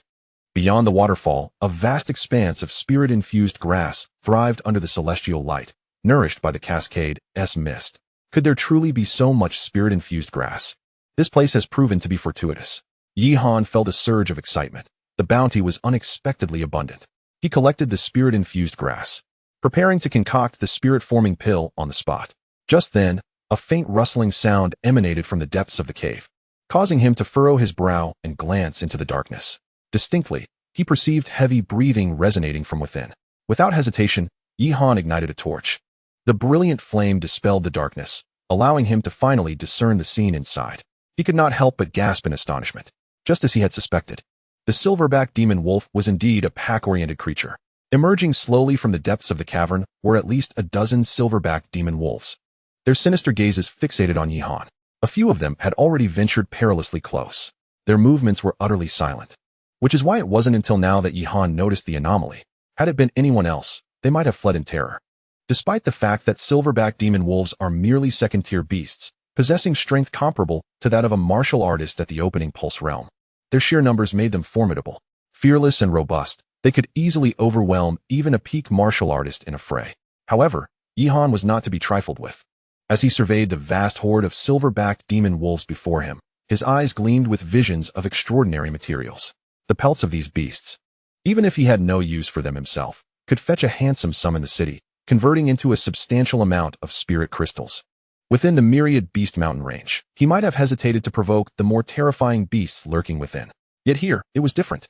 The spirit array of the cave served as Yihan's greatest assurance, even with his limited capacity to wield the array's power. Restraining the movements of this pack of silver-backed wolves would pose no challenge. With this thought, Yihan's gaze hardened, and the primal ancient dragon technique instinctively activated within him, emanating a terrifying aura reminiscent of savage beasts. This display, rather than inciting the wolves, caused them to hesitate in fear. Before they could make their move, Yihan surged into their midst, striking with fists and feet, toppling the silver-backed demon wolves one after another. Suddenly, a fierce gust of icy wind swept past Yihan, and he sensed a silver-backed demon wolf launching a surprise attack from behind, its claws poised to strike with lethal intent. Yet, to the wolf's astonishment, Its claws met the unyielding resistance of an ancient, colossal mountain. The powerful recoil shattered its claws, leaving its arm numb and weakened. In contrast, Yihan merely suffered a minor tear in his clothing. With a frown, Yihan realized he had no spare garments, and continued fighting would surely leave him in a precarious state of undress. That would be troublesome indeed. Resolutely, he focused his thoughts and deftly harnessed the power of the spirit array. A torrent of vibrant spirit energy surged forth, manifesting as colossal hands that pinned the silver-backed demon wolves in place, rendering them immobile. They struggled desperately, emitting mournful whines and whimpers, yet remained ensnared by the array's grip. Subsequently, Yihan unsheathed the dragon-slaying sword and mercilessly dispatched them one by one. The thick scent of blood permeated the narrow cavern, causing Yihan to feel slightly lightheaded. Shaking his head, he sought to step outside for a breath of fresh air. However, it was at that moment that he seemed to sense something. His gaze drawn inexplicably towards the depths of the cave. Where beasts congregate, one often finds rare and precious spiritual herbs. After all, these creatures roam the wilds, their keen senses allowing them to locate any spiritual herbs before the humans, who are far removed from the wilderness. Yihan initially believed that these silverback demon wolves were drawn by the spirit-infused grass. However, upon further contemplation, it appeared otherwise. The spirit-infused grass thrived at the entrance of the cave, flourishing vibrantly, showing no signs of having been devoured by the beasts. Most of the silverback demon wolves had emerged from deep within the cave. Yihan's gaze flickered as a thought struck him, grasping a torch. He ventured deeper into the cave. The cavern was quite spacious, accommodating a dozen silverback demon wolves without feeling cramped, perhaps due to the waterfall that enveloped the cave. The air was humid, and the stone walls were adorned with lush moss. Yihan had anticipated that the end of the cave would be some distance away. Yet after only a few steps, he found himself at an impasse. A solid stone wall loomed ahead, leaving no other paths. Before the wall stood an unusually striking crimson flower, its petals unfurling. Merely glancing at it, Yihan felt his gaze ensnared by the flower, unable to look away.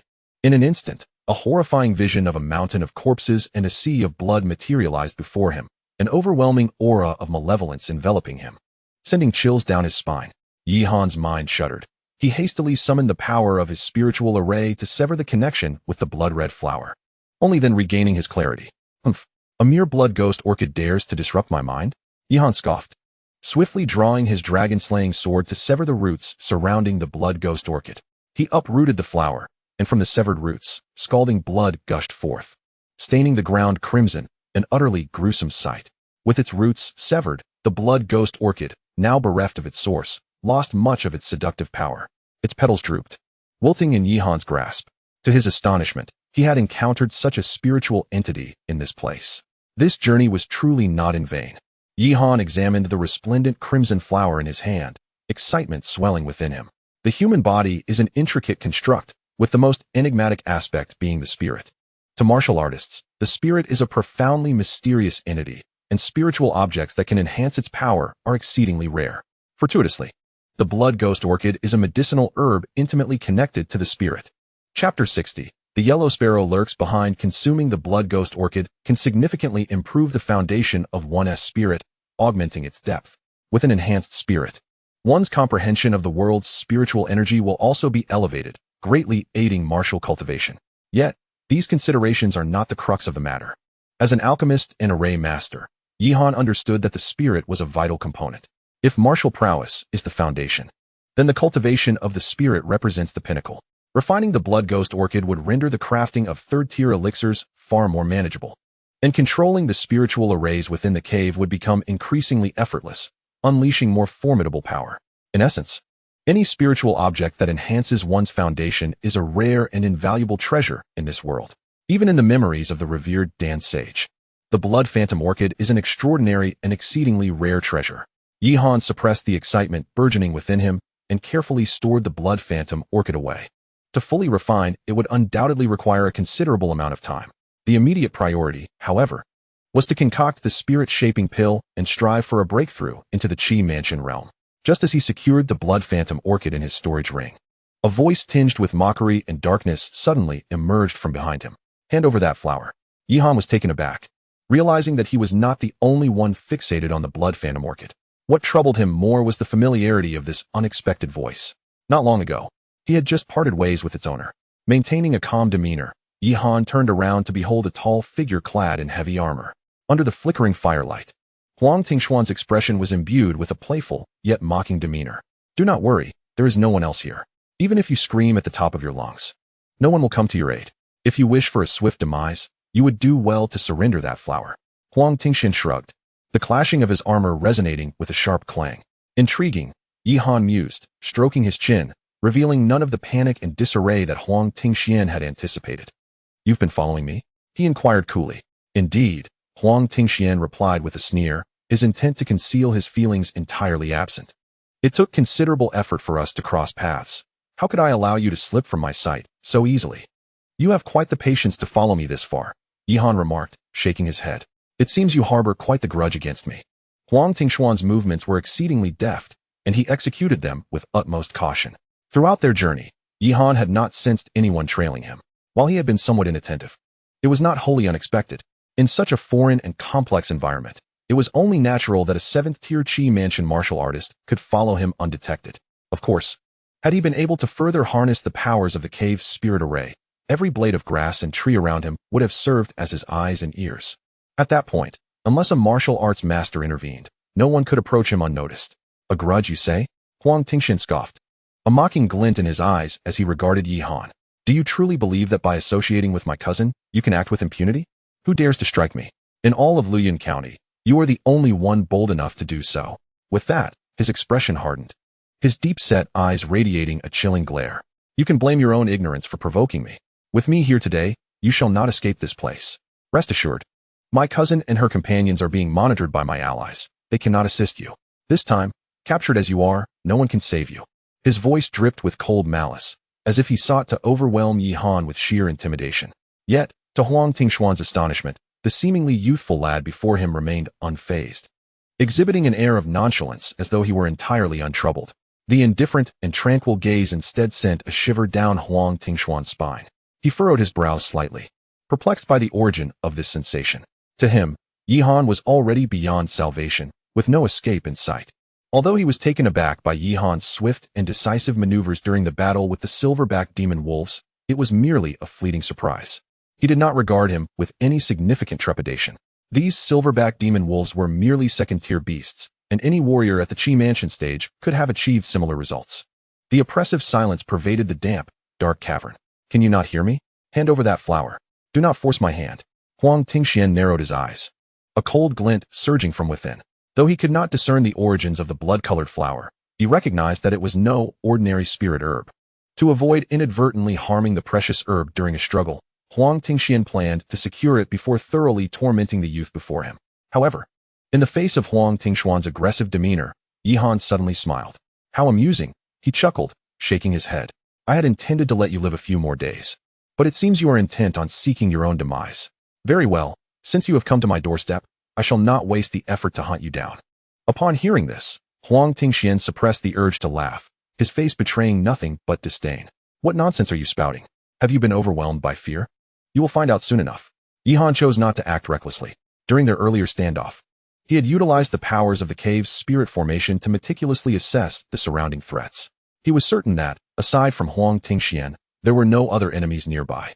Had it been the old Yihan, he might have charged at Huang Tingxian without hesitation.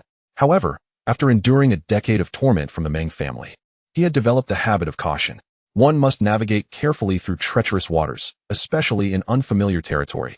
A single misstep could lead to unforeseen calamity. Assessing threats was merely the first step. Until he broke through to the Qi Mansion stage, he would not recklessly engage Huang Tingxian. Above all, only by strengthening his own power could he face any threat without fear. You wait patiently outside. I shall return to entertain you in half an hour. With a mysterious smile, Yihan raised his hand, and a surge of clouds suddenly billowed forth, forming an intangible barrier of swirling mist that forced Huang Tingxian out of the cavern. That was the power of the cave's spirit formation. How could a mere warrior at the Qi Mansion stage contend with it? His form was propelled backward, almost uncontrollably, his fierce expression transforming into one of profound shock. Chapter 61. Breaking through to the Qi Mansion stage, what is happening? At the edge of the waterfall outside the cavern, Huang Tingxian gazed in astonishment at the swirling, intangible barrier before him, his heart turbulent as if caught in a tempest. He could sense that the aura of this barrier was strikingly similar to that of the spiritual formation sealing the cave's entrance. Undoubtedly, the formidable power of the spirit formation lay before him. Yet, how had the adversary managed this? What granted him the ability to manipulate the spirit formation?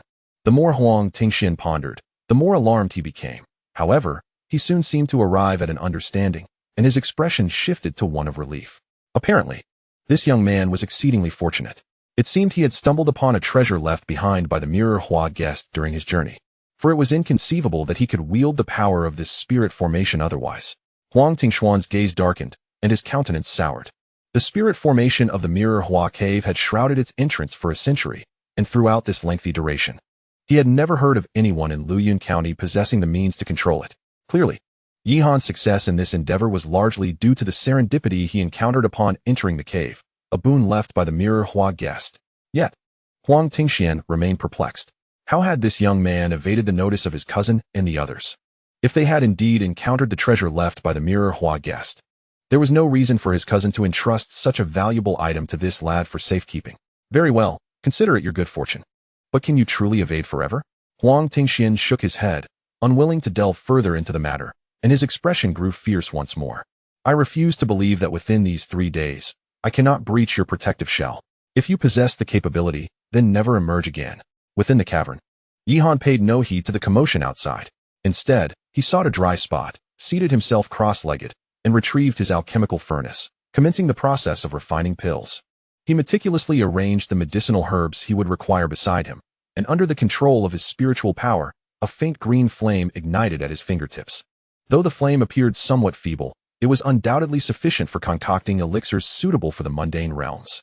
Indeed, his current cultivation was still too weak. As Yihan gazed at the flickering flame, he could not help but shake his head in resignation. Truly prodigious alchemists possess the innate ability to summon their flames upon their birth. This is their gift, an extraordinary talent bestowed upon them. Such exceptional individuals are almost predestined to become alchemists. Of course, this ability requires guidance to manifest, compared to those who cultivate their flames through effort. Those endowed with innate fire are the true masters of the alchemical arts. Reflecting on this, Yihan realized he had never exhibited the talent for alchemical fire. It seemed this flicker of flame had only emerged after awakening his chaotic bloodline. His brow furrowed slightly. Deep down, he understood that the flame he had conjured was intrinsically linked to his bloodline rather than his alchemical aptitude. Could it be that he had yet to fully awaken the potential of his chaotic bloodline? An inkling of intuition stirred within him. Perhaps once he broke free from the shackles of the mundane realms, the flame within him would reveal an even greater power. At that moment, he would finally discern the true origins of this alchemical fire. Yihan shook his head, dismissing the thought, and began the process of concocting the spirit-refining pill. One by one, the medicinal herbs were meticulously cast into the alchemical furnace. As he focused intently, his spirit and energy profoundly concentrated. He carefully regulated the flames of the furnace, slowly blending the potent essences of the various herbs together. Before long, in less than half an hour, a fresh batch of spirit-molding pills emerged from the furnace.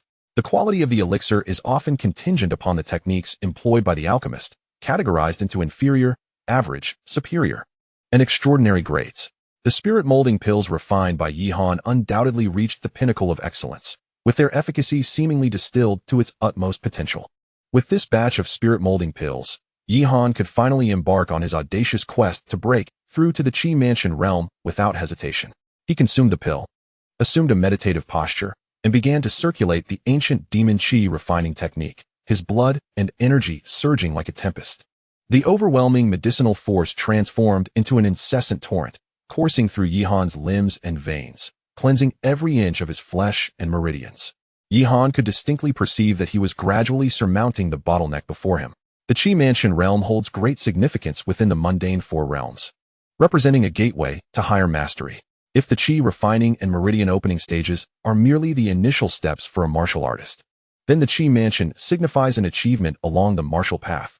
Ultimately, only by transcending the master realm can one be deemed to have reached the zenith.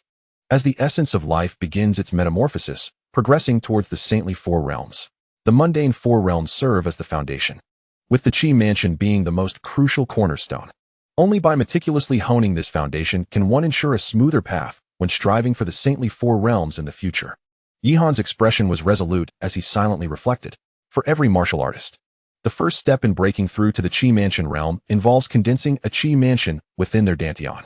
Furthermore, Qi Mansions vary in quality, with each martial artist's Qi Mansion reflecting their individual aptitude and foundational strength, according to the ancient memories embedded within the ancient demon Qi refining technique. Qi Mansions are graded on a star system, ranging from 1-star to 9-star quality. Had he not received the inheritance from the Chaos Sword ancestor, Yihan would have remained oblivious to the intricacies surrounding the Qi Mansion realm. Based on the techniques and texts he had perused within his family, merely condensing a 1-star Qi Mansion was considered a genuine entry into the Qi Mansion realm.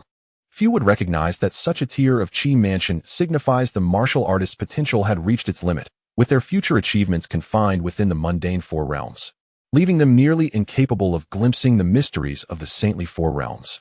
Yihan, now, would certainly not fall into such an error. Under the combined influence of the ancient demon Qi refining technique, the ancient dragon art, the spirit molding pills, and the cave spirit array, Yihan's entire being felt as if it had immersed in a scalding hot spring, his skin turning crimson. He could vividly sense the embryonic form of a Qi Mansion gradually taking shape within his Dantian. Yet, that embryonic form bore little resemblance to a traditional Qi Mansion. Rather, it resembled a magnificent pagoda. As the tower rose majestically from within the Dantian, it soared to unprecedented heights. Yihan felt his very blood surging, as countless forces poured into the tower like a torrential flood, rendering its form increasingly distinct. Yet, he sensed a lingering deficit in power. Why was his Qi palace so extraordinarily unique, so different from the ordinary warriors? Amidst Yihan's perplexity, a drop of demonic blood suddenly fell from the chaotic sword soul, merging into the tower. Chapter 62. Refinement. The 12-star Qi Palace. The power of that ancient demonic blood was overwhelmingly vast, akin to an expansive ocean, tumultuous and surging. With the infusion of the demonic blood, a ferocious energy erupted forth, fully absorbed by the tower. At last, after an indeterminate span of time, the tower began to solidify, and Yihan's Qi Palace took form. Was this the 12-star tower? Yihan gazed upon the magnificent tower, standing within the confines of his Dantian space. His heart stirred, as if tumultuous waves had been unleashed. The classification of Qi palaces had always ranged from 1-star to 9 stars.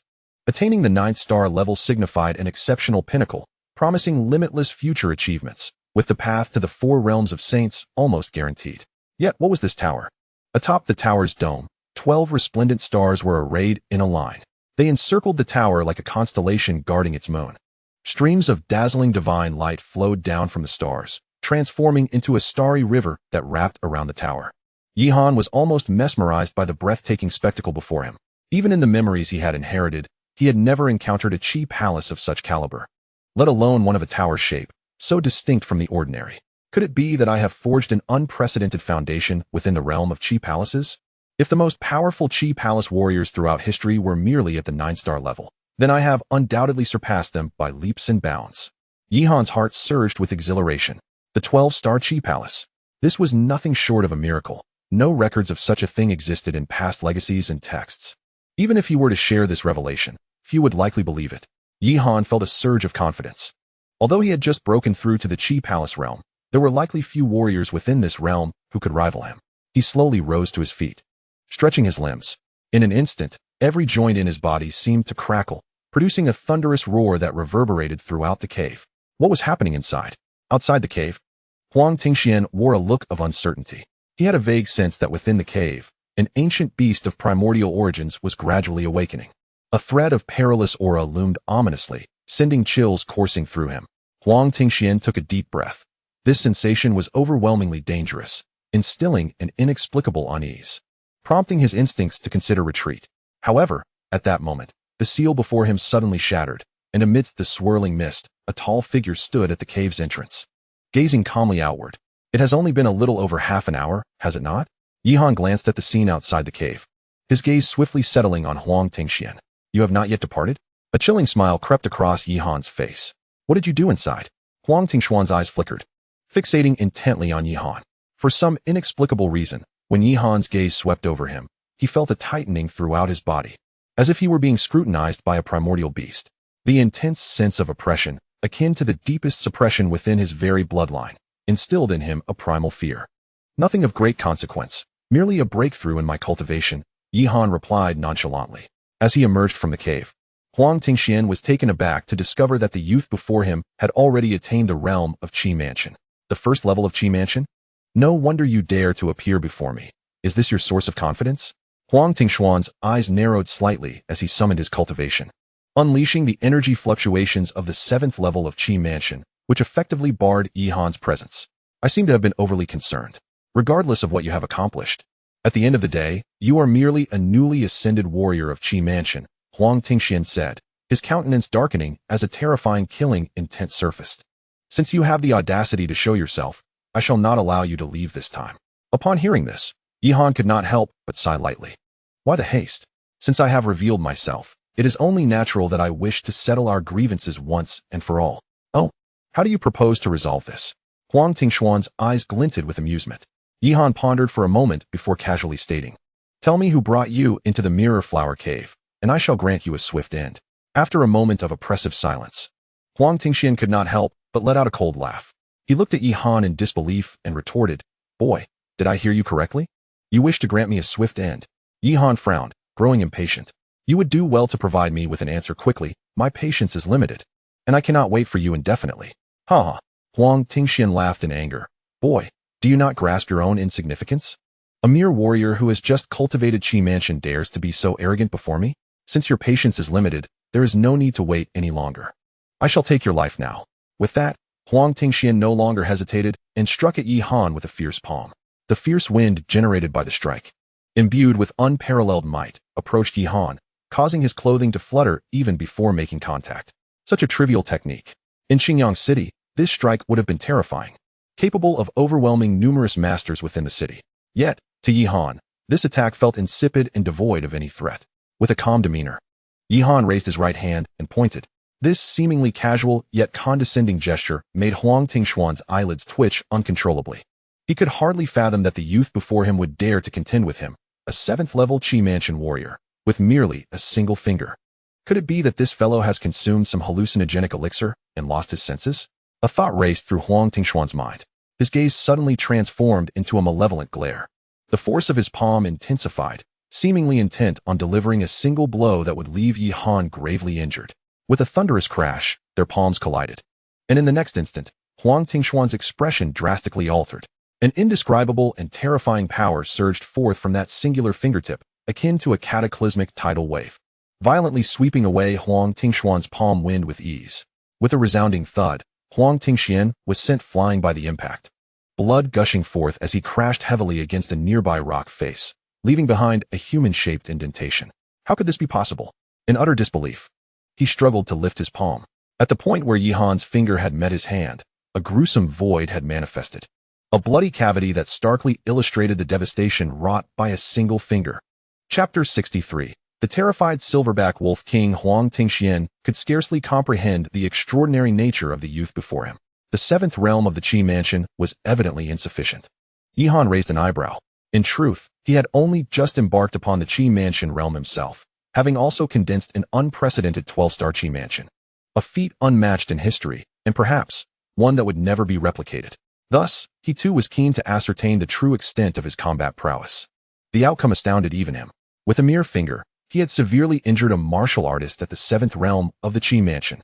Given this, it appeared that even martial arts masters might not be beyond his reach. How on earth did you accomplish this?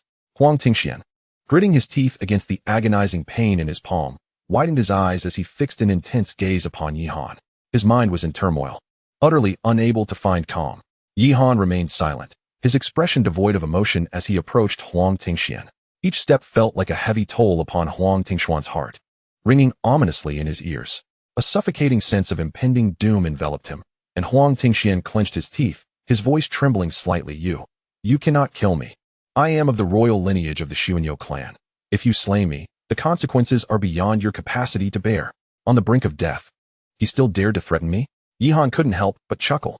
This is not a threat, but a simple truth. Do not presume that Huang Luoyao can protect you.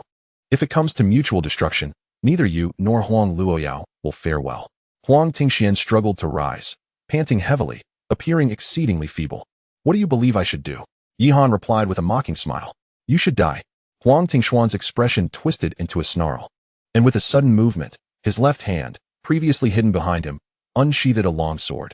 its blade shimmering coldly as it lunged directly at Yihan's throat.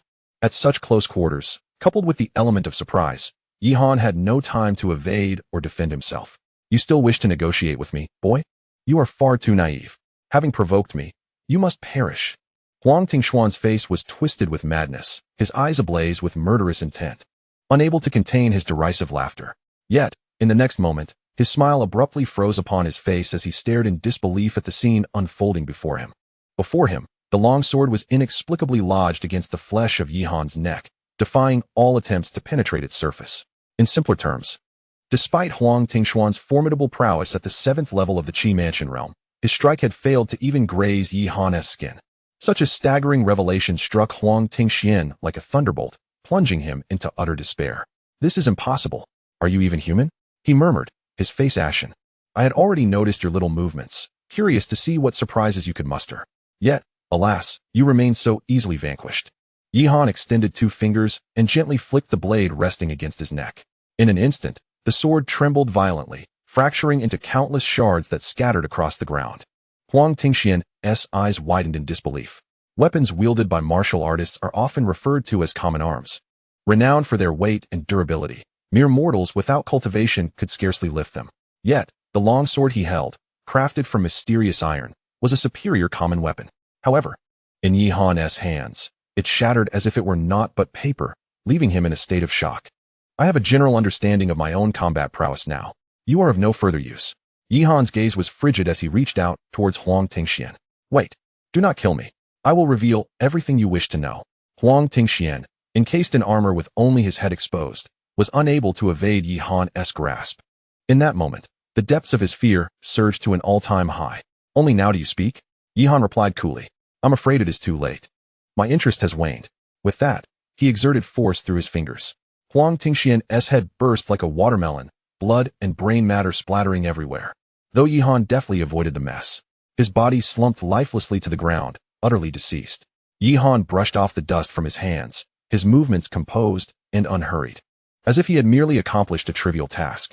To annihilate a martial artist at the 7th level of the Qi Mansion realm posed no challenge to Yihan at this point. This is the might of the 12-star Qi Mansion. His foundation was so robust that it allowed his combat strength to transcend numerous realms, nearly reaching the pinnacle within the Qi Mansion realm. Even the most illustrious records of the highest Qi Mansions fell short of achieving such heights. With the formation of his Qi Mansion, Yihan could distinctly sense that his chaotic bloodline had further awakened latent potentials. It was time to seek out Huang Luoyao and the others. Having resolved the threat posed by Huang Tingxian, Yihan was about to depart when a sudden impulse drew his attention towards a particular direction. There lay a modest hill, behind which a creature seemed to be discreetly observing him. Realizing it had been detected, the creature hastily attempted to retreat. However, in the next moment, Yihan had already positioned himself before it. Silverback Wolf King? I had thought it merely an unclaimed pack. It seems the Wolf King resides here. Yihan mused, stroking his chin thoughtfully. Before him stood a magnificent wolf demon, its entire body cloaked in shimmering silver fur. This creature was larger than the average silverbacked wolf demon. Its coat hardened as if forged from adamantine, impervious to blades and arrows. A true king among the silverbacked wolves. Yet, in the presence of the foe that had decimated its kin, the silverbacked wolf king displayed no inclination for vengeance. Instead, it bore a visage of sheer terror and apprehension, its limbs trembling uncontrollably. This was a fear that emanated from the deepest recesses of its bloodline. Upon returning to its lair, it was met with the sight of lifeless bodies strewn across the ground. In a fit of rage, it had sought out Yihan to exact retribution. However, hiding in the shadows, it had come to witness Yihan's overwhelming power, along with the formidable aura of the ancient dragon that emanated from him, leaving it utterly astounded. The thought of vengeance had long since been cast aside. Now, its only desire was to flee, as far away as possible. Since you have come this far, do not be in such a hurry to leave. Take me along for the ride, Yihan declared, firmly grasping the massive form of the silverbacked Wolf King. In the face of the Wolf King's terrified gaze, he effortlessly mounted its broad, imposing back. Let us depart. Yihan had never ridden a mount before, and with a rare opportunity presenting itself in the form of a third-tier great demon, he was not about to decline. The silverbacked Wolf King, intimidated, had no choice but to comply. Under Yihan's guidance, it soared deeper into the mountain range. Chapter 64. A grave situation outside the Mirror Flower Cave. Huang Ziyuan, who had been meditating on the ground, suddenly changed countenance, his eyes widening in alarm. "What is it, Elder Huang? Have you encountered something unsettling?" inquired Ling Shuzi, who was nearby, his tone casual yet inquisitive. The mirror flower cave only permitted individuals below the master realm to enter, which had led to a sense of ennui among the gathering of martial masters present. Aside from Su Gongfeng and Huang Ziyuan, there were also Ling Shuzi from the Tianqin sect, Li Pingxian, the deputy sect master of the Qishuan sect, and one of the 7 masters under the Qitian Hall, the master of the Fire Temple. At this moment, Huang Ziyuan's peculiar behavior drew the attention of all the martial masters present. As seasoned practitioners, they understood that few occurrences could provoke such a reaction. Could it be that Huang Ziyuan had discerned some hidden secret within the cave? Su Gongfeng, displaying concern, asked. "Third Elder, has something occurred within the cave?" Despite not being from the same faction, they were united in purpose, particularly with various forces eyeing the mirror flower sword Qi. Now was not the time for factional divisions. Huang Ziyuan's expression grew grim. "Huang Tingxian is dead," he declared, gritting his teeth, a fierce glint flashing in his eyes. "What?" The sudden revelation left Su Gongfeng in shock. Huang Tingxian, renowned as a once-in-a-century prodigy within the prefecture, had met his end within? How could this be possible? Only individuals below the master realm could enter the cave, and Huang Tingxuan's rare armor was more than capable of withstanding any attack from those beneath the master level. How could he have died so easily inside? Su Gongfeng furrowed his brow. "Ha ha, what a fitting end." Li Pingxian, the deputy leader of the Qishuan sect, burst into laughter. It was common knowledge that the Qishuan sect and the prefecture were notorious enemies, and upon hearing this news, Li Pingxian was positively elated. For him, this was undoubtedly a significant blow to the strength of the prefecture, making it even more challenging for its people to seize the mirror of sword Qi within. Huang Ziyuan's expression darkened as he remained silent. At such a moment, he had no time for verbal sparring. He was solely focused on uncovering the truth behind Huang Tingxuan's demise. He produced a soul lamp, adorned with intricate arcane patterns and enveloped in a mysterious aura, revealing its extraordinary power. Inside the lamp, the flicker of flame that had been closely linked to Huang Tingxian had already extinguished. "I must ascertain who dares to take the life of someone from the prefecture." He spoke coldly, disregarding the curious gazes surrounding him, as he summoned his internal cultivation to inscribe various symbols in the air. Soon, these symbols intertwined to form a complex pattern, radiating light and transforming into a fleeting image. This was the very scene Huang Tingxian had witnessed just before his death. All eyes turned towards the image. A familiar figure gradually emerged. Su Gongfeng's eyes widened in shock. Wasn't this the young man who had been beside Huang Luoyao? Is this an internal strife? It turns out to be him? As the spectators beheld this moment, their expressions shifted. Ling Shuzi couldn't help but shake his head with a derisive smile. The so-called first genius of the prefecture now appears to be nothing more than a hollow reputation. He was slain by a mere boy who hasn't even reached the Qi mansion realm. Ha ha, well said. The prefecture has truly seen a decline in each generation. I wonder what they will use to contend with my Qishuan sect. Li Pingxian laughed heartily as well. Su Gongfeng, I demand an explanation from Huang Luoyao. Huang Ziyuan took a deep breath, gesturing for the illusory image to gradually dissipate. His abilities were limited. He could not fully restore the scene, only glimpsing a few fragments of what Huang Tingxian saw in his final moments. Yet, even that was sufficient. There was no doubt that Yi Han was undoubtedly connected to Huang Tingxuan's death. Huang Ziyuan understood well that with Huang Tingxuan's vengeful nature, he would never let Yi Han go easily. Upon entering the cave, he would likely have been devising plans for revenge from the very start. Yet, no matter how he reasoned, he could not fathom that with Huang Tingxian's prowess, he would ultimately fall to Yi Han's hand. Do you suspect that the lady and the Hanyun guard were involved? Su Gongfeng frowned. As you can see, before his death, Huang Tingxian only saw that young man. Do not vent your fury upon the lady. Huang Ziyuan shot a cold, ruthless glance at Su Gongfeng. Do you truly believe that boy possesses the capability to kill Huang Tingxian? Is there no involvement from Huang Luoyao behind this? Do you think I would believe that? Faced with Huang Ziyuan's interrogation, Su Gongfeng found himself momentarily at a loss for words. Do not think to hinder me. Huang Ziyuan spoke grimly. Once the cave is sealed, I demand not only an explanation from Huang Luoyao, but also the life of that boy. Su Gongfeng's expression shifted slightly. You intend to deal with that boy as well? It seems we are comrades on the same front. Ling Shuzi stated calmly. The enemy of my enemy is my friend. Shall we join forces? He turned to Huang Ziyuan, inquiring with a smile. Join forces? Huang Ziyuan narrowed his eyes, surprisingly refraining from an immediate refusal. You restrain the one beside you, and I shall suppress that boy, Ling Shuzi declared. Elder Third, do not act rashly. Upon hearing this, Su Gongfeng became alarmed. Should Huang Ziyuan betray them, the consequences would be dire. The number of martial arts masters present was limited, and only their prefecture had managed to invite 2 masters to stand guard here. However, should Huang Ziyuan and Ling Shuzi unite, not only would that boy perish, but Huang Luoyao would likely find herself in perilous circumstances as well. Huang Ziyuan's gaze flickered, as if contemplating the ramifications of this alliance. Ultimately, he acquiesced. His tone icy. I shall assist you, but I must see that boy's corpse. Ha ha ha, it's a deal. Ling Shuzi erupted into laughter. Not far away, Li Pingxian observed the scene with an amused glint in his eyes. With the disappearance of King Xuanyo, the prefecture had already descended into chaos, on the verge of fragmentation.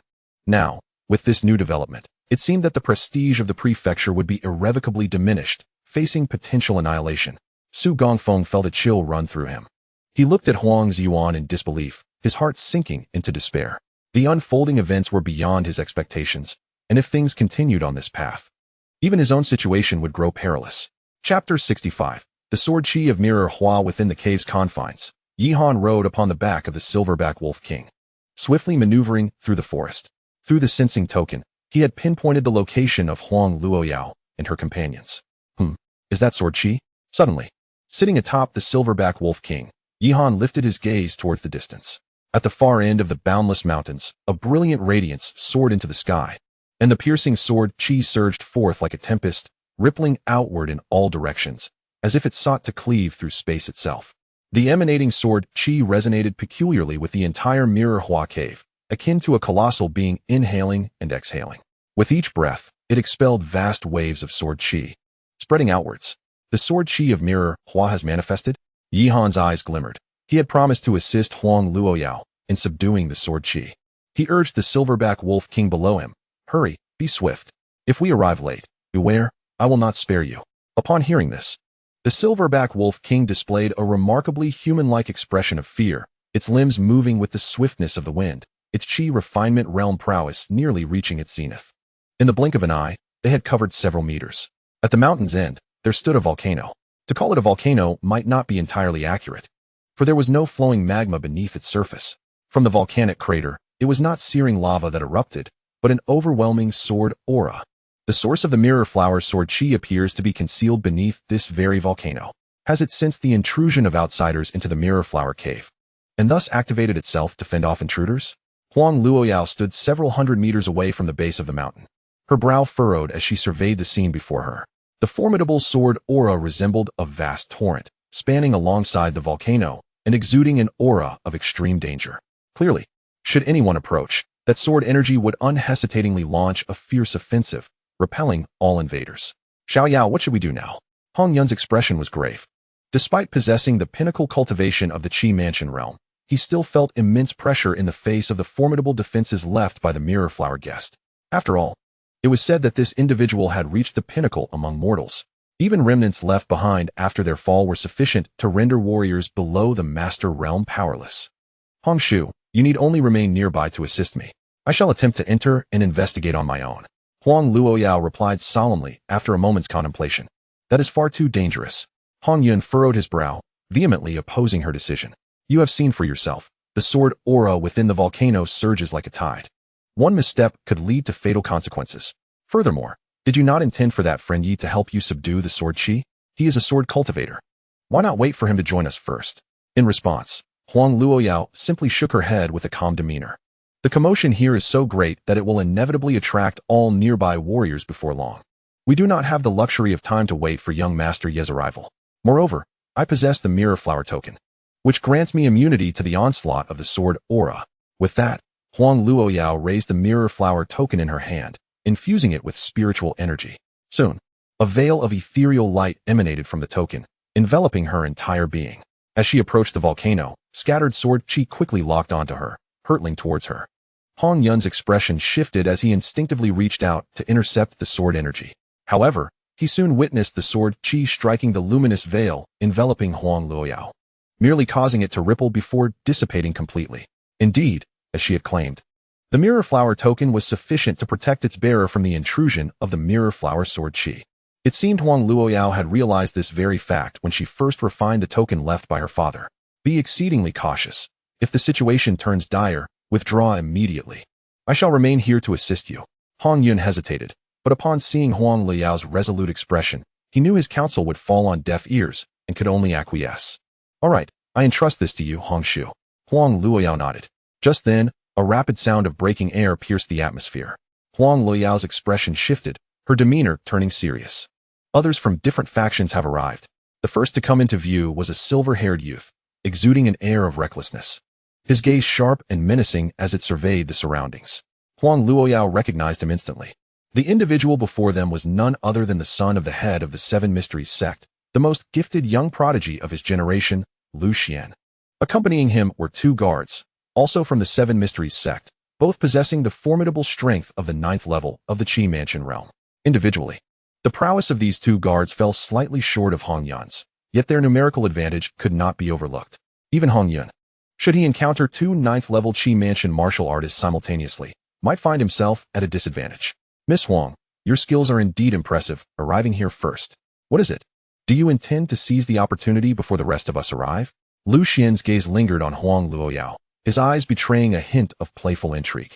The Seven Mysteries sect and the county were sworn enemies, a lingering feud inherited from Huang Luoyao's father's generation. Naturally, the sight of an adversary sparked intense animosity. Huang Luoyao narrowed her eyes slightly. What? Do you intend to obstruct me? Huh? Does Miss Huang believe I should stand idly by? Lu Xian replied coldly with a smirk. We have all gathered at the Mirror Flower Cave for that sword energy, have we not? Behind him, the 2 guards stood resolute as mountains. Their intimidating presence fixed upon Hong Yun. Huang Luoyao's gaze flickered, and she chose silence. She understood that any action on her part would undoubtedly provoke an immediate response from her opponents. Engaging Lu Xian in combat at such a juncture would be an exceedingly foolish decision. Just as Huang Luoyao found herself in a state of indecision, a voice suddenly drifted over from the side. Allow me to interject, gentlemen. Should you choose to engage in conflict here, you would only serve to benefit others. A young man, fanning himself with a folding fan and clad in a purple robe, approached them with an amiable smile. His appearance was quite unexpected, and none could ascertain when he had arrived. Xiao Bufan, one of the 3 chief disciples under Ling Shuzi, has this fellow been tasked with entering the Mirror Flower Cave? Hong Yun's expression grew grave, unease swelling within him.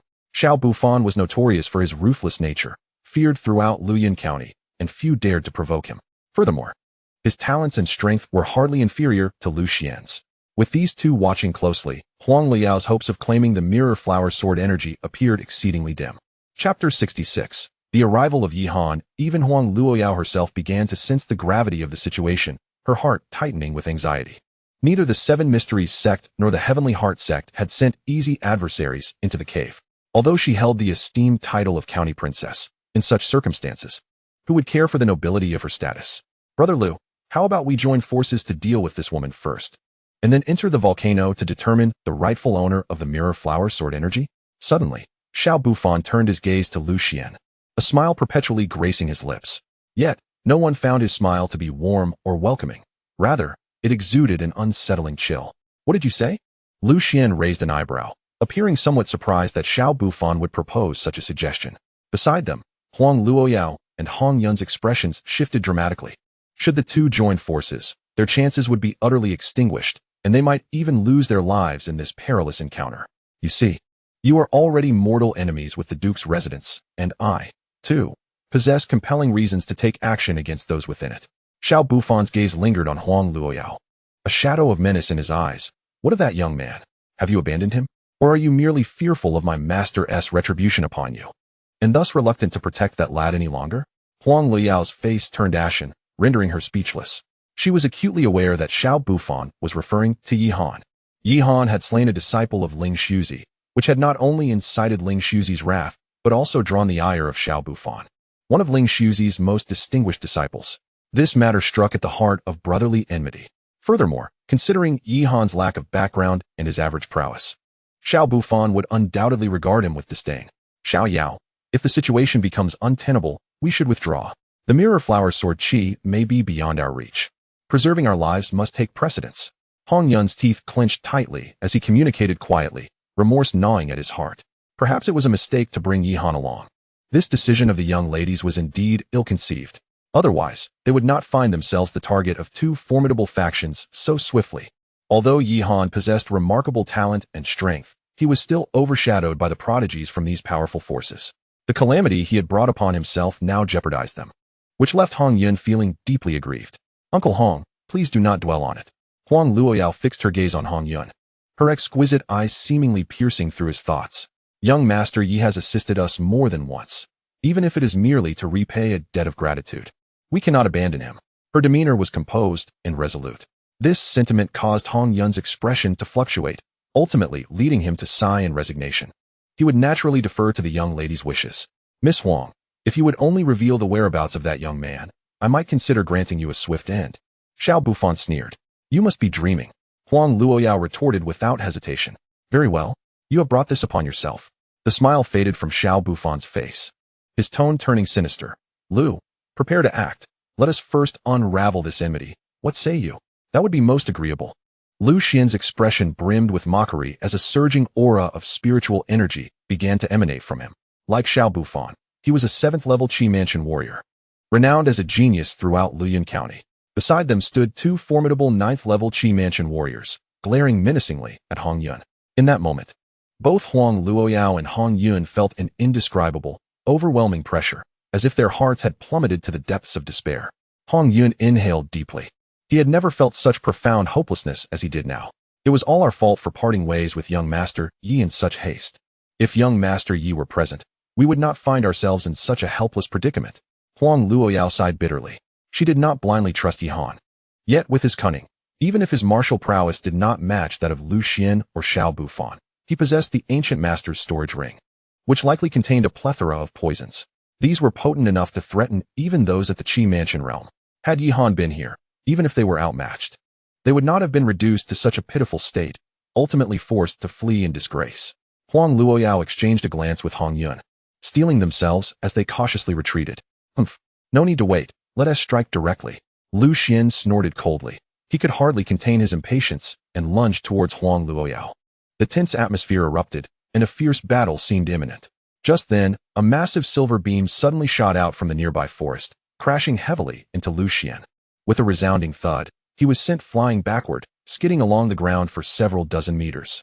This unexpected turn of events left everyone present utterly astonished.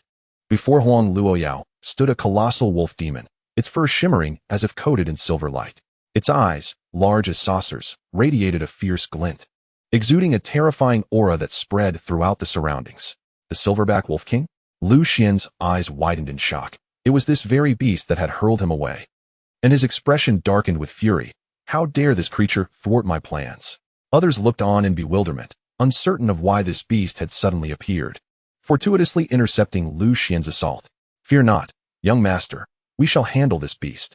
The 2 Qi Mansion realm guards behind Lu Xian stepped forward, positioning themselves before the Silverback Wolf King.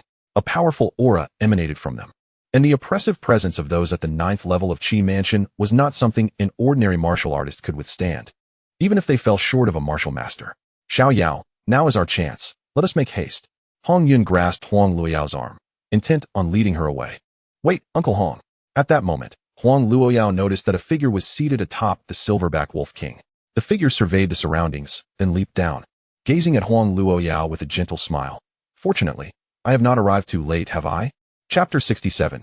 A single move to subdue the youth's smile radiated confidence and composure. For a moment, Huang Luoyao was rendered speechless. The boy who had so unexpectedly arrived was none other than Yi Han. His appearance remained unchanged, familiar as ever, yet Huang Luoyao felt that he had become different. It was as though he had undergone a transformation in an unknown corner, emerging renewed. Young friend, you have finally made it. Upon seeing Yi Han, Uncle Hong exhaled in relief, though his countenance quickly shifted back to concern. However, this is not the time for idle chatter. You have witnessed the gravity of the situation. We must withdraw promptly and deliberate on subsequent matters at our leisure. Withdraw? Upon hearing this, Xiao Bufan could not suppress a derisive laugh from a distance. Do you truly believe there is still an opportunity for you? He cast a scrutinizing gaze upon Yi Han, his eyes betraying unabashed disdain. The fluctuations of the Qi Mansion realm? What? Did you secretly find a way to break through while hiding? His smile was laced with mockery, as if he had entirely dismissed Yi Han's presence.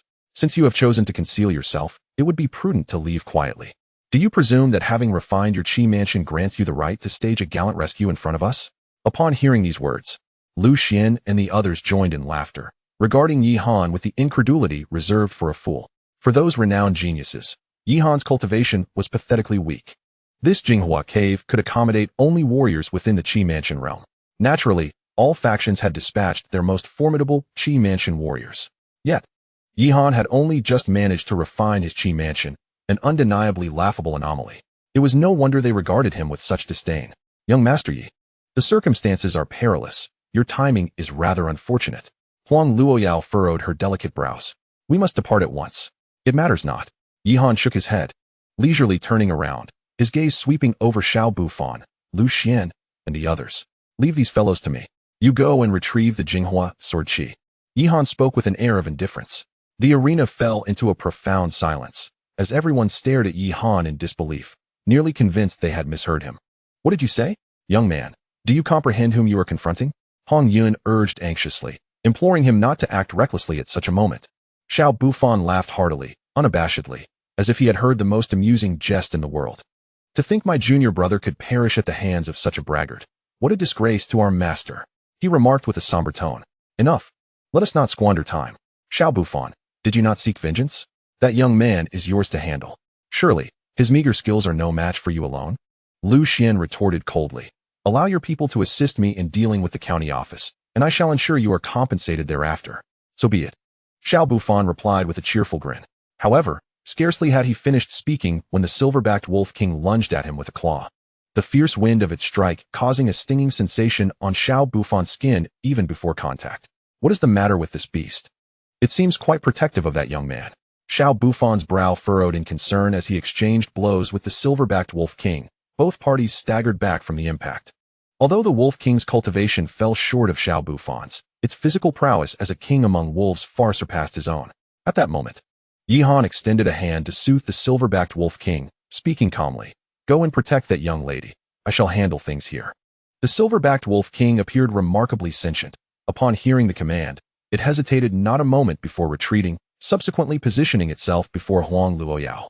Casting a wary gaze upon the encircling foes, the onlookers were taken aback. How had Yihan achieved such a feat? They had never witnessed a leader-class beast so obedient to a human's words. Such theatrics. Xiao Bufan spat disdainfully. Without that great demoness protection, let us see how many of my strikes you can withstand. Do not concern yourselves with me. Go aid Brother Lu. At his instruction, the two guards at the 9th level of Qi Mansion promptly complied and moved aside. Foolish boy, having come to me willingly, do not blame me for my ruthlessness. Xiao Bufan declared as he unleashed a fierce attack, aiming a palm strike at Yihan's head. Yi Gongzi, be careful. Huang Luoyao's expression shifted. For Xiao Bufan's strike was merciless. When he attacked, he did so with the intent to target the vital points of his opponent. Even she felt a palpable threat from his blow, let alone Yihan, who had just broken through to the Qi Mansion realm. However, contrary to the expectations of everyone present, Yihan did not attempt to evade the strike. Instead, he stepped forward, willingly confronting the assault, unaware of your impending doom.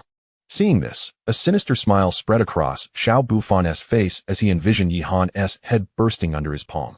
With a resounding crash, the clash echoed throughout the area, and a massive plume of dust erupted at the center of their encounter, obscuring the figures of both combatants from view. Leaving the onlookers fixated on the scene, Huang Luoyao was on high alert, her expression fluctuating with anxiety.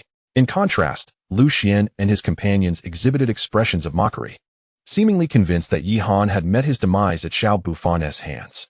Soon, as the dust settled, a figure remained steadfast amidst the chaos, quickly coming into focus for all to see. What is happening here? Upon realizing the scene before him, Lu Xian gasped instinctively, doubting his own eyes and rubbing them vigorously. Yet the reality laid bare was undeniable. The figure standing tall was Yihan. Meanwhile, Xiao Bufan was sprawled beneath him like a defeated dog, his chest nearly caved in from the force of the impact, his face drenched in blood, reflecting profound agony. Master! The two guards from Tianxin Gate roared in fury, their expressions filled with rage. Get away from me, boy!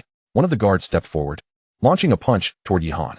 The power of a 9th-level Qi Mansion warrior surged through him, honed to its peak, rendering even Hong Yun incapable of intervening in time. Chapter 68. Overwhelming pressure. The violent spiritual energy surged forth like a torrential flood from the guard's meridians, transforming into a fierce and unyielding fist aimed squarely at Yihan. Even from a distance, Huang Luoyao felt a chill run through her entire being, her body stiffening at the sight. This was the full-force strike of a 9th-level Qi Mansion warrior. Despite Yihan's formidable strength, he was still merely a novice who had just breached the Qi Mansion realm. How could he possibly withstand the inevitable strike of thunder? In this moment of peril, Yihan maintained a tranquil gaze, clenched his fists tightly, and an ancient aura, reminiscent of primordial times, surged around him. His opponent, ultimately at the 9th level of the Qi Mansion realm, prompted Yihan to exercise caution. The Taiwang ancient dragon secret and the ancient demon Qi refining technique harmoniously activated, and the ethereal silhouette of the 12-star Qi Mansion faintly materialized behind him. Let me test my current combat prowess against you. With a glimmer of cold light in his eyes, Yihan unleashed a punch without hesitation, colliding forcefully with the guard. The shockwaves ravaged the surroundings, fierce winds swirling as Yihan staggered back several steps. The guard, too, felt the repercussions, being forced back by Yihan's punch. His face flushed with humiliation. The outcome before them sent shockwaves through the onlookers, leaving them aghast. Was it truly possible that Yihan could withstand a full-force strike from a 9th-level Qi Mansion warrior, appearing unscathed in the process? Lucian gasped in astonishment, waves of disbelief crashing through his mind. The fact that Xiao Bufan had already been subdued by Yihan was unfathomable, but this scene transcended all expectations. A warrior at the 1st level of the Qi Mansion realm, capable of holding his ground against a 9th-level warrior? Who in the entire Dantian dynasty could achieve such a feat? Huang Luoyao was equally astounded, her heart trembling as if witnessing a ghost. Her beautiful eyes filled with terror. Amidst the myriad of astonished gazes, Yihan stood expressionless, having withdrawn his fist. Following this brief exchange, he was now certain that with the enhancement of the 12-star Qi Mansion, he possessed the strength to confront a 9th-level Qi Mansion warrior directly. However, to emerge victorious, he would need to reveal his trump card. With a swift motion, a glimmer of cold light flashed as the Dragon Slayer's sword appeared in Yihan's grasp. Ignoring the distant guards, he positioned the sword beside Xiao Bufan's head. What? I have heard that you seek revenge for your master? Yihan offered a faint smile. No, that is not the case. I was blind to your prowess and inadvertently offended you. Please forgive me. Xiao Bufan dared not breathe, his face pale as parchment, cold sweat beading on his forehead. Just moments ago, he had been brimming with confidence, dismissing everyone around him, presenting an air of superiority. Yet now, he lay terrified and submissive beneath Yihan's sword, akin to a stray dog begging for mercy. Only now do you think to plead for your life? It is too late. Yihan's gaze turned icy, and he swung the sword. You dare, boy! The 2 guards from the Tianqin sect shouted in anger. But they were too late to intervene. As a spray of blood erupted forth, Xiao Bufan's head was severed by Yihan's sword. In his final moments, he did not even close his eyes, displaying a tragic visage of death. You seek your own demise. The 2 formidable guardians, enraged to the core, unleashed a torrent of spiritual energy from their palms, surging towards Yihan with unrestrained fury. However, Yihan, drenched in cold sweat, yet unflinching in the face of danger, wielded the dragon-slaying sword with a flash of agility, swiftly engaging in combat with the 2 masters at the 9th level of Qi transformation.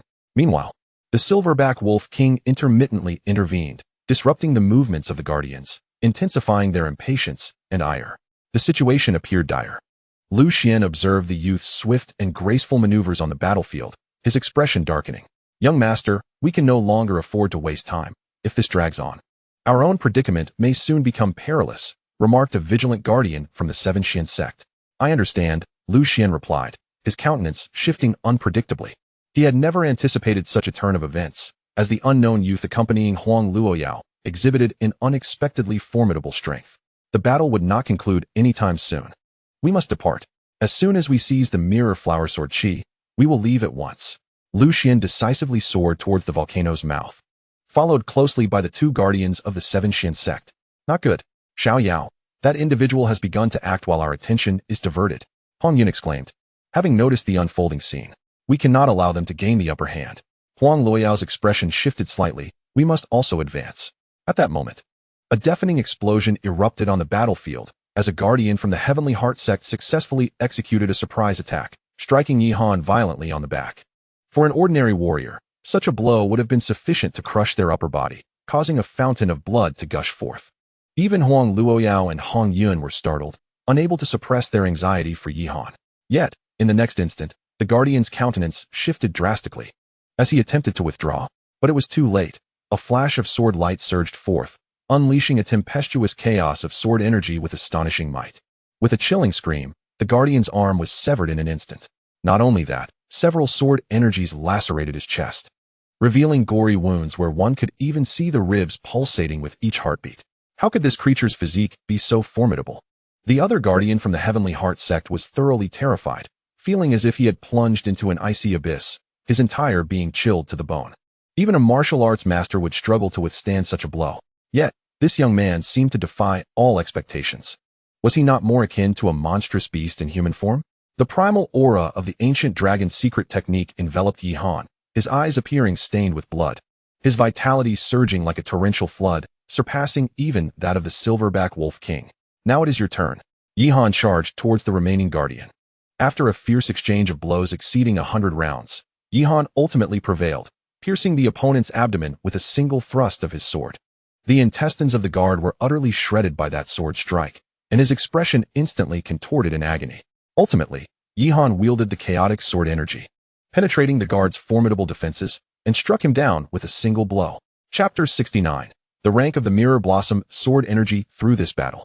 Yi Han has thoroughly recognized the extent of his current combat prowess.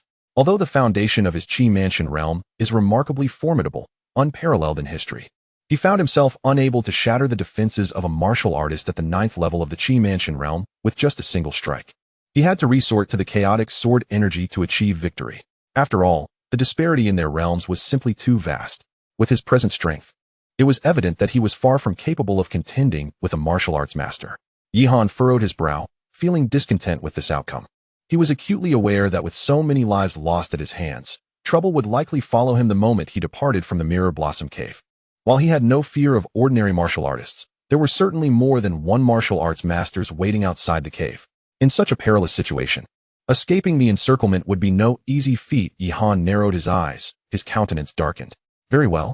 Where there is a will, there is a way. The awakening of his chaotic bloodline had imbued him with immense confidence and extraordinary abilities. He believed this predicament would not confine him. After gathering the storage rings from Xiao Bufan and the others, Yi Han cast a glance at his surroundings. Noticing that Huang Luoyao and Hong Yun were already making their way towards the summit of the volcano before them, he swiftly followed suit. What was the situation? What about those individuals from the Seven Xuanzong? Approaching Huang Luoyao, Yi Han casually inquired, "What is the situation?" Upon hearing this, Hong Yun turned around and was struck by the sight of Xiao Bufan and the others' lifeless bodies, leaving him utterly shocked. Even as a peak Qi Mansion realm martial artist, he doubted he could have executed such a clean and decisive kill of 3 Qi Mansion realm experts. It was as if he had come to a renewed understanding of Yi Han, and his gaze was filled with admiration. "Young friend Yi, should any trouble arise after we leave the cave, I, Hong, will risk my life to stand by your side," Hong Yun declared solemnly. He understood that the death of Xiao Bufan would likely have severe repercussions. Moreover, Yi Han's actions were ultimately to save Huang Luoyao, and he certainly could not remain indifferent to that. "Such a trivial matter does not require such gravity," Yi Han replied nonchalantly, as if slaying 2 9th-level Qi Mansion martial artists was merely a trifling affair for him. Lu Xian has already entered. Huang Luoyao fixed her gaze at the volcano's mouth. The entrance was sealed by the raging Mirror Blossom sword energy, preventing Lu Xian's 2 guards from passing through. However, he himself had successfully crossed the sword energy's defenses, protected by the Mirror Blossom token. Yi Han raised his gaze and indeed saw, not far away, 2 9th-level Qi Mansion experts from the Seven Xuanzong standing cautiously, vigilantly guarding against Yi Han and the others. Yet, Lu Xian was nowhere to be found. So this is the Mirror Blossom sword energy? This marks the first occasion for Yi Han to closely observe the Mirror Hua sword Qi. He furrowed his brow, a peculiar sensation coursing through him. One he could not quite articulate. It seemed to him that this Mirror Hua sword Qi was rather feeble. It was not that its potency was lacking, but rather that its tier was disappointingly mediocre. Sword Qi inherently possesses varying degrees, classified as subpar, inferior, medium, superior, and exceptional.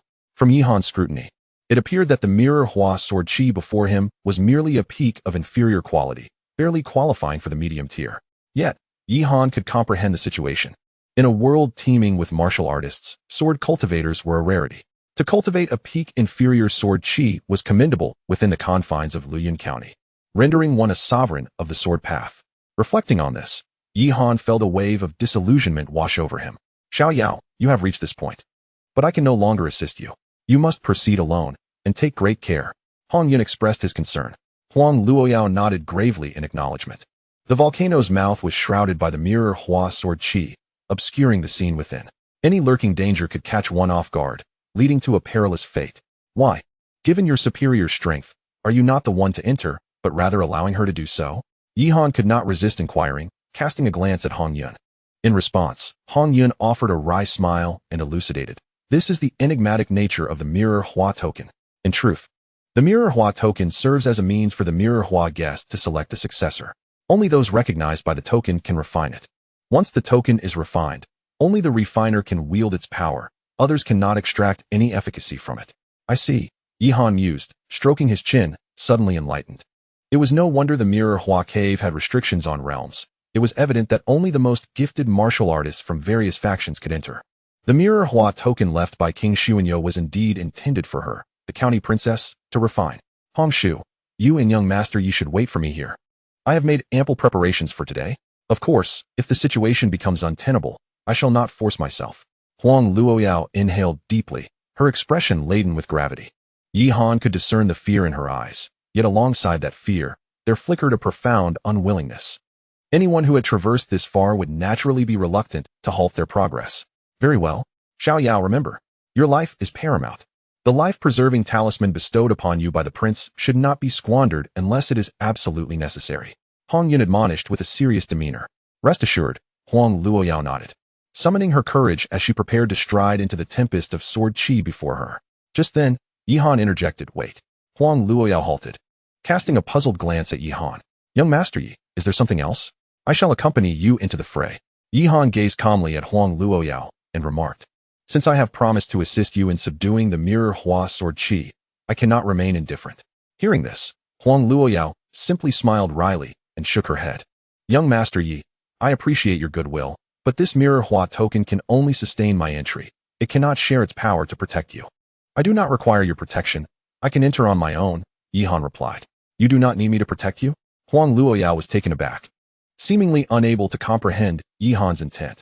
The volcanic crater was shrouded in the mirror Hua sword chi, with each strand of sword energy representing the formidable power left behind by the mirror Hua guest in life, capable of easily piercing through any warrior beneath the level of a martial arts master.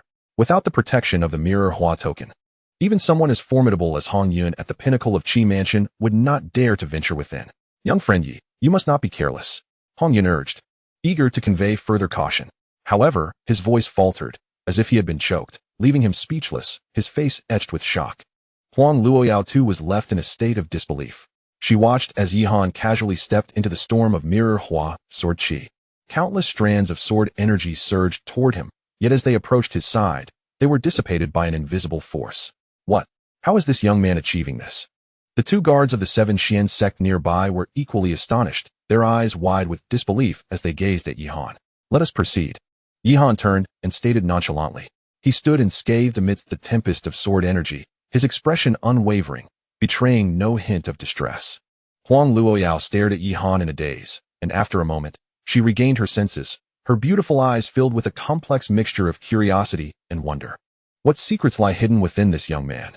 First, he demonstrated remarkable alchemical skills, even dispelling the toxic mists of Master Gu. Then, he exhibited astonishing mastery of the sword. And now, even the mirror Hua sword chi could not affect him. Huang Luoyao took a deep breath, finally convinced that her decision to invite Yihan as her companion was indeed a wise one. Uncle Hong, I shall enter with young Master Yi, she said to Hong Yun. Very well, do take care. I will remain here and await your return. With that, Hong Yun cast a fierce glance at the guards of the Seven Xian sect, ready for confrontation at the slightest provocation. Yet, the two guards, already intimidated by Yihan's earlier display, dared not provoke any further trouble.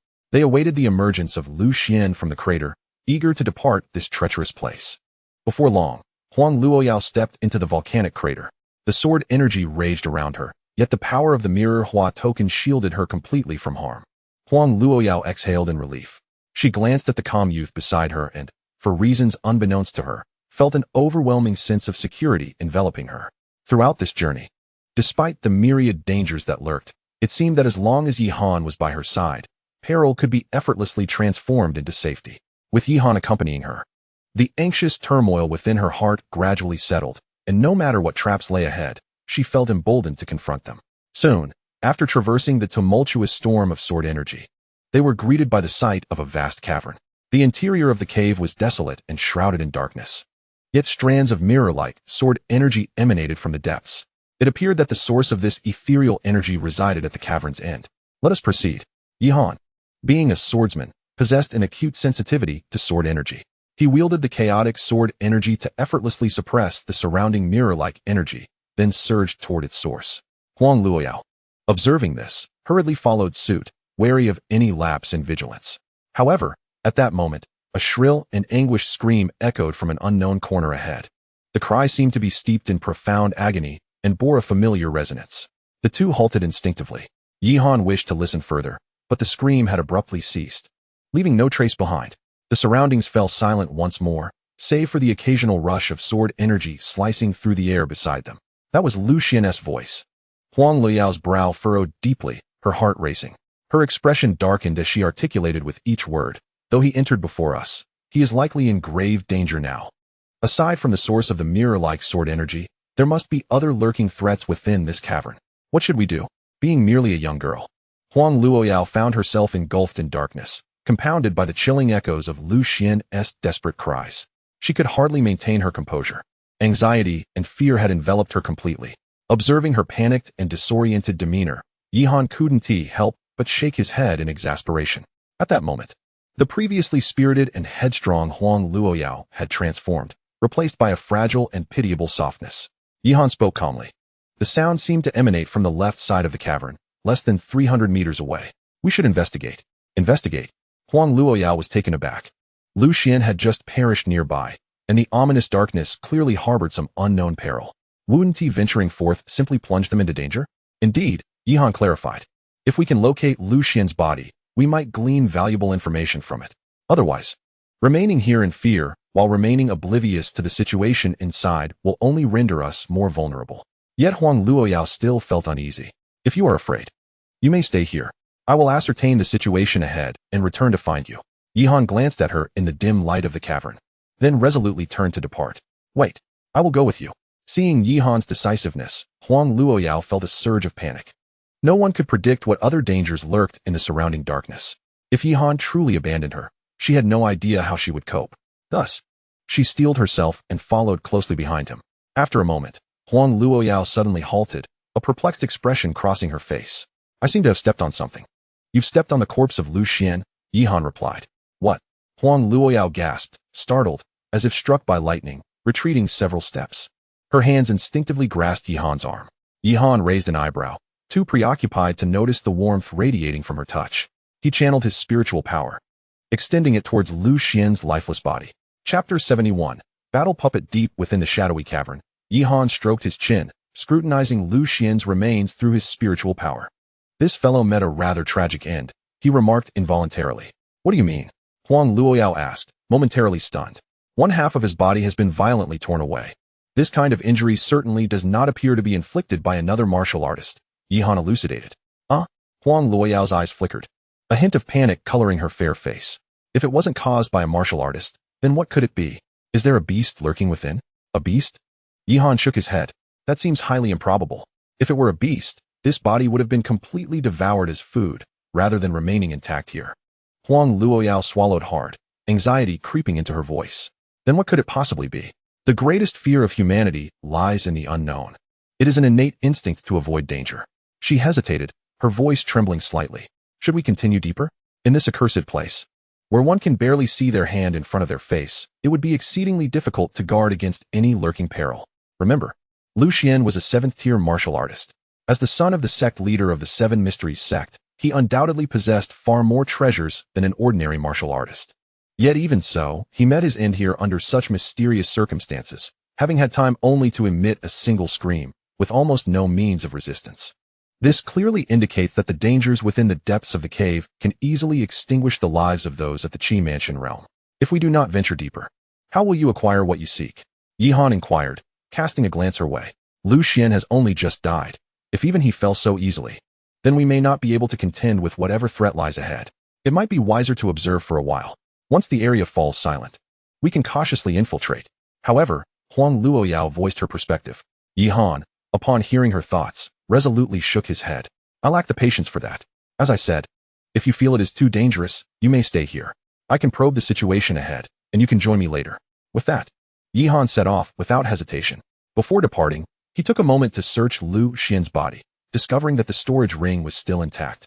This further corroborated his suspicions. The one who killed Lu Xian was likely not a martial artist. Otherwise, it would be improbable that they did not take the possessions belonging to Lu Xian. After all, he was a figure of the Seven Xian sect, and the wealth he carried surpassed that of most martial artists in Luoyang County. Wait a moment. Huang Luoyao, noticing Yihan had effortlessly freed himself from her grasp and was moving ahead without a word, felt a surge of anxiety. She hurriedly followed, glancing at Yihan with a gaze tinged with reproach. Why are you behaving like this? Do not speak. Yihan's expression grew solemn, and his tone shifted to one of gravity. He halted, casting his gaze into the shadows. What is the matter? Huang Luoyao had intended to voice further complaints, but the sudden shift in Yihan's demeanor startled her. She anxiously scanned the surroundings, yet the oppressive darkness obscured any unusual sight. All that reached her ears was the menacing whistling of sword energy, drowning out any other sounds. Yihan surveyed the area and then spoke in a low, serious tone. It seems we have been discovered. Discovered? Huang Luoyao's face paled slightly. What has found us? At that moment, Yihan abruptly turned to look behind Huang Luoyao, his deep gaze reflecting a sense of urgency. Beware of what lies behind you. Before Huang Luoyao could react, Yihan had already pushed her aside.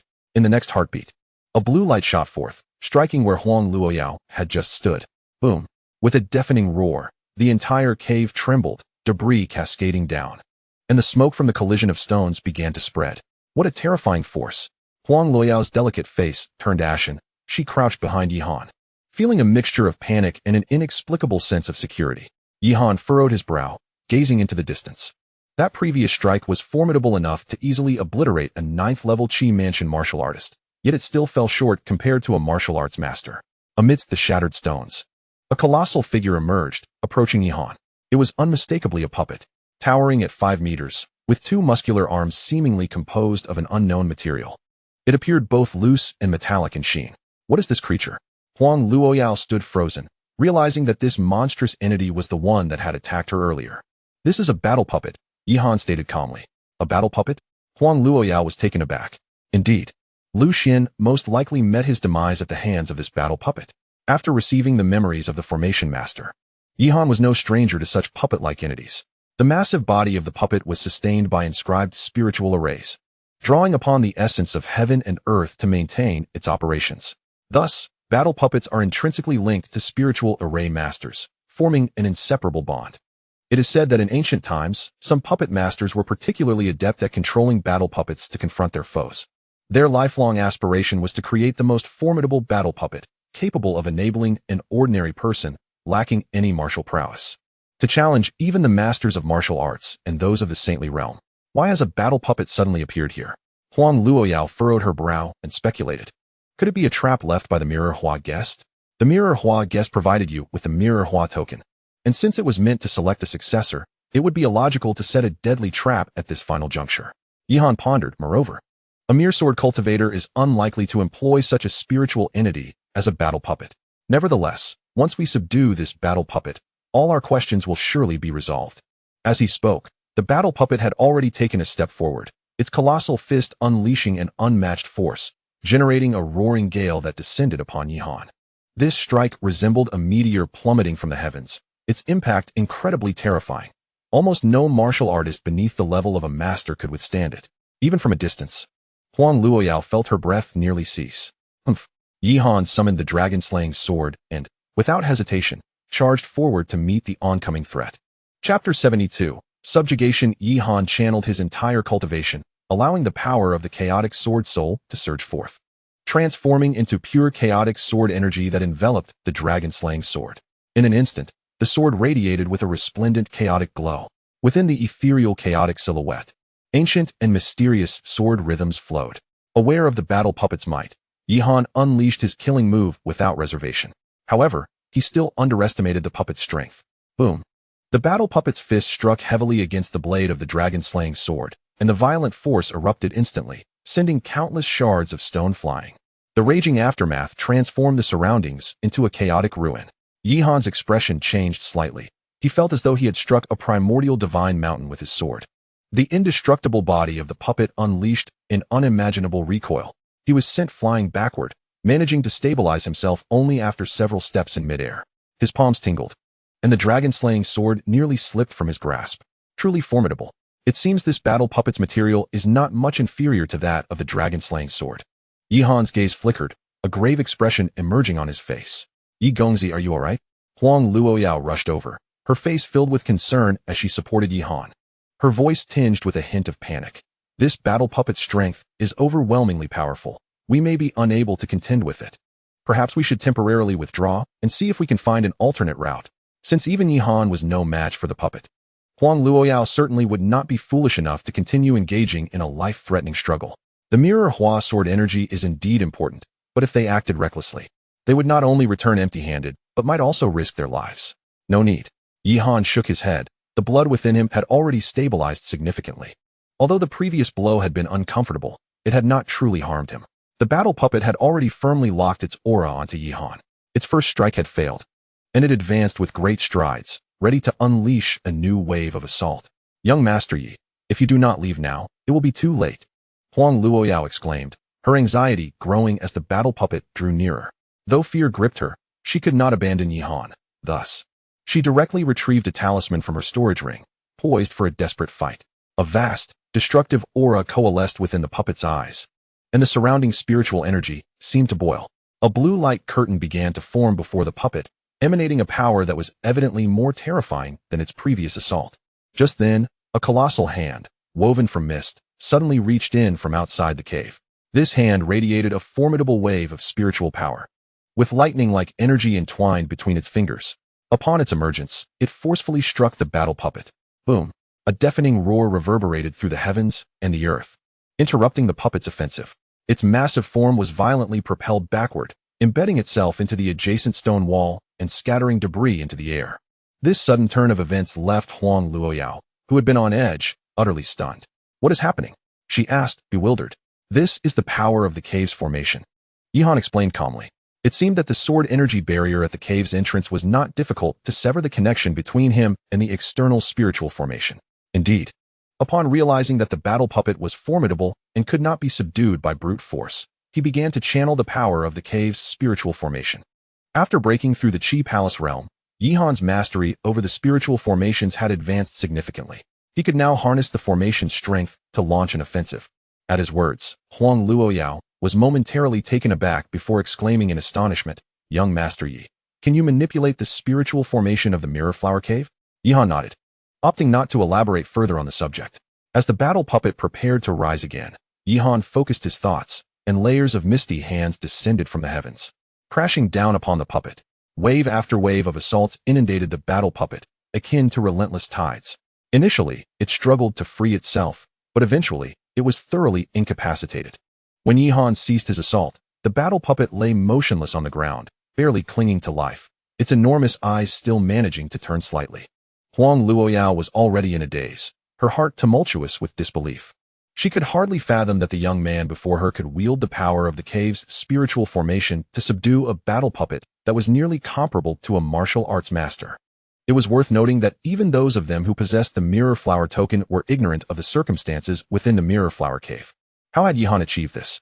When had he mastered the cave's spiritual formation? Finally, the crisis was resolved. Yihan exhaled a sigh of relief. Overextending his spiritual power was certainly no trivial matter. He stepped forward, observing the paralyzed war puppet on the ground, and then suddenly extended his hand, pointing at the puppet's brow. A tearing sound erupted from within the puppet's head. Under Yihan's control, it seemed as though something inside the puppet's cranium was gradually shattering, the distinct sound of fragmentation echoing throughout the dark cavern. Soon, a small spiritual array manifested from within the war puppet. This array was riddled with cracks, resembling shattered glass. And before Yihan, it detonated with a resounding explosion, disintegrating into a myriad of luminous particles. Huang Luoyao gazed at Yihan's actions in a daze, feeling as though the youth before her possessed boundless capabilities. Such mystical techniques were nearly alien to her. This was the spiritual array inscribed deep within the war puppet, and its master utilized this array to control the puppet's every move. Yihan spoke with an air of calm. Now that the array is destroyed, this war puppet has reverted to being a masterless entity. I merely need to inscribe a new spiritual array within it, and it shall naturally serve my purpose. Huang Luoyao finally grasped the situation, unable to suppress a gasp of astonishment. You are a spiritual array master? Of course, Yihan replied with a smile, showing no signs of concealment. The material of this war puppet was extraordinary, and its power formidable, with suitable materials for modification. It could potentially rival the strength of a martial arts master in the future. Yihan was reluctant to let such a rare spiritual entity slip away. After erasing the array within the puppet, he immediately stored it in his spatial pouch, planning to ponder it further when time permitted. Now, let us see who the true master of this war puppet is, Yihan said, casting his gaze deeper into the cavern, a glimmer of coldness flickering in his eyes. Chapter 73. The source of the mirror flower sword Qi after dealing with the war puppet's remains. Yihan and Huang Luoyao ventured along the trajectory of the mirror flower sword Qi into the depths. Although Huang Luoyao still appeared somewhat apprehensive, this time, they encountered no further dangers along their path. Before long, at the end of the cavern, a magnificent grand hall came into view. The hall exuded an imposing presence, entirely forged from bronze, radiating an ancient and mysterious aura. No one could have anticipated that such a colossal edifice would be nestled within the depths of this volcano. Is this the origin of the mirror flower sword Qi? Huang Luoyao's eyes sparkled with intrigue as she surveyed the bronze hall. Tendrils of the mirror flower sword Qi emanated from deep within the hall. Once flowing out from the hall, the chaotic sword Qi seemed to possess a spirit of its own, coalescing into a torrent, akin to an unending river, surging forth into the outside world. Clearly, the sword Qi seal that had locked the volcano's mouth was formed from this very source. Yihan paused briefly, noting the absence of any apparent dangers around him before stepping into the hall. The illumination within the hall was significantly brighter, providing a clearer view than the outside world. At the heart of the hall stood a massive platform, seemingly supported by white jade, radiating a crystalline glow. At this moment, two enigmatic warriors clad in black robes stood before the elevated platform. Is this the source of the mirror flower sword Qi? Huang Luoyao's gaze transcended the two black-clad figures, landing upon the platform itself. Upon the jade-white altar rested an ancient, black sword sheath, appearing somewhat tattered, as though it had been stored there for countless years. The boundless and endless mirror flower sword Qi flowed forth from within the sheath. What? Is this some kind of jest? How could anyone possibly breach this place? One of the black-robed warriors turned, his cold gaze fixed upon Yihan and Huang Luoyao. At that moment, Yihan discerned the warrior's countenance. The figure bore a pale visage, with hair as blue as the ocean, and a physique as gaunt as a skeleton, marked by an eerie crimson sigil etched upon his forehead. The sigil seemed to be stained with blood, appearing almost alive as it began to writhe slowly. It was those two individuals who had accompanied Huang Tingxian. Huang Luoyao's expression grew grave, as she appeared somewhat startled by the warrior's bizarre appearance. Did Huang Tingxian not claim he would deal with you? That fool truly is worthless. Perhaps he has already fallen to your hands. The other black-robed warrior also turned his gaze, recognizing Yihan and Huang Luoyao, his brows knitting tightly in response. No matter, bring that boy in. He was merely meant to serve as cannon fodder. Although it is a pity for him to perish without realizing his worth, it matters not. After all, the mirror flower sword Qi shall soon be ours. The blue-haired black-robed warrior let out a cold chuckle, inquiring, by the way, where is your battle puppet? Was it not tasked with guarding the external path, striking down any approaching warriors? Upon hearing this, the expression of the other warrior changed abruptly. This is bad. I have lost contact with the battle puppet. What? The blue-haired warrior narrowed his eyes slightly, as if finally grasping the situation. Casting a lingering look at Huang Luoyao. Was it you who did this? Indeed. Huang Luoyao inhaled deeply, having arrived at this juncture. Retreat was no longer an option for her. This mirror flower sword Qi is mine to claim, she declared resolutely, her eyes reflecting unwavering determination. Yours to claim? How utterly preposterous. The blue-haired warrior scoffed, as if he had heard the most absurd of jokes. The origins of the mirror flower sword Qi are far more astonishing than you can fathom. It is not something you can wield. Unfortunately, an outsider like you cannot perceive the intricacies within. With that, he suddenly turned his gaze to Yihan, saying, Boy, I see you are also a sword cultivator. Surely you can recognize the extraordinary nature of the mirror flower sword Qi? Yihan paused momentarily, pondering briefly before replying honestly, quite ordinary. At his words, it was the blue-haired warrior who appeared taken aback. Ordinary? He scrutinized Yihan doubtfully, clearly disbelieving his assertion. Were it not for this lady's promise to enlighten you on the mysteries of the mirror flower sword Qi, how could an outsider like you involve yourself in such a treacherous affair? Yihan smiled faintly, stating, My actions are of no concern to you. Frankly, even if the mirror Hua sword Qi were presented before me, I would hardly pay it any heed. Compared to the chaotic sword Qi, the mirror Hua sword Qi appears exceedingly mundane. A pinnacle low-grade sword Qi, in the presence of Yi Han, who has mastered the chaotic sword Qi, barely merits a glance. Humph, such arrogance.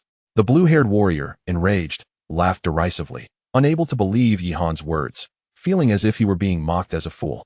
Eliminate that brat. Do not let him interfere. Give me a mere incense stick's time. After that, I should be able to completely refine this mirror Hua sword Qi. With that, the blue-haired warrior disregarded Yi Han and the others, turning his attention back to the task of refining the mirror Hua sword Qi. Well then, let me have some fun with them. Another figure in a black robe sneered coldly.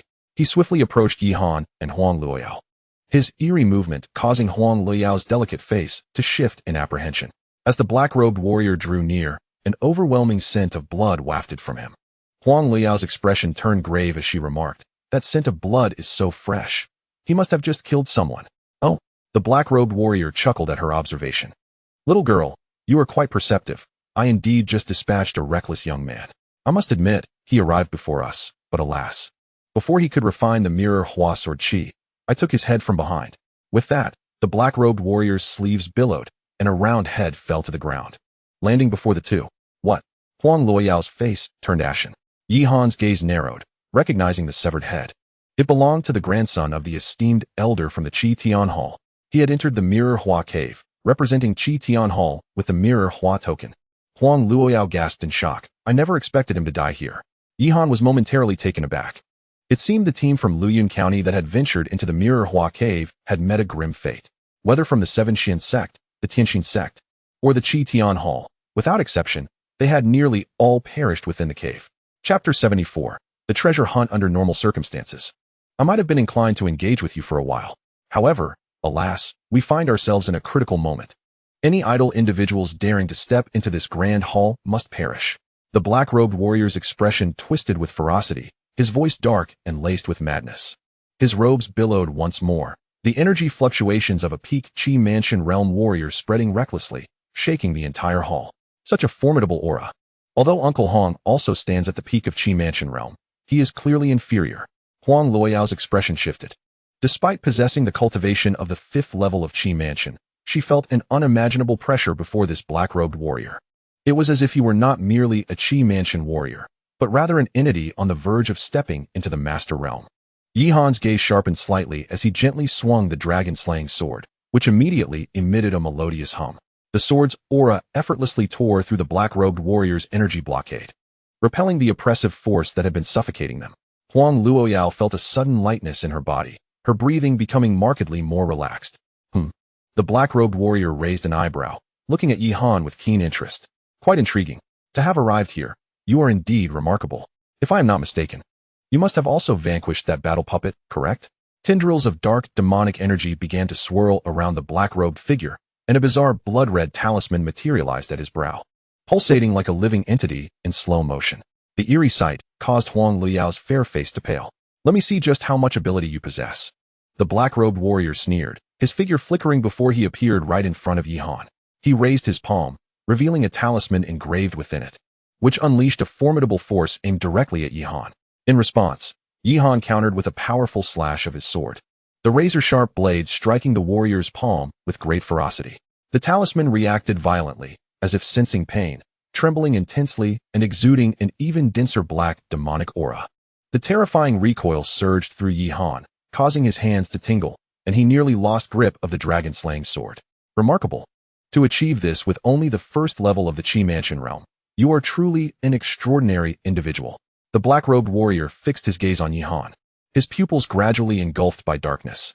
Unfortunately, the disparity between us remains insurmountable. Below the martial arts master level, no one can challenge me. With that, he unleashed even greater power from his palm, finally unsettling Yi Han. Tendrils of black, demonic energy coiled around Yi Han's form. Had he not activated the ancient dragon technique, he would have sustained severe injuries from this strike. Yi Han maintained his composure, engaging the opponent in a fierce exchange that lasted several dozen rounds.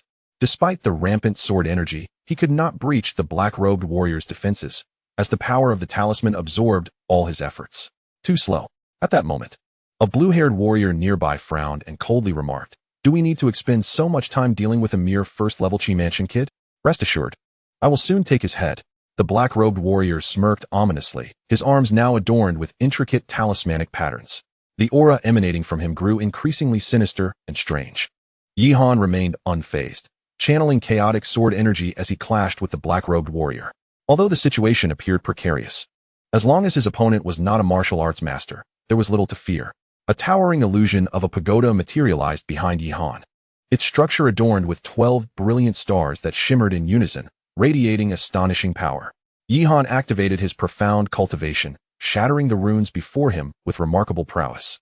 His mastery of the sword reaching its zenith. Huang Luoyao, witnessing Yihan's true strength for the first time, was astounded by his formidable power. Each sword strike seemed perfectly timed to intercept his opponent's every move, the ferocious sword energy causing the cloaked warrior to stagger uncontrollably. Even the luminous runes adorning the warrior began to dim. For a moment, Huang Luoyao found herself momentarily entranced. Yet, she quickly composed herself, gripping her talisman tightly. Her body taut with tension, attentively observing the unfolding battle, ever ready to lend her support. Meanwhile, the blue-haired warrior grew impatient. What a tedious fellow! If this skirmish continues, it may disturb my contemplation of the mirror flower sword chi, which would be unfortunate. Suhi, let us join forces and subdue this youth. The blue-haired warrior stepped forward. His brow furrowed as he regarded Yihan, perplexed by how a mere first-level chi mansion youth could possess such might. After all, Sui's strength was comparable to his own. Yet, despite this, they still struggled to overpower their opponent. This was indeed perplexing. As the blue-haired warrior moved away from the white platform, his expression suddenly shifted. He turned sharply, only to behold a colossal hand of mist descending from the heavens, seizing the ancient sword sheath resting atop the platform. What? Sui beside him was equally astonished. What is happening? The spectacle was not over. The hand of mist, after grasping the ancient sheath, approached Yihan and presented it to him. Yihan took hold of the sheath, feeling an endless stream of mirror flower sword chi emanating from within. So this is the source of the mirror flower sword chi. He examined the newly acquired sheath, then casually tossed it to Huang Luoyao. You may take this for your contemplation. Huang Luoyao, receiving the sheath, felt a wave of bewilderment wash over her. Was it truly this easy? Youth, I care not how you achieve this, but if you wish for a swift demise, it would be wise to surrender the mirror flower sword chi. The blue-haired warrior's countenance morphed into a sinister and malevolent visage. His icy gaze fixed upon Yihan as he enunciated each word with chilling clarity. Just a low-grade sword chi, and you are all so eager to covet it? Very well, let me demonstrate the true might of supreme sword chi. Yihan elevated his spirit to its pinnacle, grasping the dragon-slaying sword. His eyes sparkled with brilliance, chaotic sword energy enveloping him as he fully unleashed his cultivation. Indeed, he had yet to exert his full strength until now. Chapter 75. The Purgatory Ceiling Formation. To prevent the distant blue-haired warrior from completely refining the essence of the mirror flower sword chi, Yihan had to split his focus, keeping an eye on the blue-haired warrior's movements. After all, even if he currently surpassed his adversary, what good would it do? The sheath remained in the enemy's possession. Should the opponent insist on a mutually destructive confrontation, leading to the sheath's damage, it would spell trouble. Thus, while engaging in combat, Yihan subtly manipulated the power of the fourth-tier spirit array, laying an ambush in the surroundings. He awaited the moment when the blue-haired warrior would let down his guard, ready to seize the ancient sword sheath completely. As the blue-haired warrior realized that not only had he failed to refine the essence of the mirror blossom sword chi, but he had also lost the sword sheath, his expression darkened significantly. A murderous intent radiated from him as he glared fiercely at Yihan, exclaiming, "You brought this upon yourself. Let us go. Even if the sword sheath is destroyed, we must eliminate this brat." Clearly, the blue-haired warrior was infuriated, unable to tolerate watching a ripe duck fly away. His forehead's talisman began to writhe, and like the black-robed warrior known as Suhi beside him, he too was enveloped in black, demonic energy, showcasing a power that surpassed that of ordinary warriors. In a flash, the blue-haired warrior shot forth like a cannonball, demonic energy surging from his palms, forming a massive seal that struck toward Yihan with great force. The sound of the air being torn apart was deafening, akin to thunder, nearly drowning out all surrounding noises. Yihan maintained a calm demeanor, no longer distracted by the whereabouts of the sword sheath. He could finally unleash his full power. However, upon colliding directly with the blue-haired warrior, he sensed a hint of difficulty. The opponent's cultivation was far beyond mere chi mansion realm. The blue-haired warrior had already set one foot into the master realm, his strength surpassing that of Su He at the peak of chi mansion realm. Yihan frowned slightly. He propelled himself backward using the force of the blue-haired warrior's attack, then concentrated his thoughts. The cloud mist great hand re-emerged, cascading down in layers to envelop the blue-haired warrior. What? Suhi's expression shifted. This is the power of the cave spirit array. How can that brat control the cave spirit array? This scene exceeded his expectations. He never imagined that the spirit array within the Mirror Blossom cave could be manipulated by someone. Boom. The power of the black talisman erupted, tearing apart the cloud mist great hand. The blue-haired warrior reappeared, albeit looking considerably disheveled. This brat is quite peculiar.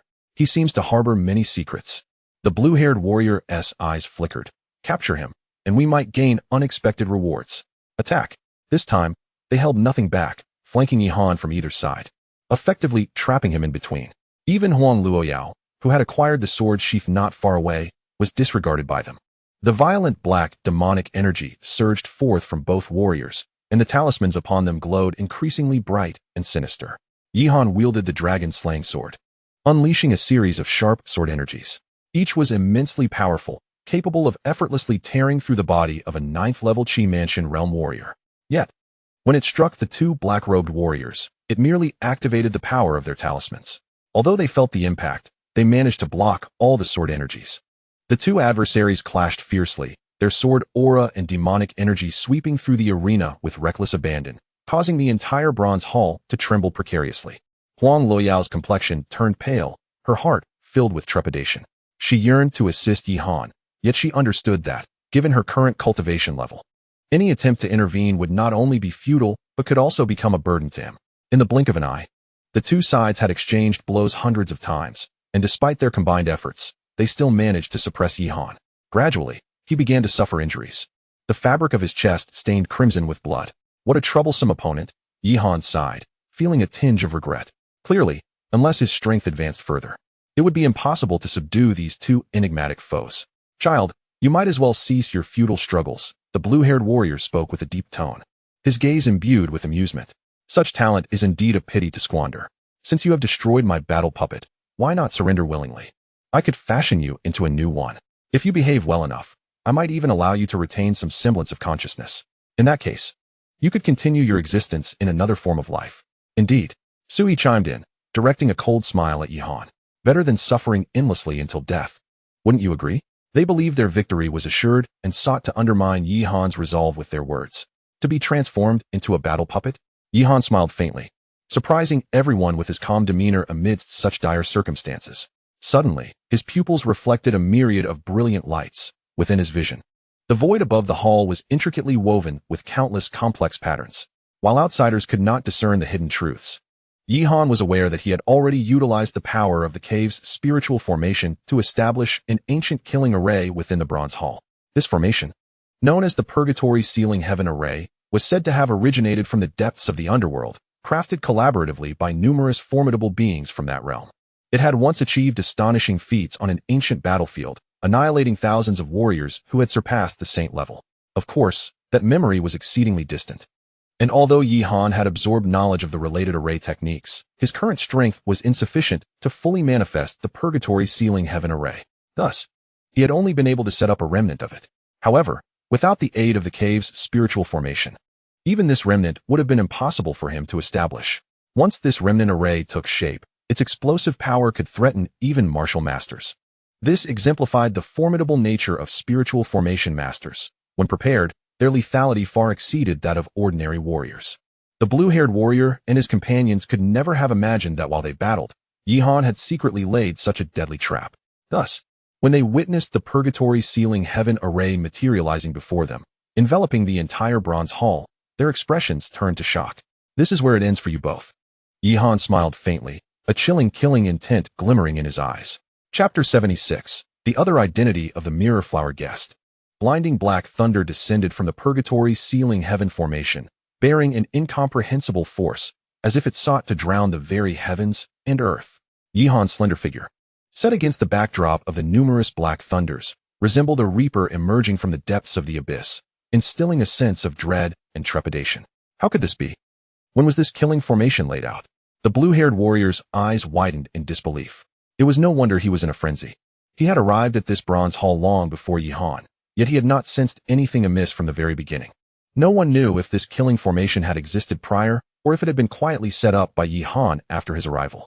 If it were the latter, it would be utterly spine-chilling. What sort of prodigy was this unknown youth to orchestrate such unimaginable feats without raising any suspicion? Huang Luoyao was equally stunned. She had been with Yi Han all along, yet even she had failed to perceive how he had accomplished all of this. Young Master Yi is not only a swordsman, but also an alchemist and a spirit array master. At this thought, Huang Luoyao couldn't help but gasp, her gaze towards Yi Han resembling that of someone who had seen a ghost. Young man, may we sit down and have a discussion?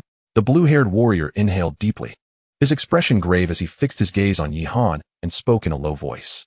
From the purgatory sealing heaven formation, he sensed a lethal threat, one capable of effortlessly annihilating a martial Dao master. Despair surged within him, and he had completely lost the will to fight. Oh, now you wish to sit down and converse in a calm manner? Yi Han found it somewhat amusing, yet he replied, what makes you think you possess the qualifications to engage with me on equal terms? We can disclose everything you wish to know, including our identities and the origin of that mirror flower sword chi. The blue-haired warrior said grimly, his face pale. The sensation of having one's life grasped in another's hands was far from pleasant. At these words, Yi Han's gaze flickered as he remained silent. The warrior's declaration had indeed piqued his interest. Clearly, Master Gu had been the hidden peril lurking beside Huang Luoyao, and the aura he sensed at the moment of Master Gu's demise was strikingly similar to that of these two. After a moment of contemplation, Yi Han spoke, then, why don't you introduce yourselves first? The blue-haired warrior clenched his teeth. We are members of the Yanluo Palace. Yanluo Palace. Yi Han felt little impact. Yet Huang Luoyao could not restrain herself from exclaiming in shock, her demeanor turning serious. What is the origin of the Yanluo Palace? Yi Han glanced at her and inquired. The Yanluo Palace is the most formidable faction of evil cultivators within the great Qin dynasty. According to ancient texts, over 10,000 years ago, the Yanluo Palace was besieged and annihilated by the Emperor of Humanity, alongside experts from all corners of the world. Huang Luoyao gazed solemnly at the blue-haired warrior and spoke in a grave tone. I never anticipated that the Hall of Yama had not been entirely eradicated. It seems remnants of its factions still linger. Are they affiliated with the forces of wickedness? Upon hearing this, Yi Han was not particularly surprised. From the moment he encountered the peculiar abilities of these two cloaked warriors, suspicions had already begun to form in his mind. The strange crimson talismans and the chilling aura of malevolence were unmistakably reminiscent of the methods employed by nefarious practitioners. Although tales of such malevolence have become scarce in the contemporary world, Yi Han's inherited memories clearly recorded that the presence of these dark practitioners dates back to ancient times. This path of forsaking humanity and wielding the power of life and death over all beings is fraught with cruelty and ruthlessness. Each of these practitioners is devoid of compassion, cold-hearted to the core. Their journey is invariably accompanied by endless bloodshed and carnage. In their relentless pursuit of power, they have long abandoned the exploration of righteous paths. They do not contemplate the laws of nature, nor do they absorb the vital energies of the cosmos. Instead, they practice forbidden arts, siphoning the life essence of others or consuming their flesh to enhance their own strength. Such practices, deemed an affront to the heavens, have long been disdained by all sentient beings and have faded into obscurity. Even if remnants of their teachings exist, they have been suppressed and sealed away by the mainstream martial factions of the world. Yi Han could hardly fathom that remnants of dark practitioners still roamed the earth, brazenly contending for treasures within the Mirror Flower Cave.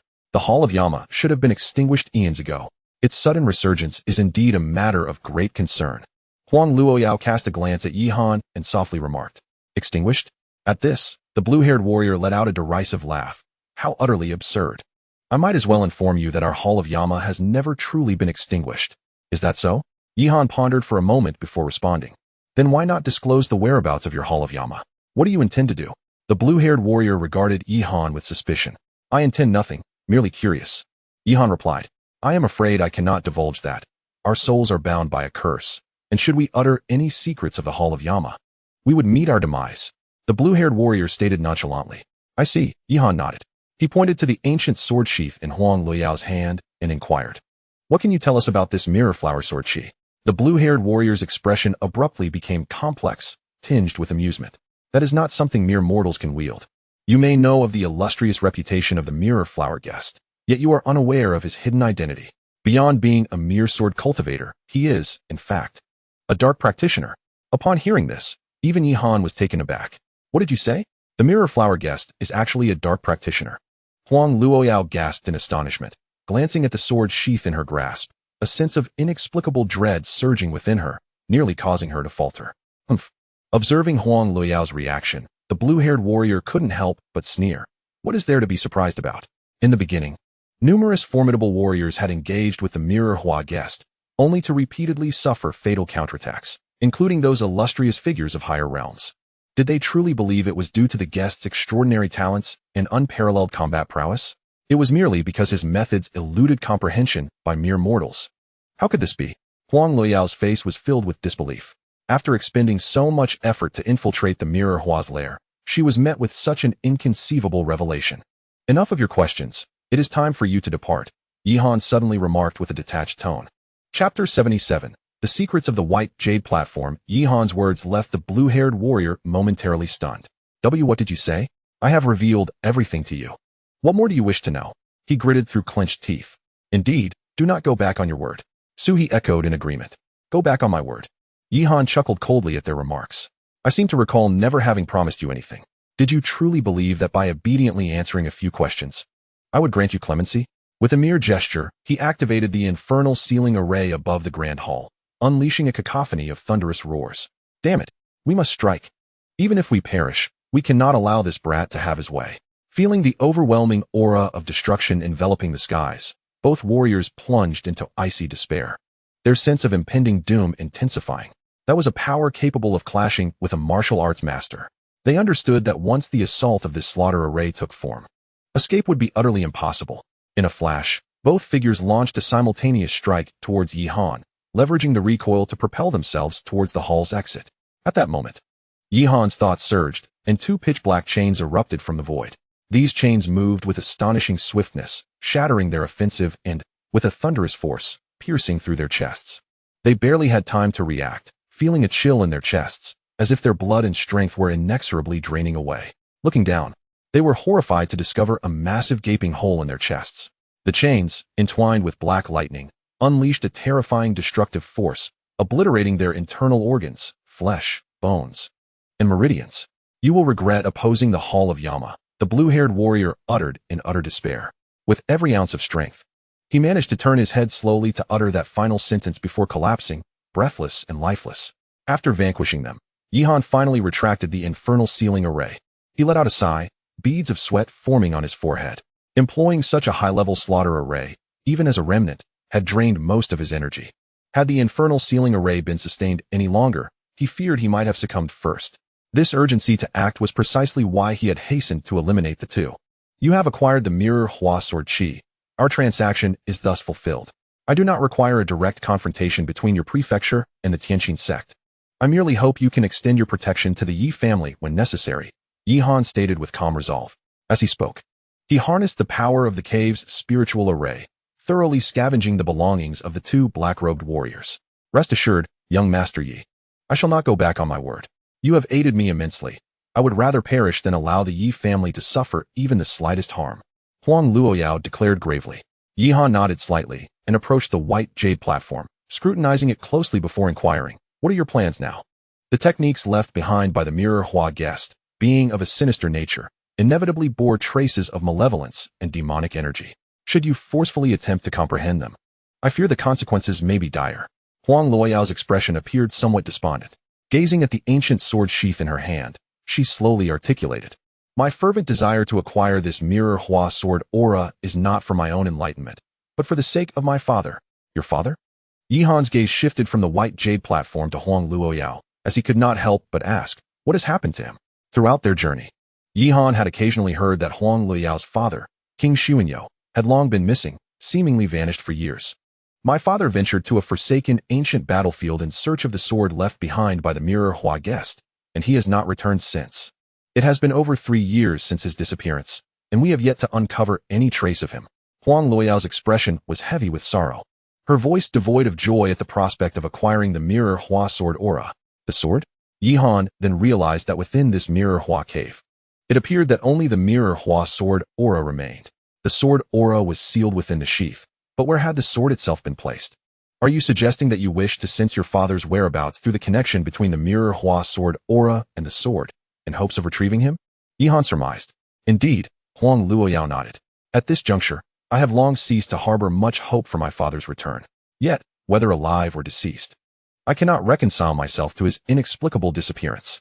I understand, Yihan replied casually, and then fell silent. The transaction had been completed, and he had no desire to involve himself in further matters. I intend to scour the Grand Hall once more.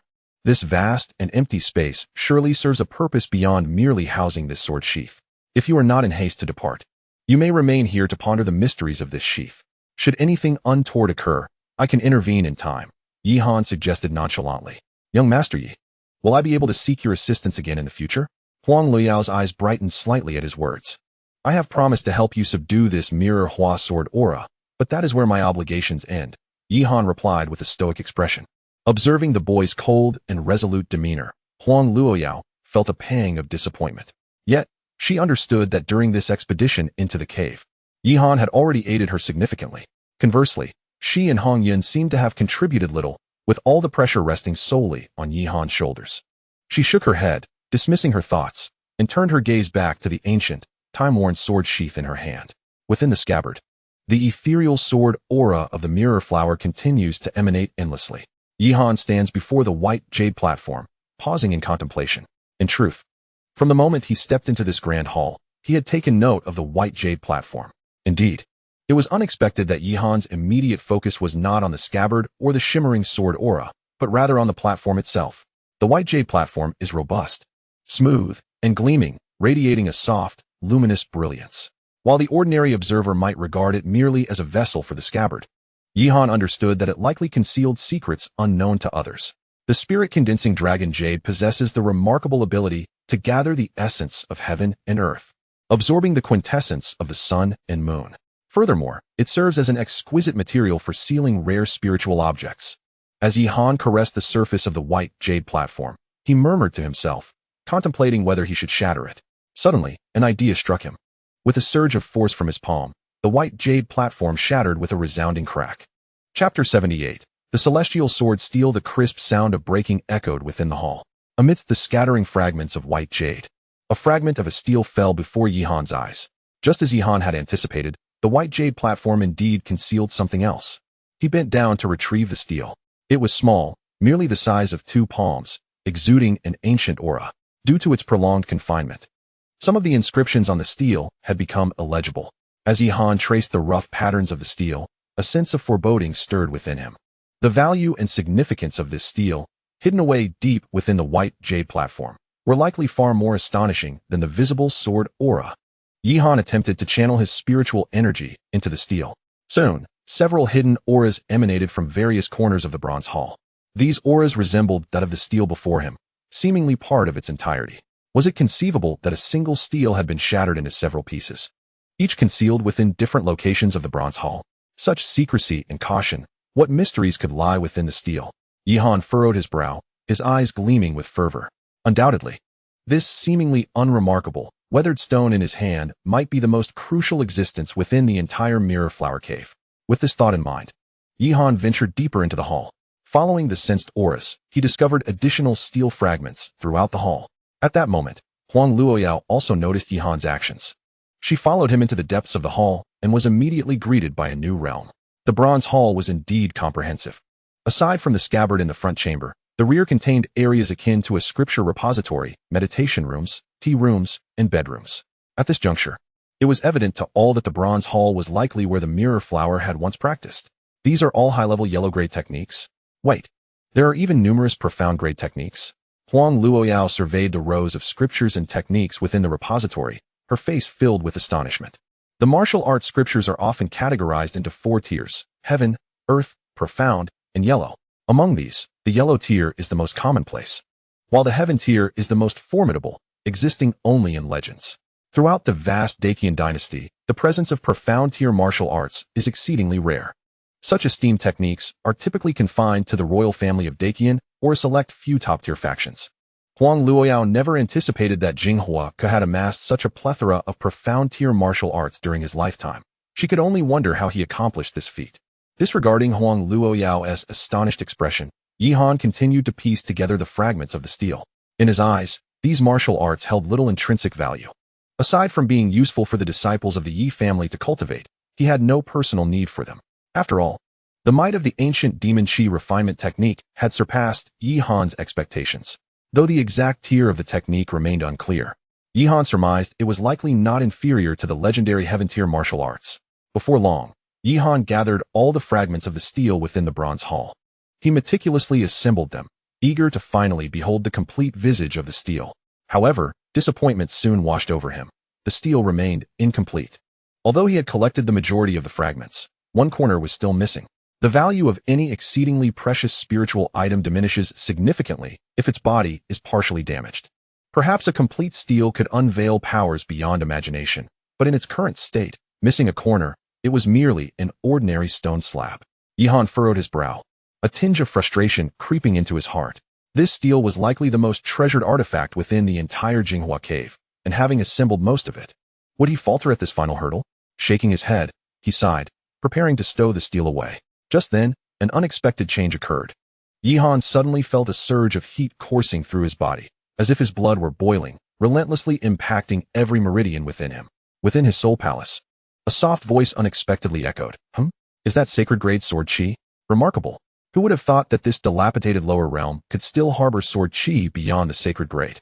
Yi Han sensed the entirety of his chaos sword soul quivering, and atop the majestic sword soul, reminiscent of a divine emperor's relic, a vague, ethereal shadow began to materialize. It was a fragment of the Chaos Sword Ancestor's will.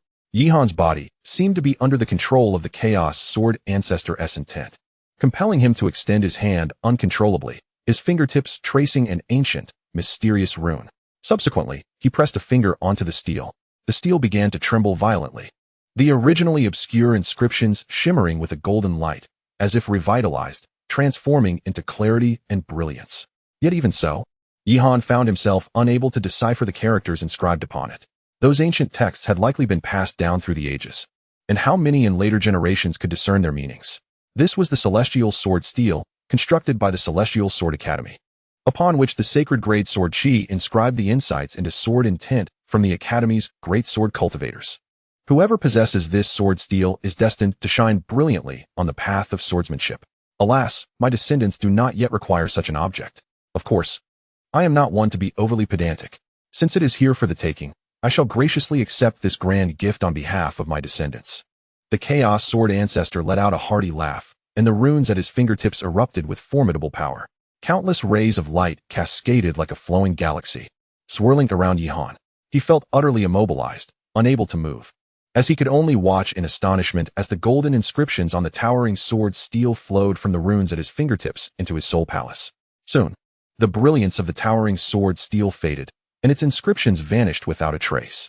In stark contrast, a scripture forged from divine sword energy began to drift slowly within Yi Han's soul palace, spiraling high above and emanating a mysterious aura of Tao. Simultaneously, Yi Han's comprehension of sword intent deepened significantly.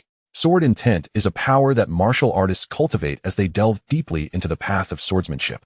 Divided into 4 realms: entry, minor achievement, major achievement, perfection, and pinnacle.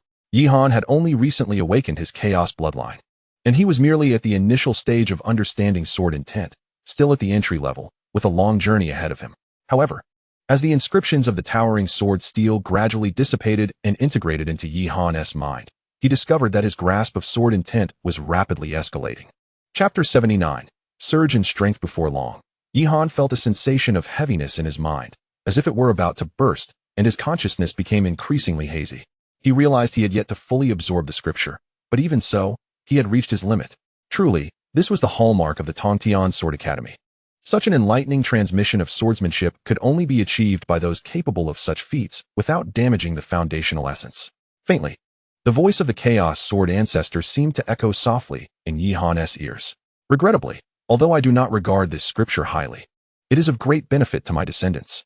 If only the entire scripture could be gathered, it would undoubtedly expedite this lad's comprehension of sword intent to its peak. What a pity, lacking this fragment, even if he comprehends the entire scripture, he may only reach the levels of major achievement or perfection at best. Everything now hinges on this lad's own fortune. Gradually, Yi Han perceived that the voice at his ear grew more ethereal and distant, as if it were close yet far away. Finally, it faded completely, and his consciousness sank into silence. as if he had drifted into slumber. Young Master Yi, please wake up. It was unclear how much time had passed, but Yihan felt himself being gently prodded by soft arms. He stirred awake, his gaze hazy as it scanned his surroundings, quickly landing on Huang Luoyao's anxious visage. Yihan furrowed his brow, shaking his head as memories surged forth. He had acquired an incomplete Dantian sword steel and, with the assistance of the Chaos Sword Ancestor, managed to absorb the scripture within the steel into his body. Yet, it seemed he had not fully comprehended the entire scripture before succumbing to a splitting headache, ultimately losing consciousness. How long have I been asleep? Yihan turned to Huang Luoyao, unable to contain his curiosity. 2 days, Huang Luoyao replied truthfully. 2 days. Yihan was astonished. He had never anticipated that his slumber would span such a length. If his memory served him correctly, the opening of the Mirror Flower Cavern was only for 2 days. Having slept for 2 days, combined with his previous travel time, did this not imply that the cavern was on the verge of closing? Young Master Yi, although I am unaware of the circumstances, we must hasten our departure, or we may find ourselves too late, Huang Luoyao said, her voice laced with urgency. Being trapped within such a cavern could mean an indeterminate wait for the next opening of the Mirror Flower Cavern. Do not fret. I possess the ability to manipulate the formations of this cavern. Even if it closes, I can reopen it. Yihan inhaled deeply and spoke slowly. What? Huang Luoyao was taken aback. Yihan surveyed his surroundings and discovered he was in a tranquil chamber. The chamber was brightly lit by candles, enveloped in serenity, with a concentration of spiritual energy far denser than in other areas of the Mirror Flower Cavern. This is the tranquil chamber where Mirror Flower practiced in life. Upon noticing you had fainted, I brought you here. For the past 2 days, I have guarded you while cultivating, fearing that you might encounter some mishap, Huang Luoyao explained. Upon hearing this, Yihan nodded slightly, expressing his gratitude. He glanced at his hands and found that the celestial sword monument had shattered, leaving only fragments in his grasp. The concentration of spiritual energy here exceeded that of the outside realm by more than tenfold, making it a rare sanctuary for cultivation. For the time being, let us remain here to cultivate. Even if the cavern closes, there is no need to worry about being unable to leave, Yihan stated calmly. He had just absorbed the inscriptions from the celestial sword monument and needed time to consolidate his understanding and observe any changes within himself. All right, Huang Luoyao replied. But after a moment of contemplation, she added, however, what about Uncle Hong? Just contact him and have him come here, Yihan instructed. After speaking, he flicked his finger, and a stream of sword energy shot forth, landing upon the sword sheath. The sheath trembled slightly before falling silent, the mirror flower sword energy within no longer surging. Seemingly restrained, Huang Luoyao gazed at this spectacle in astonishment. Young Master Yi, how did you accomplish that? I merely sealed the source of the sword energy within. Yihan replied, shaking his head. Focus on your cultivation. Once we leave this cavern, we are likely to face a fierce battle. At his words, Huang Luoyao's spirit sharpened. Noticing that Yihan had closed his eyes and entered a meditative state, she refrained from further interruption and moved aside to contact Hong Yun through a communication talisman. Have I truly comprehended the sword intent to the minor accomplishment stage? Yihan delved into his internal state, beginning to assess his condition. First and foremost was the sword intent, which had undergone significant transformation. After acquiring the inscriptions from the Celestial Sword Monument, with the assistance of the Chaos Sword Ancestor, he had successfully refined a portion, allowing his sword intent to break through from the entry-level stage to the minor accomplishment stage. It is worth noting that there exists an insurmountable chasm between each stage of sword intent, from novice to modest success, for an average swordsman. This would likely require a century of accumulation and cultivation. Yet for Yihan, it was merely the fleeting span of 2 days. This exemplifies the formidable power of the Dantian sword steel.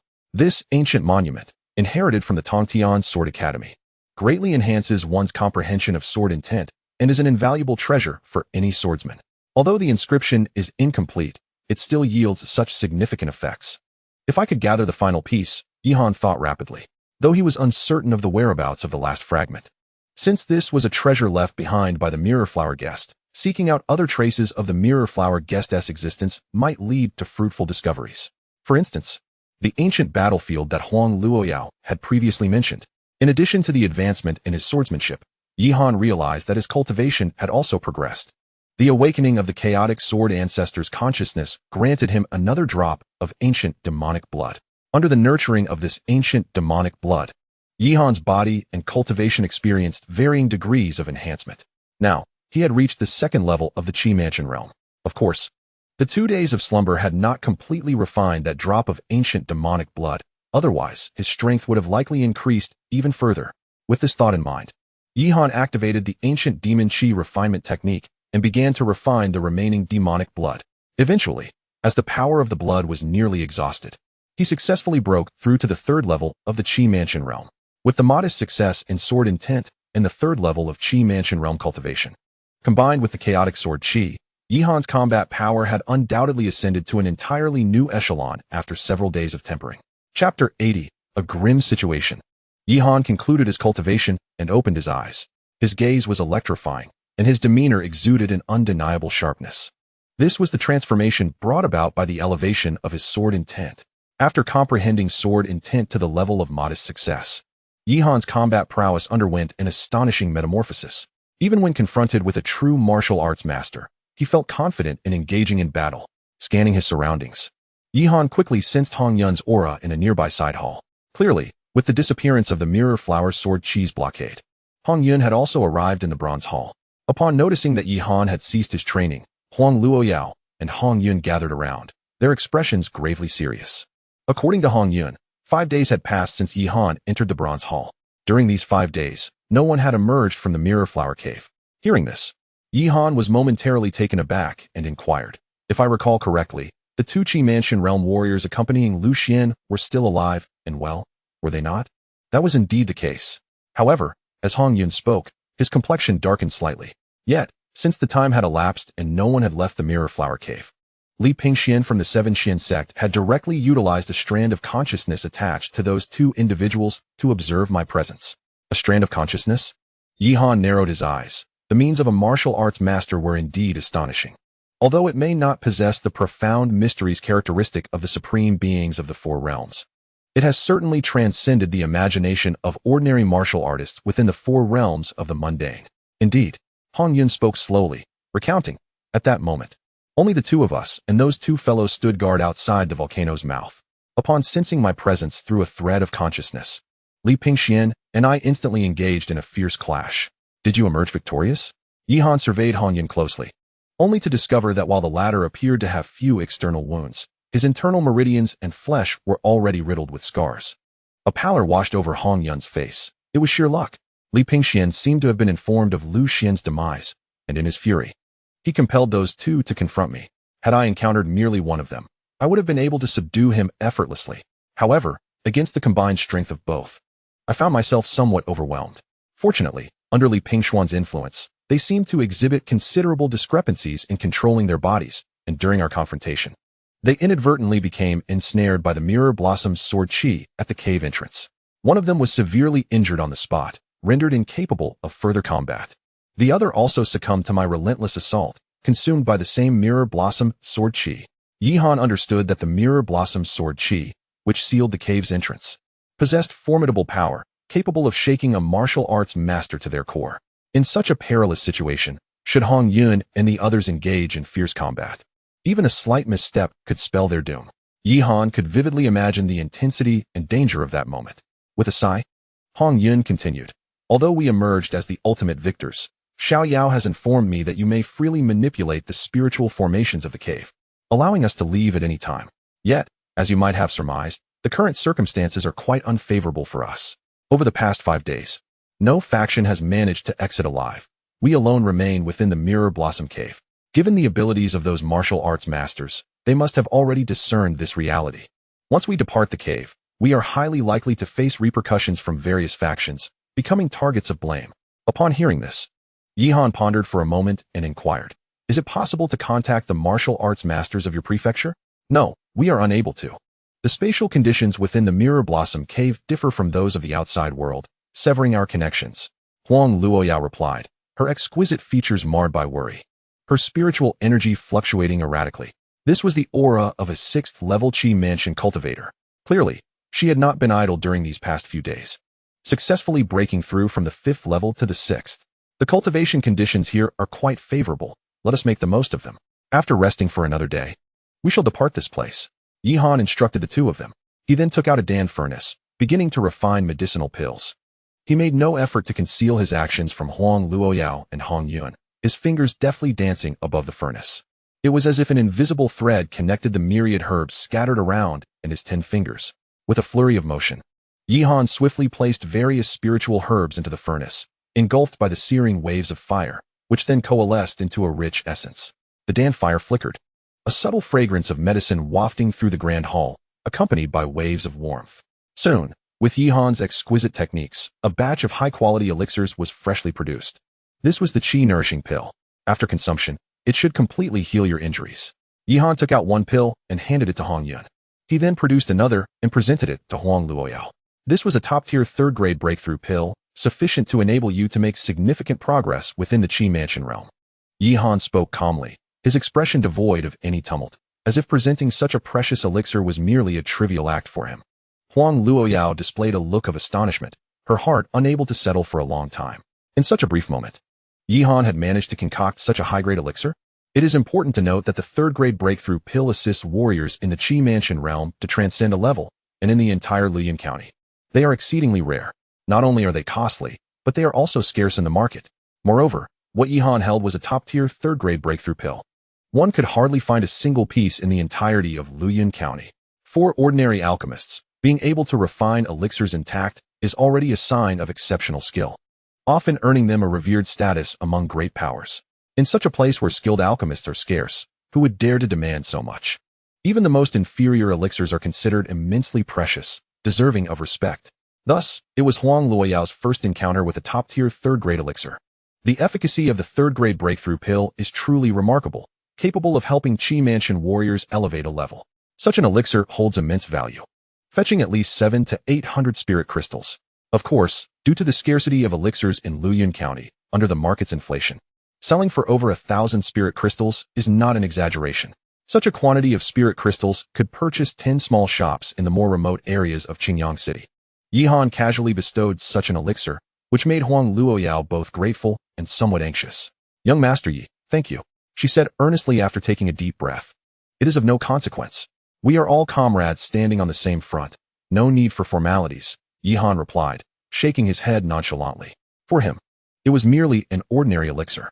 As long as the ingredients were sufficient, he could produce as many as he desired. The grade of the elixir relates to the alchemist's cultivation, but the quality of the elixir is determined by the alchemist's technique. With the memories of the pill sage passed down to him, even his casual efforts would yield exquisite elixirs. Soon, the conversation ceased, and each person became immersed in their cultivation. Yihan's casual gift was a tremendous fortune for Huang Luoyao and Hong Yun. In just half a day, Huang Luoyao's aura began to fluctuate. Having just stepped into the 6th level of the Qi Mansion realm, she was now breaking through once more, becoming a 7th-level warrior of the Qi Mansion realm. Moreover, this surge of progress remained vigorous, showing no signs of decline. Clearly, she had yet to fully refine the power of that top-tier third-grade breakthrough pill. Upon sensing the transformation within Huang Luoyao, Yihan shook his head with a hint of regret. He, too, had consumed the third-tier breakthrough pill he had personally concocted. However, his foundation was distinct from that of ordinary individuals. The cultivation of the 12-star Qi caves had resulted in a foundation markedly more solid than that of typical martial artists. Even the finest third-tier breakthrough pill could only barely facilitate his advancement by half a realm. He chose not to dwell on this, but instead immersed himself in his practice. The flow of water does not race ahead. Rather, it seeks to be ceaseless. Even if his current realm lagged behind others, it mattered not. As long as he remained diligent in his training, with his unparalleled foundation, the day would inevitably come when he would surpass all other martial artists. Time slipped by, and in the blink of an eye, a day had passed. Within the silent bronze hall, a surge of vigorous spiritual energy erupted explosively. Huang Luoyao opened her eyes, radiating brilliance. She had broken through 2 realms consecutively.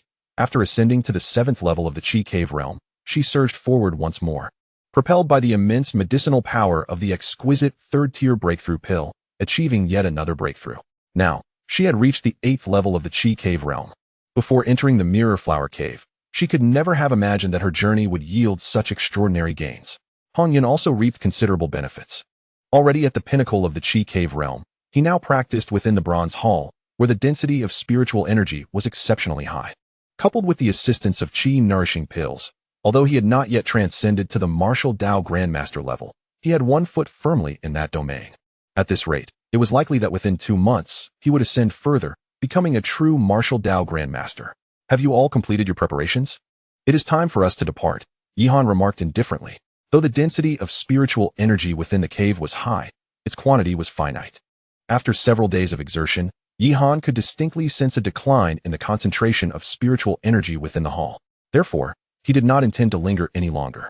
Moreover, neglecting the various external forces could result in unintended consequences for the Yi family in Qingyang City, which would be most unfortunate.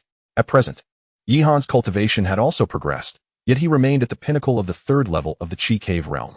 The exquisite third-tier breakthrough pill had not proven as impactful for him as he had anticipated. Huang Luoyao had already organized various martial arts scriptures within the scripture pavilion, and the three of them were ready to set forth. Yihan harnessed the power of the spiritual array to break the seal, and thus, the trio departed from the Mirror Flower Cave. Within the myriad demon mountains, various factions remained gathered, reluctant to disperse. However, their expressions were grim, tinged with unease. Is it possible that no one emerged? Could it be that your entire party perished within? Spoke the master of the heavenly fire hall from the Qi Tian Hall. His complexion was pale, yet his aura was robust, and his eyes sparkled with radiant fire, marking him as a formidable martial artist who had reached the second level of the Grandmaster realm. It seems that none survived? Ling Shuzi furrowed his brow, a flicker of uncertainty gleaming in his eyes. Is the Mirror Flower Cave truly so perilous?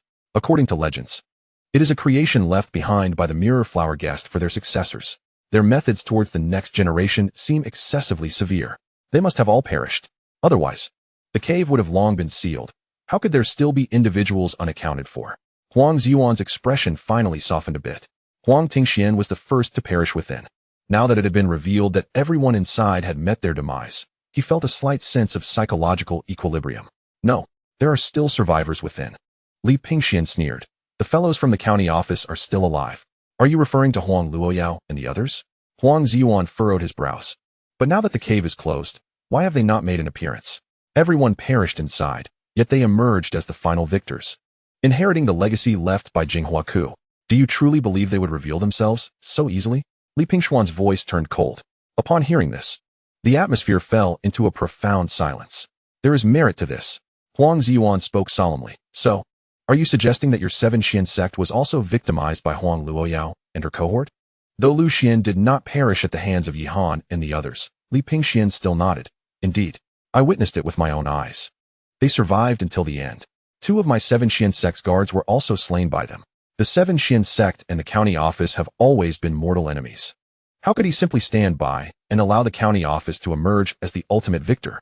He must rally the various forces present to completely annihilate the county office and resolve this conflict that has persisted for millennia. So, you mean to say that Xiao Bufan and his group also fell to Yihan's hands? Ling Shuzi's brows knitted together, and a chilling murderous intent surged across his aged countenance. Huang Tingxian also fell victim to Yihan. It seems this young man truly is a harbinger of disaster. If he is not extinguished, I, an old man, vow not to live as a human, Huang Ziyuan declared sternly. The various factions present united in a shared animosity, appearing as if they would devour Yihan and his company alive. Only the lord of the Heavenly Fire Palace exhibited some hesitation.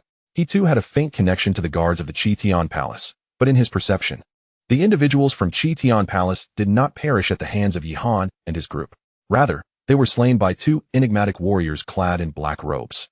He certainly did not know that these 2 black-robed warriors hailed from Yinluo Palace and had already been subdued by Yihan. All he knew was that if the county office truly became the final victor, then the Qi Tian Palace must, by all means, claim a portion of the spoils.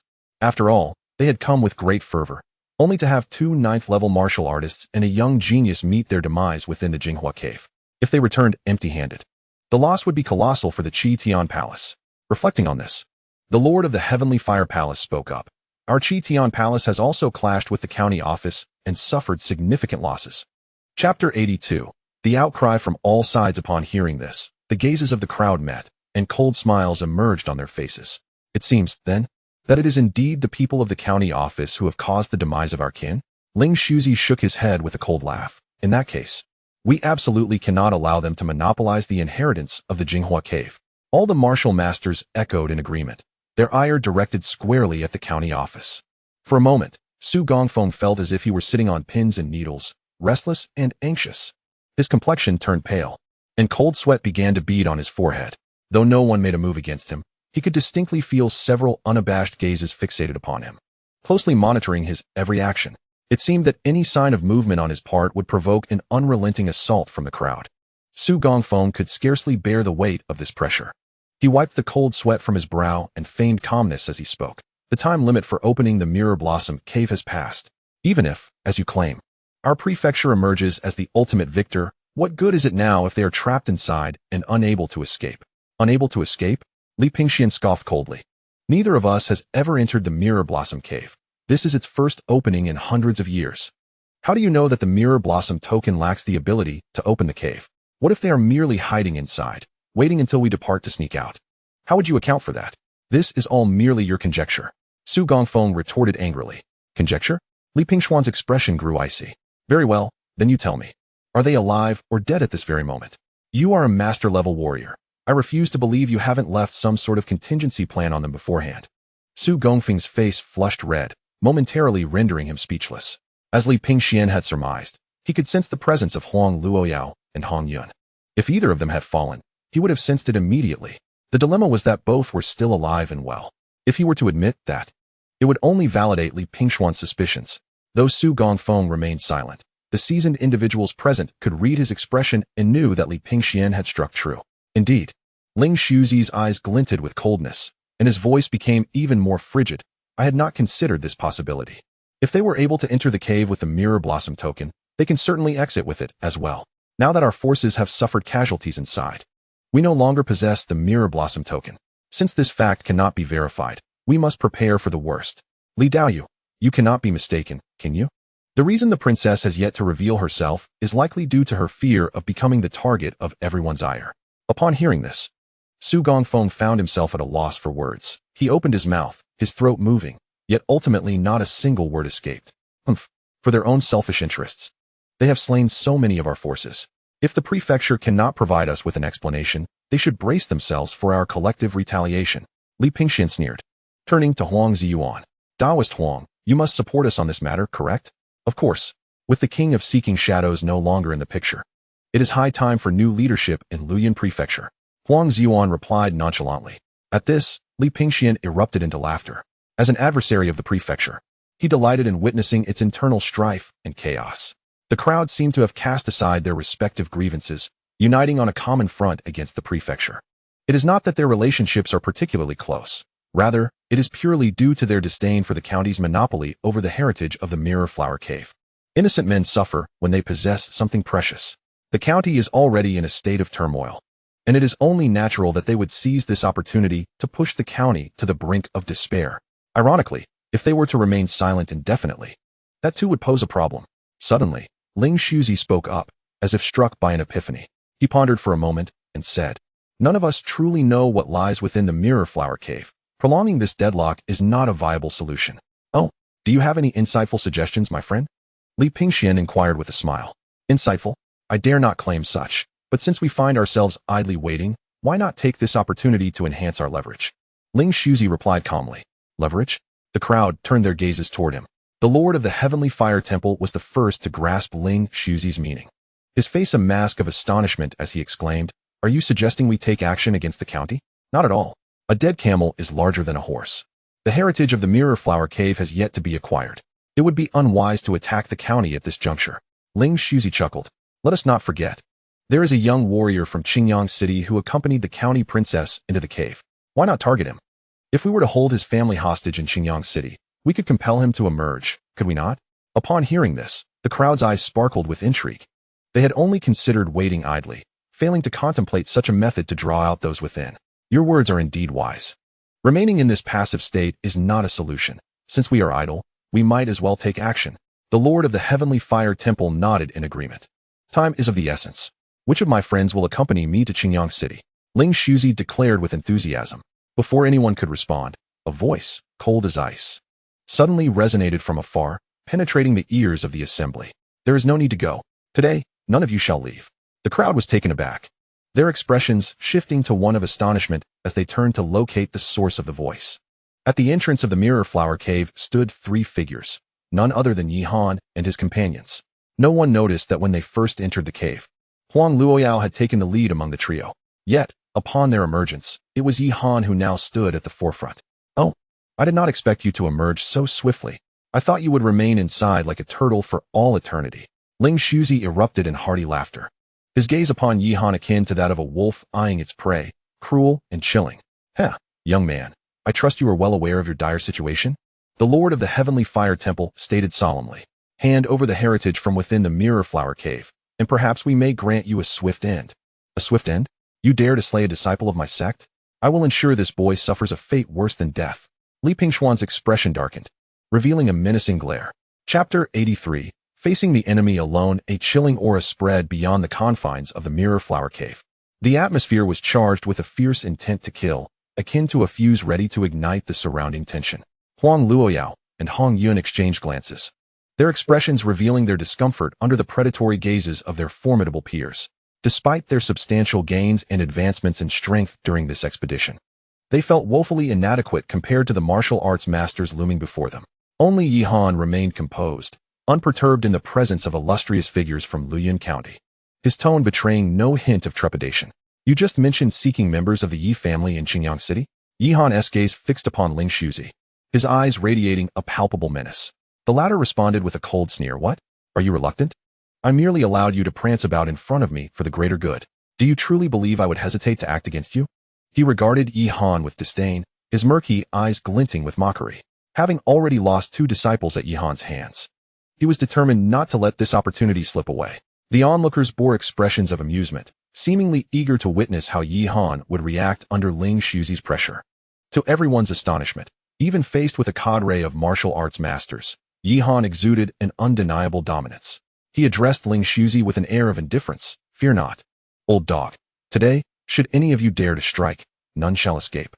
This declaration struck the crowd like a thunderclap, disbelief etched across their faces, particularly among the martial arts masters. Had this fellow lost his senses? Did he intend to confront all of our forces single-handedly? The master of the Heavenly Fire Palace remarked, his brow furrowed in skepticism. "Ah, princess, I trust you have heard this braggart's audacity, recklessly challenging the might of the entire Luoyuan County. Do you wish to drag the county government into this mess as well?" Huang Zuan cast a grave look at Huang Luoyao. "Sever ties with this impetuous youth, and perhaps the county will still find a way out. The county government has long regarded young Master Yi as an esteemed guest. He has rendered us great favors, and we shall never forsake him," Huang Luoyao asserted resolutely. No one anticipated that despite Yi Han's reckless bravado, Huang Luoyao would steadfastly choose to stand by him. Even Su Gongfeng could not suppress a frown, perplexed by the events that could inspire such unwavering confidence in the seemingly naive youth. He glanced at Hong Yun beside Huang Luoyao, noting that he too showed no dissent, standing resolutely behind Yi Han. "Enough." Li Pingxian finally could contain himself no longer, his voice cold. "Why waste words? Let us strike directly and show him just how insignificant he truly is." Upon hearing this, Yi Han couldn't help but shake his head and chuckle lightly. "Rest assured, even if you choose not to act, I shall not let you escape." His gaze, sharp as a sword, swept towards Ling Shuzi, who stood not far away. Ling Shuzi's aged visage instantly darkened. As a renowned martial arts master in Luoyuan County, being addressed as old dog by this youth stirred a tempest of anger within him. How dare this trifling figure, merely at the 3rd level of Qi Mansion, provoke my master? Boy, I shall first sever your tongue, then leave you to my master's judgment. At that moment, a young warrior from the Tianxin sect stepped forward, confronting Yi Han with a fierce resolve. His battle intent surged like a tidal wave, his expression cold and stern, as if he could no longer tolerate Yi Han's insolence. A murderous glint emanated from his eyes, fixating on Yi Han. "Oh, Ling, it appears this Wu Wen is your longest-serving disciple and seems to possess the greatest prowess. I did not expect him to arrive," exclaimed the master of the Tian Fire Palace, startled by the imposing presence of the young warrior. "My unworthy disciple was engaged in tasks elsewhere and has only just arrived at this moment," Ling Shuzi replied. "Very well then, Wu Wen, you shall take care of this youth on my behalf. Remember to leave him gasping. Do not grant him an easy demise." Though Ling Shuzi referred to his disciple as unworthy, the pride and satisfaction etched on his face betrayed his true feelings. Wu Wen was indeed a remarkable talent, even in the entirety of Luoyuan County. To possess such an outstanding apprentice was a source of immense pride among the martial arts masters. "Fear not, master. I shall avenge my fellow brothers," Wu Wen declared, stepping towards Yi Han. With a swift motion, he summoned a long spear into his grasp. The instant he wielded the spear, his aura transformed dramatically. What had once been concealed potential now erupted forth, illuminating the surroundings with brilliance. "Prepare to meet your end, boy," he bellowed, his spear dancing through the air like a dragon emerging from the sea, unleashing an unparalleled force, as if to pierce the heavens themselves. The display of Wu Wen's prowess left the onlookers in awe. Undoubtedly, he was a rare martial arts prodigy. Ling Shuzi couldn't help but raise an eyebrow in concern. He feared that if Wu Wen were to unleash his full might, Yi Han might not survive the encounter. Although at the pinnacle of the 7th level of Qi Mansion, Wu Wen was still but a step above Xiao Bufan, and that was far from sufficient. The breath emanating from the spear surged forth like a tidal wave, enveloping Yi Han. Coldly, Yi Han regarded the flamboyant young warrior before him, and amidst the gazes of the crowd, he executed a simple yet profound punch.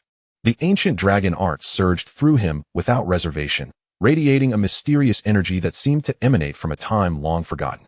The beasts within the myriad demon mountains sensed the awakening of an unparalleled beast and fled in terror. Could it be that this youth has lost his sanity? He did not even resort to weapons. Was he intending to withstand Wu Wen's onslaught with nothing but his flesh? The crowd was astonished by Yi Han's audacity.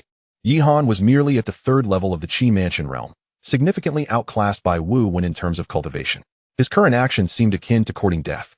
Yet, in the next moment, what everyone anticipated unfolded. Chapter 84. The might of a master, do you look down upon me?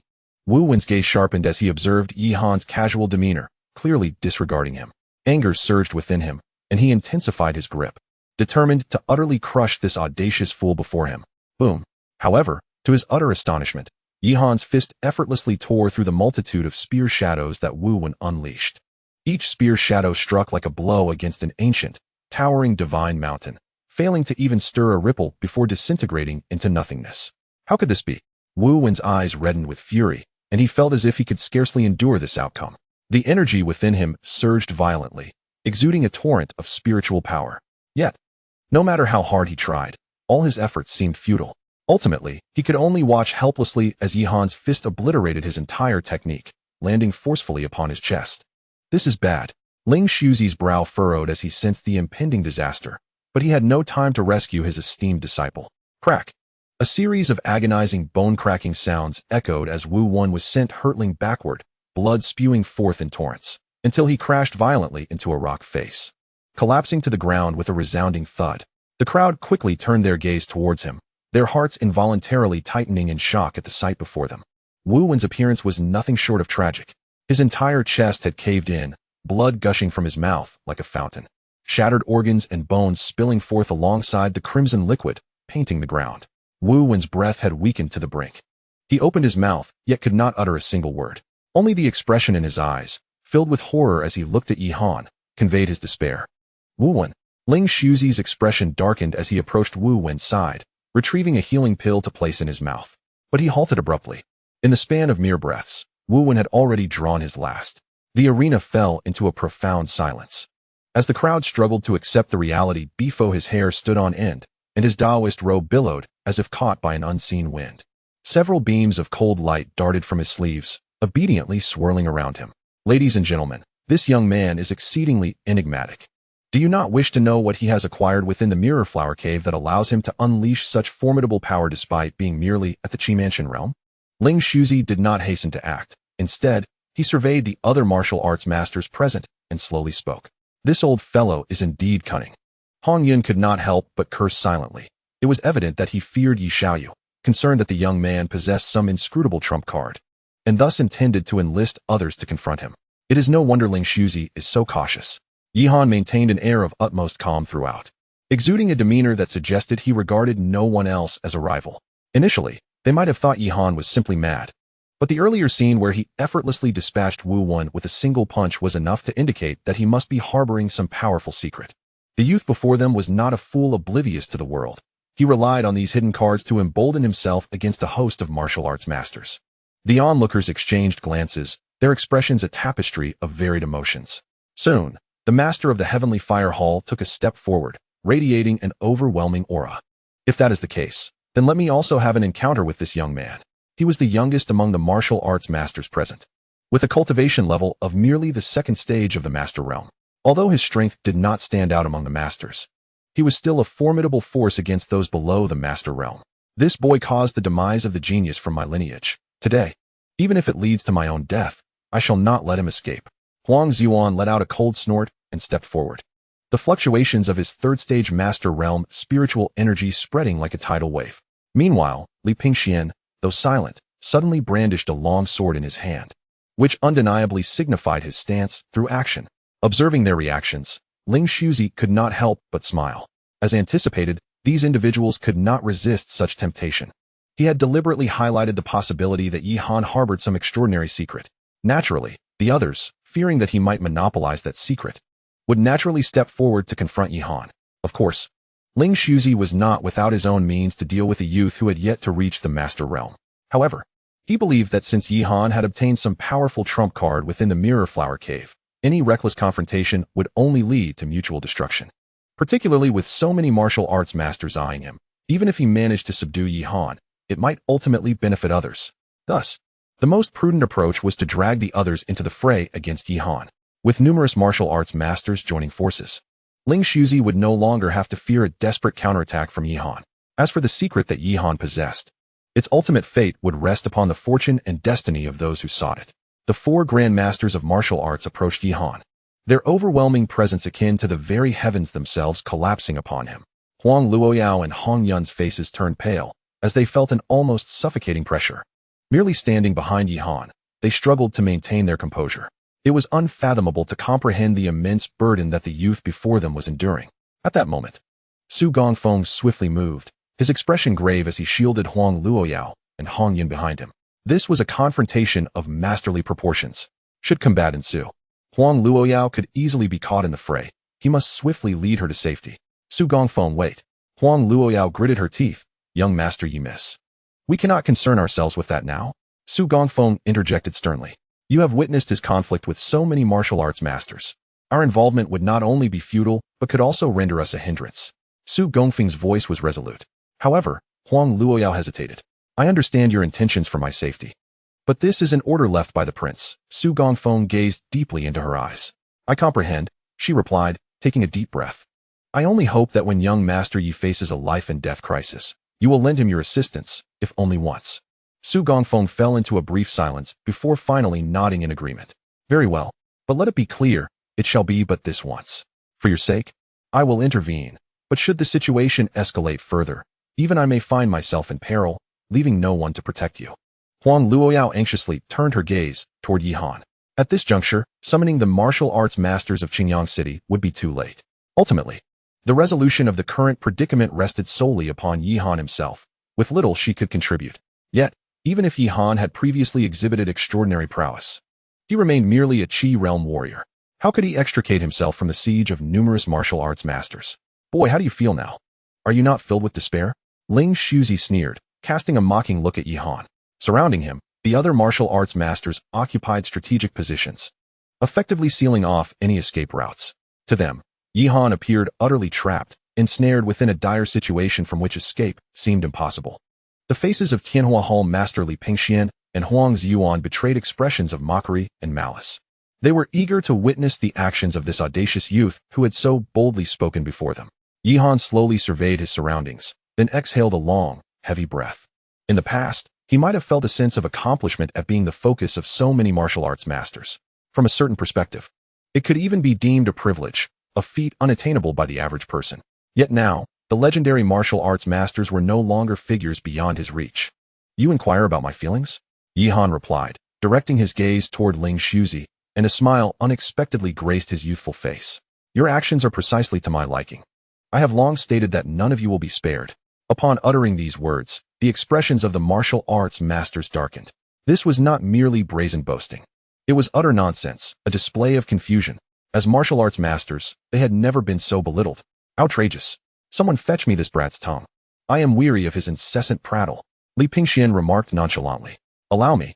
The master of the Heavenly Fire Palace spoke coldly. It has been some time since I last exercised my muscles. Let me warm up. He stepped forward, approaching Yi Han. Boy, I know not what fortune you stumbled upon within the cave to embolden you to challenge a master.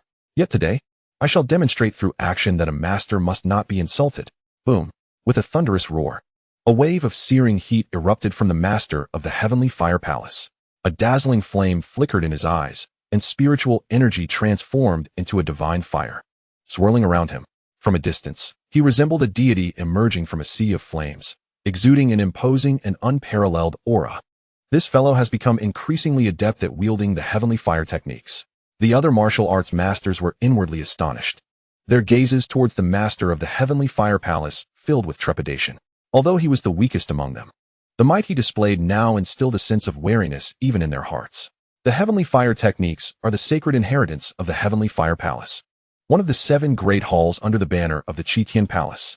As the leader of the heavenly fire palace, he had mastered these techniques to an extraordinary level, transcending the ordinary. Even with only the 2nd level of mastery, he posed a threat to those at the 3rd level. Whoosh! This is splendid.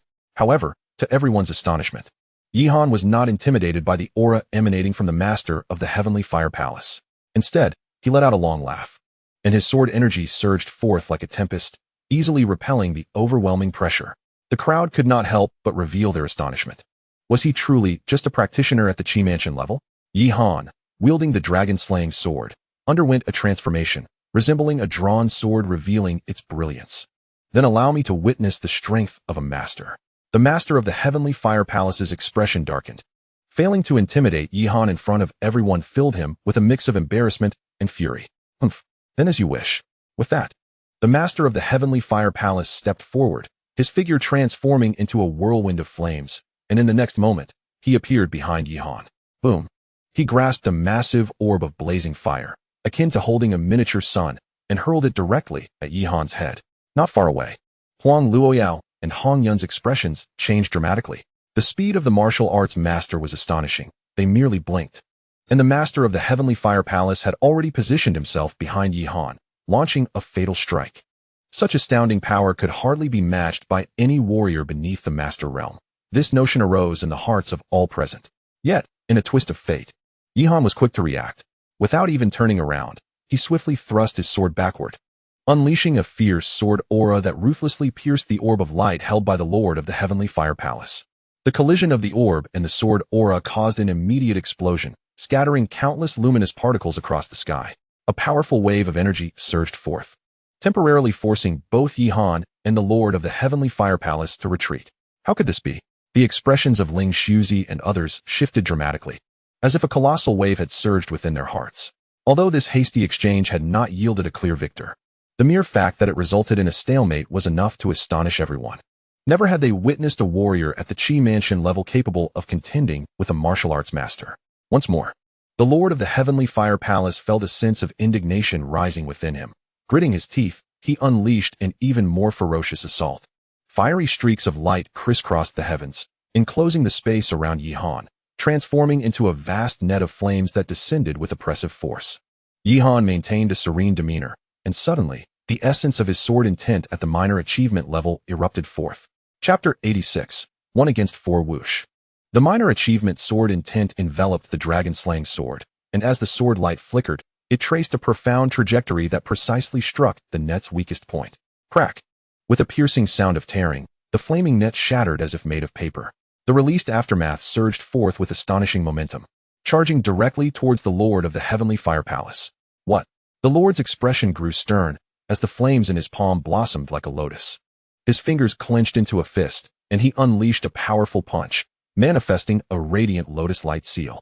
As the lotus light seal appeared, it erupted with immeasurable brilliance. The blinding flames seemed intent on engulfing the heavens and incinerating all in their path. The searing heat rolled forth like waves, overwhelming Huang Luoyao and Hong Yun, who felt an intense burning sensation on their skin, an oppressive force beyond description. Warriors from various factions gazed in horror at the scene unfolding before them. Martial arts masters seldom intervened, yet when they did, their might surpassed the imagination of any ordinary warrior, truly deserving of their reputation as the pinnacle of the mundane realms. Closest to the sanctified heights, the tumultuous aftermath was effortlessly shattered by the lotus light seal. The light seal transformed into a hidden stream of brilliance, darting through the sky before descending heavily upon Yihan with unmatched force. Whoosh! The sound of air being rent asunder echoed in everyone's ears. Where the light seal passed, it left behind a fleeting trace of radiance, dazzling and blinding. Faced with the lord of the heavenly fire palace's unreserved strike, even Yihan felt a flicker of trepidation. Such was the might of a martial arts master. Even though the opponent's cultivation was merely at the second level of master, it was sufficient to easily crush all warriors beneath that realm. Yihan's expression subtly shifted. Grasping the dragon-slaying sword, he flicked his fingers against the blade. And in the next moment, a clear and melodious sword chant resonated throughout the air. The chaotic sword energy erupted like a torrential flood, fracturing the ground around it with countless fissures. Boom! Yihan thrust his sword forward, colliding heavily with the Lotus Light Seal. This strike embodied all of his vitality and spirit. Crack! The Lotus Light Seal was marred with numerous fractures, strands of celestial fire surging from the cracks, only to be obliterated by the rampant chaotic sword energy. Bang! Ultimately, the Lotus Light Seal shattered first, disintegrating beneath Yihan's sword. The master of the Heavenly Fire Palace, affected by the energy fluctuations, felt his internal blood and chi surge violently. Suddenly, his complexion turned a deep crimson, and he spat out a mouthful of blood, staining his chest. All present stared in disbelief at this scene. The master of the Heavenly Fire Palace had actually sustained injuries? It was astonishing to think that his opponent was merely a youth at the third level of the Chi Mansion realm. To injure a martial arts master while being an entire realm lower? To what profound depths had this youth's swordsmanship ascended? The martial arts masters present were all aghast. Even they could not discern the level of Yihan's swordsmanship. It could be said that the minor attainment of sword intent had truly granted Yihan the means to injure a master. This youth was exceedingly monstrous. Esteemed colleagues, we must act together, the master of the Heavenly Fire Palace declared with a grim expression. Even at this moment, he refused to concede that he was outmatched, attributing Yihan's victory to the fortune of the Mirror Flower Cave. Yet, anyone with discernment could see that the sword energy Yihan wielded bore no relation to the Mirror Flower sword chi. However, the martial arts masters understood that if they continued to cling to their status and hesitated to unite against a junior, they would only squander this opportunity, potentially allowing Yihan to defeat them one by one. Then let us proceed, Ling Shuzi exclaimed sharply, having been the earliest to hold a grudge against Yihan. Unable to tolerate his arrogance any longer, he began to rise slowly into the air, lifted by a flying sword. Following this, countless dazzling sword lights cascaded down like raindrops, converging upon Yihan. Just this casual strike posed a lethal threat even to the peak existences of the Chi Mansion realm like Han Yun. Ling Shuzi's cultivation was undoubtedly superior to that of the master of the Heavenly Fire Palace. The third level of the master realm? Yihan's gaze sharpened. He could barely contend with a second-level master, but facing a third-level existence would be quite arduous. Boom!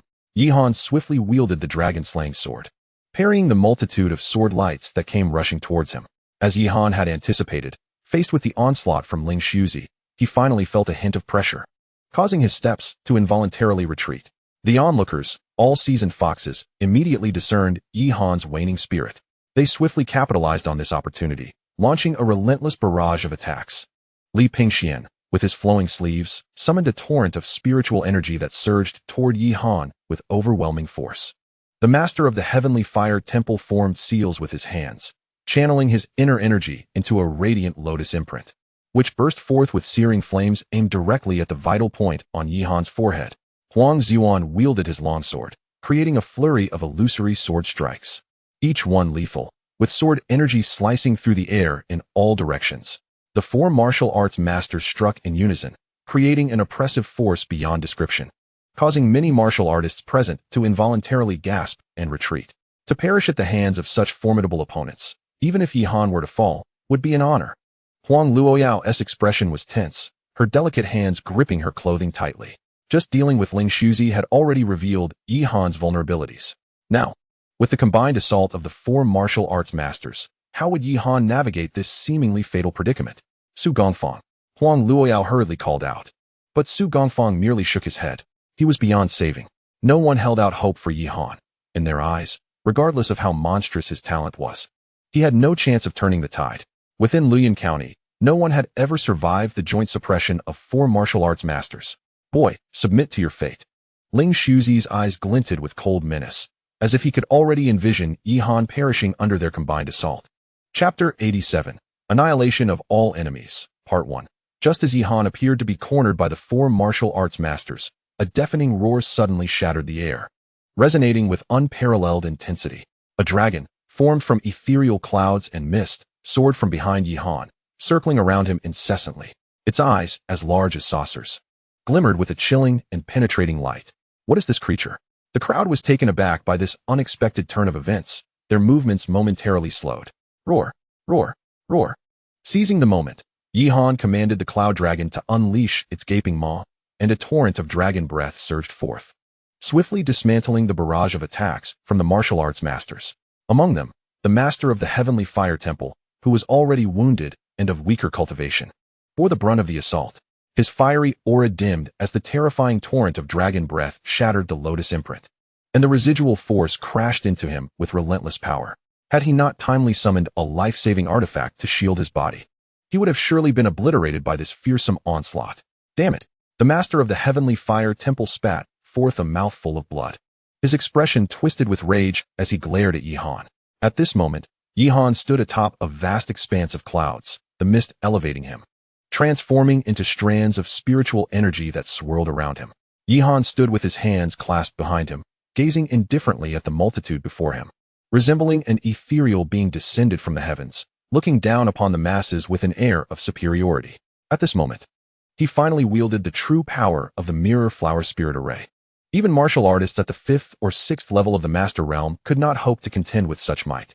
Yihan caressed the mist with his fingertips, feeling a refreshing dampness.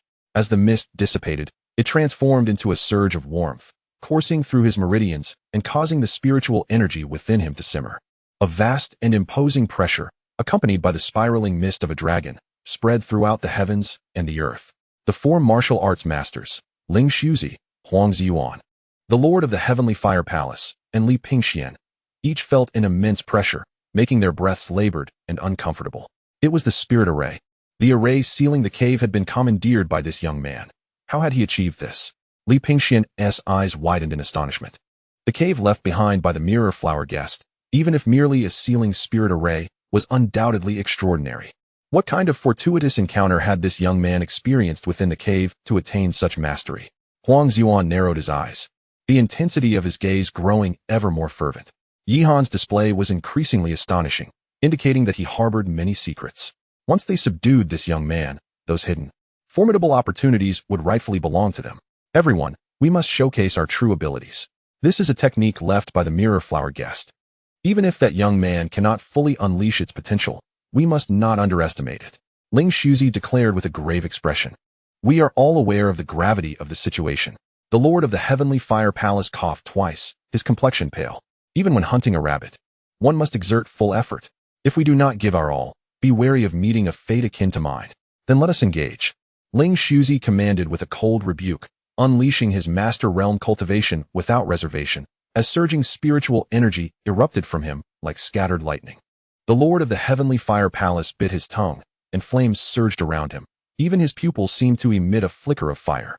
He swiftly formed hand seals, and 3 lotus flower light imprints gradually appeared on his chest, arranged in a triangular formation, radiating astonishing power. Li Pingxian waved his sleeve, summoning a tempest. As the spiritual energy of the world converged before him, manifesting as a colossal handprint aimed to suppress all, Huang Ziyuan wielded his sword, the sword energy sharp and intimidating, executing the pinnacle techniques of the county's swordsmanship with flawless precision, unstoppable in its momentum. The masters of the respective realms unleashed their full strength once more, launching a new wave of assault towards Yihan, whose overwhelming prowess left the other martial artists present pale and shaken. Attempts to defeat me are futile. Today, you are destined to perish here. Yihan's gaze remained serene, undisturbed by the chaos around him. He sensed the unmatched power of the mirror flower spirit array, and with a mere thought, the dragon behind him soared into the air, opening its mouth to devour the 3 lotus light imprints entirely. Immediately, Yihan flicked his fingers, unleashing a torrent of mist that surged forth with breathtaking speed, piercing the chest of the lord of the heavenly fire temple the instant the 3 lotus flower lights shattered. After all, the lord of the heavenly fire temple was the weakest among the martial arts masters, making him the ideal target for Yihan's initial strike. What? How could this be? The lord of the heavenly fire temple felt a sudden, searing pain ripping through his chest. Struggling to look down, he discovered a gaping wound had formed, revealing shattered meridians, bones, flesh, and organs within.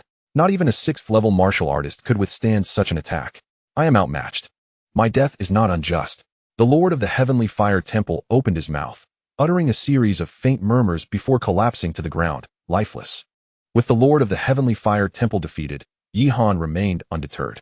His fingers danced in the air, conjuring countless strands of mist that intertwined before him, forming a colossal formation, the purgatory sealing array. As this ancient killing formation manifested, it exuded a murderous aura akin to a raging flood, its malevolence surging skyward, shattering Huang Ziyuan's sword light.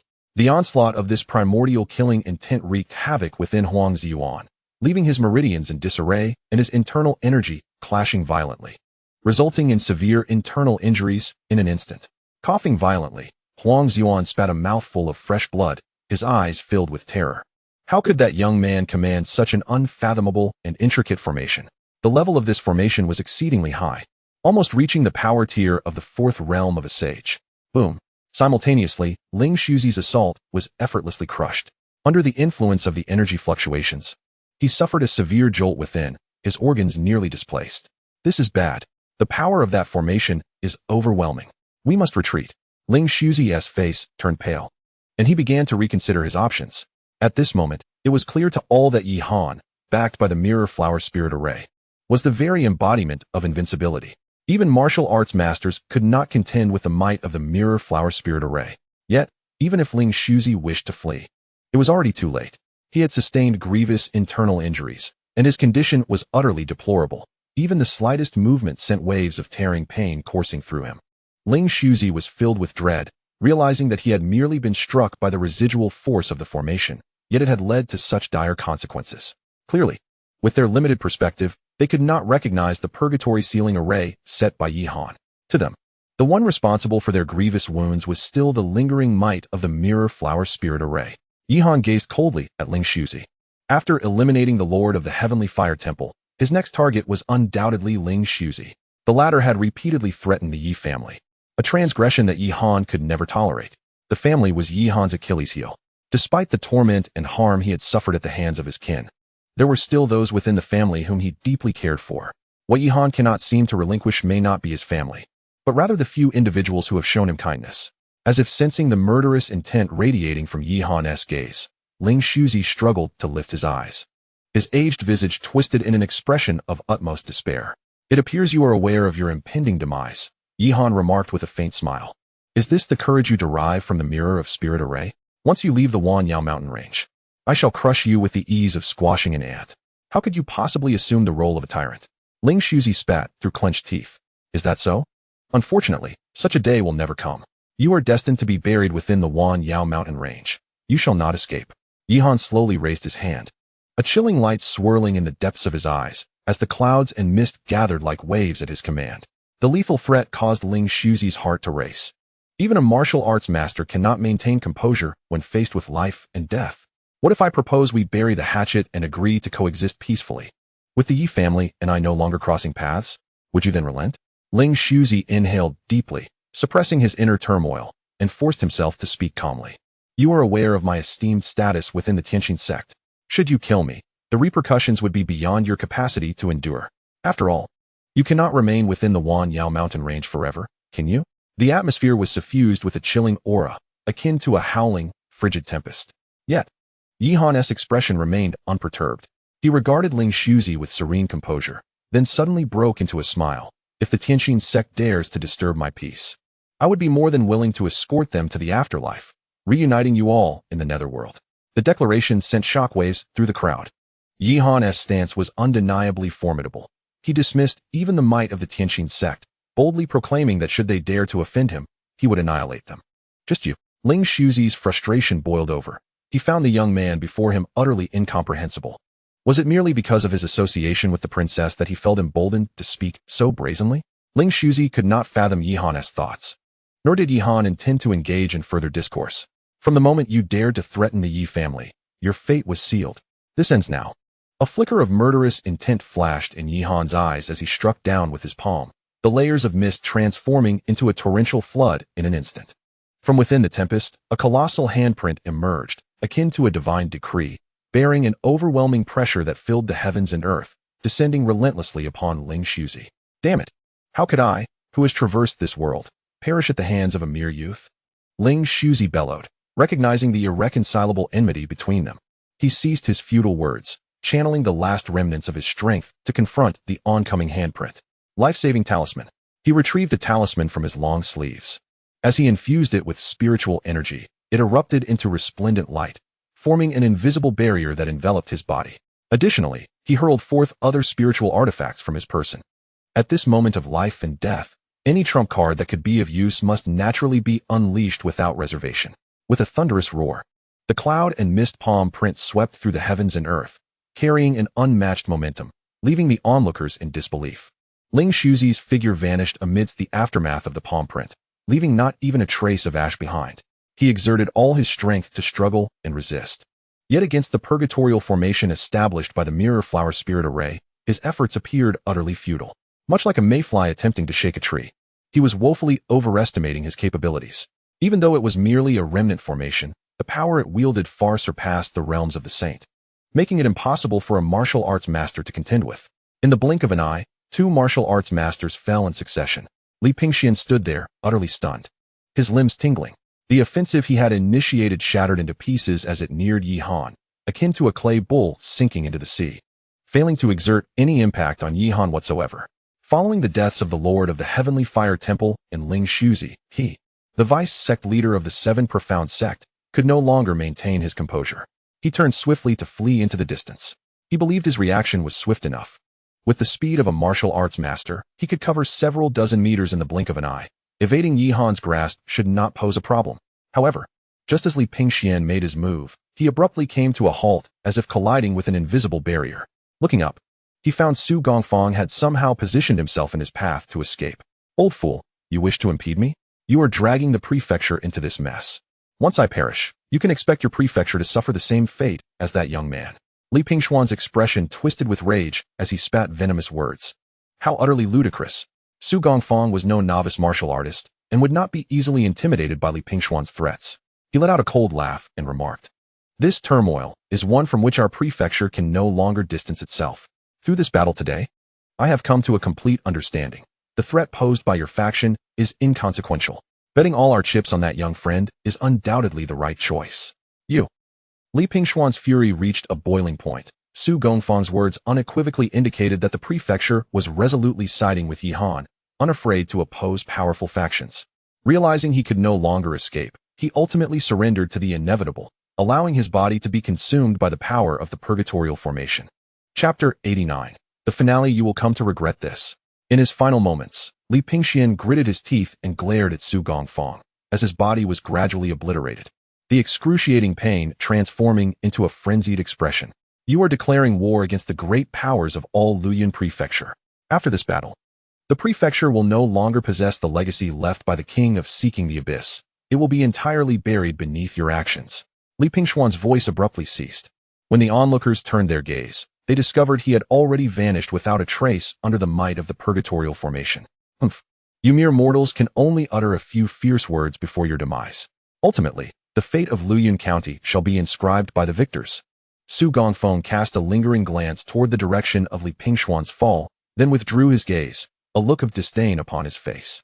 The demise of 3 martial masters dealt a significant blow to Huang Ziyuan.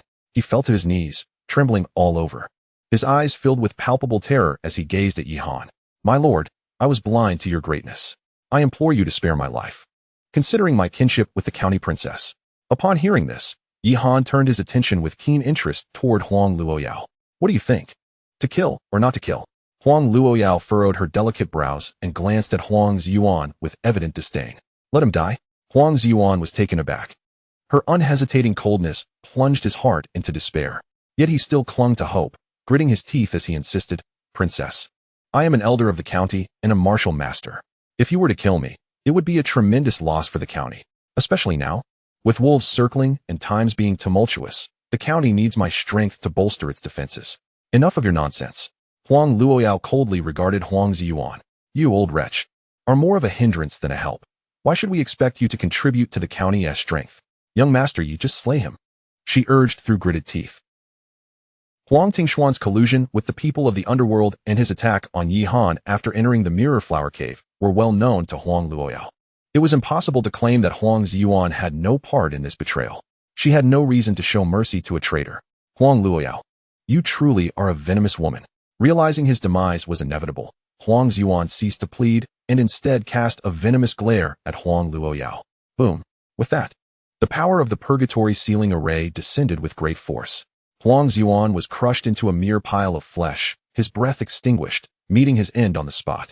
The arena fell into a profound silence, an oppressive atmosphere spreading endlessly. No one had anticipated that the joint assault of 4 martial masters against Yi Han would culminate in such a result. It is over. A tempest is brewing in Luoyuan County.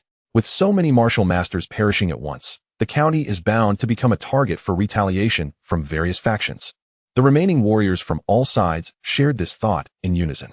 The fall of martial masters is a monumental event, let alone the simultaneous demise of 4.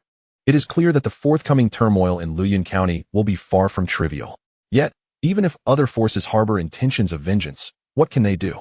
With that individual present, which faction could contend with the county? A myriad of gazes, filled with awe, shock, and disbelief, converged upon the slender figure of the young man. After this battle, Yi Han's presence had indelibly etched itself in the minds of all present. From this moment forth, Yi Han's name shall resound throughout Luoyuan County, evolving into an indelible legend. However, do not mistake that lad for a deity. Though his performance was indeed astonishing, it does not imply he possesses the fortitude to withstand the retaliation of other factions. A voice suddenly broke the tension with a cold chuckle, articulating the precarious situation Yi Han would soon confront. His formidable accomplishments stemmed solely from his reliance on the power of the Mirror Flower Spirit Array.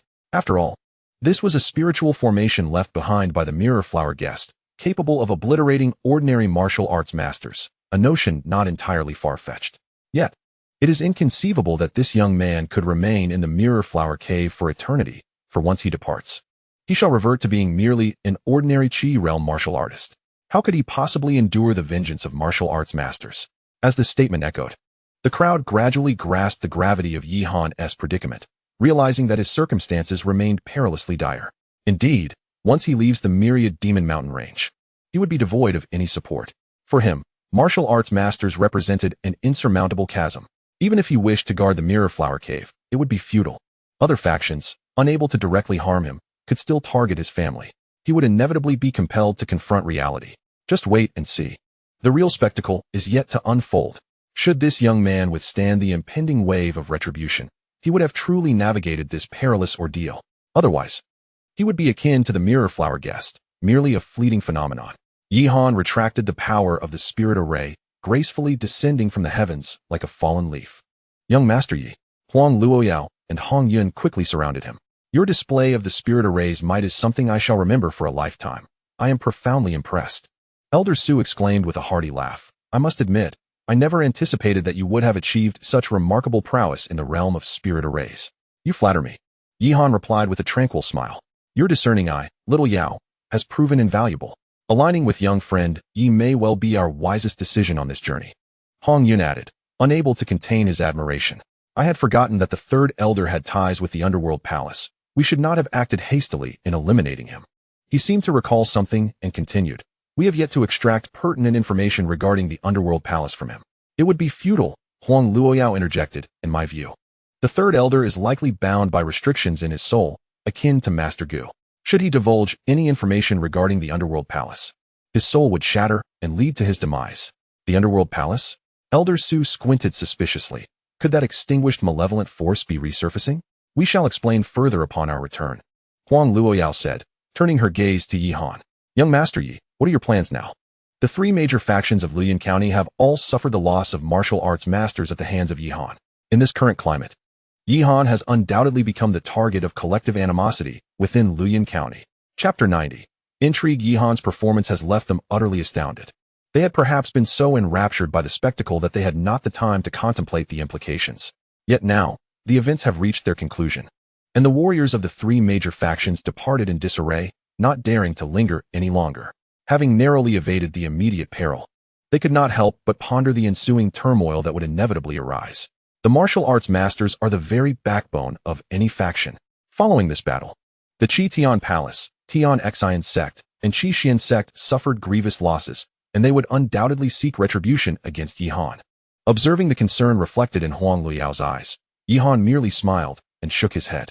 When soldiers come, we shall meet them. When water rises, we shall build dikes. Should any obstinate individuals dare to provoke me further, it would suggest that my previous actions have not sufficiently wounded their pride. Thus, in the next encounter, I shall impart upon them a lesson they will never forget. Looking at the calm smile of the youth, for reasons unknown, Hong Yun felt a shiver run down her spine. However, the young master's greatest reliance this time was merely the power of the mirror flower spirit array. When next they dare to intrude, they will likely come prepared, and at that point, it may not be so easily dealt with, Huang Luoyao hesitantly remarked. What insights do you possess, princess? Yi Han inquired, casting a glance at Huang Luoyao, sensing she had more to convey. What if we were to have the Yi family join the county government? Huang Luoyao stated earnestly. Join the county government? Yi Han was taken aback. Indeed, young Master Yi, you must have realized that we are now in the same boat. We urgently require your strength, and you too need assistance to safeguard the Yi family's safety. Considering the influence left by my father, those major factions would not dare to easily provoke our county government, Huang Luoyao explained. Is that so? Yi Han pondered briefly before shaking his head. The proposal is commendable, but I must decline. What? Huang Luoyao appeared perplexed, given the circumstances. Young Master Yi, your good intentions are appreciated, but after weathering many storms over the years, my Yi family has managed to endure thus far, Yi Han replied calmly. Of course, there were unspoken thoughts lingering in his mind. Although the crisis facing the Yi family was unprecedentedly severe, the current Yi Han was a far cry from his former self. He possessed the confidence that his abilities were sufficient to secure a foothold for the Yi family in Luyun County. Seeing that Yi Han seemed resolute in his decision, Huang Luoyao's expression dimmed slightly. In any case, I will respect your choice, young Master Yi. Should you require anything, do not hesitate to ask. We would not shy away from any hardship, Huang Luoyao stated with solemnity. Yi Han nodded and prepared to take his leave. Suddenly, he recalled something and paused, asking, by the way, you previously mentioned that your father ventured to an ancient battlefield in search of the weapons left by the mirror flower guest? Indeed, Huang Luoyao nodded. Does young Master Yi have any instructions? Instructions are not what I possess, Yi Han replied, glancing at the ancient sword sheath in Huang Luoyao's hand, from which faint traces of mirror flower sword energy seemed to emanate. Do you know the location of that ancient battlefield? Yi Han inquired. I do not know, she replied. Huang Luoyao replied candidly. As I mentioned before, I retrieved this sword sheath from the mirror flower cave in hopes of uncovering its connection to my treasured sword, thereby tracing my father's whereabouts. Given that Jinghua Ku was a notable swordsman who once delved into the dark arts, the legacy he left behind may pose unimaginable peril to ordinary martial artists. If you trust me, it would be prudent to entrust this sword sheath to my care for the time being, would it not? Yi Han gazed intently at Huang Luoyao, articulating his intentions. Huang Luoyao was momentarily taken aback, and the astonished expressions of Hong Yun and the others mirrored her surprise as they turned their attention to Yi Han. What do you mean by this, young master? Huang Luoyao inquired, perplexed. Yi Han replied with a calm demeanor. I too wish to locate the remnants of that ancient battlefield. Huang Luoyao regarded Yi Han thoughtfully before tossing the sword sheath to him, declaring, very well, then it shall be temporarily entrusted to you. Her decisive action astonished Hong Yun and the others, who had never anticipated that Huang Luoyao would so readily relinquish the sheath. After all, she had ventured into the mirror flower cave precisely to obtain the mirror flower sword chi contained within. Yet, despite having secured the sword chi, she unhesitatingly handed it over to Yi Han. Yi Han deftly caught the sheath, his gaze penetrating as he looked at Huang Luoyao, and remarked with a smile. Are you not afraid that I might abscond with the sheath and never return? Young master jests, Huang Luoyao replied, her eyes lowered, her tone serene and gentle. With your capabilities, if you truly coveted the mirror flower sword chi, you could have taken it from the cave itself. Moreover, you have rescued us on numerous occasions. What harm is there in bestowing the mirror flower sword chi upon you? With that, she smiled warmly at Yi Han, adding, I have faith in your character. Upon hearing her words, Yi Han discreetly stowed away the sword sheath, a silent sigh escaping his lips. Though Huang Luoyao was merely a young princess of Luyun County, she was far from the naive and frivolous girls of her age. She possessed a remarkable depth of insight. Her composed actions demonstrated immense trust in Yi Han, not only fostering a closer bond between them, but also serving as a gesture of goodwill towards him. Rest assured, should I ascertain the location of that ancient battlefield, I shall personally return the sword sheath to you, Yi Han stated with a tranquil assurance.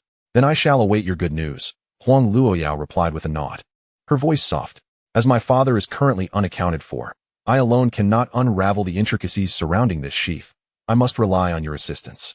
After exchanging a few more words, Yi Han resolved to take his leave, embarking on his solitary journey homeward. As he departed, Su Gongfeng finally seized the opportunity to voice the concerns that had long been pent up within him. Miss, how can you be so trusting of others? You so easily relinquished the mirror flower sword chi? Huang Luoyao furrowed her brow in response, saying, Su Gongfeng, do you still doubt young Master Yi? It is not a matter of distrust towards young Master Yi. Rather, the mirror Hua sword chi is an invaluable treasure. Any misstep along the journey could lead to dire consequences. Su Gongfeng sighed heavily, acknowledging, I am well aware of the immense favor young friend Yi has bestowed upon us. But you must also comprehend the predicament he currently faces. The three major factions will not relent easily, should they join forces to retaliate. The mirror Hua sword chi in young friend Yi's possession may not provide complete protection. If it were to fall into the hands of those three factions, would not all our previous efforts be rendered futile? Huang Luoyao understood Su Gongfeng's concerns, but remained composed as she responded, I have faith in young Master Yi's capabilities. In truth, her decision to proceed stemmed from her own considerations. She believed that even if she were to return with the mirror Hua sword chi, it might not guarantee the location of the ancient battlefield.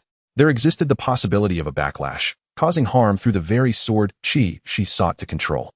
The thought of it being a remnant of a malevolent cultivator heightened her vigilance. However, Yihan was different. As a prodigious swordsman, his previous astonishing feats had instilled within Huang Luoyao an almost fervent confidence in him. Entrusting the mirror Hua sword chi to Yihan was undoubtedly a sagacious choice. Moreover, it would serve to strengthen the bond between them. As long as Yihan returned the mirror Hua sword chi, they would have the opportunity to meet again. I support Xiao Yao's decision. Hong Yun interjected gravely. However, as Su Gongfeng mentioned, the three major factions will not simply let this matter rest. Once we return to the county, we must remain vigilant regarding their movements. Indeed, Huang Luoyao nodded lightly, her gaze drifting towards the distant sky. Young Master Yi has returned. It is time we summon the elders back. The night was as tranquil as water. After much effort, Yihan finally arrived at Qingyang City. Upon reaching the city gates, he sensed something amiss and abruptly turned his gaze towards the city wall. In the moonlight, all was eerily silent. Nothing was discernible. Yet, Yihan called out towards the top of the wall, Show yourself. A keen perception for one so young. A figure suddenly emerged from the parapet, as if it had melded into the shadows. The swirling darkness coalesced into a humanoid form. It was a pallid man with ominous eyes and flowing silver hair. His lower half still shrouded in shadow, hanging from the city gate with a mocking expression directed at Yihan. Have you truly come to Qingyang City? Yihan narrowed his eyes, a surge of murderous intent rising within him. Qingyang City was the stronghold of the Yi family. He had never anticipated that danger would encroach upon his family so swiftly, heightening both his vigilance and the intensity of his wrath. Heh! The feats you accomplished in the Wanyao Mountains have long since reached our ears, the man chuckled lightly. I am aware of your capabilities. Your mastery over the spirit formations of the cave dwellings means we cannot afford to strike against you in the Wanyao Mountains. Only by lying in wait on your inevitable path home can one discover the opportunity to strike. His figure grew increasingly ethereal and elusive, akin to a shadow transformed into ocean waves, drifting restlessly. Though the man maintained an air of calm, his heart was already filled with shock. He never anticipated that merely crossing the city gate would allow Yihan to sense his presence. Such terrifying insight is rarely possessed even by seasoned practitioners who have cultivated for decades or centuries. How many life and death battles must this young lad have endured to forge such a keen instinct? Are you also from the Hall of Yama? Yihan spoke nonchalantly, gathering sword light in his hand. Indeed, the man replied coldly, since you have deduced my origins, I advise you to cease your futile resistance. If you willingly surrender the mirror flower sword chi, I might consider sparing your life. How credible is a promise from a malevolent cultivator? Yihan scoffed derisively. You may choose not to believe, but you must contemplate the consequences of opposing me. The man snorted, his aura as a martial arts master slowly enveloping the area. Yihan's gaze sharpened. Clearly, the Hall of Yama's operation against the Mirror Flower Cave was not without a martial arts master in attendance. However, having witnessed Yihan's terrifying feat of defeating 4 opponents while killing a multitude of martial arts masters, the martial arts master from the Hall of Yama had refrained from revealing himself and had silently retreated. Now, however, on the path home through Qingyang City, a martial arts master from the Hall of Yama finally appeared. This place was far from the Wanyao mountain range, and Yihan could no longer command the power of the cave's spiritual formations.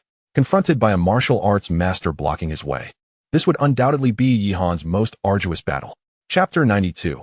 Sword slaying the master. The rampant malevolence spread across the city walls, gradually coalescing into a tide. The man stood amidst the swirling malice, his sinister eyes glowing with a violent light. An overwhelming pressure descended, engulfing Yihan and instilling within him a sense of sluggishness akin to being trapped in a quagmire. A malevolent faction thought to be eradicated long ago was now willing to risk exposure to reclaim the mirror flower sword chi. What secrets lie within this mirror flower sword chi? Yihan's gaze flickered as he realized that the ancient sword sheath he had taken from Huang Luoyao was likely a hot potato. Do you wish to seize it? Yihan retrieved the sword sheath containing the mirror flower sword chi, offering the man a calm smile. Hand it over. The man's eyes narrowed, his expression dark and menacing. Then you must first inquire about the sword in my hand. Yihan's hand shimmered, revealing the Zhanlong sword. Its fierce sword aura seemingly capable of rending the heavens and stirring the earth. Humph. You boast with such audacity. Do you truly believe that without the support of the mirror flower spiritual formation, a mere chi refinement realm cultivator like you can stir up any storm? Allow me to enlighten you. The energy surrounding us has been covertly severed by my hand, rendering this place immune to any disturbance, no matter how tumultuous it may become. The man grinned menacingly, declaring, "You shall wait for death in resignation." With that, he waved his hand, and the shadows behind him surged forth, coalescing in his grasp to form an immense sword extending 3 meters in length. This broadsword was as dark as ink, save for the hilt that shimmered with an eerie purple light. As he wielded it, an astonishing force emanated from it, capable of easily shattering any warrior beneath the realm of the Grandmaster. Come at me. Yihan maintained his composure, making no other movements, simply standing resolutely with the dragon-slaying sword raised. He had discerned that this enigmatic man before him was a novice Grandmaster.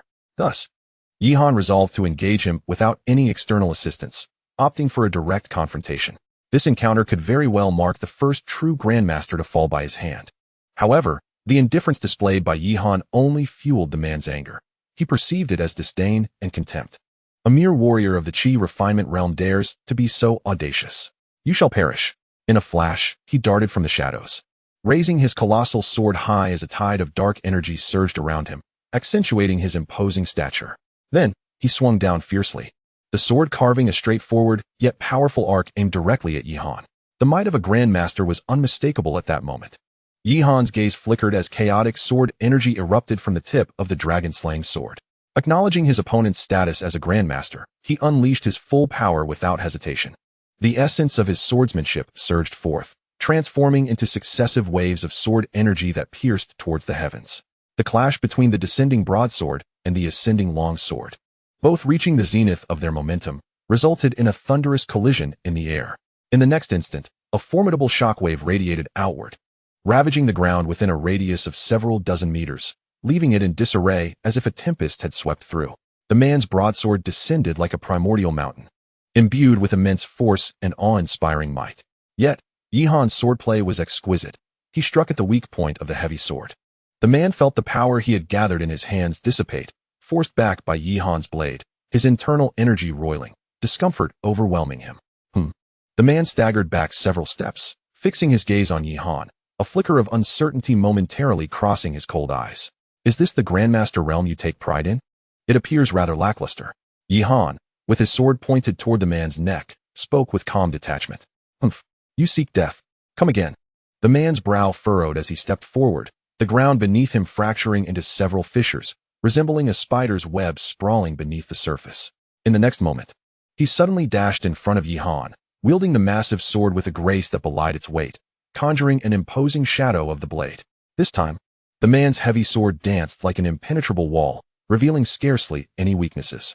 No matter how exquisite Yihan's sword techniques were, he could only resist with brute force. Yet, to the man's astonishment, Yihan's expression remained largely unchanged. The young lad smiled faintly. Did you truly believe I would fear a direct confrontation with you? With that, he employed no extravagant techniques. He simply thrust his sword forward in a straightforward manner, unleashing a torrent of sword energy that reverberated in all directions. It is worth noting that Yihan wielded the chaotic sword energy, a power of exceptionally high caliber, far beyond the imagination of ordinary individuals. How could he possibly fear engaging others in a contest of swordsmanship? Boom. Just as Yihan anticipated, a mere tremor of his body dissipated the encroaching force. In stark contrast, the man, struck by Yihan's sword, displayed an expression of disbelief. In the next moment, he was sent flying, his garments shredded by the rampaging chaotic sword energy, his skin marred with glaring wounds. Thud! The man crashed heavily against the city wall, his vision clouded with stars. Agony overwhelming him, as the spiritual energy within him surged chaotically, obstructing his chi and blood, making it difficult to calm. Before he could recover, Yihan had already approached with his sword raised, the spewing chaotic sword energy instilling a profound sense of mortal peril in the man. A fierce instinct for survival compelled him to disregard his suffering. He summoned his remaining strength, channeling a surge of malevolent energy. Half of his body melded into the shadows cast against the wall, narrowly avoiding a fatal blow from Yihan's sword. However, Yihan's reaction was swift. He altered his sword technique, severing one of the man's arms. The sound of the blade slicing through flesh was piercing. Hot blood splattered forth as the man emitted a heart-wrenching shriek, his arm now severed and lying on the ground. Dragging his injured form, he emerged from another shadow. His gaze towards Yihan now filled with intense fury and disbelief. "Who on earth are you?" He gritted his teeth, cold sweat beading on his forehead. His voice strained. Yihan raised the dragon-slaying sword before him, flicking his fingers against the blade. The sword quivered, producing a clear, melodious hum. Only then did the young man slowly speak. "I am the one who seeks your life." Chapter 93. Returning to the Yi family, a chilling atmosphere enveloped the scene. The man's expression darkening as his gaze towards Yihan transformed entirely. Once a hunter, he had set his sights on Yihan as his prey. Yet, he had never anticipated that after merely a few exchanges, their positions would seem to have reversed. He had become Yihan's quarry. "I do not understand," the man murmured. "How can you achieve this at the third level of the Qi Mansion realm?" He discerned at a glance that Yihan's cultivation was merely at the third level of the Qi Mansion realm. Could a warrior at this level truly contend with a master swordsman? This was nothing short of fantastical. No one would believe it. And it would only be met with derision as a grand joke. Yet, paradoxically, this seemingly impossible occurrence unfolded right before his eyes. He understood that Yihan was no ordinary individual, and his efforts were not without full commitment. Nevertheless, the outcome left him injured. In this world, there exists an abundance of things that elude comprehension. Yihan caressed the blade of the dragon-slaying sword, a profound light shimmering in his clear gaze. "Thus, it shall end here. I must take my leave." Yihan grasped the dragon-slaying sword once more, his expression appearing calm to the man. Yet it concealed an undercurrent of inexorable lethal intent. "Your swordsmanship is indeed astonishing, but I am a master in my own right. If I were to insist on departing, could a mere Qi Mansion realm warrior like you truly impede my progress?" The man spat out a mouthful of blood, a scoff escaping his lips, as if he endeavored to salvage a fragment of dignity in this final encounter. "Is that so? You may be in for a disappointment." Yihan smiled faintly. "You claim to have sealed the Qi around you. Yet was I not doing the very same during our confrontation?" As he spoke, a spiritual formation suddenly took shape in the air, countless rays of light shooting forth from it like a silken ribbon, encircling the open space before the city gate. It was none other than the infernal sealing formation. As its name implies, the brilliance of this killing array lies in its sealing. First, it locks down, and then transforms the sealed area into a purgatory, obliterating all with its murderous aura. "What? You are also a formation master?" The man's eyes widened in disbelief, exclaiming in astonishment. The suffocating murderous energy emanating from the infernal sealing formation, even if but a trickle, instilled in him a profound terror.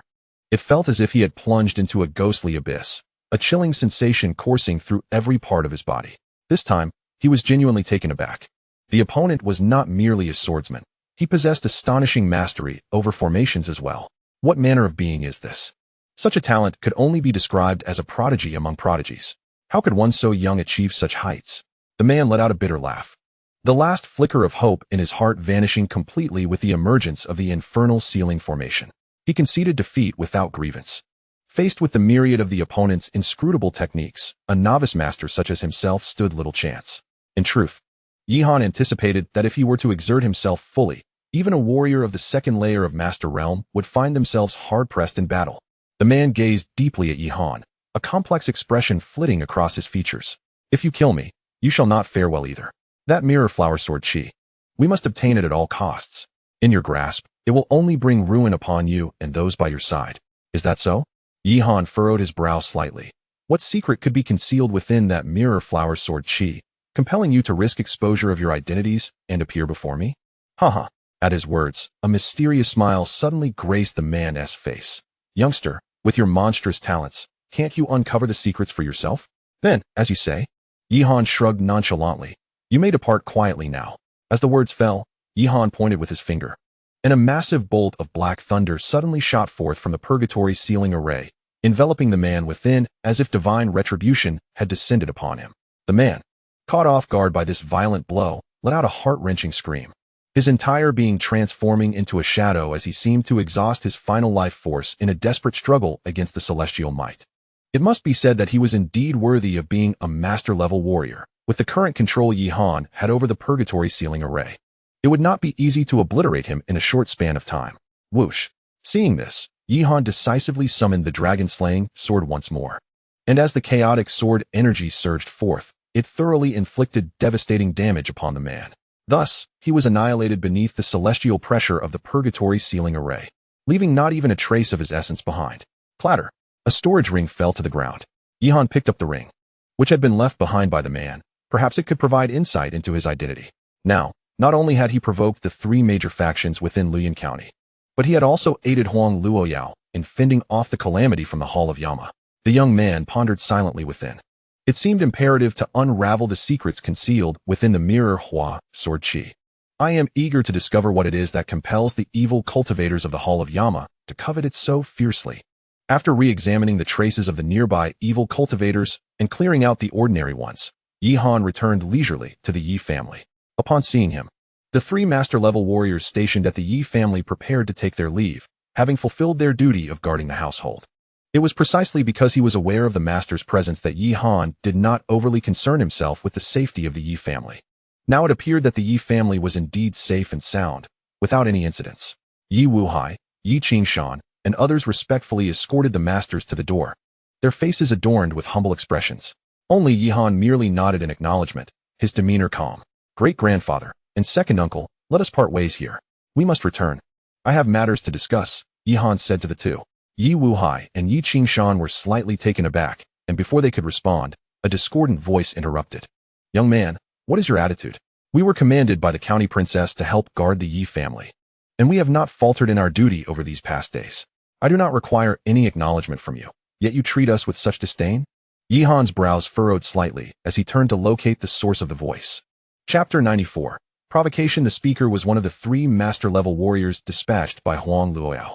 He appeared younger than the other two, likely in his 40s or 50s, and his demeanor exuded unabashed arrogance. According to Yi Wuhai's introduction, this master was named Li He, a recent addition to the county's ranks of esteemed warriors.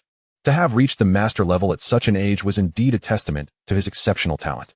After all, countless warriors in Luoyang County spent their entire lives striving to step beyond the threshold of the Qi Foundation realm, never even touching the door to mastery. Li He, the elder spoke, his voice carrying authority. The princess has entrusted us with the knowledge that this young master Yi is her friend. To show disrespect towards him would be to show disrespect to the princess herself. He was Huang Su, one of the three martial arts masters and an elder of the Huang family in the county. At this moment, he furrowed his thick brows, directing his gaze at Li He. Li He merely smiled nonchalantly. Elder Huang, your words are misplaced. I do not intentionally target young Master Yi. I merely offer a gentle reminder. After all, in Luoyang County, martial arts masters are held in high esteem. Anyone who dares to show disrespect to a martial arts master, even at the cost of their life, will find no one willing to speak in their defense. We, considering his friendship with the princess, certainly will not hold his rudeness against him. However, what if this were to happen elsewhere? If he continues with such an attitude, he is bound to attract calamity.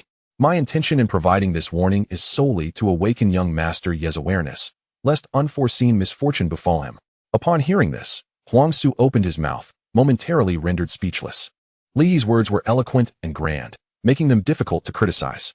Yet, his subtle emphasis on his status as a martial arts master was rather displeasing to the ears. Yi Qingshan smiled respectfully. What Master Li says is indeed true. We shall be cautious in our words and actions in the future, and we will engrave this lesson upon our hearts. Li He appeared quite pleased with Yi Qingshan's attitude. As a martial arts master, he had long been accustomed to the adoration and reverence of the masses. Thus, he was somewhat displeased by Yi-Han's earlier slight. However, he recognized that Yi-Han was a friend of the princess. Despite his discontent, he merely intended to issue a verbal admonition without dwelling too much on the matter. Yet, Yi-Han merely cast a cold glance at him before suppressing a laugh. During my travels, I have slain no fewer than several martial arts masters. A mere martial arts master can only intimidate others. They are not worthy of provoking me. If any such blind fool exists, they would be swiftly dealt with. Why should I care about anything else? Boom. Yi Han's words struck like a thunderclap, resonating in the minds of those present. A myriad of astonished gazes turned towards him. As many could scarcely believe their ears. Even Yi Wuhai and Yi Qingshan wore expressions of shock, utterly unprepared for such audacious claims from Yi Han. Young man, what did you just say?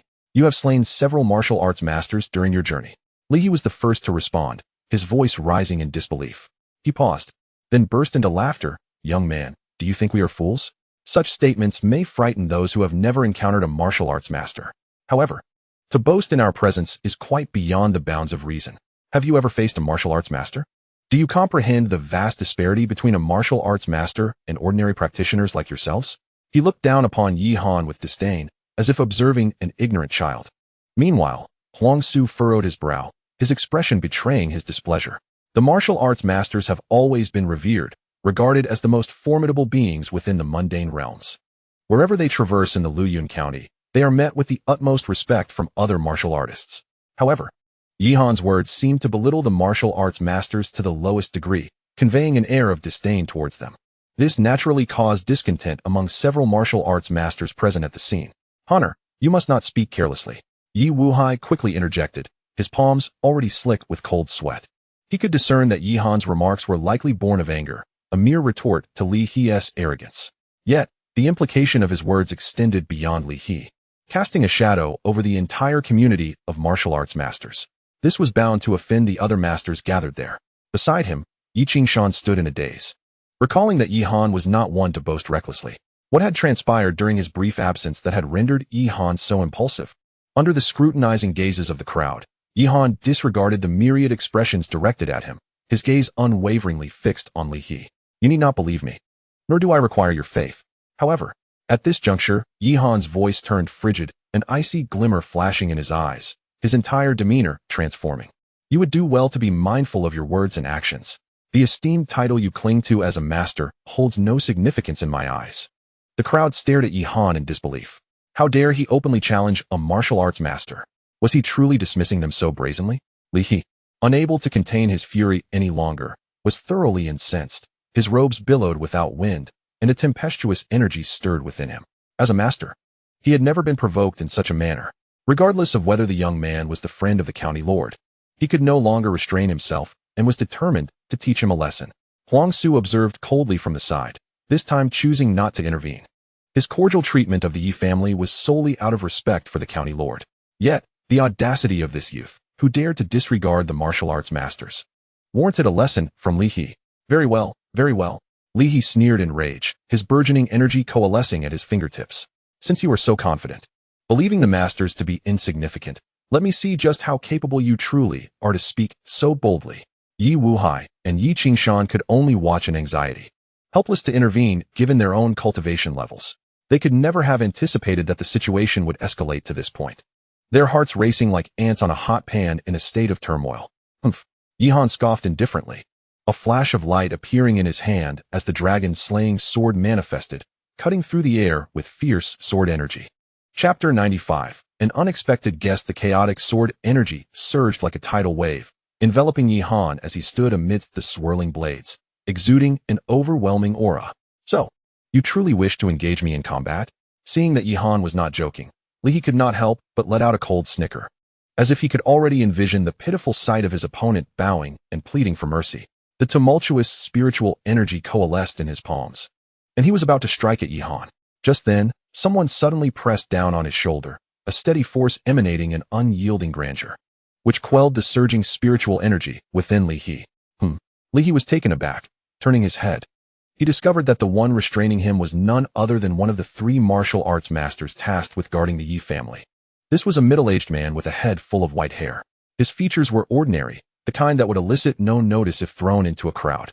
Yet, his murky eyes occasionally glimmered with a profound light. Elder Huang Mushin, what is your intention? Li He queried, a hint of confusion in his gaze. Huang Mushin was the most powerful among the 3 martial arts masters, demanding respect even from Li He. However, Li He was puzzled as to why Huang Mushin had remained silent throughout the farce, turning a blind eye to the unfolding chaos. Why then did he choose this moment to intervene? Even Huang Su, standing nearby, cast a glance in their direction. They were not ignorant of the importance of the larger picture. Yet Yi Han, a mere junior in the Qi Mansion realm, seemed to have an inflated sense of self-importance. A slight reprimand would not be out of place. I advise you against taking action, Huang Mushin spoke, his expression calm, his gaze piercing as it fell on Yi Han in the distance. Why is that? Li He furrowed his brow. Elder Mushin, you have seen it. This brat does not regard us at all. The martial arts world adheres to a principle. Masters are like dragons, not to be provoked. This lad is utterly oblivious. I must teach him a profound lesson today. At these words, Huang Mushin's expression turned somewhat complex. This so-called principle only applied to ordinary individuals. Some extraordinary prodigies could often shatter the conventions that everyone took for granted. Surely elderly he had heard of such occurrences. Li He shook his head with a chuckle. Are you suggesting that this brat can be compared to those legendary geniuses? Indeed, Huang Mushin unexpectedly concurred with his offhand remark. Just now, the princess informed me through a message, and I have gathered some understanding of the events occurring at the Mirror Flower Cave. It seems that this young master Yi Han, having relied on the spiritual formation of the Mirror Flower Cave, single-handedly vanquished 4 martial arts masters. Upon hearing this, the crowd erupted in astonishment. It was as if a thunderclap had resounded in their minds, leaving everyone dazed and their gazes toward Yi Han filled with horror. To single-handedly slay 4 martial arts masters?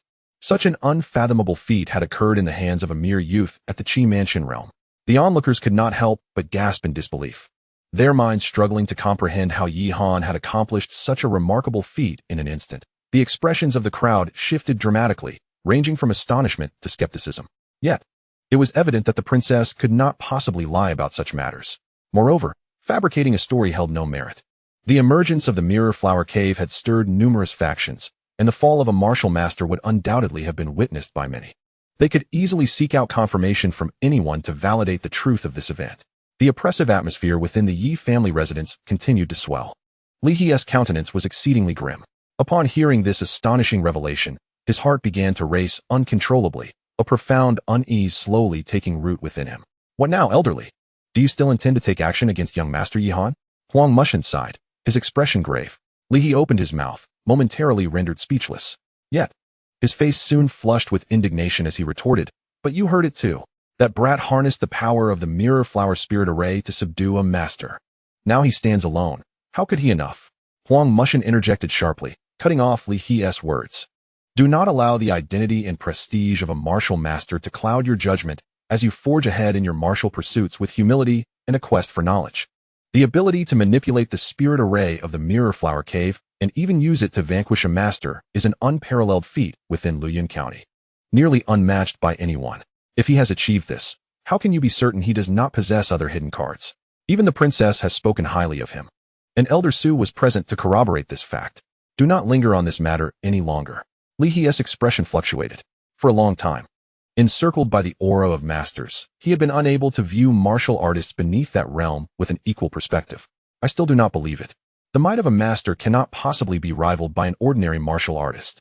There must be some misunderstanding. Seeing Li He's obstinacy, Huang Mushin's brow furrowed. Yi Han observed the scene with a calm demeanor, never interjecting or defending himself. At that moment, a figure suddenly soared from the night, scaling the walls of the Yi family residence. The gathered individuals were startled and turned their gazes towards him. Who are you? Yi Wuhai demanded sternly. The stranger's features were obscured by shadows, rendering them indistinct. I come on behalf of the Qitian Temple to deliver a message to the Yi family, the shadowy figure replied, his voice hoarse and grating. The Qitian Temple? A chill ran through the crowd. It was one of the 3 premier forces in Luoyuan County, alongside the county government, and had long been perceived as potentially surpassing the Qishuan sect and the Tianqin sect. No one within Luoyuan County could afford to disregard the Qitian Temple, and Yi Wuhai's expression grew considerably solemn. What message do you bear? The Yi family is at your service, the dark figure proclaimed loudly. Yi Han of the Yi family, having utilized the array technique outside the Wanyao Mountains, has slain 1 master each from the Qitian Temple, the Tianqin sect, and the Qishuan sect. This youth is ruthless and unforgiving, deserving of death. You are hereby commanded to send Yi Han to Luoyuan City for retribution in 5 days. Chapter 96. A dire situation. What? The words of the shadow caused the expressions of everyone present to shift dramatically. Yi Qingshan's complexion turned ashen as he hastily inquired. What if we refuse to comply? Refuse? Although the figure's features remained obscured, the assembly could distinctly sense a mocking smile emanating from the entity. Should you choose not to surrender, the forces of the Qi Tian Temple, the 7 Xian sect, and the Tian Exine Gate shall form a temporary alliance, descending upon Qingyang City to obliterate the Yi family. What? Yi Qingshan's face drained of color, his legs beginning to tremble. Yi Wuhai took a deep breath and turned to Yi Han, whispering, "Honor, it seems we must take action in the coming days. It is futile." Yi Han shook his head. He comprehended Yi Wuhai's intent. It was merely a desire to relocate the entire family away from Qingyang City within the next 3 days, never to return. Yet, what they could conceive, the adversaries could undoubtedly anticipate. Indeed, before Yi Wuhai could elaborate further, the shadow spoke once more. "There is another matter I must caution you about. During these 5 days, entertain no thoughts of escape. We shall have individuals monitoring you from the shadows.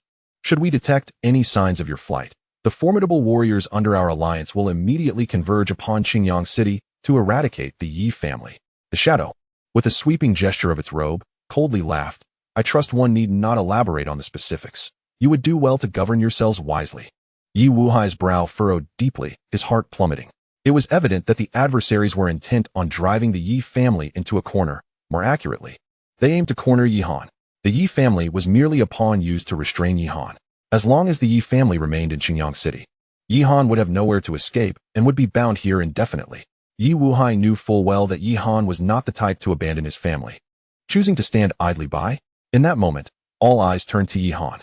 No one anticipated that the news of Yi Han's exploits would spread so swiftly, only to be met with the retaliatory wrath of the 3 great forces. Each face displayed astonishment, but Yi Han, the very subject of this turmoil, remained composed and unruffled, his demeanor serene. He raised his gaze towards the shadow perched upon the wall, his sharp eyes seeming to pierce through the inky darkness, scrutinizing the figure's visage and posture with clarity. "Are you truly so confident in allowing the Yi family to send me forth?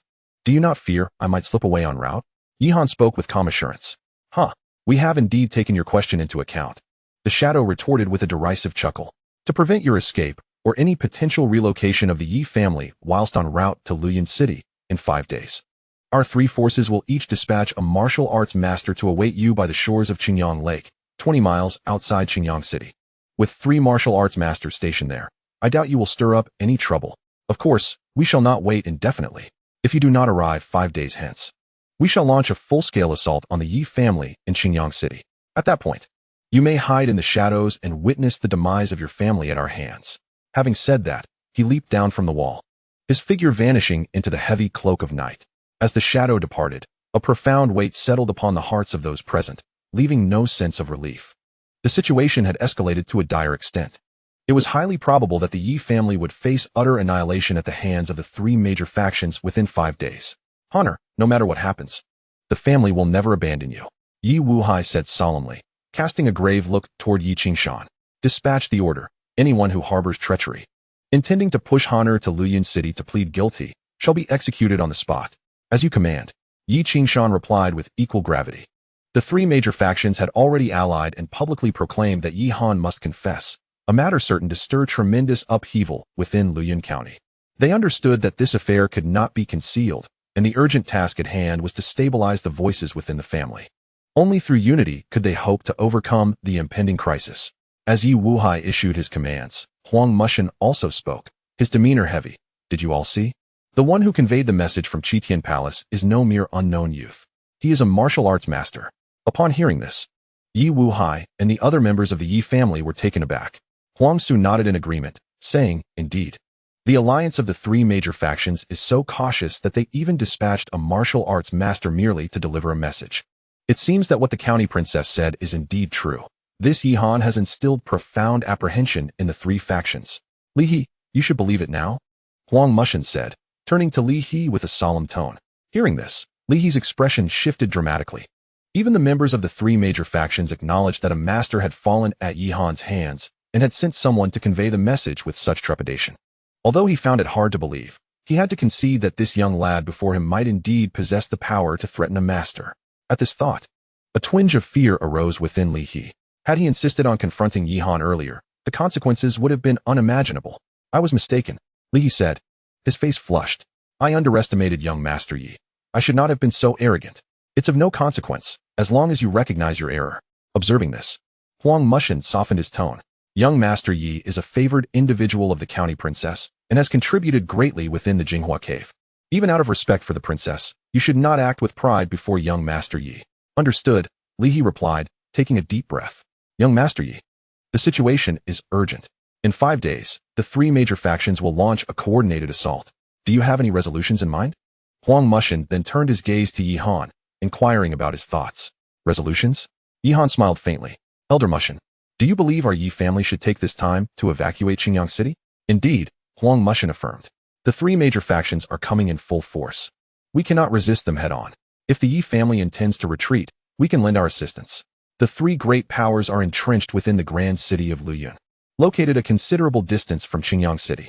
If the Yi family acts swiftly, they could entirely withdraw from Qingyang City within the next few days. Even if they wish to obstruct us, they would be too late. Huang Su nodded in agreement, adding, moreover, with our assistance, we can achieve results with half the effort. Although Li He remained silent, he could not stand idly by while the other 2 proclaimed their intent to aid the Yi family, especially as he too was a master of the prefecture. Upon hearing this, Yi Han calmly stated, we shall not leave. Not leave. Yi Qingshan was taken aback and urgently replied, but if we do not depart, the 3 great powers will unite to attack. Given the Yi family's strength, I fear. Yi Wuhai's expression grew grave, struggling to comprehend Yi Han's decision. It is crucial to remember that the Qitian Hall, Qishuan sect, and Tianqing Gate have long established their dominance in Luyun, their foundations deeply rooted. Initially, the mere threat from Ling Shuzi of Tianqing Gate had sent the Yi family into a frenzy, fearing annihilation and contemplating evacuation from Qingyang City. Now, they faced not just Ling Shuzi, but the combined might of 3 formidable forces, presenting a threat from countless martial masters. If these powers truly mobilized, it would not only spell doom for the Yi family, but perhaps for all of Qingyang City, which would surely face a ruthless purge. In this critical moment, no one anticipated that Yi Han would make such a choice. You all heard, he remarked, there are already spies from the 3 great powers monitoring our actions. Should we attempt to relocate the entire family, the commotion would undoubtedly attract their attention. At that point, the Yi family would certainly confront an unprecedented bloodbath. Yi Han spoke with an air of calmness. But what of it? Yi Wuhai replied gravely. Given the circumstances, we must make sacrifices to preserve the Yi family's lineage. Some casualties along the way are unavoidable. Moreover, with the 3 great powers not yet making significant moves, and with the assistance of Elder Mushin and other masters, we could minimize our losses when the time for battle arrives. Minimize losses, yes, but there will still be losses, will there not? Yi Han stated evenly. My objective is to ensure the Yi family stands unscathed in Qingyang City. There are many within the Yi family whom he holds dear, and he cannot accept any casualties among them. Unscathed? At this, Huang Mushin furrowed his brow. That may prove to be exceedingly difficult, even with our utmost efforts. We cannot guarantee the safety of every member of the Yi family against the onslaught of the 3 great powers. Thus, we have another course of action. Yi Han surveyed the crowd, his youthful eyes shimmering with clarity. Since they merely desire my confession, let it be as they wish. 5 days hence, I shall travel alone to the shores of Qingyang Lake to meet with representatives of the 3 great powers, and from there, I shall accompany them to Luyun City. As for the Yi family, you shall remain here as usual. Boom. Yi Han's declaration reverberated in the minds of all present like a thunderclap. No one anticipated that the youth before them would make such a self-sacrificial decision. Huang Muxian and the others were equally astonished. Even they, in such a dire moment, could not match Yi Han's fearless resolve to face danger alone. This cannot be. Yi Wuhai resolutely rejected Yi Han's proposal. His expression was grave. Honor, do not speak of this again. The glory of the Yi family is a legacy you have brought forth. Now that you find yourself in peril, how can we, the Yi family, stand idly by?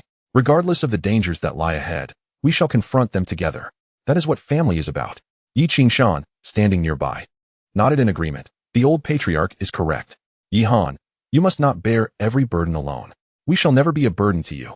Observing the concern etched on their faces, Yi Han felt a warm current flowing through his heart. Taking a deep breath, he declared aloud, Great-grandfather, second uncle, rest assured. My decision is not made in haste. Do not forget, on the other side of the Wanyao mountain range, I have already vanquished the martial masters of the 3 great factions. I possess the strength to protect myself. Even if I venture alone to Luyun City, they may not be able to subdue me. The unwavering determination in the youth's eyes stirred something within the hearts of those present. However, Yi Wuhai hesitated, recognizing the perilous nature of the situation. Great-grandfather, you still do not grasp my intentions, Yi Han said, his gaze flickering, his demeanor calm. I do not plan to meekly comply and plead for mercy in Luyan City. Yi Wuhai's heart skipped a beat. Upon hearing this, Yihan smiled faintly, a chilling glint flashing in his eyes. Naturally, I intend to unleash a massacre there, to eradicate the threats against our Yi family. In Luyan City, within the ancient hall of Qitian Temple, the hall's master, Qi Yun, along with Lu Yifeng, the leader of the Tianqin sect, and Li Zhenchao, the head of the Kixuanzong, gathered to discuss significant matters. As the leaders of the three major factions, they comprise the most influential figures in the entire Luyan prefecture. Even the martial artists stationed outside the hall were of the 9th level of the Qi refining realm. Yet, the atmosphere inside the hall was stifling, with no one daring to break the silence. Each individual appeared to harbor their own concerns, lost in thought. After an indeterminate amount of time, Qi Yun suddenly lifted his gaze, a hint of a smile gracing his features. I have received news from the master of the Wuying Hall. He has conveyed our message to the Yi family. Now, we shall see how they choose to respond. The master of the Wuying Hall, one of the 7 hall masters under Qi Tian Temple, was a martial artist renowned for his extraordinary agility. It was precisely due to his skills in stealth and swift movement that Qi Yun had chosen him to deliver the message to the Yi family. Upon hearing this, Lu Yifeng frowned and remarked, "Is it truly wise to publicize this matter so ostentatiously? A martial master of our caliber should not be defeated by a mere child." With such a blatant declaration to Judge Yihan, the entire Luyan prefecture will know that we have suffered at the hands of a youth. Such matters undoubtedly have a profound impact on the dignity of their respective factions. However, Qi Yun remained unperturbed, remarking, "This issue cannot be concealed indefinitely.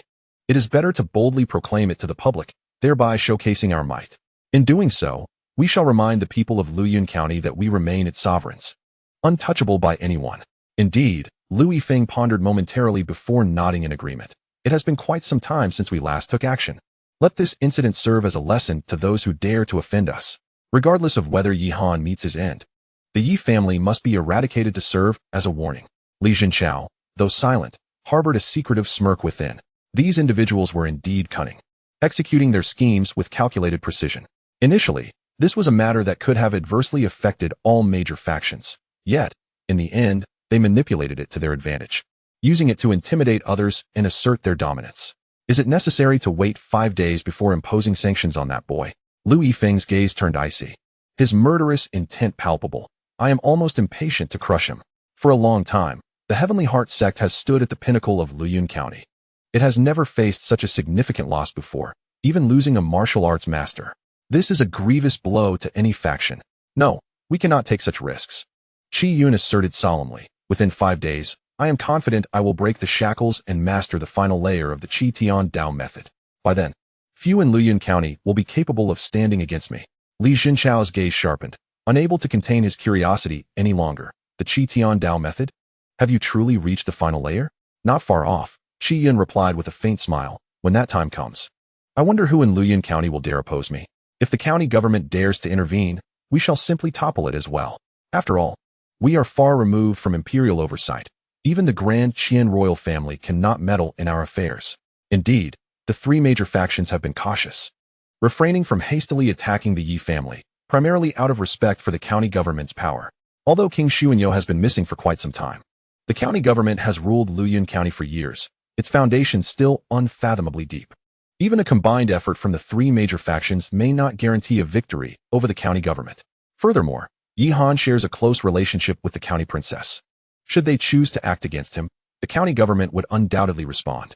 To mitigate any unforeseen circumstances, Qi Yun deliberately allowed a 5-day window. Firstly, to concentrate on mastering the Qi Tian Dao method and breaking through the final layer. Secondly, to attempt to undermine the county government from within during this period, ensuring they are too preoccupied to assist Yihan.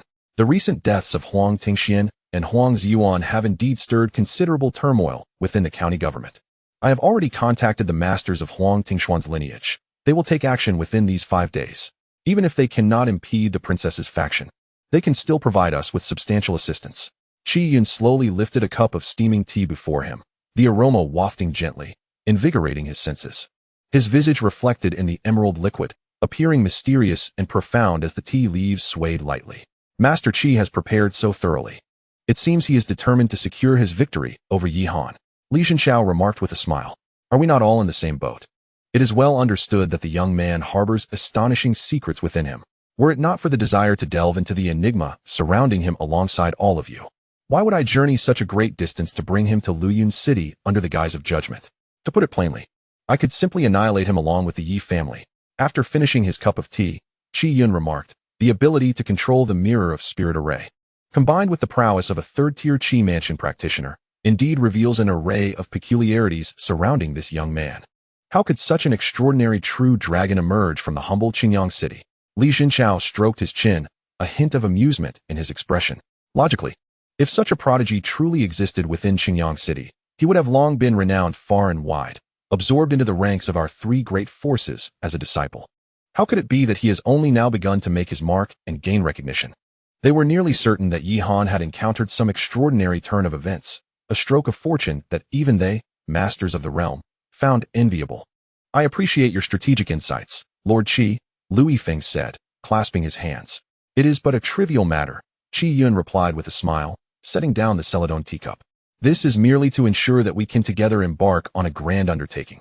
The Huang family has dominated Luyun County for many years, and now, amidst the tumult of leadership vacuums, it is the perfect opportunity for us to overthrow them. I trust your thoughts align with mine, yes? The sovereign of Luyun County shall be none other than us. The return of Yi Han from the Yi family in Qingyang City should have been a cause for celebration. Yet now, it casts an immense shadow of pressure over the entire Yi family. Initially, when the tales of Yi Han's exploits reached them, each was astounded, thoroughly impressed, and deeply moved. However, it soon became known that the three great forces had formed an alliance to impose sanctions on Yi Han. In an instant, fear gripped everyone. The threat posed by the three great forces loomed over the Yi family like a sharp blade, ready to descend and rend them asunder. How could this be? The Yi family had only just established itself as the dominant power in Qingyang City, flourishing with promise, and even hoped to secure a foothold within Luyun County. Yet now, all was in ruins. With the three great forces united in pressure, the obliteration of the Yi family seemed inevitable. Fear permeated the air, and such sentiments echoed loudly among them. In the past, Emir Ling Shuzi had already imposed a heavy burden on the Yi family, and now, the situation was even more dire. Old Patriarch, does the young master truly intend to go alone to Luyun City to face the three great forces' sanctions? Within the residence of Yi Wuhai, family members of the Yi clan came and went, nearly wearing down the threshold. They had learned of Yi Han's resolution, yet found it hard to believe. Yi Han possessed such courage, determined to shoulder the consequences of the calamity he had attracted? And how could the old patriarch, who had always cherished his grandson, stand idly by and watch Yi Han march toward his doom? Chapter 99. I promise you, if Honor does not attend the appointment in Luyun City, what shall you all do? Abandon the Yi family's legacy and flee from Qingyang City? At that moment, Yi Wuhai suddenly spoke. He approached the entrance of the residence, gazing at the chaos outside, a frigid expression manifesting on his aged face. The profound energy of his cultivation resonated in his voice, echoing like thunder in the ears of all present. Everyone fell silent, halting their frantic steps, their eyes filled with uncertainty as they turned to Yi Wuhai. Noticing their silence, he snorted coldly and continued in a deep tone. If you have already made your choice in your hearts, you may leave at any time. One clan member spoke with a bitter smile. Elder, given the current situation, this is indeed an unprecedented crisis for the Yi family. If we are to accompany the young master to wait here for death, it would be. Honor has already stated that he would personally go to Luyun City to confront the judgment of the three major powers, Yi Wuhai interjected icily. I do not wish to repeat myself. The calamity facing the Yi family has been shouldered solely by Honor. If anyone still believes that peril is imminent and that the Yi family cannot protect you, you are free to depart now. Otherwise, remain silent. Yi Wuhai's voice thundered with an imposing presence, his white hair appearing to dance in the wind.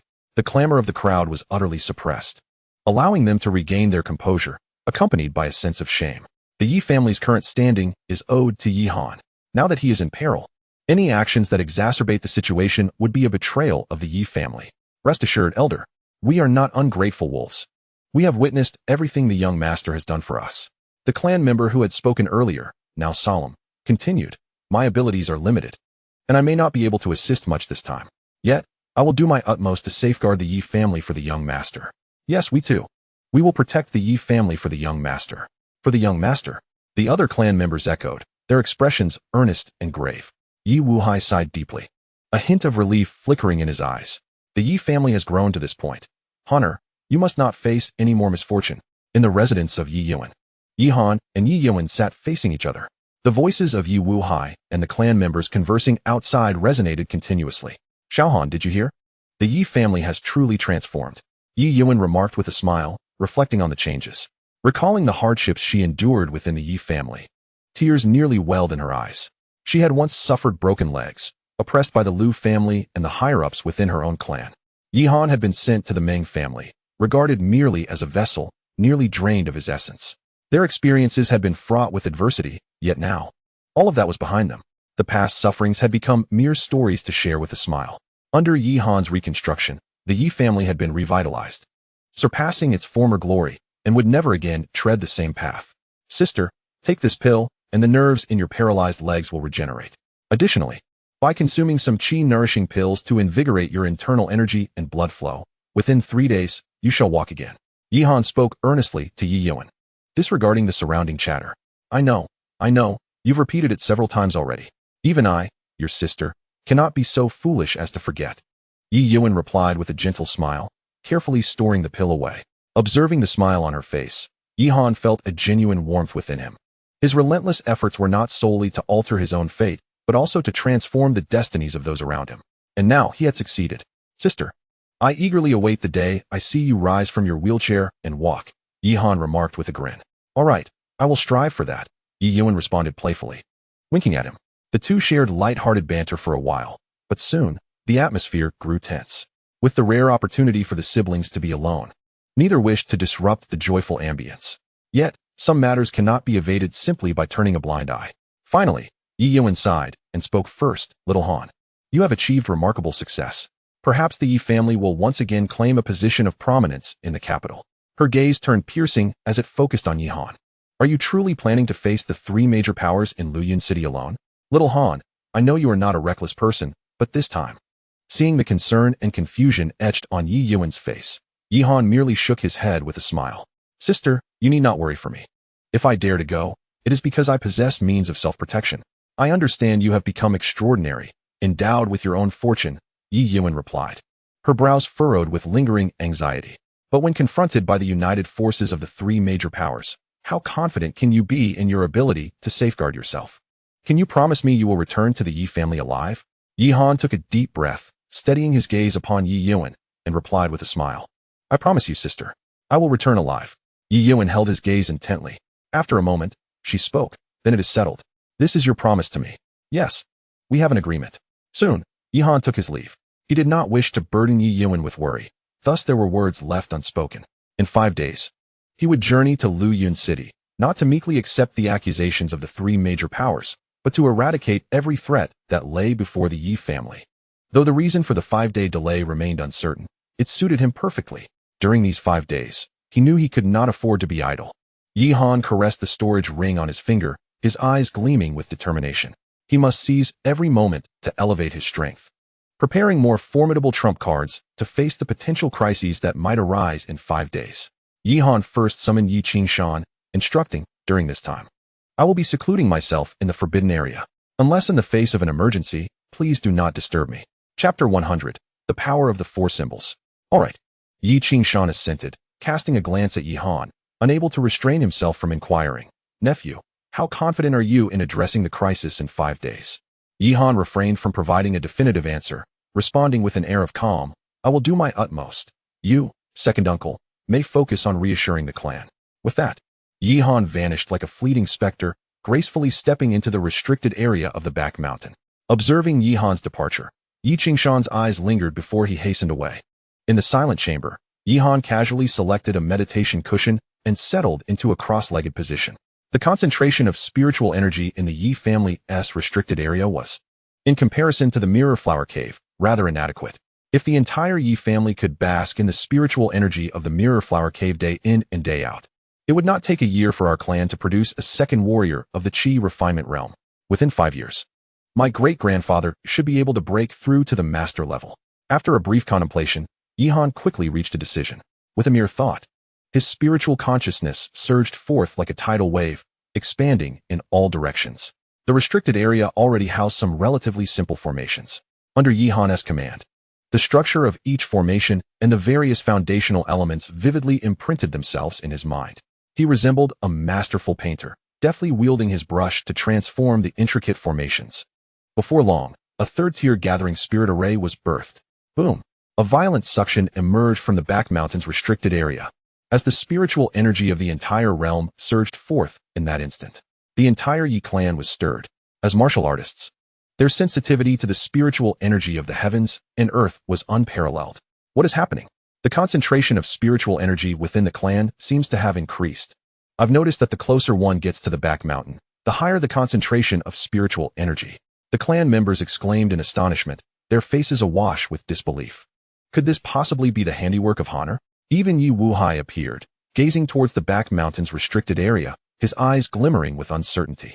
In the quiet chamber of the back mountain, Yihan remained wholly engrossed in the transformation of the various formations. Oblivious to the external disturbances, he would not have cared even if he had known. A third-tier gathering spirit array still felt somewhat inadequate. Yihan shook his head, seemingly dissatisfied with the outcome. However, considering the foundational elements of the back mountain, constructing a fourth-tier gathering spirit array would prove exceedingly challenging. After all, he was not yet a master-level warrior, and the spiritual energy within his body was limited. Creating a fourth-tier array was still quite taxing for Yihan at this stage. After all, the intricacies of array formation differ significantly from alchemy. Both require exceptional focus and talent, yet the difficulty of array formation often surpasses that of alchemy by considerable margins. Not only do the steps and techniques demand greater precision, but the consumption of spiritual energy is also significantly higher. Medicinal pills benefit only the individual, whereas spiritual arrays can encompass a vast expanse, affecting all within that domain. This is the distinction. Thus, Yihan ultimately refrained from ambitiously attempting to arrange a fourth-tier spirit gathering array. Instead, he merely added 3 additional third-tier spirit gathering arrays. Under his meticulous arrangement, the 4 third-tier arrays occupied distinct positions, strategically situated within the forbidden grounds of the back mountain, operating in a harmonious interplay reminiscent of the 4 symbols. This configuration allowed for mutual resonance and enhancement of their power. With the foundation of the 4 symbols, the efficacy of the 4 third-tier arrays was significantly elevated, nearly rivaling that of a 4th-tier array. In an instant, the concentration of spiritual energy within the Yi family estate surged, creating a stark contrast with the outside world. All the martial practitioners within the Yi family were filled with exhilaration. What an exquisite spiritual array is this? Did the young master truly arrange it? I have never experienced such a dense aura of spiritual energy in my life. I am confident that within 10 days, I shall surely break through a realm. Only a single breakthrough in 10 days. I shall at least achieve 2. They resembled parched wanderers encountering a sudden downpour. As the spiritual energy within them began to circulate autonomously, spurred by the external arrays. Such a remarkable undertaking, even in the midst of a forbidden area. Could it truly bring about such a monumental transformation for the Yi family?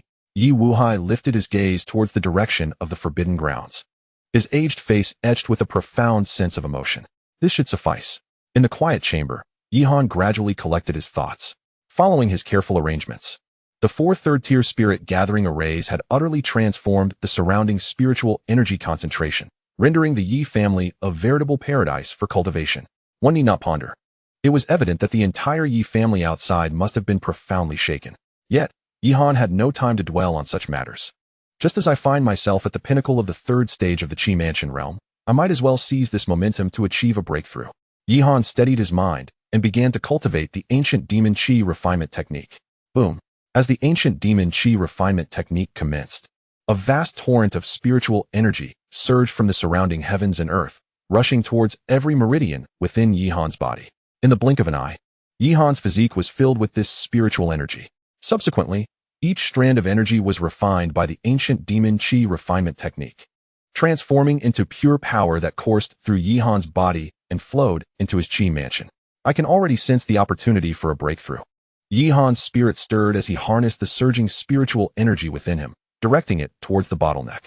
For an ordinary martial artist, attempting to surpass a threshold within the Qi Mansion realm is no simple feat. It typically requires numerous repetitions, perhaps a dozen or even several dozen times, before success is attainable.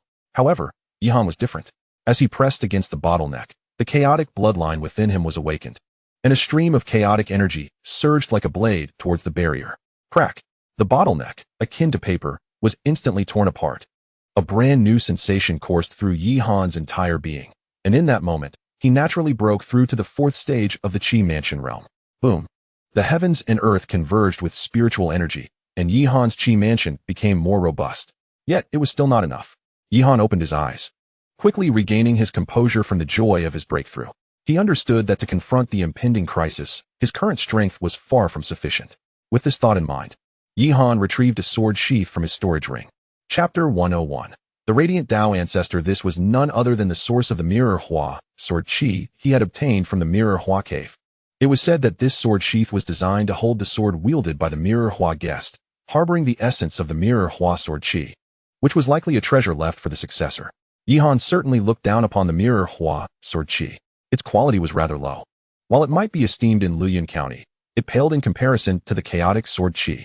However, the long-extinct Yama Hall did not hesitate to expose itself to seize this Mirror Hua sword Qi, prompting Yihan to realize that the secret behind it might be more complex than it appeared.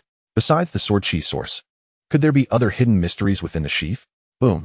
Yihan activated the spiritual energy within him, causing the ethereal projection of the 12-star Qi house to faintly emerge behind him, exuding a mysterious and vast aura. The spiritual energy surged like a tide, pouring into the sword sheath. Previously, Yihan had sealed this sheath using chaotic sword Qi, and now, that seal shattered with a resounding crash, allowing the essence of the Mirror Hua sword Qi to manifest within Yihan's perception. Whoosh! The so-called essence revealed itself to be a long sword materialized from illusory sword light. The sword appeared unadorned, its form rough and simplistic, resembling a weapon that an ordinary person devoid of cultivation would wield. It lay hidden deep within the sheath, like a star suspended in the boundless night sky, with the magnificent Mirror Hua sword Qi surging forth from its blade.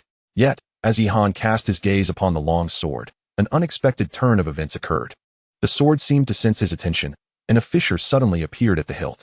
Within the gap was a gaze so chillingly eerie it sent shivers down one's spine. It spun curiously, quickly locking onto Yihan, its pupils radiating a glimmer of longing. Boom. The moment their eyes met, Yihan felt a jolt throughout his body, as if he had plunged into an unfathomable abyss. A profound sense of weightlessness engulfed him. He opened his mouth to scream, only to find that his senses had been completely sealed. At that moment, he could not even manage to draw a breath. What was happening? Yihan suppressed his rising terror, meticulously contemplating a strategy. That gaze was exceedingly strange, reminiscent of ominous entities from legends. Once manifested, they heralded impending disaster. This resonated perfectly with Yihan's current plight. After all, he was now facing the accountability and oppression of three formidable forces, which was indeed a calamity in its own right.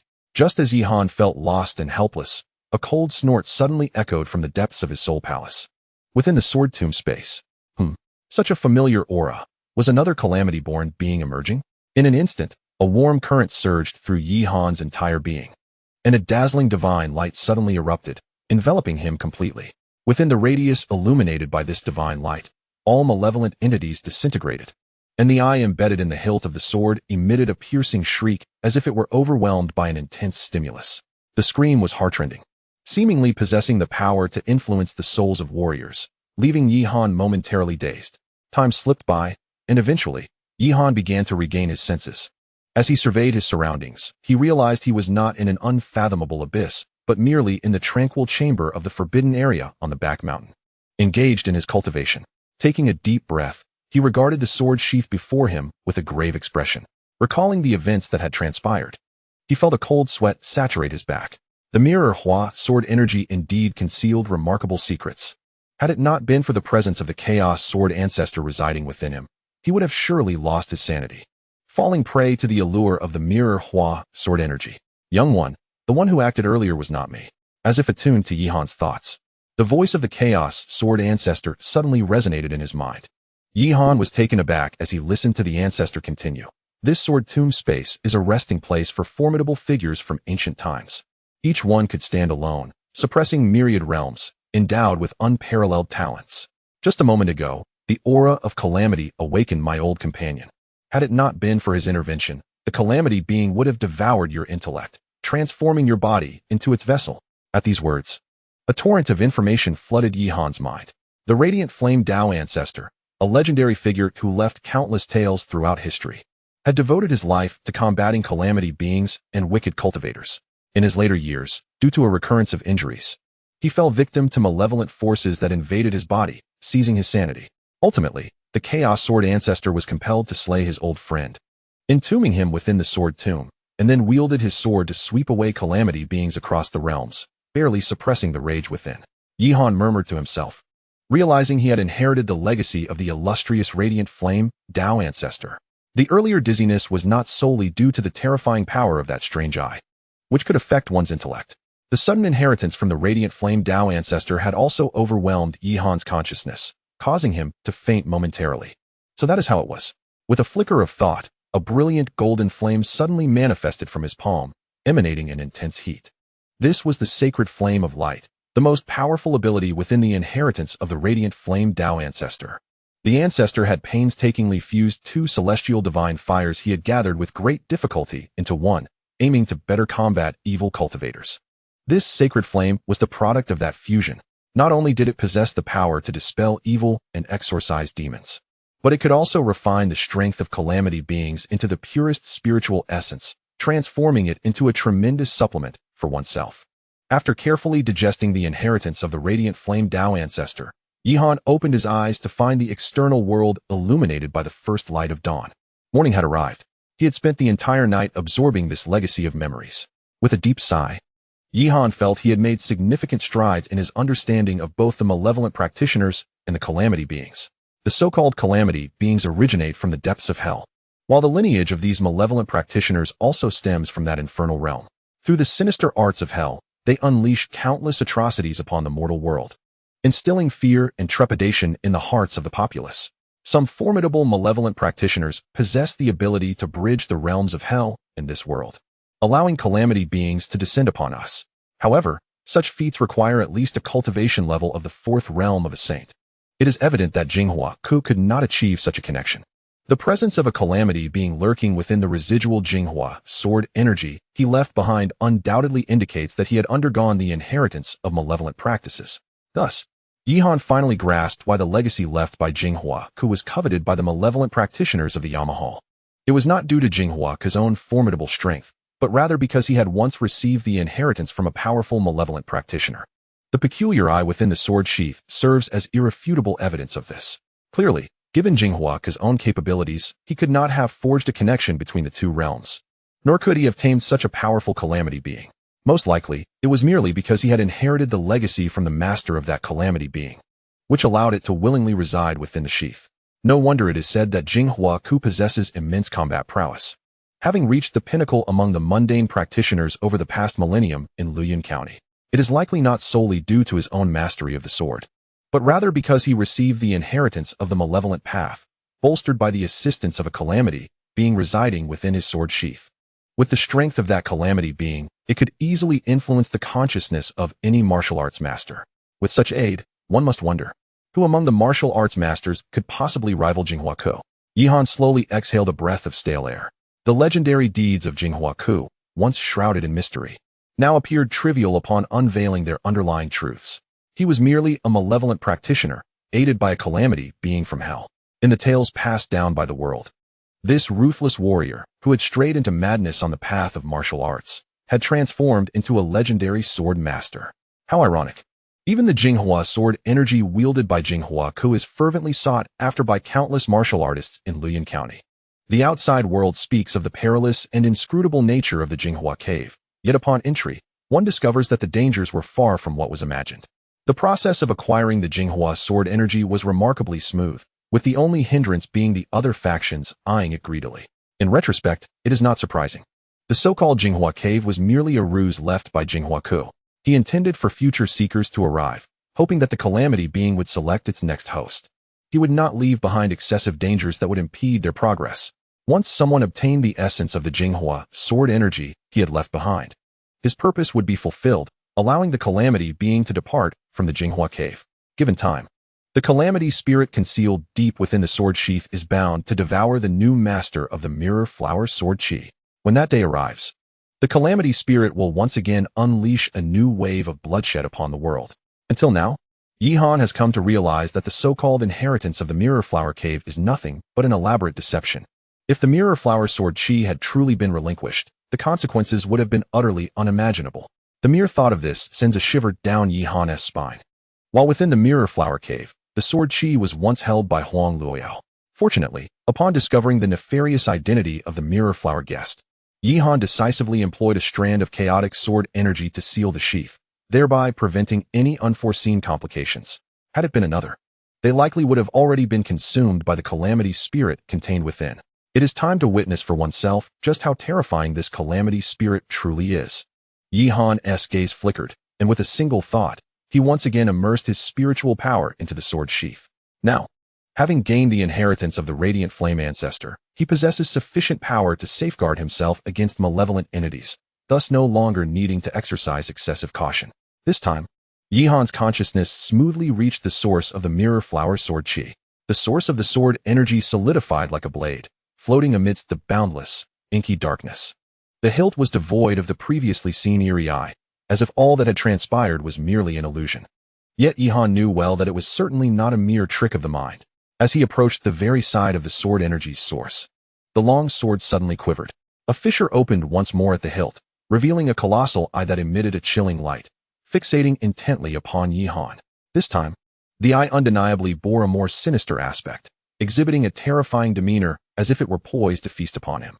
An intangible force surged forth the instant the eye opened. Yihan understood that it was this very power that had previously influenced his consciousness. With a slight shudder of his spirit, he swiftly summoned the radiant holy flame, directing it towards the eye. Boom.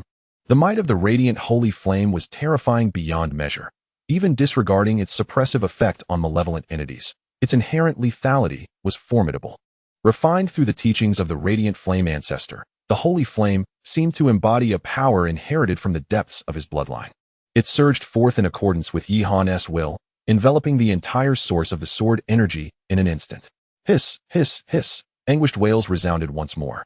Boy, are you a disciple of the Holy Church of Light?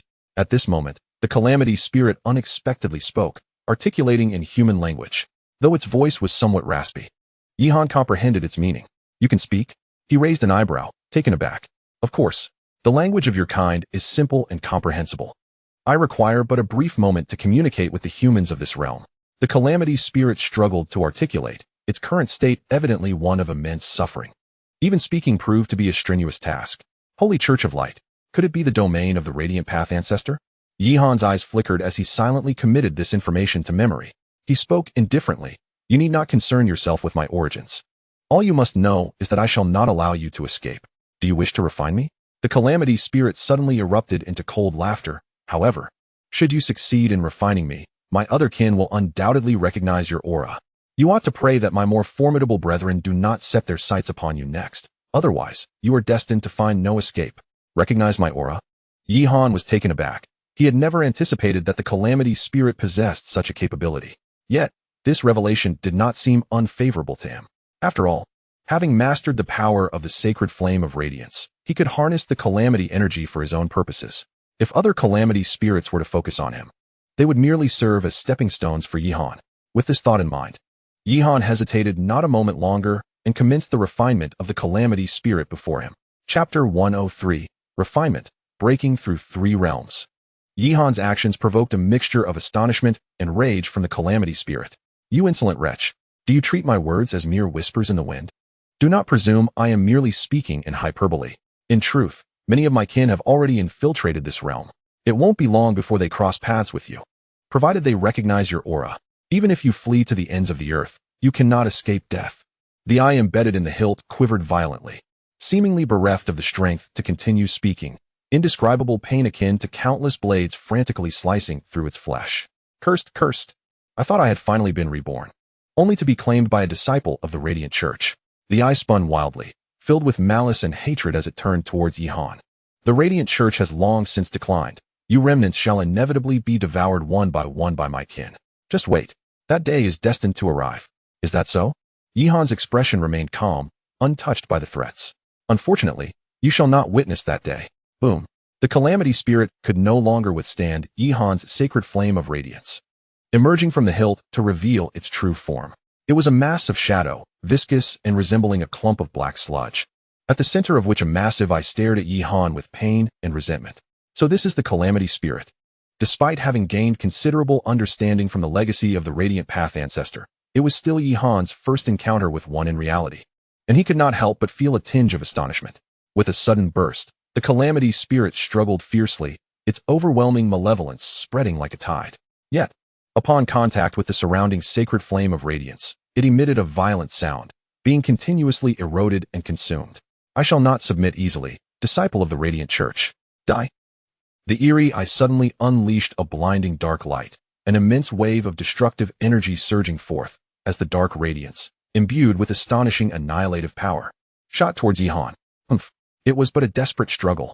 Yihan let out a cold snort, flicking his fingers, and the holy flame of light transformed into a resplendent sword of light, firmly grasped in his hand. The essence of his sword intent, cultivated to a minor achievement, was seamlessly integrated into every move, showcasing his mastery of the sword to its fullest potential. Within just a few swift strikes, the sword energy, forged from the holy flame of light, effortlessly shattered the dark aura. As the dark essence disintegrated into countless specks of light, the calamity spirit, under the influence of the energy, writhed violently, green blood oozing from its eyes. I cannot accept this. The calamity spirit, seemingly driven to madness, emitted heart-wrenching screams. Yet ultimately, it was consumed by the holy flame of light, refined into a formless essence of spiritual energy. Indeed, it was a formidable calamity spirit. Yihan's gaze grew heavy. The holy flame of light inherently held a powerful restraining effect against calamity spirits. Nevertheless, even so, refining this calamity spirit proved to be quite taxing and time-consuming. Was this spirit truly at the pinnacle of the Master Realm? Had it already set one foot into the domain of the fourth realm of saints? Yihan waved his hand, drawing the essence of spiritual energy before him. Upon sensing the aura within the essence, his expression subtly shifted, as he realized the true strength of this calamity spirit. A calamity spirit at the pinnacle of the Master Realm could only be subdued by a genuine saint of the fourth realm. Otherwise, no Master Realm warrior could hope to conquer it, had it not been for its injuries and the prolonged stay in the Mirror Flower Cave, leading to a significant depletion of its power. Even with the holy flame of light, he might not have been able to refine it so swiftly. Yihan let out a long breath. It was merely bad luck for this calamity spirit to have encountered him. Had it been anyone else, the spirit might have triumphed. The power purified by the holy flame of light was utterly pure. Without a moment's hesitation, Yihan absorbed the essence into his body, merging it with his energy abode. Boom. In an instant, it was as if Yihan had received a divine revelation, and the spiritual energy within him soared rapidly. So this is the power of the calamity at the pinnacle of the Master Realm? Truly extraordinary. Yihan inhaled sharply. Had he not cultivated the ancient dragon art, his physique sufficiently robust, this alone would have ruptured his meridians. Even after refinement, the energy within the essence was astonishingly vast, enough to easily overwhelm a martial arts master. Yet, Yihan possessed the 12-star energy abodes and had cultivated the ancient dragon art, the ancient demon refining chi art, as well as mastering the holy flame of light. With these factors in his favor, he was able to stabilize his condition at the first sign of anomaly, thereby controlling the power of the essence in time. He had no time for other thoughts. Instinctively, he activated the ancient demon refining chi art, fervently absorbing the power within the essence. There was no choice. If he did not refine it promptly, his body would be at risk of exploding. Boom. Almost effortlessly, Yihan successfully broke through to the 5th level of the energy abode realm. It is important to recognize that his foundation is far more solid than that of an ordinary warrior. Thus, transcending a realm is no trivial endeavor. Yet, the current torrent of power seems inexhaustible, continuously flowing into his chi palace. This influx has rendered the chi palace increasingly robust and formidable, to the extent that even the 12 stars above have begun to shimmer faintly. Reaching the pinnacle of the 6th and 7th levels of the chi palace realm, he finally inhaled deeply, solidifying the power within his chi palace. Indeed, after this rigorous cultivation, he has ultimately arrived at the zenith of the 7th level of the chi palace realm. The energy of the spiritual essence has dwindled to a mere remnant, rendering any further breakthroughs unattainable. It is quite astonishing. As he sensed the transformations within his body, he could not help but marvel. The calamity creature was already in a weakened state, and the calamity energy it possessed had been refined by the sacred flame of light, resulting in a considerable reduction of its power. Nevertheless, even in this diminished state, it effortlessly enabled Yihan to transcend 3 realms, as smoothly as water flows, without a hint of stagnation. Is this the calamity power at the pinnacle of the Master Realm? If only there were more calamity creatures to encounter. Having tasted success, Yihan began to feel a sense of anticipation.